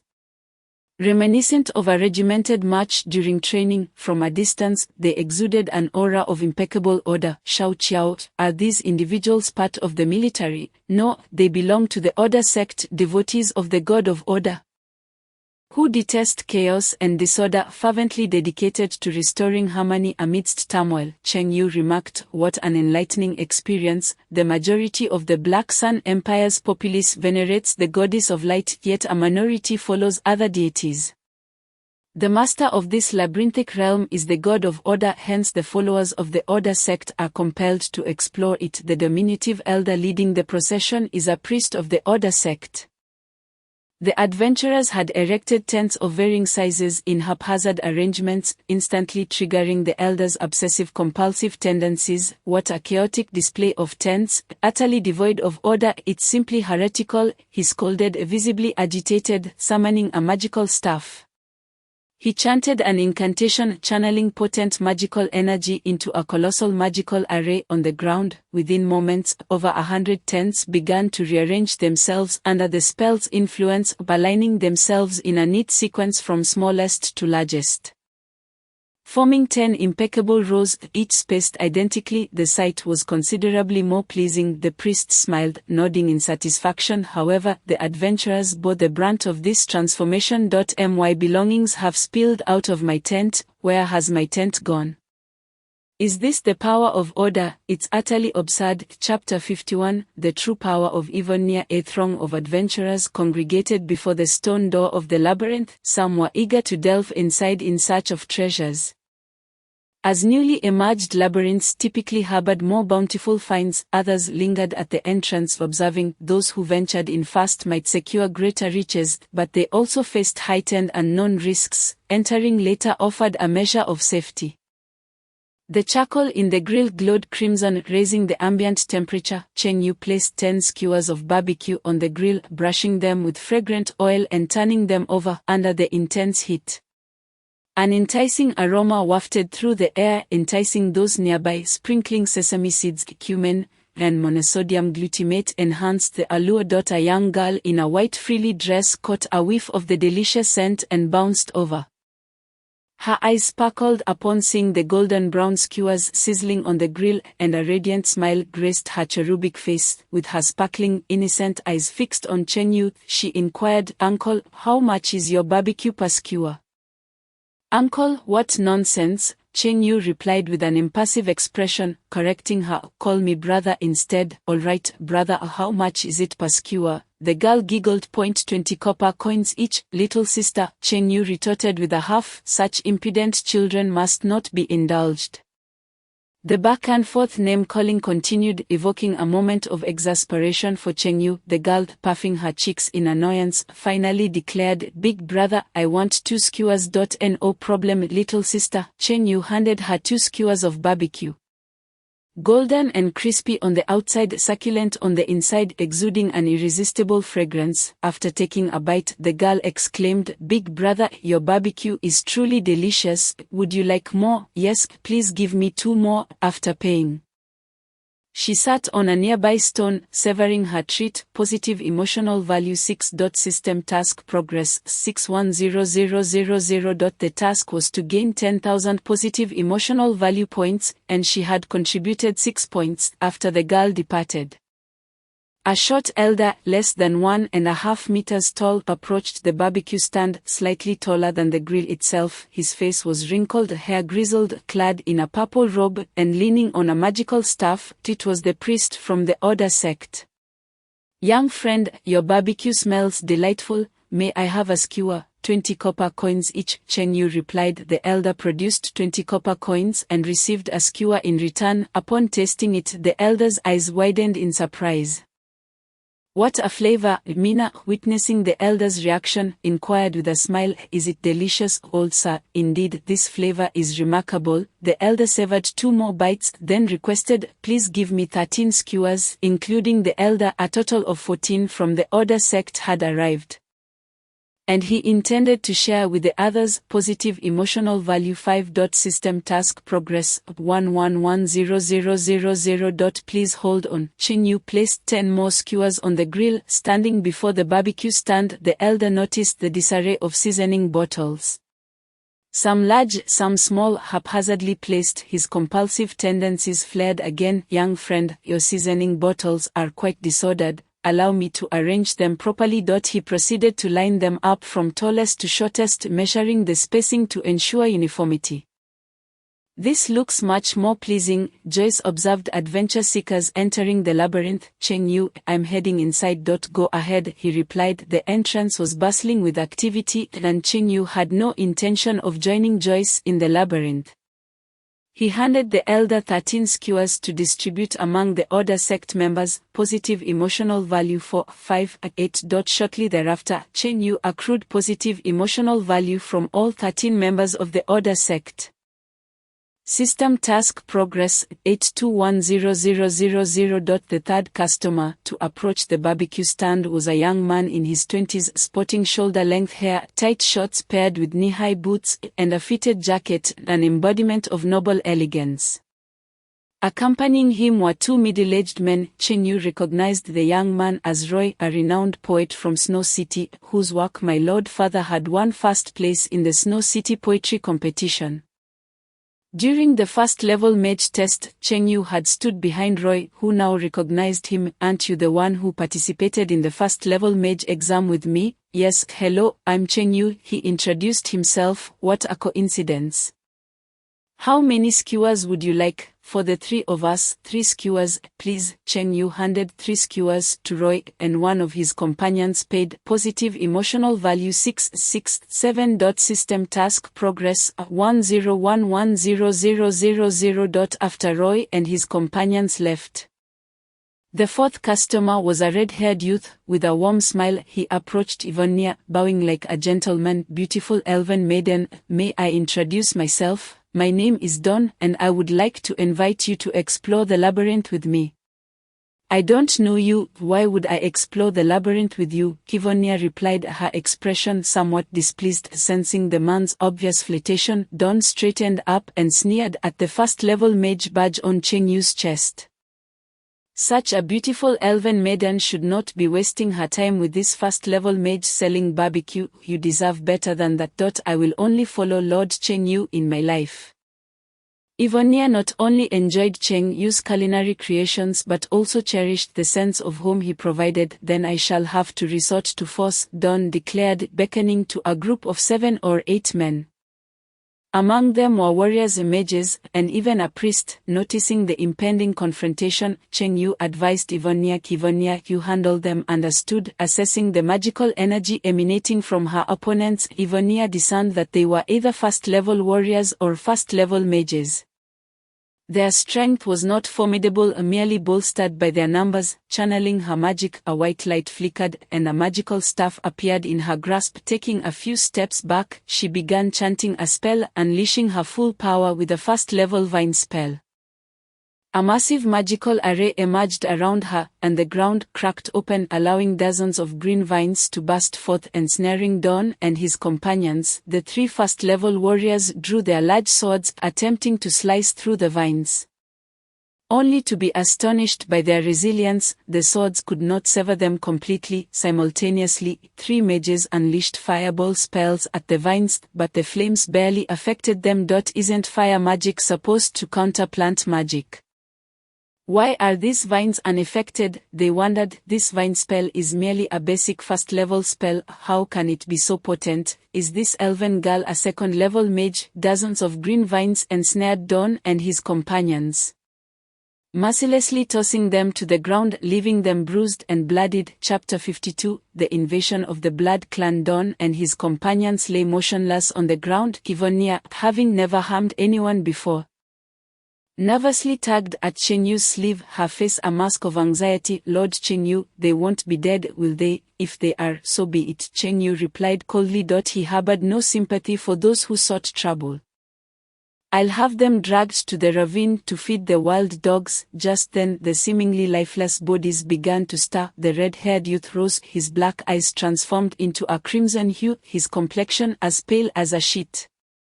Sharp fangs protruding from his mouth, muscles bulging, and a pair of bare red wings sprouting from his back. Several others, resembling the red-haired youth in every aspect, stood up, sprouting fangs and wings. Such traits do not belong to humanity but rather to the Blood Clan. Witnessing this scene, the onlookers were struck with astonishment. Be cautious, everyone. Do not allow the Blood Clan to bite you, lest you be assimilated into their ranks. Wasn't the Blood Clan supposed to be beyond the northern border? How could they intrude upon human territory? The northern border is as fortified as a fortress. How could the Blood Clan have breached it? The Blood Clan and the Demon Clan both serve under the Demon Lord, residing in the northern demon realm, with none found within the borders of the Black Sun Empire. Wait a moment, these individuals are not true members of the Blood Clan, they are humans transformed into Blood Clan beings. The seasoned elder of the Order of Order immediately discerned that these individuals were not genuine Blood Clan members, although the Blood Clan possesses the ability to assimilate humans through unique methods. Some distinctions remain. Chenyu suddenly recalled what Bunny had mentioned yesterday. The northern border had been breached a fortnight ago, and since then, the Blood Queen Afra had vanished. At that time, Joyce had speculated that Afra might have slipped through the gap in the northern border into the Black Sun Empire. Observing the current situation, it seemed Joyce's conjecture was correct. Afra had indeed infiltrated the Black Sun Empire and had transformed humans into Blood Clan beings. Such a formidable Demon Clan being is exceedingly perilous. Encountering one could spell doom even for a 5th-tier powerhouse. Initially, the red-haired youth had been curious about the taste of elven blood, not anticipating the strength of his target. With a sinister grin, he remarked, I have grown weary of human blood, it is time for a change. Moments before, he had feigned attraction to Iwene's beauty, but his true interest lay in the blood of the elves. However, Iwene's prowess surpassed his expectations. Our identities have been compromised, we must flee, declared another Blood Clan member. With so many adventurers present alongside members of the Order of Order, they stand no chance against us. Several Blood Clan members flapped their wings and took to the skies, fleeing into the distance. Order, a soft command emerged as the not quite 5-foot elder of the Order of Order thrust his staff onto the ground, causing a circular magical array with a 10-meter diameter to materialize. The Blood Clan members, who had just ascended into the air, were forcibly dragged down by an invisible force and compelled to line up before the priest. Arranged from shortest to tallest, maintaining equal spacing between them, the expressions of the Blood Clan members were filled with terror, their bodies immobilized. Blood Clan, prepare to meet your end. The priest was about to execute them when Chenyu suddenly interjected. Wait, old sir, what is it, young friend? The priest halted his actions. I have a question to ask. Very well, you may inquire. They are unable to move for the time being. The priest stepped aside, allowing Cheng Yu to pose his question. Cheng Yu approached, scrutinizing the individuals before him, and asked, "Tell me, how did you become members of the Blood Clan?" "Why should I tell you?" Despite being trapped, the red-haired youth's face remained a mask of arrogance and defiance. Lacking a sense of urgency, a half-meter-long cleaver appeared in Cheng Yu's hand, glinting ominously. With a swift motion, he beheaded a nearby Blood Clan member, sending blood spraying forth. "Can you tell me now?" Cheng Yu smirked, brandishing the bloodied cleaver before the red-haired youth. The red-haired youth was taken aback, not expecting this human to act with such decisiveness, dispatching a life as if it were that of a mere chicken. Fear seeped into his demeanor. "I am terrified. I dare not conceal the truth. I was beaten by a woman in red, and thus I was transformed into a Blood Clan member. Where is that woman now?" Cheng Yu pressed further. "The woman who had beaten him must be the Blood Queen Afra, a vital piece of military intelligence concerning the northern fortress. I do not know. That woman drained my blood and departed. To survive, I had no choice but to feed on others' blood." The red-haired youth lamented. "When and where were you beaten?" 10 days ago, in Canley Town." Cheng Yu rested his chin on his hand, contemplating. Afra had crossed into the Black Sun Empire over a fortnight ago. And this individual had been beaten 10 days prior, making the timelines align closely. Cheng Yu turned to the priest of the Order of Order and declared, "Old sir, I wish to keep this Blood Clan member alive. The others may be slain." The red-haired youth regarded Cheng Yu with a complex expression, surprised that Cheng Yu would spare his life, a flicker of gratitude igniting within him. There were still good people in this world. The priest looked perplexed. "Why would you wish to keep him alive?" "The Blood Clan is a menace. In exploring the labyrinth, we can have him lead the way as cannon fodder. Wouldn't that be quite enjoyable?" Cheng Yu intended to complete his system task before embarking on a treasure hunt in the labyrinth. However, the labyrinth was fraught with perilous traps, making this individual perfect for the role of sacrificial bait. The red-haired youth, who had just been touched by a moment of gratitude, now found his psyche crumbling, his face contorted in despair. The priest smacked his forehead in realization. "Of course, they can serve as cannon fodder. How did I not think of that?" Thus, the members of the Order of Order entrusted the red-haired youth to Cheng Yu and urged the remaining Blood Clan members into the labyrinth, instructing them to lead the way. Should they encounter any traps, it would be these Blood Clan members who would perish first. "Iweni, bind this fellow with vines." Holding her magic staff, Iweni cast a vine spell. A green vine erupted from the ground, ensnaring the red-haired youth like a dumpling. Cheng Yu discarded the red-haired youth beside the barbecue stall, intending to utilize him when exploring the labyrinth. As time slipped by, adventurers entered and exited the labyrinth. Some emerged wounded, supported by their comrades. Others discovered treasures of gold and silver, elated beyond measure, while some who had entered intact emerged as mere corpses, their heads left behind within the labyrinth. The savory aroma of the barbecue was irresistibly enticing, prompting nearly every passerby to purchase several skewers from Cheng Yu's stall. Positive emotional value 7, positive emotional value 4, positive emotional value 5. System task progress 244610000. The first day passed, and Cheng Yu had acquired 2,446 points of positive emotional value. As the sun dipped below the horizon, adventurers continued to emerge from the labyrinth. The members of the Order of Order also exited, having entered with 6 Blood Clan members and emerging with only 2. The priest, upon seeing Cheng Yu selling barbecue at the entrance, smiled and remarked, "Young friend, your method is truly effective, with the Blood Clan clearing the path ahead. Our journey through the labyrinth has been significantly safer, allowing us to reach the 5th level." What of the other 4 Blood Clan members? One fell into a fire pit trap and was burnt to death. Another into a caustic acid pit and dissolved. One was swallowed whole by a monstrous creature, and the last was crushed into powder by a boulder. Goodness, is the labyrinth truly so perilous? Cheng Yu had not anticipated the multitude of traps within. The first 3 levels had been manageable, but the 4th and 5th levels were rife with dangers. After the members of the Order of Order departed, Joyce emerged from within, his body battered and staggering.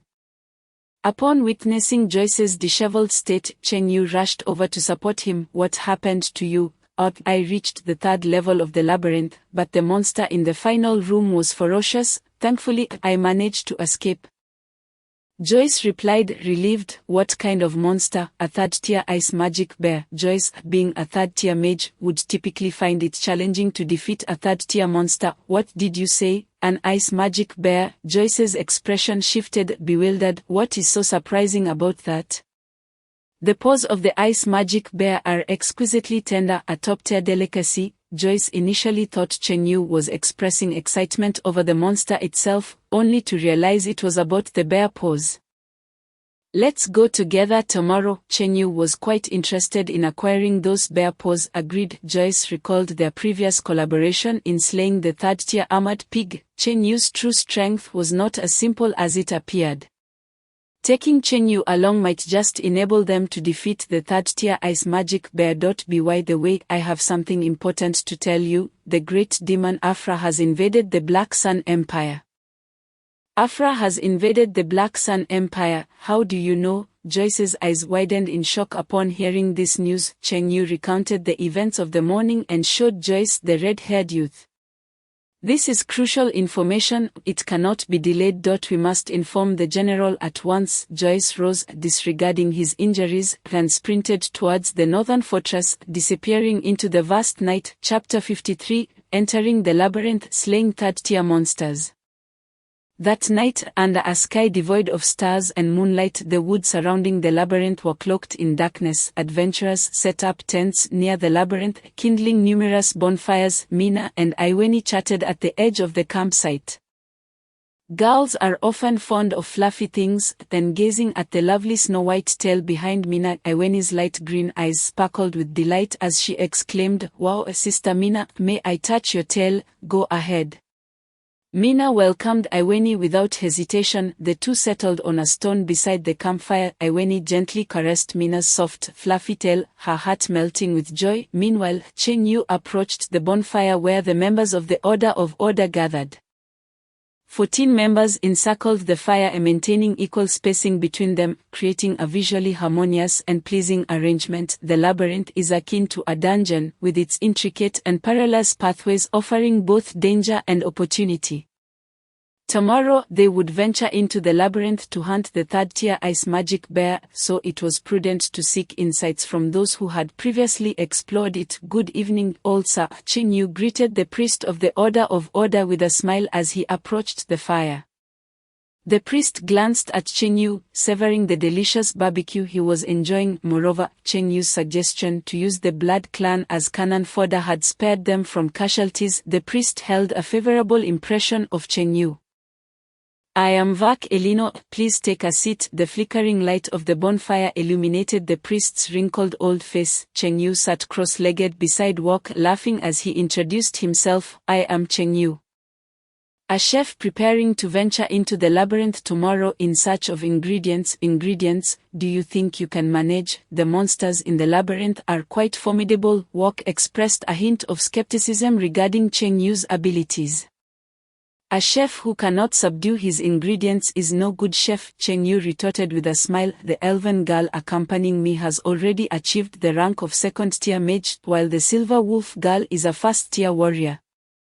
If you follow us tomorrow, it will be much easier for you." "Thank you," he replied, initially intending to inquire about strategies from the expert. It was even better that the expert was willing to personally guide a novice.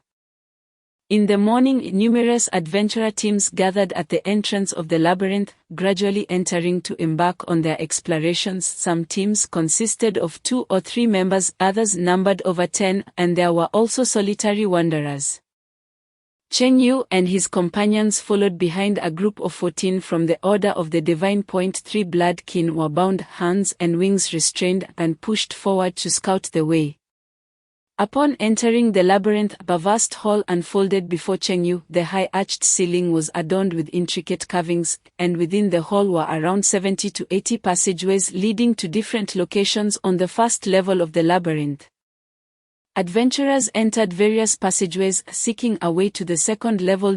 We will head directly to the next level, Wok stated, having already reached the fifth level the previous day, familiar with the route to the second level. Cheng Yu felt a sense of gratitude for having an expert to lead them. As they proceeded, they entered one of the passageways. The labyrinth's corridors stood approximately 3 meters high, dry, and constructed from large blocks of bluish stone. Strange patterns adorned the stone walls, identical to the insignia on Wok's attire from the Order of the Divine. Every so often, torches illuminated the passage. After traversing several forks in the path, they arrived at a dead end where a statue of a bird-headed humanoid stood over a meter tall. Wok approached the statue and knocked thrice on its forehead, instructing, "Follow me. Passing through this stone wall will take us to the second level of the labyrinth." The wall was merely an illusion. And as Cheng Yu and the others followed Wok through it, they found themselves in the second level of the labyrinth. Cheng Yu was perplexed. "Mr. Wok, how did you know to knock 3 times on the statue's head to access the second level?"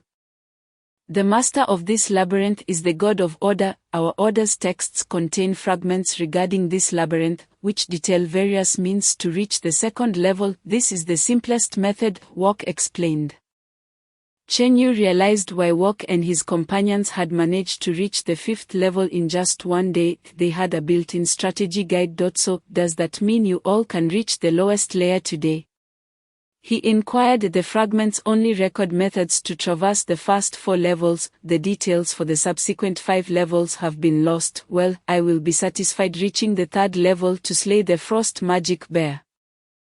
Upon hearing this, Wok looked puzzled. "How do you know there is a frost magic bear on the 3rd level?" "I have a friend who reached the 3rd level yesterday and informed me about it," Cheng Yu replied, referring to Joyce. "Your friend is quite impressive to have reached the 3rd level on the first day." Wok's expression shifted from suspicion to astonishment, for many adventurer teams struggled even to conquer the first level. To find a way to the next level, one requires intelligence, strength, and luck, none of which can be lacking. Of course, this does not apply to those with built-in strategies," Wok remarked. Cheng Yu smiled. "My friend is a genius from the Imperial Magic Academy."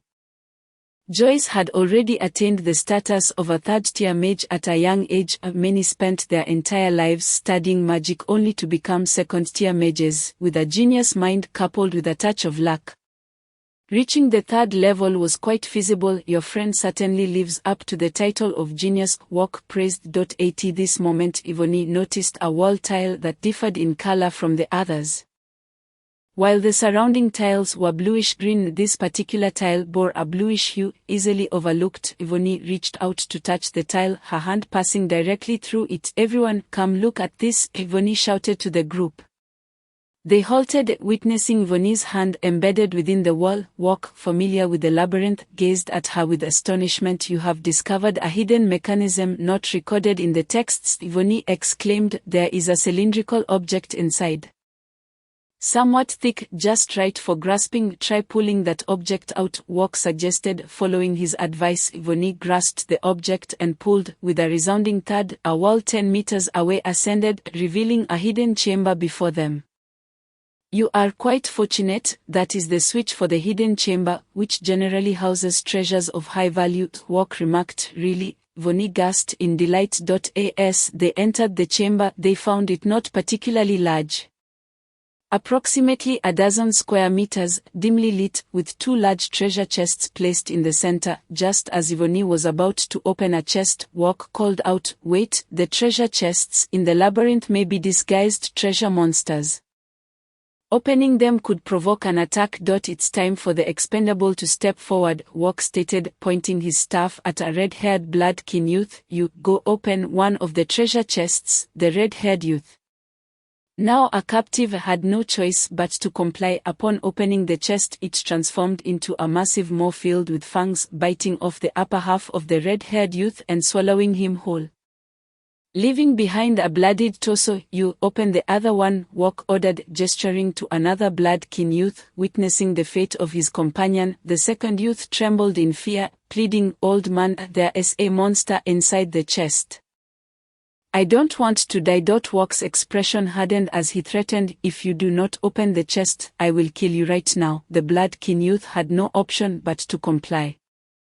As he lifted the chest lid, inside lay a crystal vial half an inch tall. Through the translucent crystal, the golden seed was visible. Wok approached, picked up the vial, examined it, but could not discern its purpose. Handing the vial to Yvonne, he stated, "Since you discovered this chamber, the vial rightfully belongs to you." Adhering to the principles of order, Wok, despite his desire for the vial, remained loyal to his beliefs. Yvonne examined the vial. Uncertain of the seed it contained, pondering to plant it later, the group exited the chamber and continued onward, swiftly traversing the second level of the labyrinth to reach the third. "I know where the third-tier frost magic bear is. Follow me." They navigated through the third level of the labyrinth, turning left and right at numerous intersections until they finally arrived at a grand door. Bloodstains on the ground indicated that Joyce had likely passed this way the previous day. Chen Yu pushed open the door, revealing an expansive underground space. In the center lay a massive white magic bear, resembling a mountain of flesh. This was the boss of the third level of the labyrinth. The third-tier creature, the frost magic bear. Upon sensing their presence, the bear opened its eyes and slowly rose to its feet, towering over 20 meters high, akin to a four-story building. Wok, knowing Chen Yu was a first-tier mage, Yvonne a second-tier mage, and Mina a first-tier warrior, understood that the three could not hope to defeat a third-tier creature. "Young friend, will you handle it yourselves, or shall I assist you if I intervene? There will be a price to pay." As he spoke, Wok glanced at the crystal vial in Yvonne's hand, making his intentions clear. To assist in slaying the frost magic bear would require the vial as payment. "We do not need your help, I only need to exert a slight effort," Chen Yu declared, his gaze shifting to the frost magic bear as he summoned magic energy to form an incantation circle for a fly-swatting spell. Swiftly delivering a powerful strike, with overwhelming force, the bear's massive head exploded, blood splattering everywhere as its body crashed to the ground, instantly killed.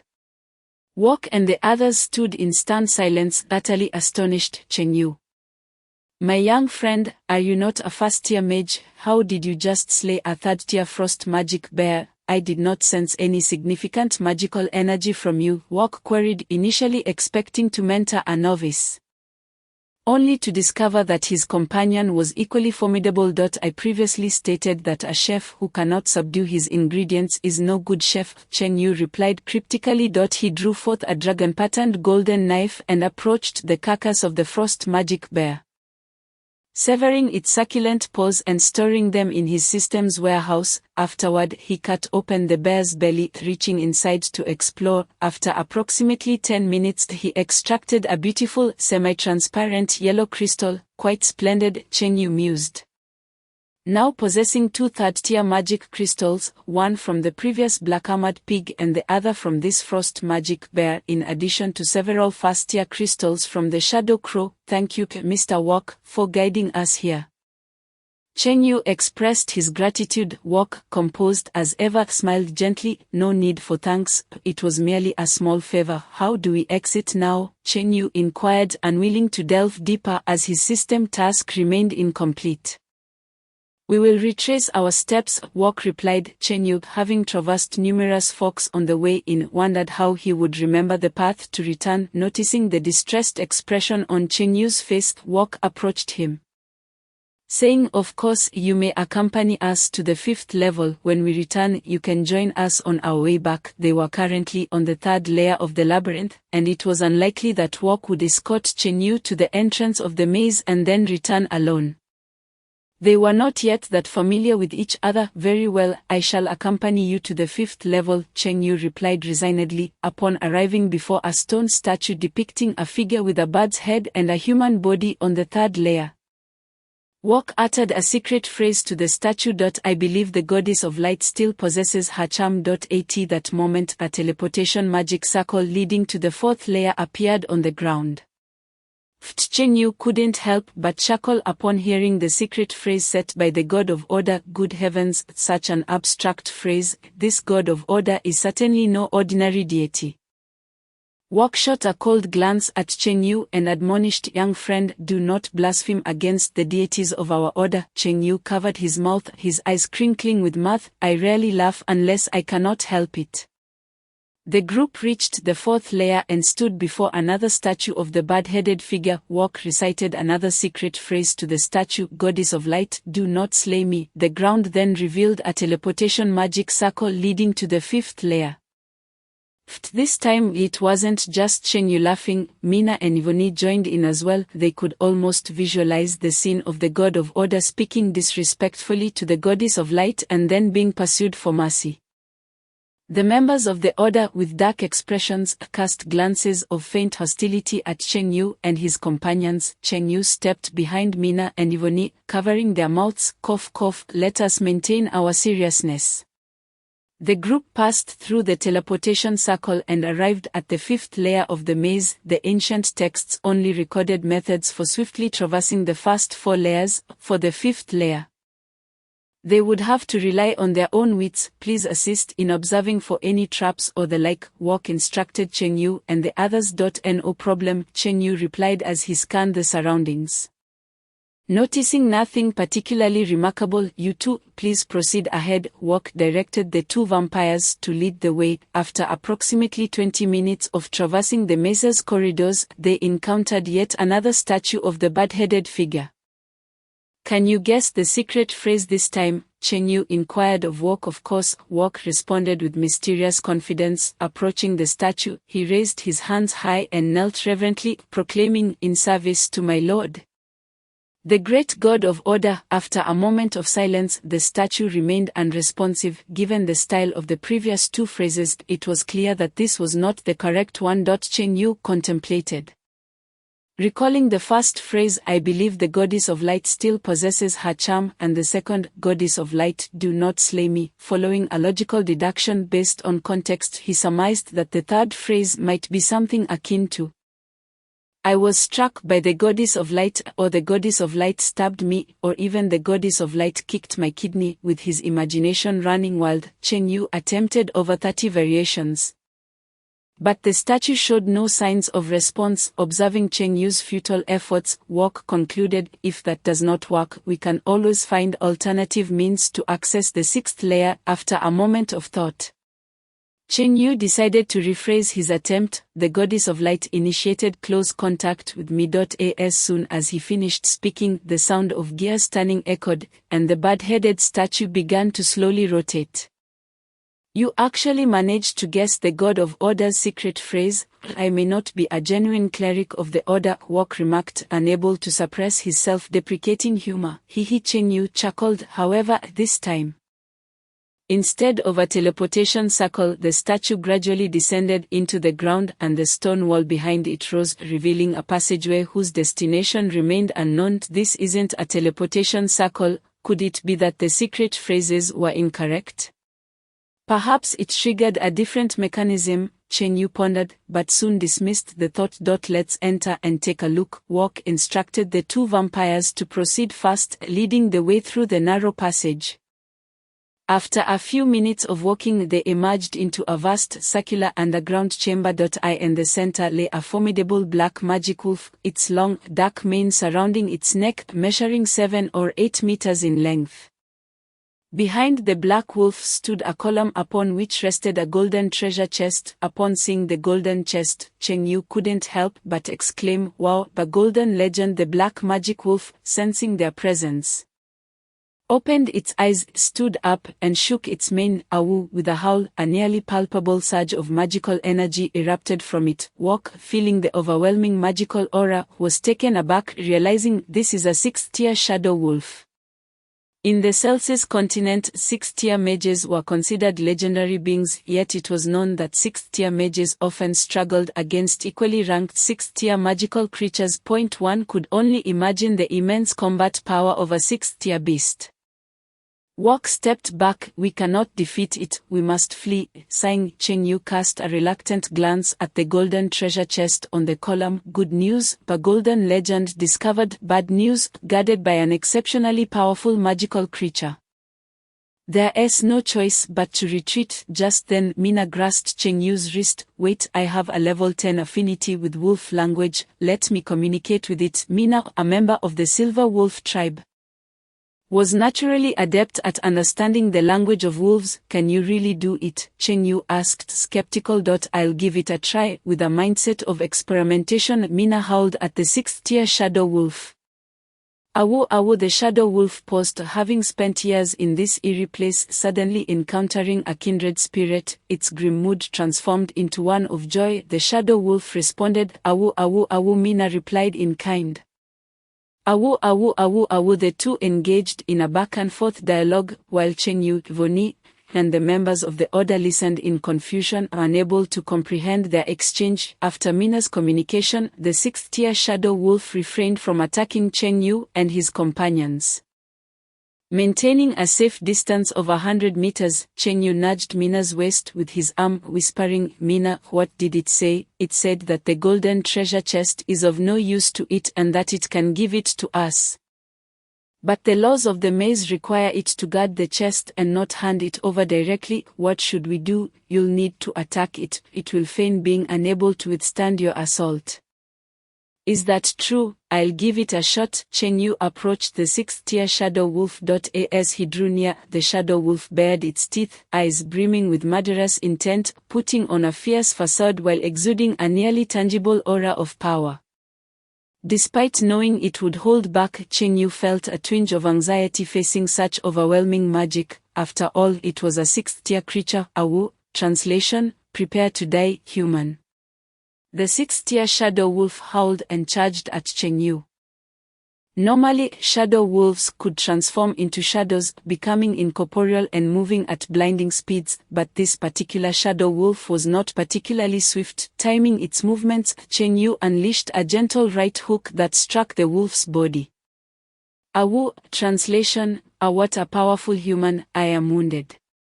The 6th-tier shadow wolf stumbled, collapsing to the ground, curling slightly as it cradled its head, emitting a series of pitiful cries. Awu, translation, it hurts. I am dying. Awu, translation, this human is terrifying. Awu, translation, my insides feel as though they might burst.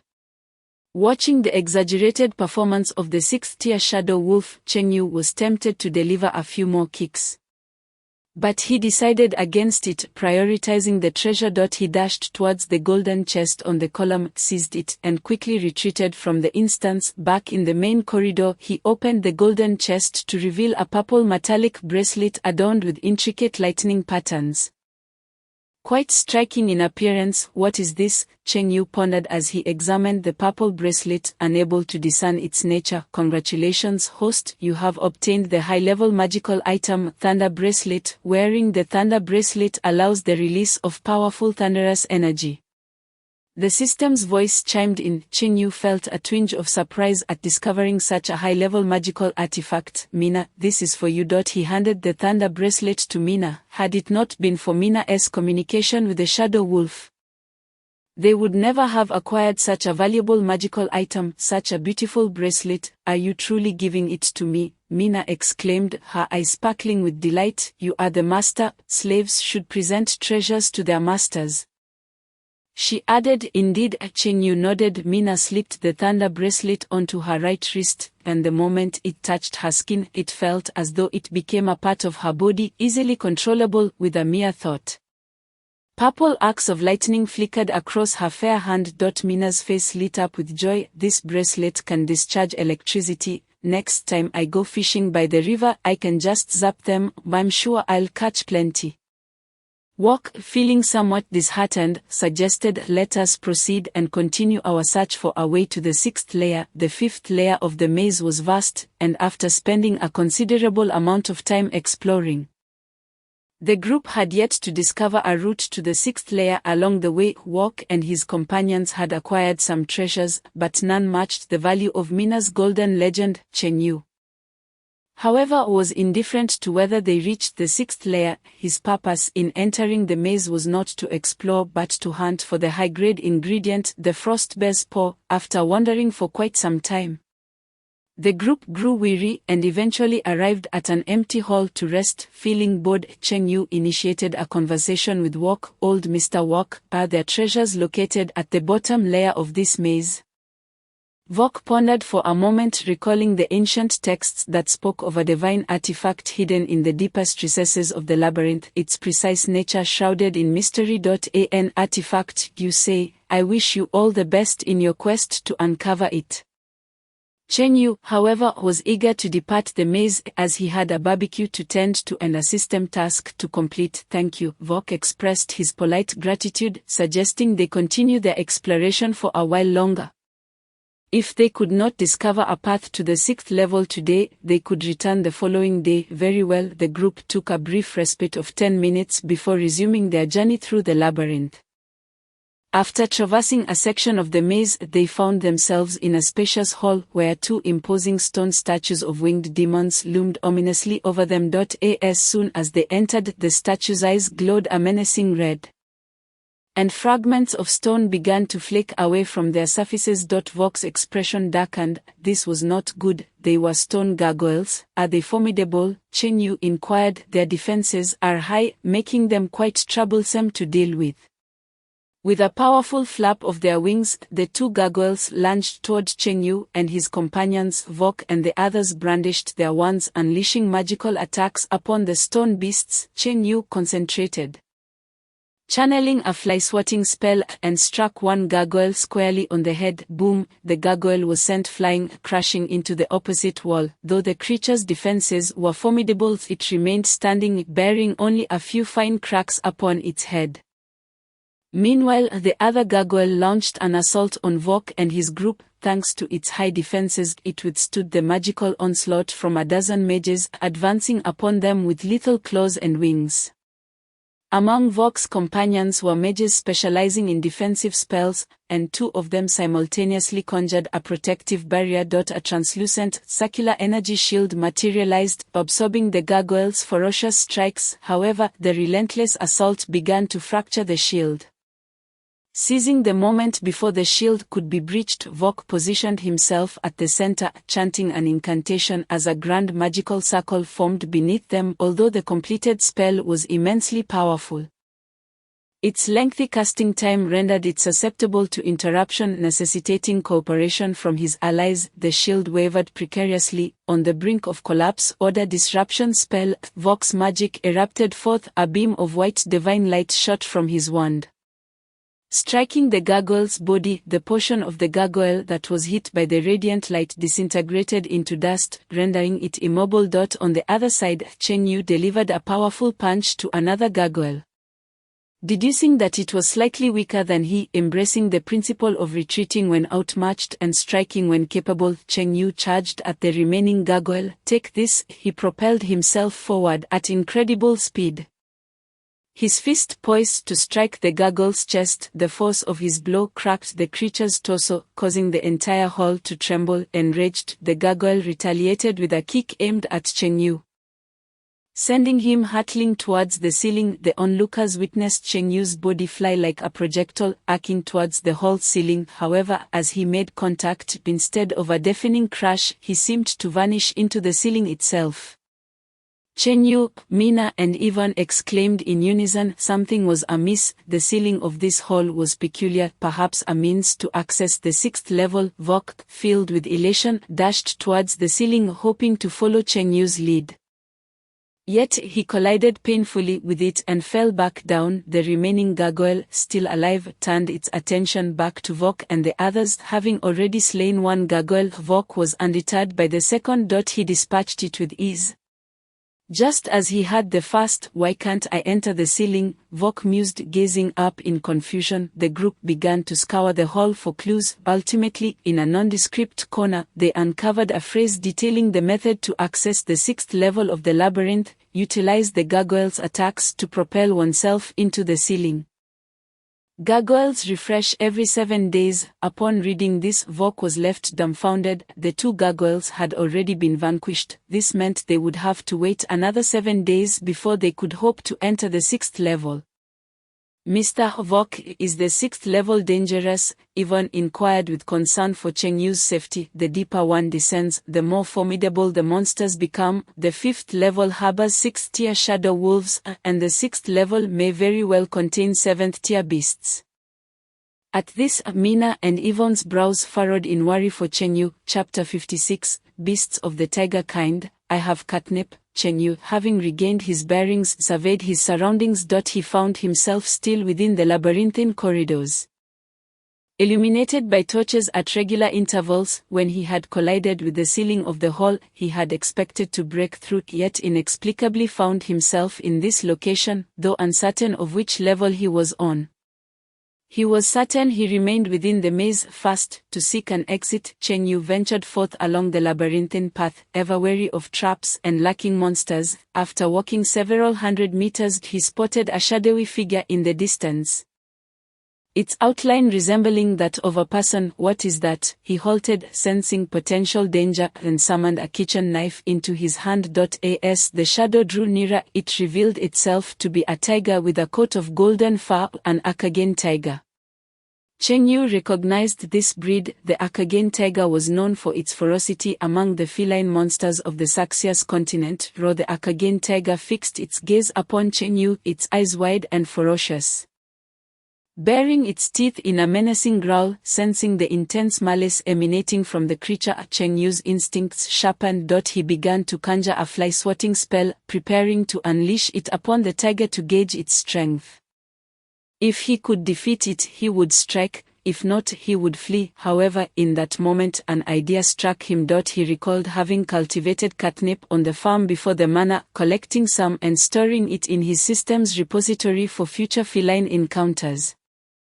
As a member of the feline family, catnip should also work on tigers, right? Roar. Translation: prepare to perish, human. The Akagane tiger roared defiantly, readying itself to attack. In response, Cheng Yu hastily produced 3 sprigs of catnip, kneaded them into a ball, and tossed them toward the tiger. The Akagane tiger, mistaking it for an offensive maneuver, leapt back effortlessly, disdainfully regarding the catnip ball, dismissing it as a trivial attack. Yet, the next moment, a peculiar aroma wafted from the catnip. Upon catching the scent, the Akagane tiger's fierce demeanor shifted to one of bewilderment, its eyes glazing over. Roar. Translation: what is this strange substance? I can hardly contain myself. The distinct fragrance of the catnip stimulated the tiger's senses, compelling it to approach eagerly, its massive paws cradling the ball. It rubbed its head against the catnip, nibbled at it, then joyfully rolled about, completely enthralled. Cheng Yu, as if having discovered a new world, watched the scene unfold. The Akagane tiger, completely absorbed in the catnip, playfully tumbled and frolicked, losing itself in delight. Having not eaten since entering the labyrinth, Cheng Yu felt a pang of hunger, seizing the opportunity while the tiger was preoccupied. He retrieved his barbecue grill, charcoal, skewered bird meat seasoning, and other essentials to prepare a feast for himself. Before long, the tantalizing aroma of grilled delicacies began to permeate the labyrinthine corridors, just as the Akagane tiger had finished indulging in the catnip and was regaining its senses. It caught a whiff of the delicious barbecue. With the irresistible combination of catnip and barbecue, who could resist such temptation? Hey, would you like a skewer, big cat? Cheng Yu waved a skewer of grilled bird meat enticingly at the Akagane tiger. Roar. Translation: I'd rather die than consume human food.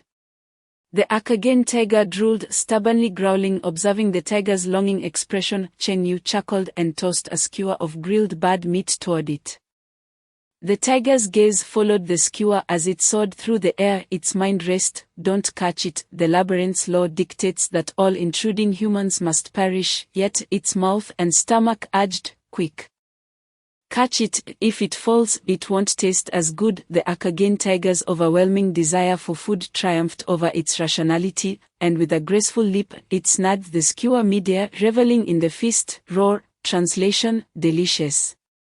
the higher the level of the monster. The greater its intelligence. This Akagane tiger, a fourth-tier beast, approached Cheng Yu, sitting obediently beside him, its eyes gleaming with hope for more barbecue. The best way to forge a bond with wild creatures is through the offering of food. Cheng Yu, smiling, scratched the tiger's ears and presented it with 50 more skewers of barbecue. The Akagane tiger gleefully devoured the offerings. Big cat, which level of the labyrinth are we on? Cheng Yu inquired of the Akagane tiger. Roar! The Akagane tiger let out a sound. While it understood Cheng Yu's question, it could not articulate a response. Cheng Yu rephrased his inquiry. Is this the first level? The tiger shook its head. The second level, again a shake of the head. The sixth level, the tiger nodded affirmatively. It dawned upon Cheng Yu that he had inadvertently triggered some mechanism, mistakenly entering the sixth level of the labyrinth. Big cat, do you know how to reach the seventh level? Cheng Yu asked, patting the Akagane tiger's head. Roar! The Akagane tiger crouched before Cheng Yu, indicating that he should climb onto its back. Offering to guide him to the seventh level, with no other choice it succumbed to its desire to adhere to the labyrinth's rules. Having been given far too much food, sated, Cheng Yu gathered his belongings and climbed onto the back of the Akagane tiger, which then led him deeper into the sixth level of the maze. The Akagane tiger was a wandering wild monster within the labyrinth, prowling through the sixth level and attacking any adventurers who dared intrude. It possesses the knowledge of where safety lies and where traps are concealed, effortlessly guiding Cheng Yu through various mechanisms and snares until they arrive at a spacious hall. Within the hall, a colossal stone door towers over them, reaching a height of over 10 meters. Is the pathway to the seventh level concealed behind this stone door? Cheng Yu inquires of the Crimson Gold Tiger. The Crimson Gold Tiger nods in affirmation. Thank you, Fat Tiger. Here are 3 more sprigs of catnip for you. The Crimson Gold Tiger takes the catnip in its mouth and departs joyously, with no chance of retreating now. Cheng Yu resolves to explore the seventh level of the labyrinth. Approaching the towering stone door, he pushes it open, revealing a vast underground chamber before him. At the center of this expansive underground space lies a six-tiered demonic creature, the Hellhound with 3 heads. It serves as the boss of the sixth level, and defeating it will grant passage to the seventh level of the labyrinth. Sensing an intruder, the Hellhound rises to its full height of 7 to 8 meters. Its pointed ears erect, and it glares menacingly at Cheng Yu. Each of its 3 enormous heads possesses a distinct elemental breath. One exhales searing flames, another unleashes violent thunder, and the third emits a chilling mist, enabling simultaneous attacks with all 3 elemental forces simultaneously. The Hellhound activates its domain skill Hellsai, enveloping the area in ominous black mist, casting a terrifying pressure that causes one's very soul to tremble uncontrollably. Cheng Yu's current strength is equivalent to that of a 4th-tier warrior, rendering him incapable of defeating this 6-tiered Hellhound. Wait, brother dog, please don't attack me, Cheng Yu pleads with the Hellhound. Earlier, he had prepared extra skewers of barbecue for his journey, which he now offers to the Hellhound. He tosses dozens of skewers before the creature, which sniffs the air, its attention captured by the delectable aroma, devouring the skewers along with their bamboo sticks.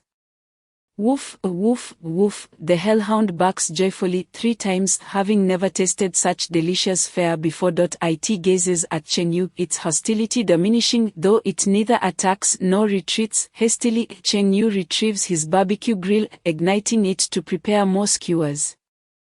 One after another, he serves the Hellhound, gradually eroding its animosity. After tossing several hundred skewers, the Hellhound's enmity dissipates entirely, and it voluntarily dispels the Hellsai domain, extending its long tongue and wagging its tail at Cheng Yu.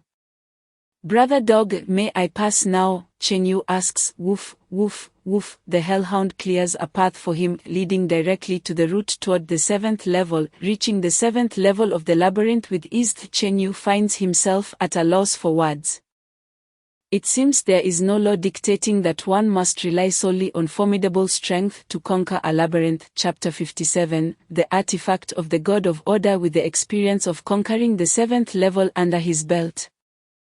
Upon entering the 8th level, Chen Yu immediately takes out his barbecue grill and prepares over 100 skewers in advance. Originally, there were a total of 100,000 skewers, half of which he sold at the Northern Fortress, leaving him with about 50,000 remaining, providing ample stock. After walking a short distance through the passage, several 5th-tier demonic creatures, the Gale Wolves, appear before him. The leader of the pack, a wolf king nearly 10 meters in length, is accompanied by several Gale Wolves, each measuring around 7 to 8 meters. Their azure fur radiates formidable magical energy. To defeat these 13 5th-tier demonic creatures, one would need to possess the strength of at least a 6th-tier legendary mage.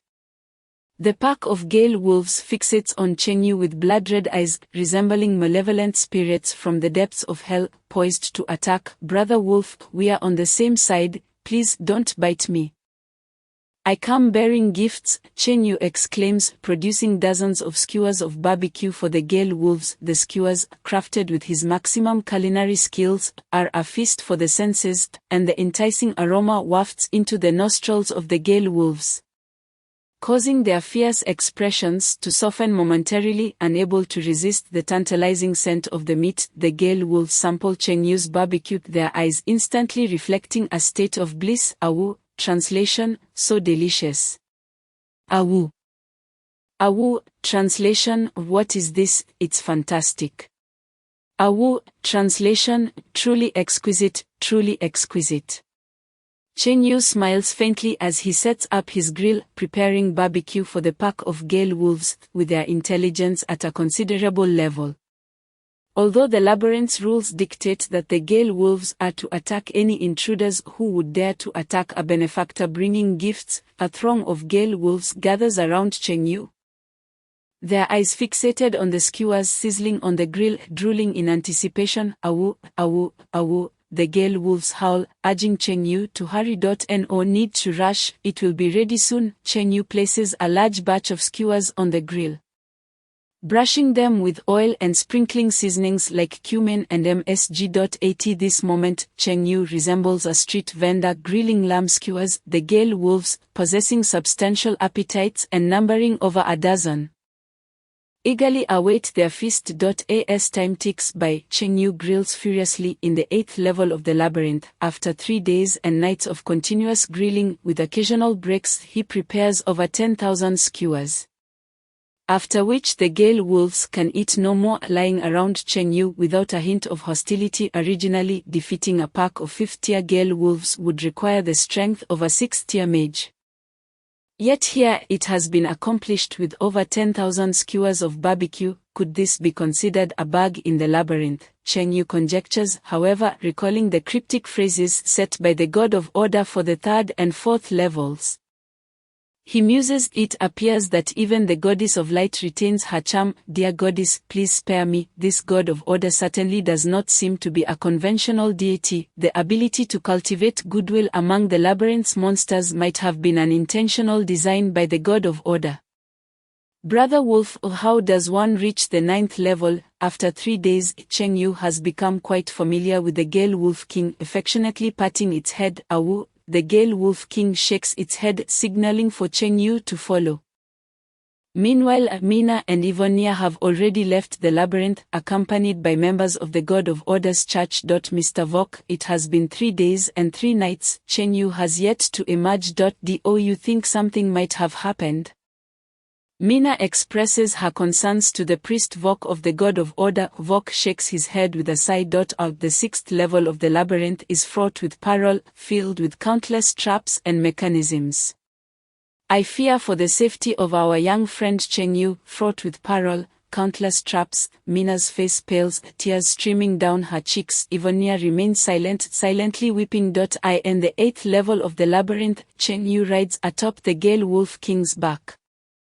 The pack of Gale Wolves races swiftly through the labyrinthine passages, traversing ancient stone halls. The surrounding demonic creatures recognize the Gale Wolves and do not attack. For several hours, the Gale Wolf King leads Chen Yu through numerous intersections and stone halls, The labyrinth's passages seem endless. The complexity of the 8th level far exceeds his expectations. Cheng Yu estimates the area of this level to span several tens of thousands of square kilometers. With a convoluted network of routes, without the guidance of the Gale Wolves, it might take years to discover the way to the 9th level. After 5 hours, the Gale Wolves bring Cheng Yu to a 2-meter-high stone door. He dismounts from the Gale Wolf King's back. Brother Wolf, is the path to the 9th level hidden behind this door? The Gale Wolf King nods and tosses a ruby necklace to Cheng Yu. What is this? Cheng Yu picks up the ruby necklace, examining it without discernment. The Gale Wolf King raises its paw, tapping the neck of a nearby Gale Wolf, then points to the ruby necklace in Cheng Yu's hand. Are you suggesting I wear this necklace? Cheng Yu queries. The Gale Wolf King nods. Cheng Yu places the ruby necklace around his neck, but there is no immediate reaction. Is this how I can enter? Cheng Yu asks. The Gale Wolf King nods once more. I shall take my leave now, thank you for your guidance. Cheng Yu pushes open the grand door, revealing a dimly lit spacious room within. At the center of the room stands a mirror. Approximately as tall as a person, Cheng Yu approaches the mirror, observing it closely. It appears no different from an ordinary mirror. Where is the path to the 9th level? At that moment, the ruby around Cheng Yu's neck transforms into a pulsating red energy. Surging into the mirror radiates a brilliant red light, and an overwhelming force pulls Cheng Yu into its depths. After a whirlwind of motion, the surrounding space gradually stabilizes. Cheng Yu opens his eyes to find himself lying in a clearing amidst trees. Beneath a bright blue sky, bathed in sunlight, with a faint floral fragrance wafting through the air. Is this the 9th level of the labyrinth? The ambience of the 9th level starkly contrasts with that of the previous 8 levels. Featuring trees, lakes, blue skies, and white clouds, seemingly a self-contained little world, Cheng Yu gazes in astonishment at his surroundings. With divine prowess, creating such a small world is not an insurmountable task. Rising to his feet, he notices a tranquil lake not far ahead. Approaching the lakeshore, he finds the banks lush with aquatic grass, the water crystal clear, and fish swimming within. In the center lies a small island surrounded by water. Connected to the banks by a wooden bridge, Cheng Yu crouches at the water's edge to wash his oil-stained hands, glancing toward the island, where a simple wooden cabin stands, resembling an ordinary dwelling from Bailu town. Surrounding the cabin are vibrant, colorful flowers. Vok had mentioned that the 9th level of the labyrinth conceals an artifact treasured by the god of order. Could it possibly be within that wooden cabin? Excitement glimmers in his eyes as Cheng Yu crosses the wooden bridge, making his way toward the cabin on the island. Suddenly, the water in the lake begins to churn, coalescing on the bridge into a humanoid silhouette. This figure emanates an unparalleled aura of power, causing Cheng Yu's legs to tremble uncontrollably, nearly forcing him to kneel upon the bridge. A first-tier mage, how did you breach the 9th level of the labyrinth? The humanoid silhouette questions in a voice tinged with confusion. Who are you? Cheng Yu stammers, hunched over, gasping for breath as though weighed down by an immense burden. The presence of this figure is overwhelming, instilling an oppressive sensation that renders him nearly immobile. A voice echoed once more from the humanoid silhouette. I am but a wisp left by the god of order, guarding the 9th layer of the labyrinth. Such a potent wisp. Cheng Yu gritted his teeth, striving to maintain his body from being bent under the pressure. The divine artifact cherished by the god of order lies within the wooden cabin. And you now have 2 paths to obtain this artifact. The first is to defeat me using your strength, and the second is through the riddle of the humanoid silhouette. I choose the second option. I choose the second option. Without waiting for the other to finish, Cheng Yu directly opted for the latter. He could hardly stand. How could he possibly defeat this being? The second option was to decipher what the artifact within the wooden cabin was. The riddle of the humanoid silhouette left Cheng Yu utterly perplexed. If it were a follower of the order, they might know what the artifact was, but he was entirely unfamiliar with the god of order. Since it was a divine artifact, Cheng Yu rummaged through his mind, wondering if the artifact could be the dragon-slaying saber. No the Shadow War Axe, no Frostmourne, no the Flames of Joy, no the magic sword Apophis, no chapter 58, acquiring the divine artifact.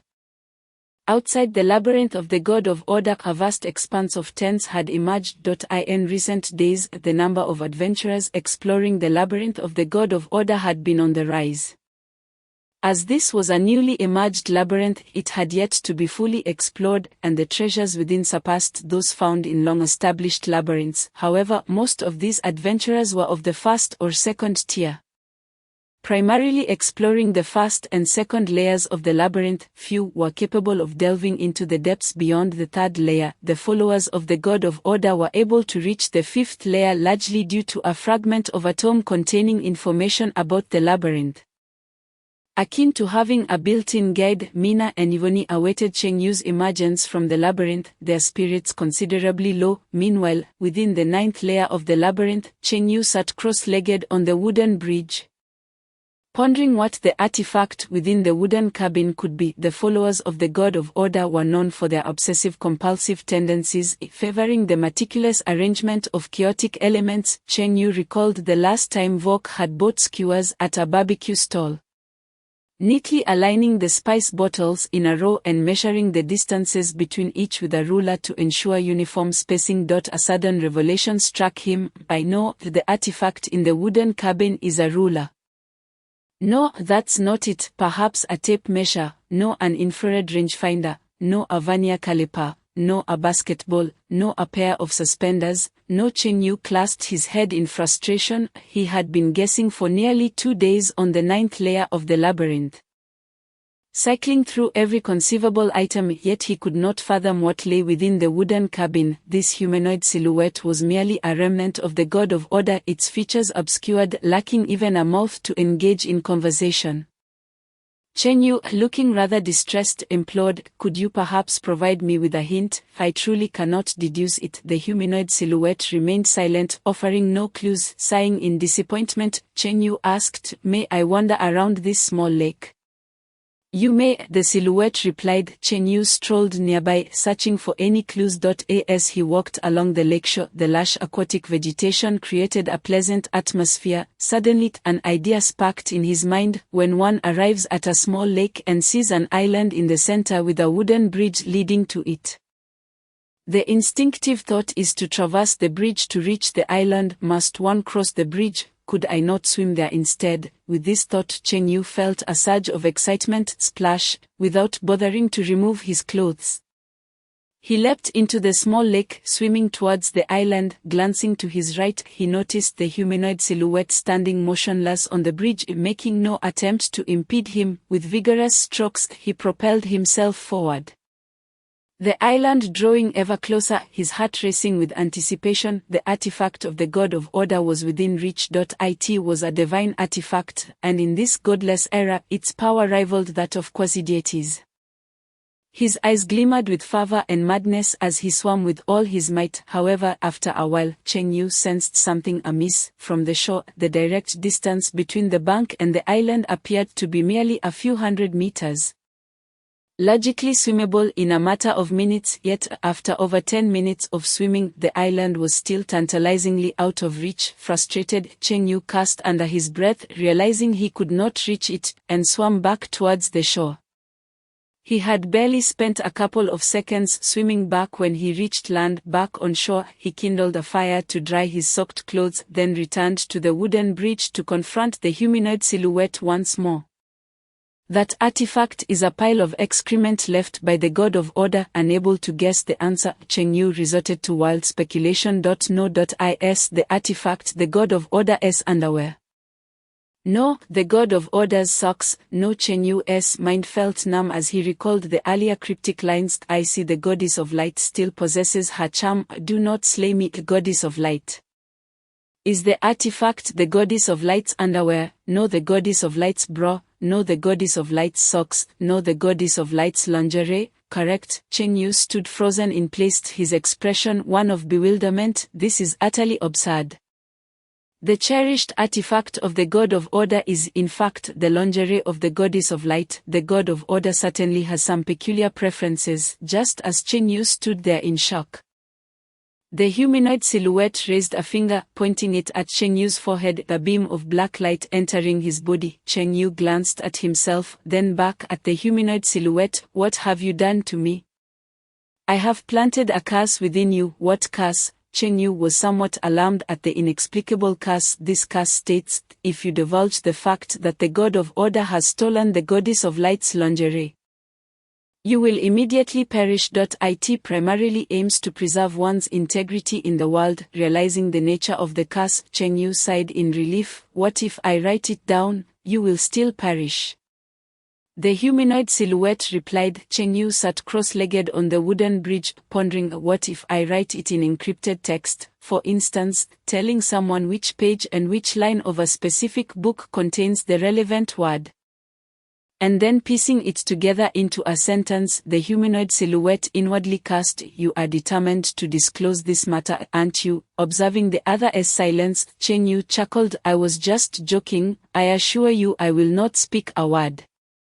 Having received Cheng Yu's assurance, the humanoid silhouette dissipated. Cheng Yu crossed the wooden bridge, arriving before the wooden cabin on the island. The door to the cabin was unlocked. Upon entering, he found a golden chest in the center of the living room. Opening the chest revealed a beautifully crafted white silk camisole, resembling a delicate strapless top, light and soft, exuding a sacred and gentle radiance, along with a faint floral fragrance. Cheng Yu lifted the camisole by its straps, marveling, so this is the goddess of light's lingerie. It truly is delightful. Congratulations, host, for acquiring the goddess of light's lingerie. Wearing this item will bring you disgrace, while simultaneously granting you a modicum of light power, maximizing your holy attributes and countering all malevolent forces. With full magical resistance, Cheng Yu covered his face, chuckling bitterly. As a man wearing women's lingerie, he would undoubtedly be deemed a pervert unless absolutely necessary. He would prefer to avoid wearing it. Although the Empire of the Black Suns Church of Light worshipped the goddess of light, the foundation of the church was merely a small amount of light magic left behind by her. No one had truly seen the goddess of light, nor did anyone know if she was alive or dead. Cheng Yu shuddered to think what the reaction would be if the Church of Light's followers saw a man radiating the sacred light of the goddess of light. Never mind, I'll deal with that later. Cheng Yu placed the lingerie back into the golden chest and stored the chest in the system's warehouse. He then began searching the room for a way to exit the labyrinth. Chapter 59, Exiting the Labyrinth. Cheng Yu entered a room within the wooden cabin, where he found a half-meter-tall stone tablet, its surface dust-laden, revealing faint inscriptions, reciting the incantation Order, the cornerstone of social stability. Towards the tablet would allow him to leave the labyrinth. Cheng Yu uttered the incantation, and in an instant he transformed into a beam of white light, departing from the 9th layer of the labyrinth. A few seconds passed. Cheng Yu found himself in a wooded area outside the labyrinth. The air was fresh and pleasant, the setting sun casting elongated shadows of the trees. Finally, he had emerged. Cheng Yu inhaled deeply, a smile gracing his face as he hastened towards the labyrinth. After several days without seeing Mina and Yvonne, he truly missed them. In the clearing before the labyrinth, numerous adventurers from the nearby main city had gathered. They set up stalls selling treasures, weapons, magical items, and monster cores obtained from the labyrinth, creating a vibrant market atmosphere. The weapons and magical items discovered by these adventurers were primarily low-tier magical artifacts from the first or second layers of the labyrinth. Upon arriving at the bustling market in front of the labyrinth, Cheng Yu approached the tent they had previously set up, lifting the flap, but found no sign of Mina and Yvonne. He glanced around, scanning the crowd until he spotted Mina and Yvonne standing before the massive stone gate. It was now evening, and adventurers were gradually emerging from the labyrinth. Mina and Yvonne were on tiptoe, stretching their necks as they searched for something amidst the throngs of people. Throughout Cheng Yu's absence, the two had been waiting daily at the labyrinth's entrance, hoping to catch a glimpse of him emerging from within. Cheng Yu approached the two from behind, silently patting Mina and Yvonne on the shoulders, and cheerfully asked, "Ladies, care for a rendezvous?" you shameless scoundrel, begone, Mina retorted fiercely, her annoyance stemming from the numerous advances she had encountered in recent days. However, in the next moment, she recognized Cheng Yu's voice and turned around. Upon seeing him, her eyes widened in astonishment, and an unprecedented joy spread across her face. Overcome with excitement, she leapt into Cheng Yu's embrace. Wrapping her long arms around his neck and clinging to his waist with her legs wagging her tail in sheer delight, Cheng Yu, I thought I would never see you again. Mina affectionately nuzzled her cheek against his. Cheng Yu was reminded of his school days in the county town when he would return home once a month. Each time the family dog would bound towards him from afar, leaping about with such exuberance that its tail seemed ready to spiral into the heavens. Mina's enthusiastic reaction bore a striking resemblance to that of his dog. Perhaps she was the so-called dog-like girlfriend. Voni, while not as fervent as Mina, felt a wave of happiness at seeing Cheng Yu. She wrapped her arms around his right arm, resting her head on his shoulder, and said, "It's truly wonderful that you have returned safely. Tomorrow, we shall continue selling barbecue." Cheng Yu gazed into Mina's faintly crimson eyes. Indeed, Mina nodded, pressing her cheek against his. "Earlier as I walked over, I noticed that little grove over there is quite secluded. Let us go there tonight." "What for in the grove?" Ivoni inquired, puzzled. Cheng Yu cleared his throat tactically. To stargaze, Ivoni glanced at the nearby thicket, increasingly confused. In such a dense grove, can one really see the stars? The eastern sky began to blush with dawn, and a chill permeated the air. Early in the morning, adventurers began to venture into the maze once more. Cheng Yu set up his barbecue stall at the maze entrance, with wisps of smoke curling and the aroma of grilled meat wafting through the air. Adventurers passing by the stall could not resist purchasing a couple of skewers. Positive emotional value for 7.5. System task progress 25231000.80. That moment, a group of 14 individuals clad in matching attire approached the barbecue stall. It was the Order of the God of Order. The priest Wok looked at Cheng Yu with astonishment, asking, "Young friend Cheng, did you not mistakenly enter the 6th level of the maze? How did you emerge?" Cheng Yu could not divulge to Wok that he had completed the maze and retrieved its most valuable treasures. Thus, he concocted a story. "I wandered through the 6th level for several days, finally deciphering a mechanism that allowed me to exit directly. During that time, did you encounter any fierce monsters?" Wok questioned, somewhat incredulous.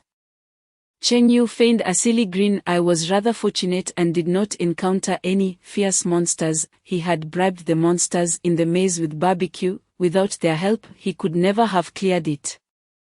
"Such good fortune. You wouldn't happen to be a devotee of the God of Luck, would you?" Wok speculated. Generally, those who worshipped the God of Luck enjoyed a slight edge in fortune over ordinary individuals. "No, merely a stroke of good luck," Cheng Yu replied. "Nevertheless, congratulations on your safe return." Wok was genuinely pleased for Cheng Yu. "We each desire 4 skewers of barbecue, totaling 56 skewers. No problem." Cheng Yu began grilling. At 20 copper coins per skewer, 56 skewers amounted to 1,120 copper coins. Wok produced 11 silver coins and 20 copper coins for Ivoni. "Young friend Cheng, your spice jars are in disarray again. Allow me to tidy them up." Wok, noticing the disordered arrangement of the spice jars on the grill, felt a sense of discomfort. He neatly arranged the jars in order of size, then measured the distances between each jar with a ruler. Ensuring they were equidistant, a satisfied smile gracing his lips. 10 minutes later, Cheng Yu presented the 50 skewers he had grilled to Wok and the others. As Wok and his group departed, Ivoni turned to Cheng Yu. Puzzled, "Why does Mr. Wok always help you organize the spice jars? He has a condition." "What condition?" "Obsessive-compulsive disorder." As Wok and his companions walked away, severing their barbecue, Cheng Yu gained positive emotional value. Positive emotional value 6.57. System task progress 26001000. After Wok's group left, a trio of adventurers approached. Among them was a long-haired youth dressed in finery, who smiled and said, "Friends, we meet again. I'd like 5 skewers of barbecue." Chen Yu recognized the young man as Roy, the son of the Lord of Snow City and a renowned poet with whom he had previously taken the first-level magician's examination. How do you plan to split 5 skewers among 3 of you? Chen Yu inquired. I'll take 3, and they will each have 1, Roy replied, referring to his 2 attendants. Very well, that will be 100 copper coins in total. Yvonne handled the transaction as Roy produced a silver coin for her. By the way, have you found any treasures? Chen Yu asked. The treasure I seek is unlike what others are after. I have garnered quite a bounty. What kind of treasure do you seek? Exquisite carvings and mysterious ancient statues within the maze. Rich in cultural heritage and perfect inspiration for poetry. Your treasure truly differs from that sought by others. While other adventurers sought weapons, equipment, and magical artifacts, Roy seemed more like a tourist. Chen Yu grilled 5 skewers for Roy, who then departed with his companions. Chen Yu continued selling barbecue, his positive emotional value rapidly increasing. Chapter 60, Special Recipe, Woodroot Braised Meat. Chen Yu sold barbecue daily at the maze entrance, earning money and positive emotional value from the adventurers. Over the course of several days, adventurers in the vicinity had come to know Chen Yu's barbecue as delectable, forming long queues early each morning. This morning a long line formed at Chen Yu's stall, while the entrance to the maze saw only a sparse few individuals. The most anticipated event each day was indulging in Chen Yu's barbecue.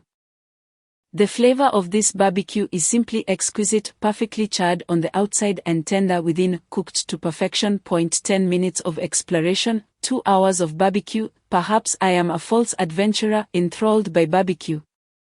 Unable to extricate myself, some preferred to wait 2 hours in line for barbecue rather than spend time exploring the maze for treasures. A young man clad in armor approached. Brother, I am from the first family of Blackstone City. Could you sell us a few extra skewers? I can pay more. Chen Yu could only earn positive emotional value from 1 person for 50 skewers, but if he sold them to 10 people, he could gather positive emotional value from 10 individuals. Thus, he limited each person to 5 skewers. Chen Yu hesitated. How much more? The armored youth extended 5 fingers. You sell each for 20 copper coins. I will pay 50 copper coins each. What do you think? Not possible. I am a man of principles. A limit is a limit. Chen Yu flatly rejected the armored youth. 50 copper coins was too little. If it were raised to 1 gold coin per skewer, then perhaps he would consider it. Disappointed, the young man said to his companions, this barbecue is too fragrant, 5 skewers are simply insufficient. One of his companions suggested. Young Master Charlie, why don't we hunt nearby later? We can provide for ourselves. Good idea. The 2 purchased 5 skewers each and went off to hunt. Just then, a middle-aged man arrived carrying a pale-faced man on his back. He placed the waning man down beside Chen Yu. Boss, my friend was injured by a monster in the maze and is on the brink of death. His last wish is to eat your barbecue. Could he please cut in line? If I could just have 1 more skewer, I would die without regret. The pale man gasped weakly, his complexion devoid of color, a gaping wound the size of a fist in his chest, bandaged with white cloth that was now soaked in blood. Were he not a second-level warrior, such a grievous wound would have surely claimed his life. The pale man conveyed his final words to his friend. Enoch, I am nearing my end. My greatest concern is my wife, Polly. I will take good care of your wife. Do not worry, with you here, I can rest easy. The pale man coughed up blood in great heaves. Nearing his last moments, the adventurers in line, witnessing the man's dire state, felt a surge of compassion. Let him cut in line, fulfill his last wish. I too agree he should be allowed to cut in. Boss Cheng, I am not in a hurry, please serve him fast. Chen Yu retrieved a ceramic jar from his system warehouse and asked the 2 bystanders, would you like to try my healing elixir? Its healing properties are remarkably potent. No use, the injury is too severe, only a priest of 2nd level or above can help. The man named Enoch replied, priests are clergy of the Light Church, scarce in number, only a handful among the thousands of adventurers here.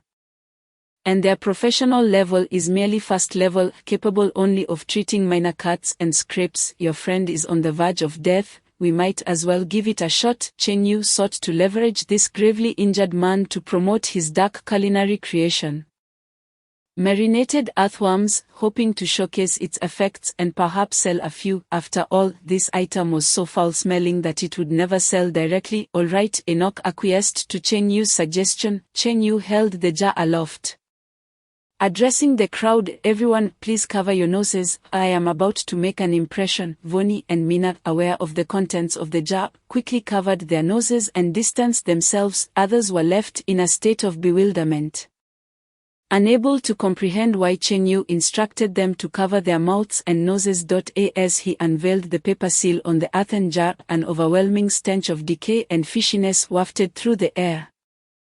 Far more pungent than rotten duck eggs or dead fish and shrimp, akin to a biohazard. Ugh, the odor struck like a robust demon, delivering a powerful blow to the abdomen of those nearby, causing some to vomit on the spot. Good heavens, what on earth is this? The smell is unbearable. I swear, this is the foulest thing I have ever encountered in my life, 10 times worse than my wife's foot odor.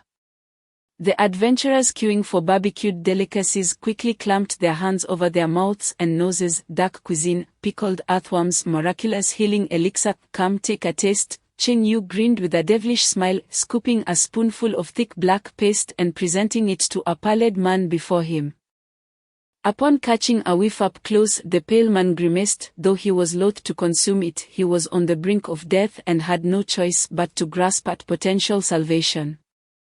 Gritting his teeth against the nausea, he swallowed a spoonful of the pickled earthworm. After experiencing the taste of this concoction, he suddenly found that death was not so frightening after all. The pale man remarked on the pickled earthworm's effects, which were immediate and remarkable. He felt a warm surge of vitality rising within him, spreading throughout his body, leaving him pleasantly warm. Fresh granulation tissue began to form over his penetrating wound, and color returned to his face. He was visibly recovering at an astonishing rate. This is simply miraculous, the pale man exclaimed. Not only did his injuries heal rapidly, but he also felt invigorated, as if he possessed boundless strength. He tore away the blood-stained cloth from his chest, revealing that the once severe wound had healed significantly, leaving only a small portion unhealed. It seemed his life was spared. Cheng Yu grinned broadly. You are not fully recovered yet. Would you care for another bite? No, thank you for your marvelous remedy, the pale man replied, though his eyes betrayed a hint of distaste for the flavor. Having tasted it once, he wished never to repeat the experience. Thank you, Cheng Yu, for saving my friend. Enoch expressed his gratitude, yet Cheng Yu sensed a subtle, almost imperceptible resentment in Enoch's gaze. The two then resumed their place in the queue, witnessing the miraculous effects of the pickled earthworm. The other adventurers were astonished. Its efficacy rivaled that of a second-tier cleric. Cheng Yu, do you sell this? Someone inquired. Indeed, 1 gold coin per spoonful, Cheng Yu replied, having offered the remedy to promote sales. I'll take a spoonful. Me too, count me in for a spoonful. In the end, Cheng Yu sold 7 spoonfuls of pickled earthworm, earning 7 gold coins. Despite witnessing its extraordinary healing properties, the adventurers were hesitant to purchase more. Firstly, the odor was too offensive, leaving a poor impression. Secondly, at 1 gold coin per spoonful, it was deemed too expensive. If it turned out to be unnecessary, that would be a wasted coin. Cheng Yu glanced at the remaining pickled earthworms in the jar, noting that there was still a little less than half left. Resolving to prepare another batch another day, he sealed the earthen jar and continued selling barbecued food. After days of accumulation, the system task was nearing completion.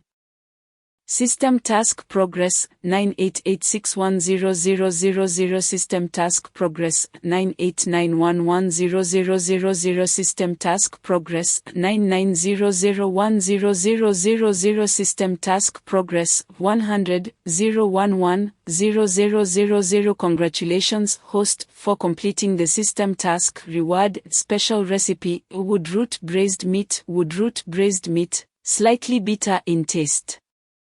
accompanied by a strong heather aroma possessing significant aphrodisiac effects. Ingredients: dragon meat, wood dragon root, heavenly fragrant grass, licorice, fennel, bay leaves, cinnamon, nutmeg. Cheng Yu was overjoyed. The fact that this dish could enhance virility was a must-have. Chapter 61, Luring the Blood Clan with Blood Hot Pot. Cheng Yu had come to the labyrinth of the God of Order primarily to fulfill the system task. Now that the task was complete, and having obtained treasures from the 9th level of the labyrinth, staying here held little meaning. That afternoon, Cheng Yu packed his belongings and departed with Mina and Iweni. The labyrinth of the God of Order was located 200 miles east of Bailu town. Without a carriage or flying mount, their journey relied entirely on foot. Cheng Yu had originally come to the labyrinth with Joyce, but Joyce discovered that the Blood Clan had infiltrated the Black Sun Empire and hastily returned to the northern fort to sound the alarm. It remained uncertain whether the northern fort had captured the great demon Afura. 200 miles on foot would typically take several days. Cheng Yu was in no rush and took his time with his two lovely maids. Enjoying the scenic beauty along the way, the majestic mountains rose and fell like a serpentine dragon. Lush green trees formed a dense canopy, intertwining to create a sea of greenery. Sunlight filtered through the leaves, casting dappled shadows on the ground. The trio traversed through the woods to the banks of a bubbling brook. The crystal-clear stream mirrored the surrounding mountains and trees like a polished surface. Wildflowers bloomed vibrantly along the stream's edge, emitting fragrant aromas. In this tranquil wilderness, everything seemed serene and beautiful. Cheng Yu sat by the stream, soaking his feet in the water, relishing the environment. Previously, he had been a workhorse, burdened by endless overtime. Now, this leisurely life was precisely what he desired. Mina and Iweni sat beside Cheng Yu, equally enchanted by the mountain surroundings. Noticing Iweni's charming and adorable demeanor, Cheng Yu affectionately ruffled her green hair, which was exceptionally soft. Iweni was already Cheng Yu's woman. She looked up at him, leaning against his shoulder, her gentle smile illuminating her face. His exotic wife was truly delightful, Cheng Yu thought, reveling in the idea of acquiring more exotic maidens in the future. With woodroot braised meat being an essential dish, after sitting by the stream for over an hour, the trio continued their journey westward. As the sun began to set, they reached a small town. At the entrance of the town, Mina noted the closed shops and the sparse number of people on the wide street, wondering why it seemed so desolate. Perhaps the locals have all gone home to sleep. Iweni speculated. Cheng Yu shared her confusion. The sun had yet to set, so why was the town nearly empty? The three entered the town, walking along the main street. Suddenly, someone patted Cheng Yu on the shoulder from behind. Cheng Yu, my brother, what brings you to Kote town? Cheng Yu turned to see a short middle-aged man, even shorter than Iweni, clad in a brown coarse cloth garment looking somewhat familiar. Hamon. Cheng Yu recognized the diminutive man. Hamon was the organizer of the Food God Society at the Northern Fort, the fervent barbecue enthusiast, and Cheng Yu's #1 supporter, having once tipped him 5 gold coins for his delicious barbecue. Whenever Cheng Yu sold barbecued food at the Northern Fort, Hamon was always the first to line up each morning. I'm heading back to Bailu town, passing through this little town. What are you doing here? Cheng Yu inquired. The soldiers of the Northern Fort should be stationed at the Northern Fort. Why are you in civilian attire in this town? There are reports of the Blood Clan lurking here, and I was dispatched to capture their remnants, Hamon explained. Cheng Yu nodded, understanding why the town had become so deserted even before dusk. Standing by the roadside, they chatted. From Hamon, Cheng Yu learned that a few days prior, Joyce had returned to the Northern Fort and informed General Bani about the presence of the Blood Clan within the Black Sun Empire. The border troops of the Northern Fort had joined forces with the city defense armies of several nearby main cities to apprehend the Blood Clan infiltrators and a group of humans who had been transformed into Blood Clan members. Cheng Yu admired the efficiency of the Northern Fort's operations. What do you plan to do with the Blood Queen Afura? Cheng Yu asked. We have not captured Afura. Instead, we apprehended 2 of Afura's personal maids, who are also searching for her, Hamon replied. Afura's personal maids are looking for her. What does that mean? Cheng Yu asked, bewildered. The whole matter is unrelated to Afura. According to the two maids, Afura has a poor sense of direction and vanished upon entering the Black Sun Empire.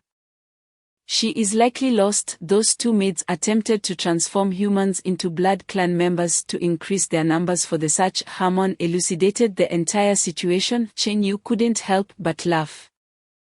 A demon who had lived for centuries somehow got lost. Though the demons are powerful, their long lifespans may lead to behaviors that are hard to comprehend, Hamon remarked. Last year, a great demon led an army to attack the northern fort. Instead of strategizing for the assault, he spent his time outside the fort playing the flute, producing an utterly horrendous sound. We nicknamed him the Short Flute Demon King. It wasn't that the flute music contained any magic. It was simply unbearable. During that time, the soldiers at the northern fort experienced the terror of being subjected to such intolerable music. Hamon's words reshaped Cheng Yu's understanding of demons. They seemed quite abstract. Those demons fear retribution from the Demon King, Cheng Yu pondered. Not all demons are like that. The factionalism within the demon ranks is pronounced. Some demons are unwaveringly loyal to the Demon King, while others merely follow him in name, adhering to his commands. Cheng Yu gained new insights. He looked at Hamon and then at the plump young man beside him. So it's just the two of you capturing the remnants of the Blood Clan? No, there are others lying in wait in the town. Our plan is to use Side as bait to lure out the Blood Clan remnants in the town, then capture them all in one fell swoop. Speaking thus, Hamon wore a beaming expression as he patted the shoulder of the young man beside him. Sid, with his plump and fair complexion, appeared to be the perfect bait to lure out the remnants of the Blood Clan. Sir, my blood is unhealthy. A bowl of blood, half a bowl of oil. The remnants of the Blood Clan will certainly find it too greasy and unpalatable. The young man named Sid replied, his face a picture of reluctance. Upon mentioning the Blood Clan, Cheng Yu was reminded of a dish called stir-fried blood stew, wondering if it might attract the Blood Clan. How about I serve as the bait to assist you in capturing the remnants of the Blood Clan?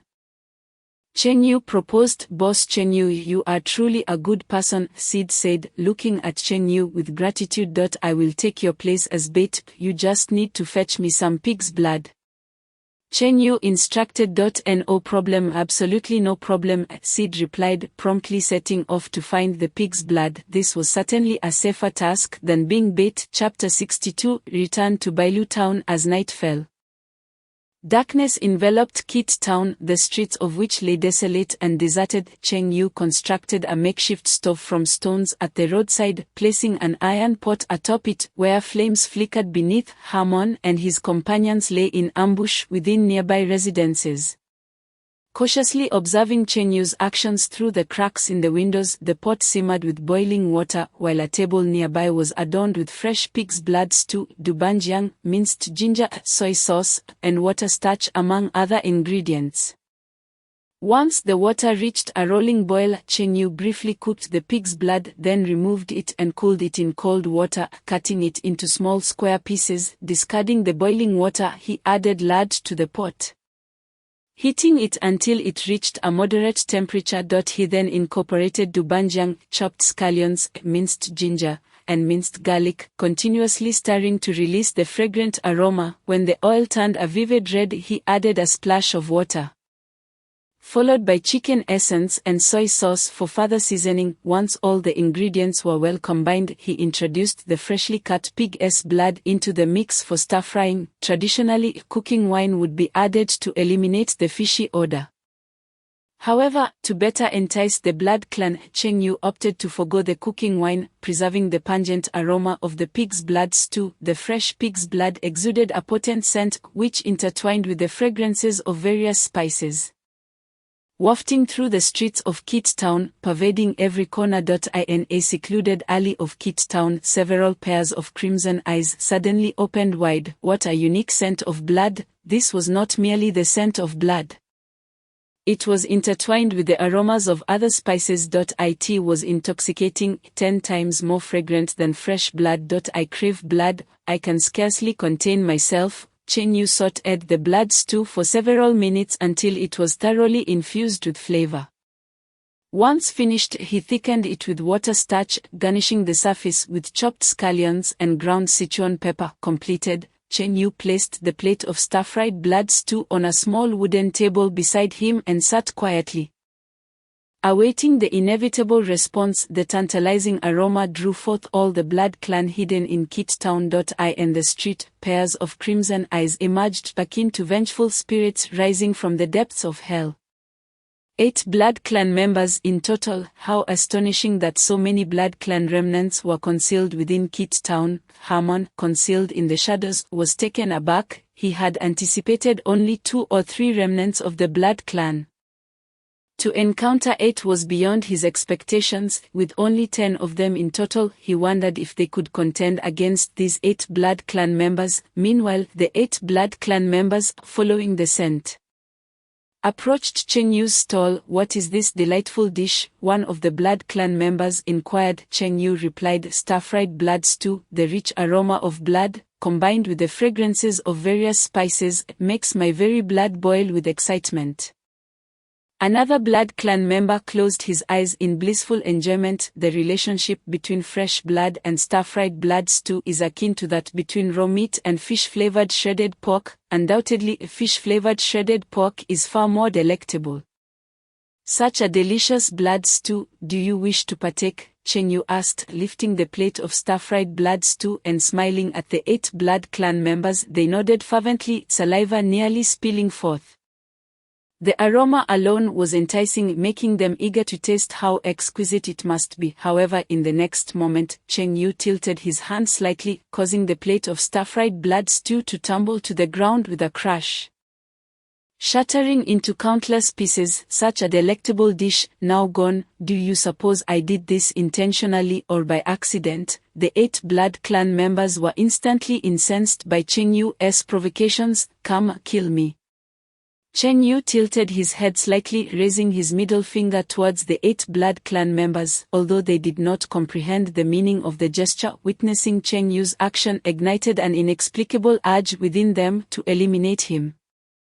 "You have enraged us, boy. Prepare to bear our wrath." The 8 Blood Clan members bared their fangs and claws, sprouting a pair of blood-red wings from their backs, ready to strike Chen Yu. Suddenly, 8 bolts of purple lightning descended from the heavens, striking the 8 Blood Clan members directly. They were left charred, exhaling plumes of black smoke, their bodies convulsing uncontrollably. These 8 were not true Blood Clan members, but rather humans transformed into Blood Clan beings. Their strength slightly superior to that of ordinary individuals, but not overwhelmingly so, roughly equivalent to first-tier warriors. Chen Yu kicked one of the fallen Blood Clan members, remarking, "Your fury dissipates rather quickly, doesn't it?" At that moment, Mina dashed out from a nearby building, raising her right wrist. The purple bracelet crackled with arcs of lightning. Chen Yu, this magical artifact is remarkable. It subdued these Blood Clan members in an instant.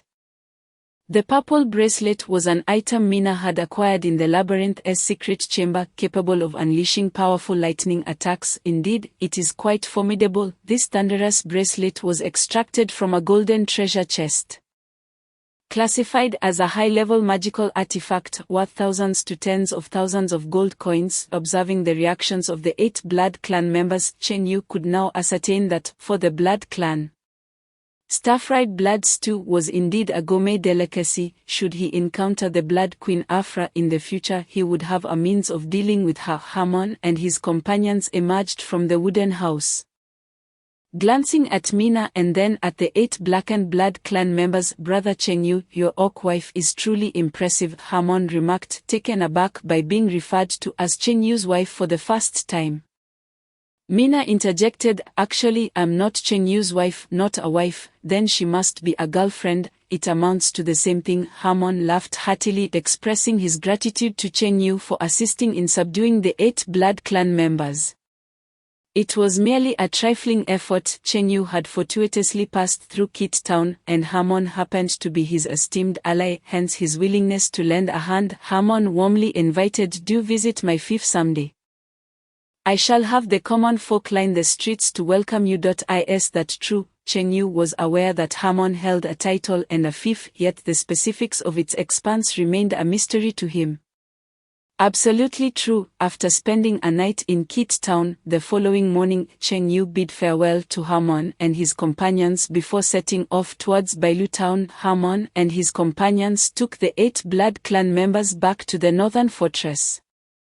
After several days of arduous travel, the trio finally arrived at Bailu Town.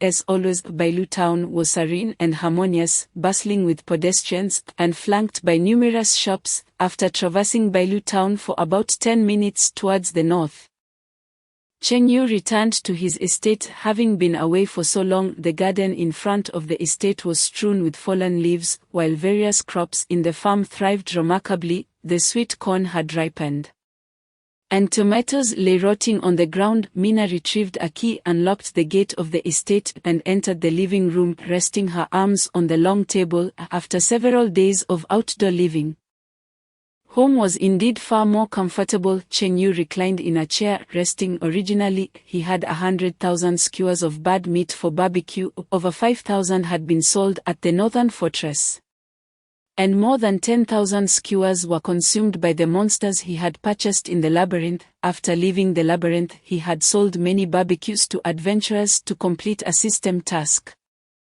Now, only a few thousand skewers remained in Cheng Yu's system warehouse, which he planned to sell out in Bailu Town, opting not to return to the northern fortress for sales. Firstly, the northern fortress was quite distant from Bailu Town. Secondly, the fortress was rather closed off, lacking the comfort of his own estate. Chapter 63, Iweni's epic enhancement. The farm in front of the estate spanned over 100 acres. Previously, Iweni had practiced plant growth magic in the farm, cultivating corn, tomatoes, asparagus, eggplants, cucumbers, and various crops. Golden sunlight bathed the fields, causing the verdant crops to sway gently in the breeze, flourishing with vibrant greenery and an abundance of fruits and vegetables. The small garden in front of the estate was piled high with fallen leaves. Dressed in a pale green gown, Iweni swept the leaves from the garden with a broom. "Look, I've harvested so much corn," Mina exclaimed joyfully, carrying a basket of corn as she approached Cheng Yu. Cheng Yu husked an ear of corn, its kernels plump and exuding a faint aroma, neither too mature nor too tender, perfect for boiling. "Tonight we shall cook corn." "Sounds great," Mina said, carrying the corn indoors. Seated at the stone table in the garden, Cheng Yu took out the compendium of flora and fauna of the Celsis continent to study. He had begun learning this book shortly after his arrival in this world and had likely covered 2/3 of it by now.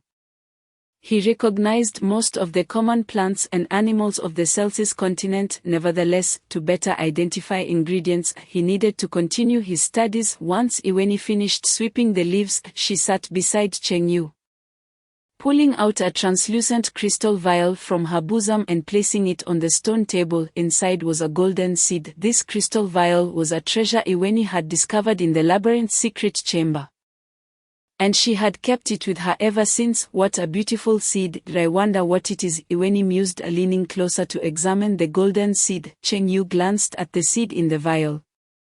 Having studied the compendium, he recognized many seeds but could not identify this particular one. However, since this golden seed is a reward from the labyrinth, it should not be something undesirable. "Let us plant it in the soil," suggested Cheng Yu. Indeed, Iweni also intended to sow the seed. She uncapped the crystal vial, poured out the golden seed, and approached the edge of the farmland, where she planted the golden seed into the earth. Taking out her magic wand, she intoned the incantation for the plant growth spell, directing it towards the seed. A surge of magical energy enveloped the golden seed, drawing moisture and nutrients from the soil, causing it to rapidly take root and sprout. Within less than a minute, it grew into a sapling over 2 meters tall, its leaves shaped like a trident, both trunk and foliage shimmering in golden hues, radiating brilliantly under the sunlight. A golden tree, Cheng Yu's face expressed a hint of astonishment. It was the first time he had encountered such a tree. Aren't trees typically green? Can a golden tree perform photosynthesis? Ye Wen's expression surpassed Cheng Yu's in surprise. Could this possibly be the legendary golden tree? What is a golden tree? Once, our Sylvan Elf clan possessed a sacred place known as the Golden Forest. Where many golden trees thrived, those who passed through the Golden Forest would find their bloodlines elevated. However, the Golden Forest was obliterated in the ancient Divine War, leading to the extinction of the golden trees. The labyrinth of the God of Order, having been born before the Great Divine Conflict, surprisingly retains a seed of a golden tree. The plant growth spell is a relatively rudimentary form of magic. And this golden tree was influenced by it ceasing to grow once it reached over 2 meters in height. Closing her eyes, Ye Wen placed her palm against the trunk of the golden tree. Using her magical power to commune with it.in that fleeting moment, she felt the blood of her Sylvan Elf lineage within her stir with fervent excitement. Indeed, this is the golden tree. Astonishingly, a seed of the golden tree still exists within the labyrinth of the God of Order. In the records of the Sylvan Elf clan, the golden tree was believed to be extinct. No one could have imagined that a seed still remained in this world. What purpose does this tree serve? Cheng Yu inquired with curiosity. The golden tree can elevate the bloodline of the Sylvan Elf clan, enhancing innate talents, and the plant-based magic it releases is significantly more potent. If the Sylvan Elf nobility is already considered exceptionally gifted in plant-based magic, after being blessed by the golden tree, their innate abilities would reach an extraordinary level, one that could only be described as monstrous. Really, why don't you demonstrate a tree summoning for me? Cheng Yu imagined Ye Wen clapping her hands and conjuring a multitude of roots and vines. Ye Wen, puzzled, asked, "What is a tree summoning?" Cheng Yu replied, "It's nothing, just forget about it." Ye Wen pressed her hand against the trunk.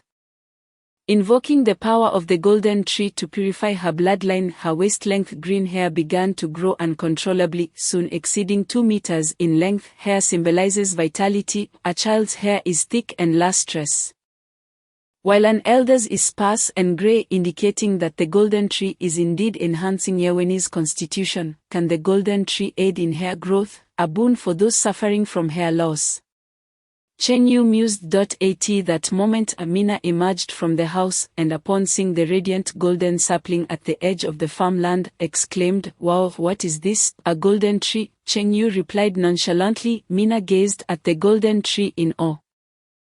"Such a beautiful tree, can it be eaten?" "It cannot be eaten, you glutton." Cheng Yu chuckled with mild annoyance. He recalled the first day he brought Mina home, giving her soap for a bath, only for her to attempt to eat it. "If it cannot be eaten, then it's rather uninteresting." Disappointed, Mina lost interest in the golden tree. After standing before the golden tree for over 10 minutes, Ye Wen, with her long green hair trailing behind her, returned to Cheng Yu's side. Cheng Yu looked up at Ye Wen, now rejuvenated by the golden tree's blessing. Her skin radiated a rosy glow, supple as tofu, and she appeared slightly taller and more radiant. Cheng Yu internally exclaimed, "Ye Wen has undergone an epic transformation." Mina noticed Ye Wen's long hair trailing on the ground and said, "Ye Wen, your hair is too long, would you like me to help you trim some?"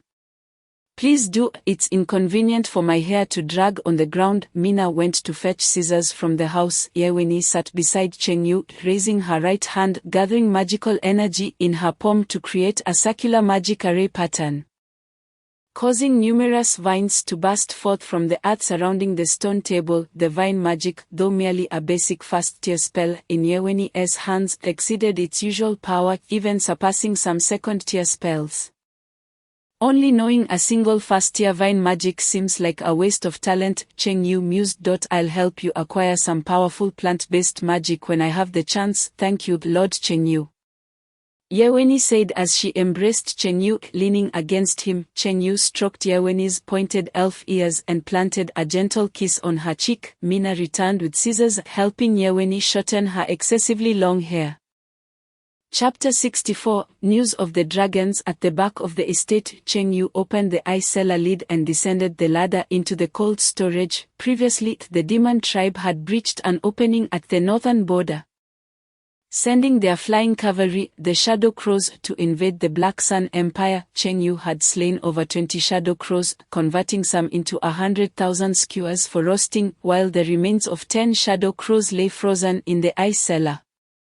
Each Shadow Crow measured 10 meters in length, and their bodies stacked together occupied most of the cellar's space. Cheng Yu contemplated storing other types of meat in the ice cellar but found little room left. It seems I must excavate another ice cellar. Upon hearing Cheng Yu's plan to dig an ice cellar, Mina's eyes sparkled, her ears perked up. Are we going to dig? I excel at that. You can dig. Cheng Yu turned to examine Mina's slender form. Of course, we Silver Wolf clan members are born diggers. Mina rubbed her wrists, eager to begin. You Silver Wolves aren't like huskies, are you? Cheng Yu recalled how huskies love to dig it, their paws scratching everywhere, on sofas, beds, and walls. Where shall we dig? Where shall we dig? Mina, unfamiliar with huskies, was only concerned about where to dig. Cheng Yu pondered briefly, suggesting let us dig beside this ice cellar, about the same size as this one. Wonderful, finally, I have the chance to dig. Mina excitedly rushed back to the estate to fetch a shovel, beginning to excavate a new ice cellar adjacent to the existing one. Cheng Yu began to understand why Mina consumed so much yet remained slender. Her vitality and energy were several times that of an average person, while Mina dug the ice cellar behind the estate. Cheng Yu and Yeweni returned to the garden in front of the estate. Yeweni stood behind Cheng Yu, placing her delicate hands on his shoulders, helping him massage his back. Cheng Yu's thoughts turned inward, and a translucent system panel appeared before him, displaying his current strength and defense attributes. Host, Cheng Yu culinary level, max strength, 1177 defense, 1177 skills, Silver Moon Shockwave, magic proficiency, passive, equipment, dragon pattern golden knife. The top right corner of the system panel displayed his positive emotional value, 13610. Previously, he had accumulated positive emotional value during tasks but had not yet exchanged it for attributes. System exchange: 68 points for strength and 68 points for defense. Host consumes 13,600 points of positive emotional value. Strength 68, defense 68. Host, Cheng Yu culinary level, max strength, 1245 defense, 1245 skills, Silver Moon Shockwave, magic proficiency, passive, equipment, dragon pattern golden knife. The positive emotional value in the top right corner now read 10 points. Cheng Yu's current strength was equivalent to that of a 4th-tier warrior. To reach the level of a 5th-tier warrior, his strength and defense attributes must each reach 5,000. However, being a 4th-tier warrior is already quite formidable. In the northern fortress, among hundreds of thousands of troops, there were only about 100 4th-tier warriors and even fewer 5th-tier warriors. The 6th tier and above are referred to as legends. In everyday life, one rarely encounters individuals of 6th tier or higher status. As for the 7th, 8th, and 9th tiers, they are virtually unheard of. That evening, he prepared 10 ears of corn for dinner. The corn cultivated in this otherworldly land bore no noticeable difference from that of Earth. The following day at 10 o'clock, Cheng Yu rose to prepare breakfast. After enjoying their meal, the three of them leisurely ventured into Bailu town to set up a stall for selling barbecue.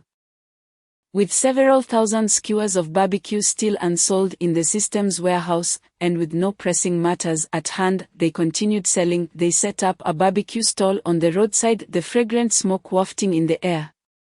Having previously sold fried rice in Bailu town for 6 months, the residents had grown familiar with Cheng Yu, well aware of the deliciousness of his offerings. Soon enough, customers began to arrive. A middle-aged man approached the stall, smiling as he remarked, "Cheng Yu, it's been a while. Why have you started a business again?" "I bought a manor outside of Bailu town. I need to pay the mortgage, and I have 2 wives to support. Life is demanding." Chen Yu fabricated a reason casually. Life is tough. I'll buy 2 skewers of barbecue to support your business. The middle-aged man produced 40 copper coins. Chen Yu grilled 2 skewers for him. They were delightful. No wonder they are made by Chen Yu, the man praised. Just average, third in the world, Chen Yu modestly replied. The second customer was a plump woman standing at 1 meter and weighing 160 pounds. Chen Yu, you look exceedingly handsome. Just gazing at your striking face fills me up. The woman kept her gaze fixed on Chen Yu. During his time selling fried rice, many middle-aged women had patronized his business. Partly due to the delicious food and partly due to his striking looks, making him a friend to middle-aged women, Mina and Ivoni fixed their gaze upon the corpulent woman, their eyes imbued with an undercurrent of hostility. How many skewers would you like? Chen Yu inquired. 3 skewers, came the reply. Chen Yu's barbecue prices were rather steep. Even though the fare was delectable, the townsfolk could hardly afford to purchase in abundance. Over the next half hour, a steady stream of patrons frequented Chen Yu's stall. Observing the burgeoning clientele, Chen Yu erected a wooden sign in front of his barbecue stand, inscribed with a message. We pay top prices for black earthworms, 500 copper coins per pound. We also offer a handsome reward for information regarding dragons, 1,000 copper coins per piece. Chen Yu had a need for black earthworms to prepare his dark culinary specialty, marinated earthworms, which boasted immediate therapeutic effects and a long shelf life. Additionally, he sought dragon meat to create potent invigorating dishes. The price of 500 copper coins per pound for black earthworms was exorbitant, especially when beef only cost 40 copper coins per pound. I have plenty of black earthworms in my fields. I can dig some up for you right away, offered one of the customers in line. Upon seeing the sign, some patrons opted to forgo their barbecue purchases entirely and headed home to excavate earthworms instead. Chen Yu continued selling his skewers. As noon approached, a young adventurer approached Chen Yu's stall and, noticing the sign, asked, "Boss, are you seeking information about dragons?" "Indeed," Chen Yu affirmed, "the last time I accepted a quest, I came across a notice stating that a mountain east of Blackstone City was occupied by a vile dragon. The Lord of Blackstone City has issued a quest for adventurers to slay the dragon. However, the task is exceedingly perilous, and no adventurers are willing to take it on." The Dragonkin were the most formidable race in the Success continent, possessing innate physical and magical defenses that far surpassed those of other races. Moreover, they exhibited remarkable physical strength and wielded powerful dragon magic, making them formidable combatants that no one dared to provoke. "Which direction is Blackstone City?" Chen Yu inquired, having heard the name before but lacking knowledge of its exact location. "To the southwest of White Dew Town. It takes about 2 days and nights by carriage to reach it," the adventurer replied. "Thank you for the information," Chen Yu said, handing the adventurer 1,000 copper coins as a reward. Chapter 65, Necromantic Control Magic. Chen Yu sold barbecues in White Dew Town, setting up his stall at 10:30 in the morning and closing at 2:30 in the afternoon. Amassing over 1,000 points of positive emotional value. As a freelance worker, Chen Yu felt he had done justice to his conscience by working just 4 hours a day during his time at the stall. He successfully procured over 6 pounds of black earthworms from the townsfolk. He divided these earthworms into 2 clay jars, sprinkling salt over them before sealing the jars with paper and placing them in a cool area to ferment naturally. According to the recipe, the earthworms needed to be marinated for over half a month. Although the reasoning behind this was unclear, he trusted the recipe's instructions. Upon returning to the estate, Mina eagerly shed her black gown for a set of fitted attire. Humming a tune as she took up a hoe to dig an eye cellar behind the manor, Chen Yu could not fathom why Mina relished digging holes. Perhaps it was an innate trait of the Silver Wolf tribe.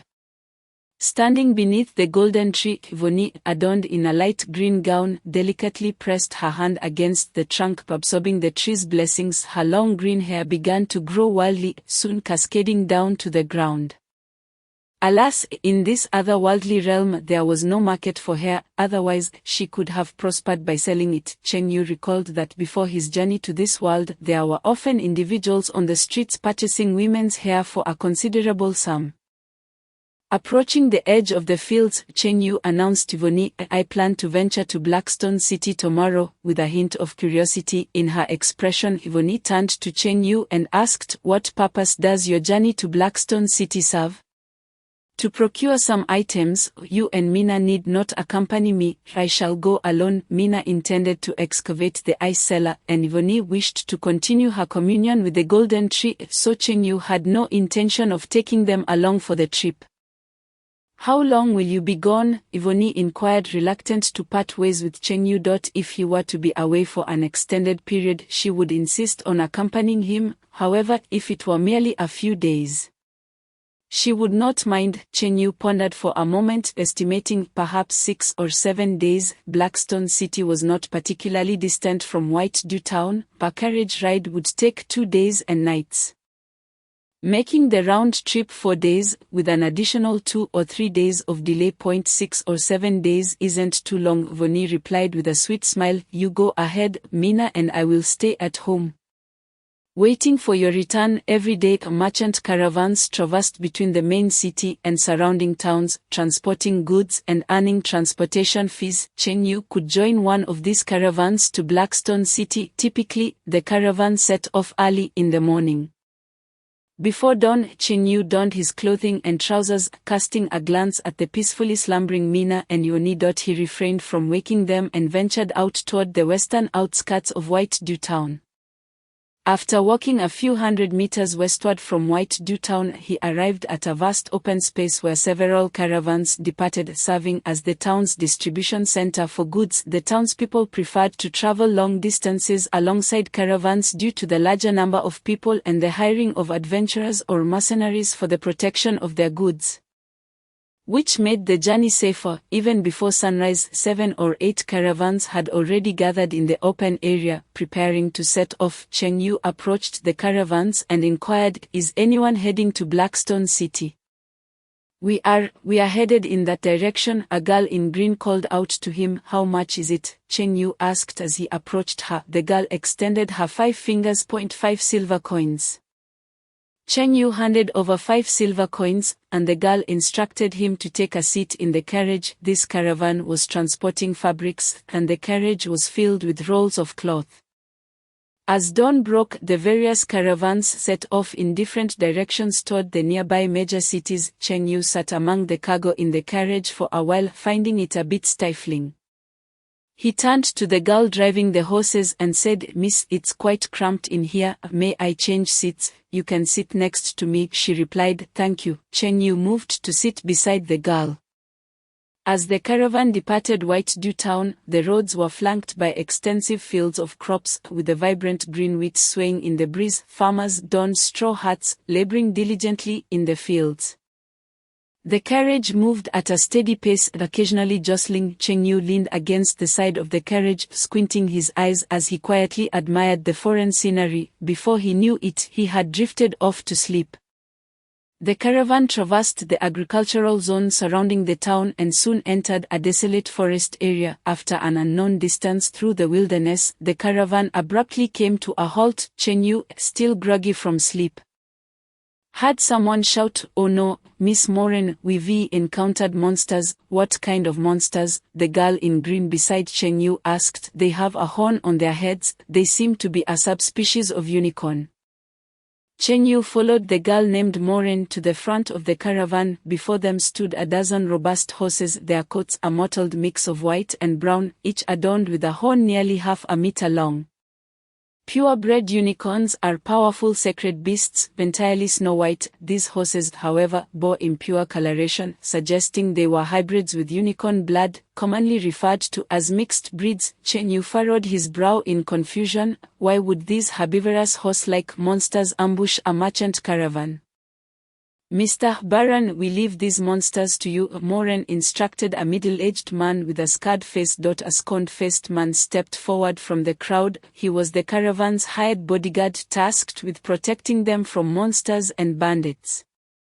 Chen Yu then recognized him as the necromancer he had encountered previously in the cemetery while searching for corpse flowers, who had unearthed a young girl's corpse to serve as a wife. Chen Yu had questioned the man's mental state at that time. "Fear not, Miss Moran, with my wife by my side we shall surely vanquish this pack of unicorn subspecies," the necromancer named Baran assured her. He retrieved a black coffin from his back and set it beside him. Baran gathered his magical energy, and with a flash of white light, a magic staff materialized in his hand. Gripping the staff with both hands, he began to chant an incantation, and a circular magic circle appeared at the tip of the staff. Necromantic control magic. Under the influence of the spell, the nearby black coffin began to tremble. Moments later, a girl clad in a black gothic dress emerged from the coffin, her long hair flowing, her expression blank, her eyes wide open, her complexion pale, devoid of warmth or breath. The onlookers frowned upon seeing the girl's corpse. It was evident that Baran had treated the body in a special manner, for it would not have remained intact for so long otherwise. The herd of unicorn subspecies let out a piercing cry as they charged towards the caravan. The girl in the black dress moved with the agility of a living being, her speed remarkable as she dashed toward the unicorn subspecies, effortlessly repelling one with a forceful strike, serving as a frontliner. The girl engaged the unicorn subspecies in close combat, absorbing damage, while Baran, as the spellcaster, provided support from the back. After a brief incantation, translucent black ghostly hands erupted from the ground, ensnaring the legs of the unicorn subspecies and restraining them. The girl in the black dress drew a carved dagger from her waist, her movements deft as she swung wildly among the unicorn subspecies, injuring several in the process, just as she was fiercely attacking. One particularly robust unicorn subspecies broke free from the ghostly grasp and launched a surprise attack from behind. Its horn, nearly half a meter long, pierced the girl's chest, and with a powerful twist, it flung her far away. "Wife, my wife," Baran cried out in anguish, chasing after the direction in which the girl had been thrown. The onlookers exchanged glances, their expressions a mix of disbelief and concern. Chapter 66, The Horse Incident. How thrilling! The dozen unicorn subspecies, endowed with formidable strength, began to break free from the bindings of the necromantic magic. As her pupils constricted, Moran wore a look of sheer panic. It was over. Mr. Baran was absent, and the others were no match for these subspecies of unicorns. The caravan's guards, aside from the necromancer Baran, consisted of 5 mercenaries. However, Moran had opted for cheap labor when hiring them, and those 5 mercenaries lacked the strength to confront such a multitude of unicorn subspecies. Do not worry, I shall handle them, Chen Yu declared, stepping forward. Seeing a glimmer of hope, Moran rushed to Chen Yu's side and asked urgently, "Sir, are you capable of dealing with this dozen or so unicorn subspecies?" "I can, but you must agree to one condition," Chen Yu replied, his gaze appraising Moran's curvaceous form. Under his scrutiny, Moran felt a blush creep onto her cheeks. Lowering her head, she stole glances at Chen Yu's handsome features, his sword-like eyebrows and starry eyes. The thought of such a dashing gentleman desiring her figure felt like a fortunate turn of fate.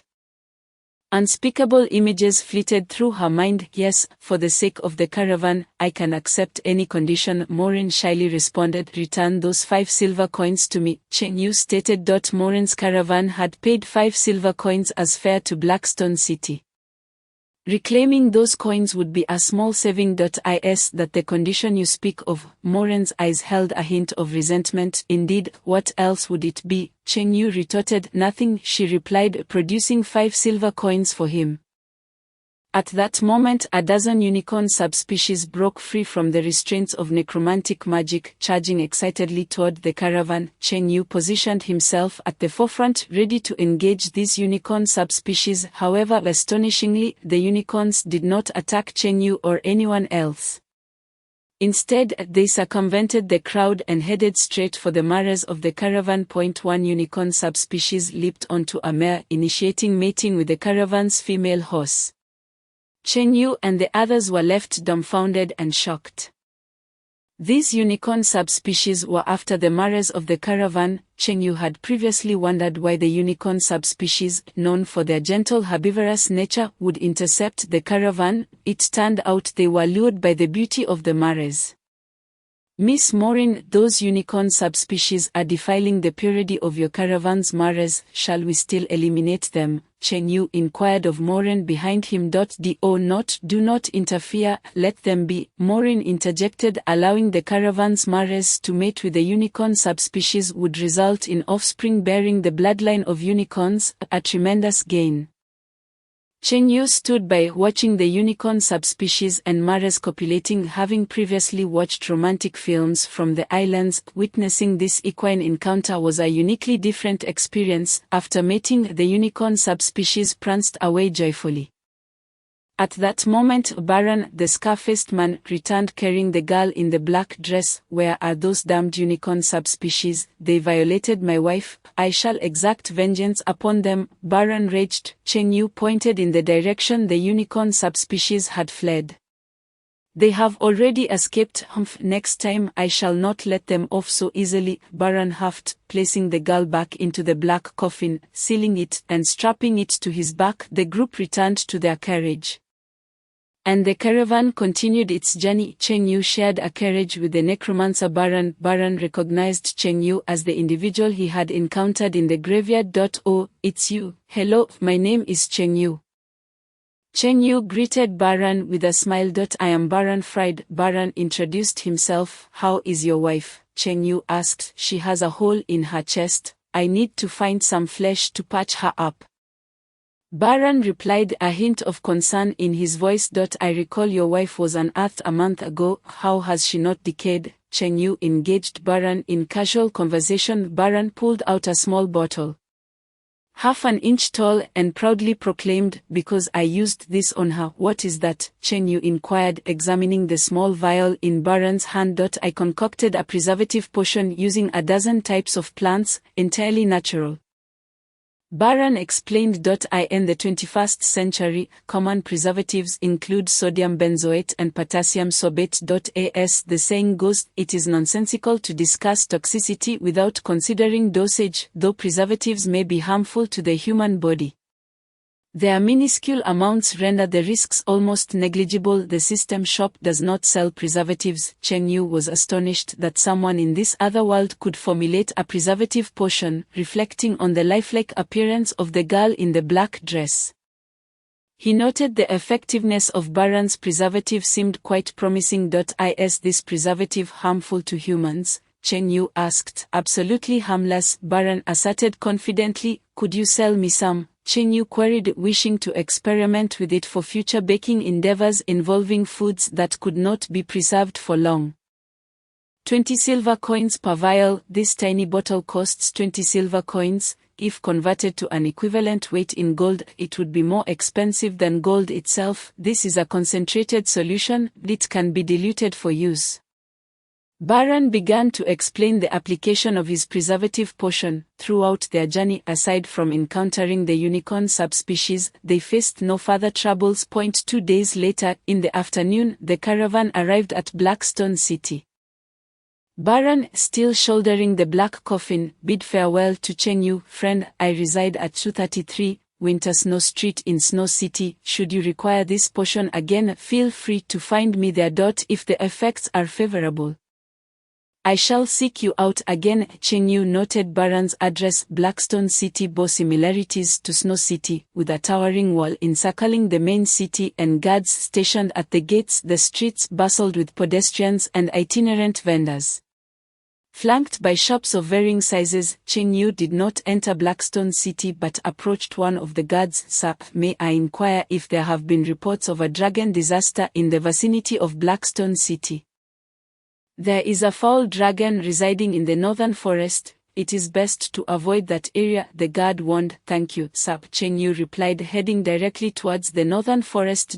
In the Celsius continent, dragons of 5 colors, red, White, black, blue, and green were the most commonly encountered. The five-colored dragons inherently wielded five distinct powers, yet purebred specimens were rare. The vast majority were hybrids, subspecies of the five-colored dragons, according to the Compendium of Flora and Fauna in the Celsius continent.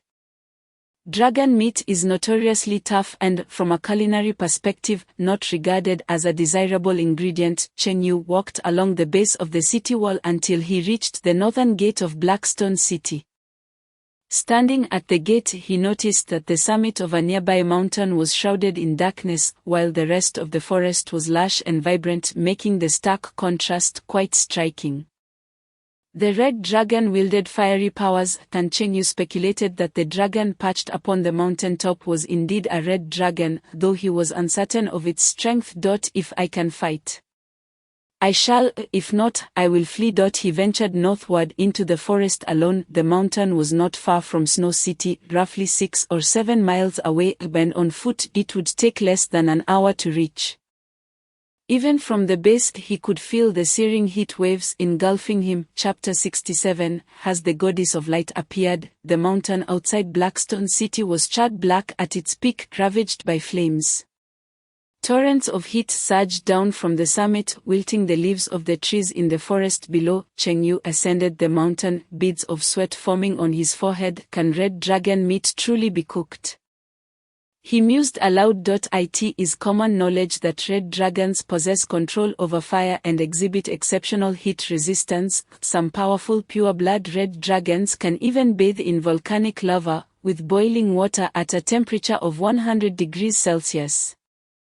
It is significantly cooler than lava. Should it prove impossible to cook, it would be quite awkward. Roar! A dragon's roar, imbued with immense pressure, echoed down from the mountain. The red dragon was drawing near.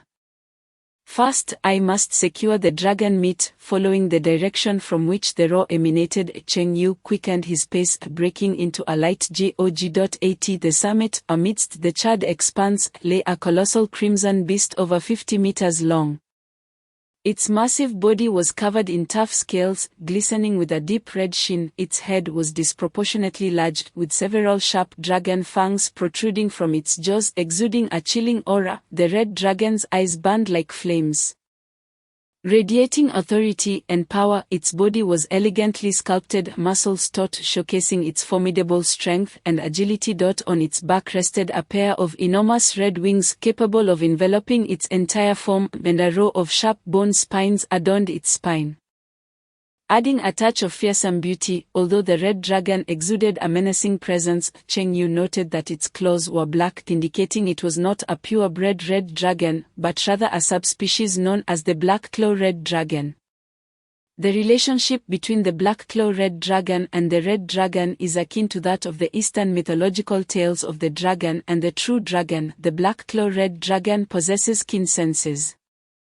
Less than 10 seconds after Cheng Yu reached the summit, it detected his presence. Its crimson eyes locked onto Cheng Yu. Roar! The black claw red dragon bellowed at Cheng Yu, its tone laced with delight. What splendid luck today! Lunch has come to me. Raising his right hand, Cheng Yu gathered magical energy in his palm, intricate patterns intertwining to form a magical circle for the fly-swatting spell. He then slapped down upon the black claw red dragon's head. Aiming for its vital points, taken by surprise, the enormous dragon's head was struck by Cheng Yu's hand, sending its body flying dozens of meters away, leaving it dazed. Seeing the black claw red dragon sent sprawling, Cheng Yu felt a surge of confidence. Moments ago, he had worried about whether he could defeat this creature. Now, it seemed the black claw red dragon was not overwhelmingly strong. In pain, the black claw red dragon glared at Cheng Yu with fury, its presence so intimidating that the surrounding air seemed to thicken. It then inhaled deeply, elongating its neck, then opened its massive jaws to unleash a torrent of flames. A blazing inferno erupted from its maw, surging forth like a tidal wave toward the ground. Aim squarely at Cheng Yu. As the searing flames surged towards him, Cheng Yu propelled himself upwards with great force, his body shooting into the sky like a cannonball. The immense recoil causing the ground to slightly indent. In a single bound, he soared 100 meters high, evading the fiery onslaught, before diving down from the lofty height, fists clenched, unleashing a meteoric punch. The black-clawed red dragon, noticing Cheng Yu's descent, cunningly opened its gaping maw, intending to swallow him whole. Goodness, this dragon lacks any sense of martial ethics. Just as he was about to be ensnared by the dragon's jaws, Cheng Yu swiftly employed his fly-swatting magic, hurling a massive slap at the black-clawed red dragon, sending it careening far away. After enduring 2 such slaps, the dragon regarded Cheng Yu with a newfound wariness. Chanting a spell in dragon tongue as a circular magical array materialized before it, reinforcing its defenses, Cheng Yu, undeterred, charged forward to engage the black-clawed red dragon in close combat, with all his might. His muscles bulging, the power in his legs endowed him with astonishing speed, each step causing the ground to tremble slightly. As he raced like the wind, arriving before the dragon, he leapt several meters high and unleashed a right hook. The dragon attempted to block the blow with its enormous wings, but the sheer force of Cheng Yu's punch sent its colossal frame, over 50 meters in length, staggering back several dozen meters. The dragon felt a sharp pain in its wings. Had it not cast a defensive spell moments ago, it would surely have been injured. Cheng Yu employed his fly-swatting magic once more, delivering another hefty slap to the black-clawed red dragon. Though the dragon withstood the impact without sustaining damage, Cheng Yu pondered the dragon's high defenses. His strength could shatter a 4- or 5-story building, yet it could not harm this black-clawed red dragon.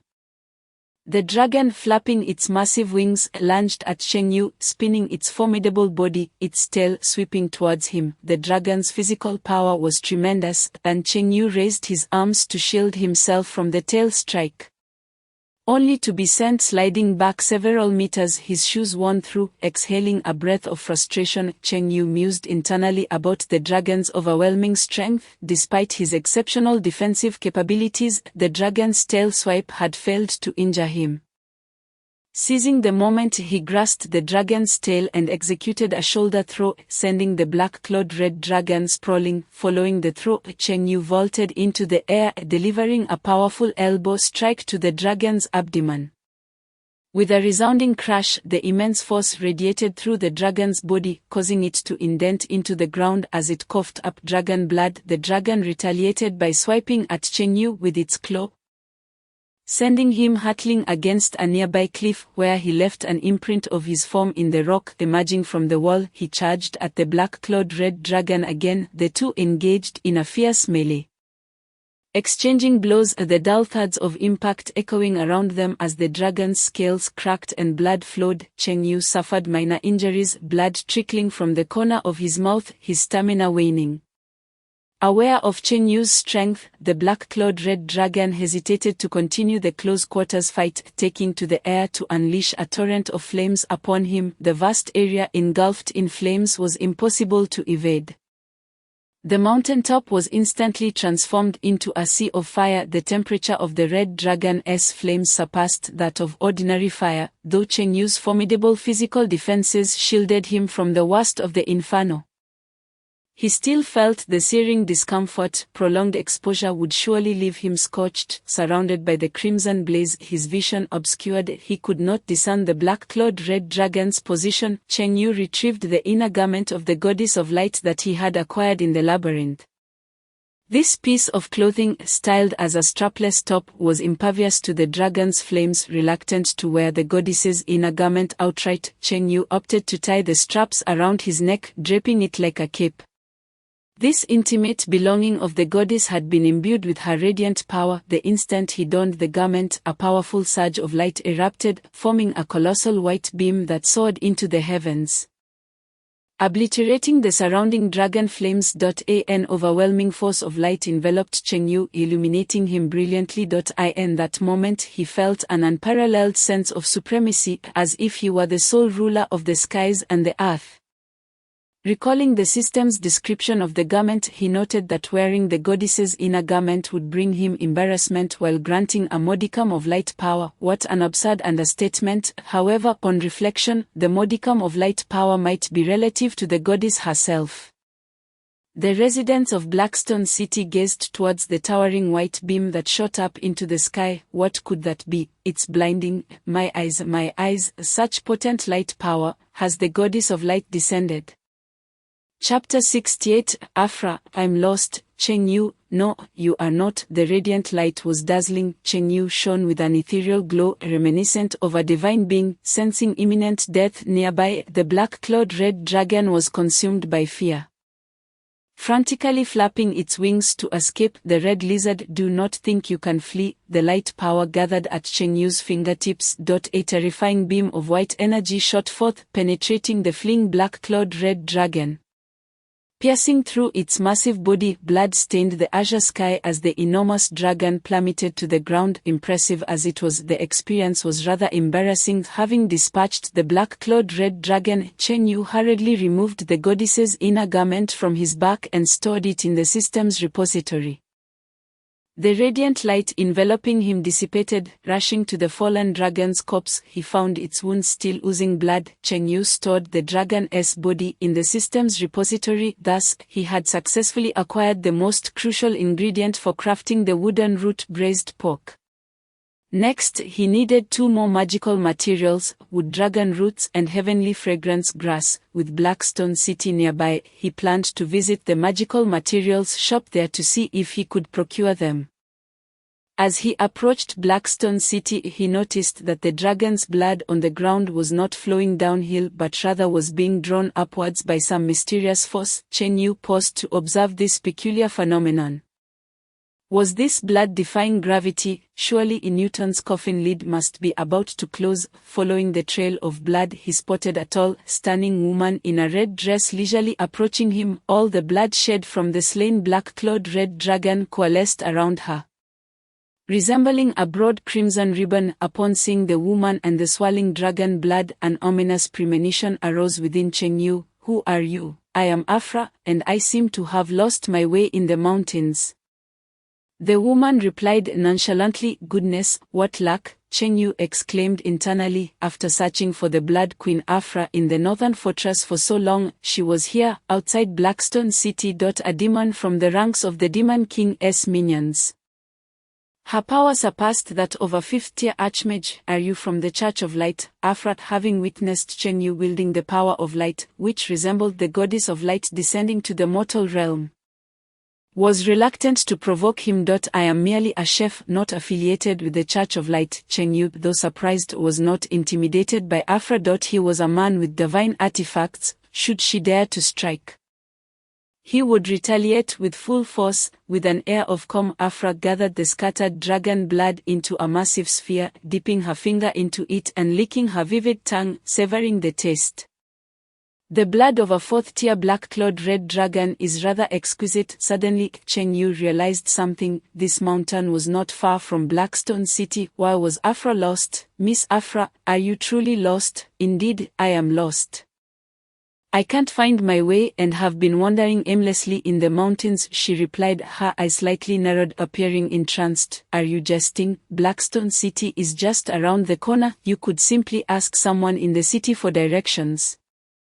No, I am genuinely lost, Afra insisted. From her tone, it seemed she was not truly lost but rather feigning it. You are not lost. No, I truly am lost. Cheng Yu was at a loss for words.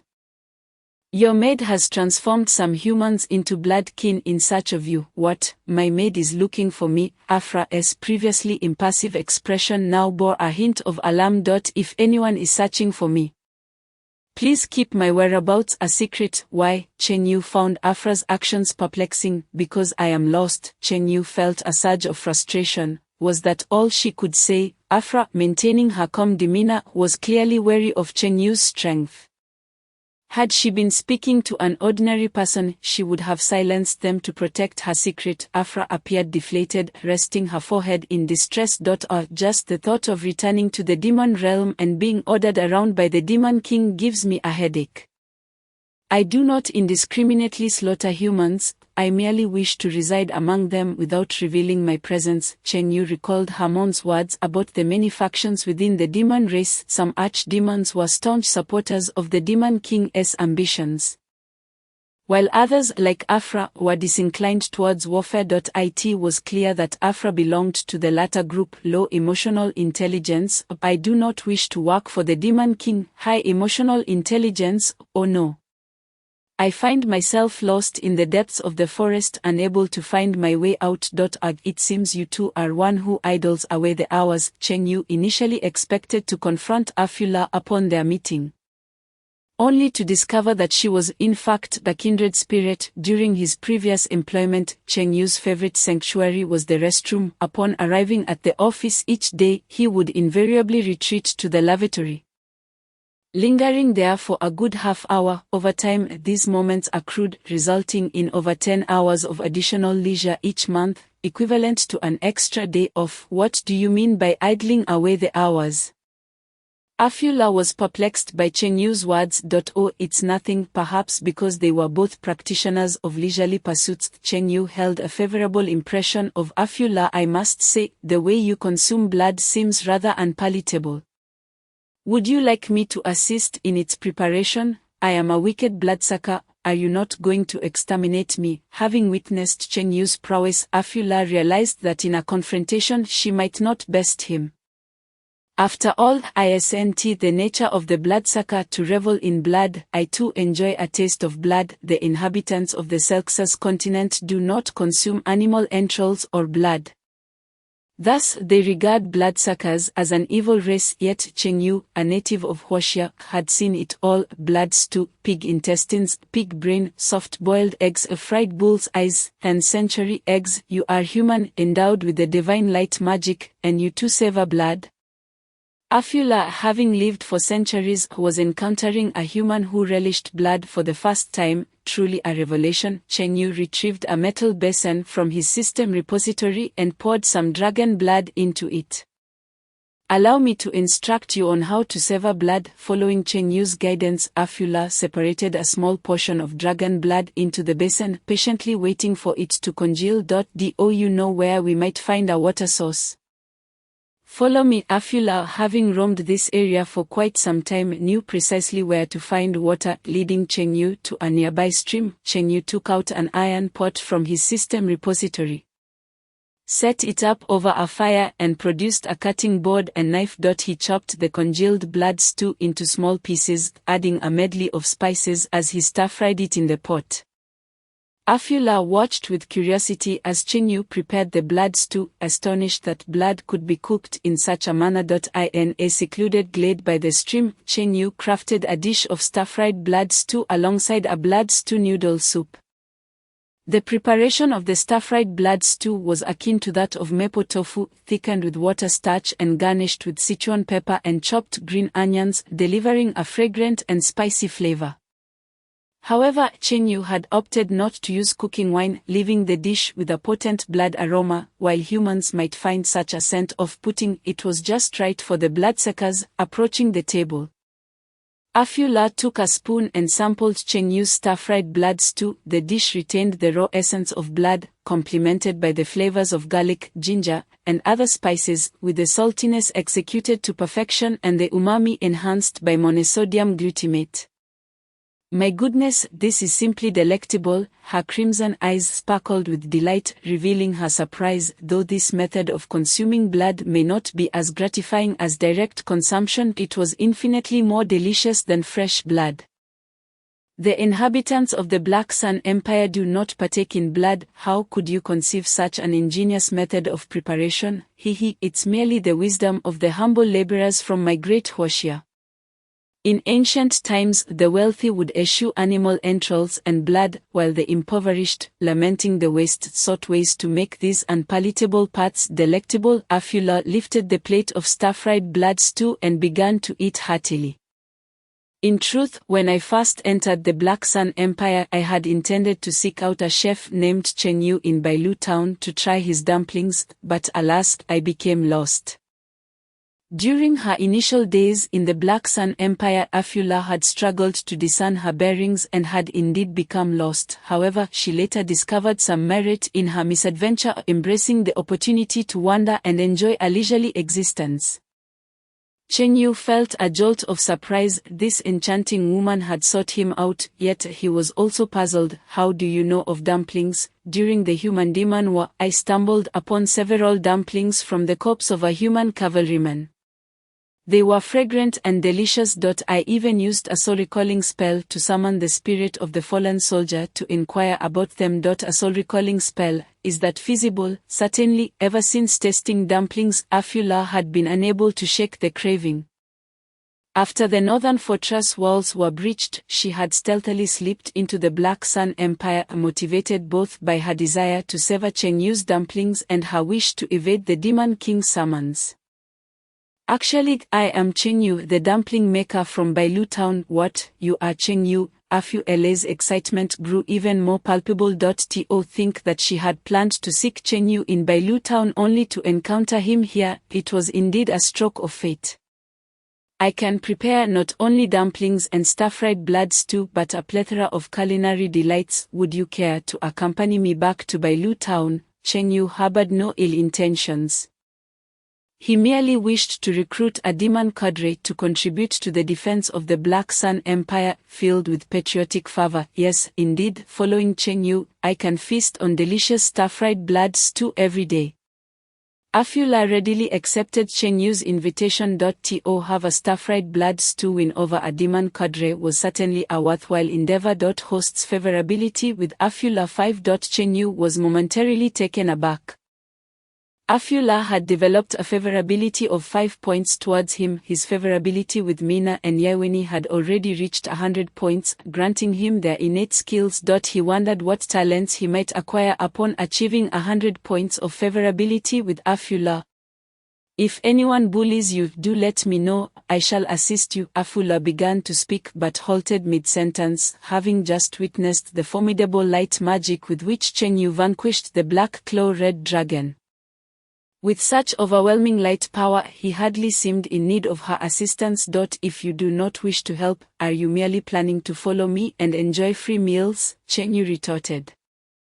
Should you require assistance, do not hesitate to ask. Afula appeared indifferent to the grand aspirations of the Demon King, more engrossed in the pleasures of life. After finishing the stir-fried blood stew, Afula also drained the bowl of blood stew noodle soup. Her spirits significantly elevated. The two departed the mountain. With her crimson blood-red eyes, dark crimson hair, and vibrant long gown, Afula was easily recognizable in human society.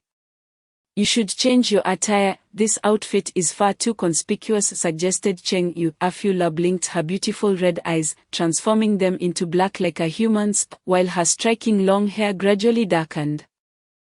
And her vibrant red dress morphed into white. Now, she appeared less otherworldly, resembling a beautiful and pure human maiden. How does this look? Acceptable. Afula's beauty was striking, rivaling that of Mina and Yewini upon entering human society. We cannot continue to call you Afula. What shall we name you? Cheng Yu inquired. A name is merely a label. I am indifferent to what I am called. Really? Then perhaps I shall refer to you as Ergozi. Afula glared at Cheng Yu with a fierce countenance, saying nothing. Cheng Yu, feeling a chill from her gaze, chuckled nervously and said, how about I call you Xiaofu instead? That is much more agreeable. Afula retracted her menacing gaze. The two descended the mountain. A throng of residents from Blackstone City surged forth from the town, their eyes alight with fervor. The goddess of light has appeared. May the goddess of light bless me to pass my second-tier magic test on the first try. I am blind, I beseech the goddess of light to restore my sight. The majority of the populace in the Black Sun Empire venerates the goddess of light. Just moments ago, Cheng Yu had donned the goddess of light's strapless top, unleashing a powerful surge of light magic. The residents of Blackstone City mistook him for the descending goddess, rushing to pay their respects. Witnessing the overwhelming crowd, Cheng Yu was astounded by the goddess of light's extraordinary influence within the Black Sun Empire. Were he to disguise himself as the goddess of light, he would undoubtedly attract a multitude of followers, rendering even the clergy of the Light Church ineffective. The two waded against the tide of worshippers into Blackstone City. The typically bustling and vibrant city now lay deserted, as nearly everyone had gone to revere the goddess of light. What deities do your demon kin worship? Cheng Yu curiously asked. Afula replied, the main faction led by the demon king venerates the god of war. And you, what deity do you follow? Cheng Yu inquired. I do not worship any deity. If I were compelled to choose, I might select the god of freedom. Your carefree and leisurely nature does indeed reflect a sense of freedom. The two strolled along the streets of Blackstone City. Typically, shops selling magical materials are located near the Magic Association. Ahead, a portly old man sat on a bench by the street, beside a large dog. Cheng Yu approached to inquire, good sir, how does one reach the Magic Association of Blackstone City? The portly old man replied, what is this Magic Association of Blackstone City?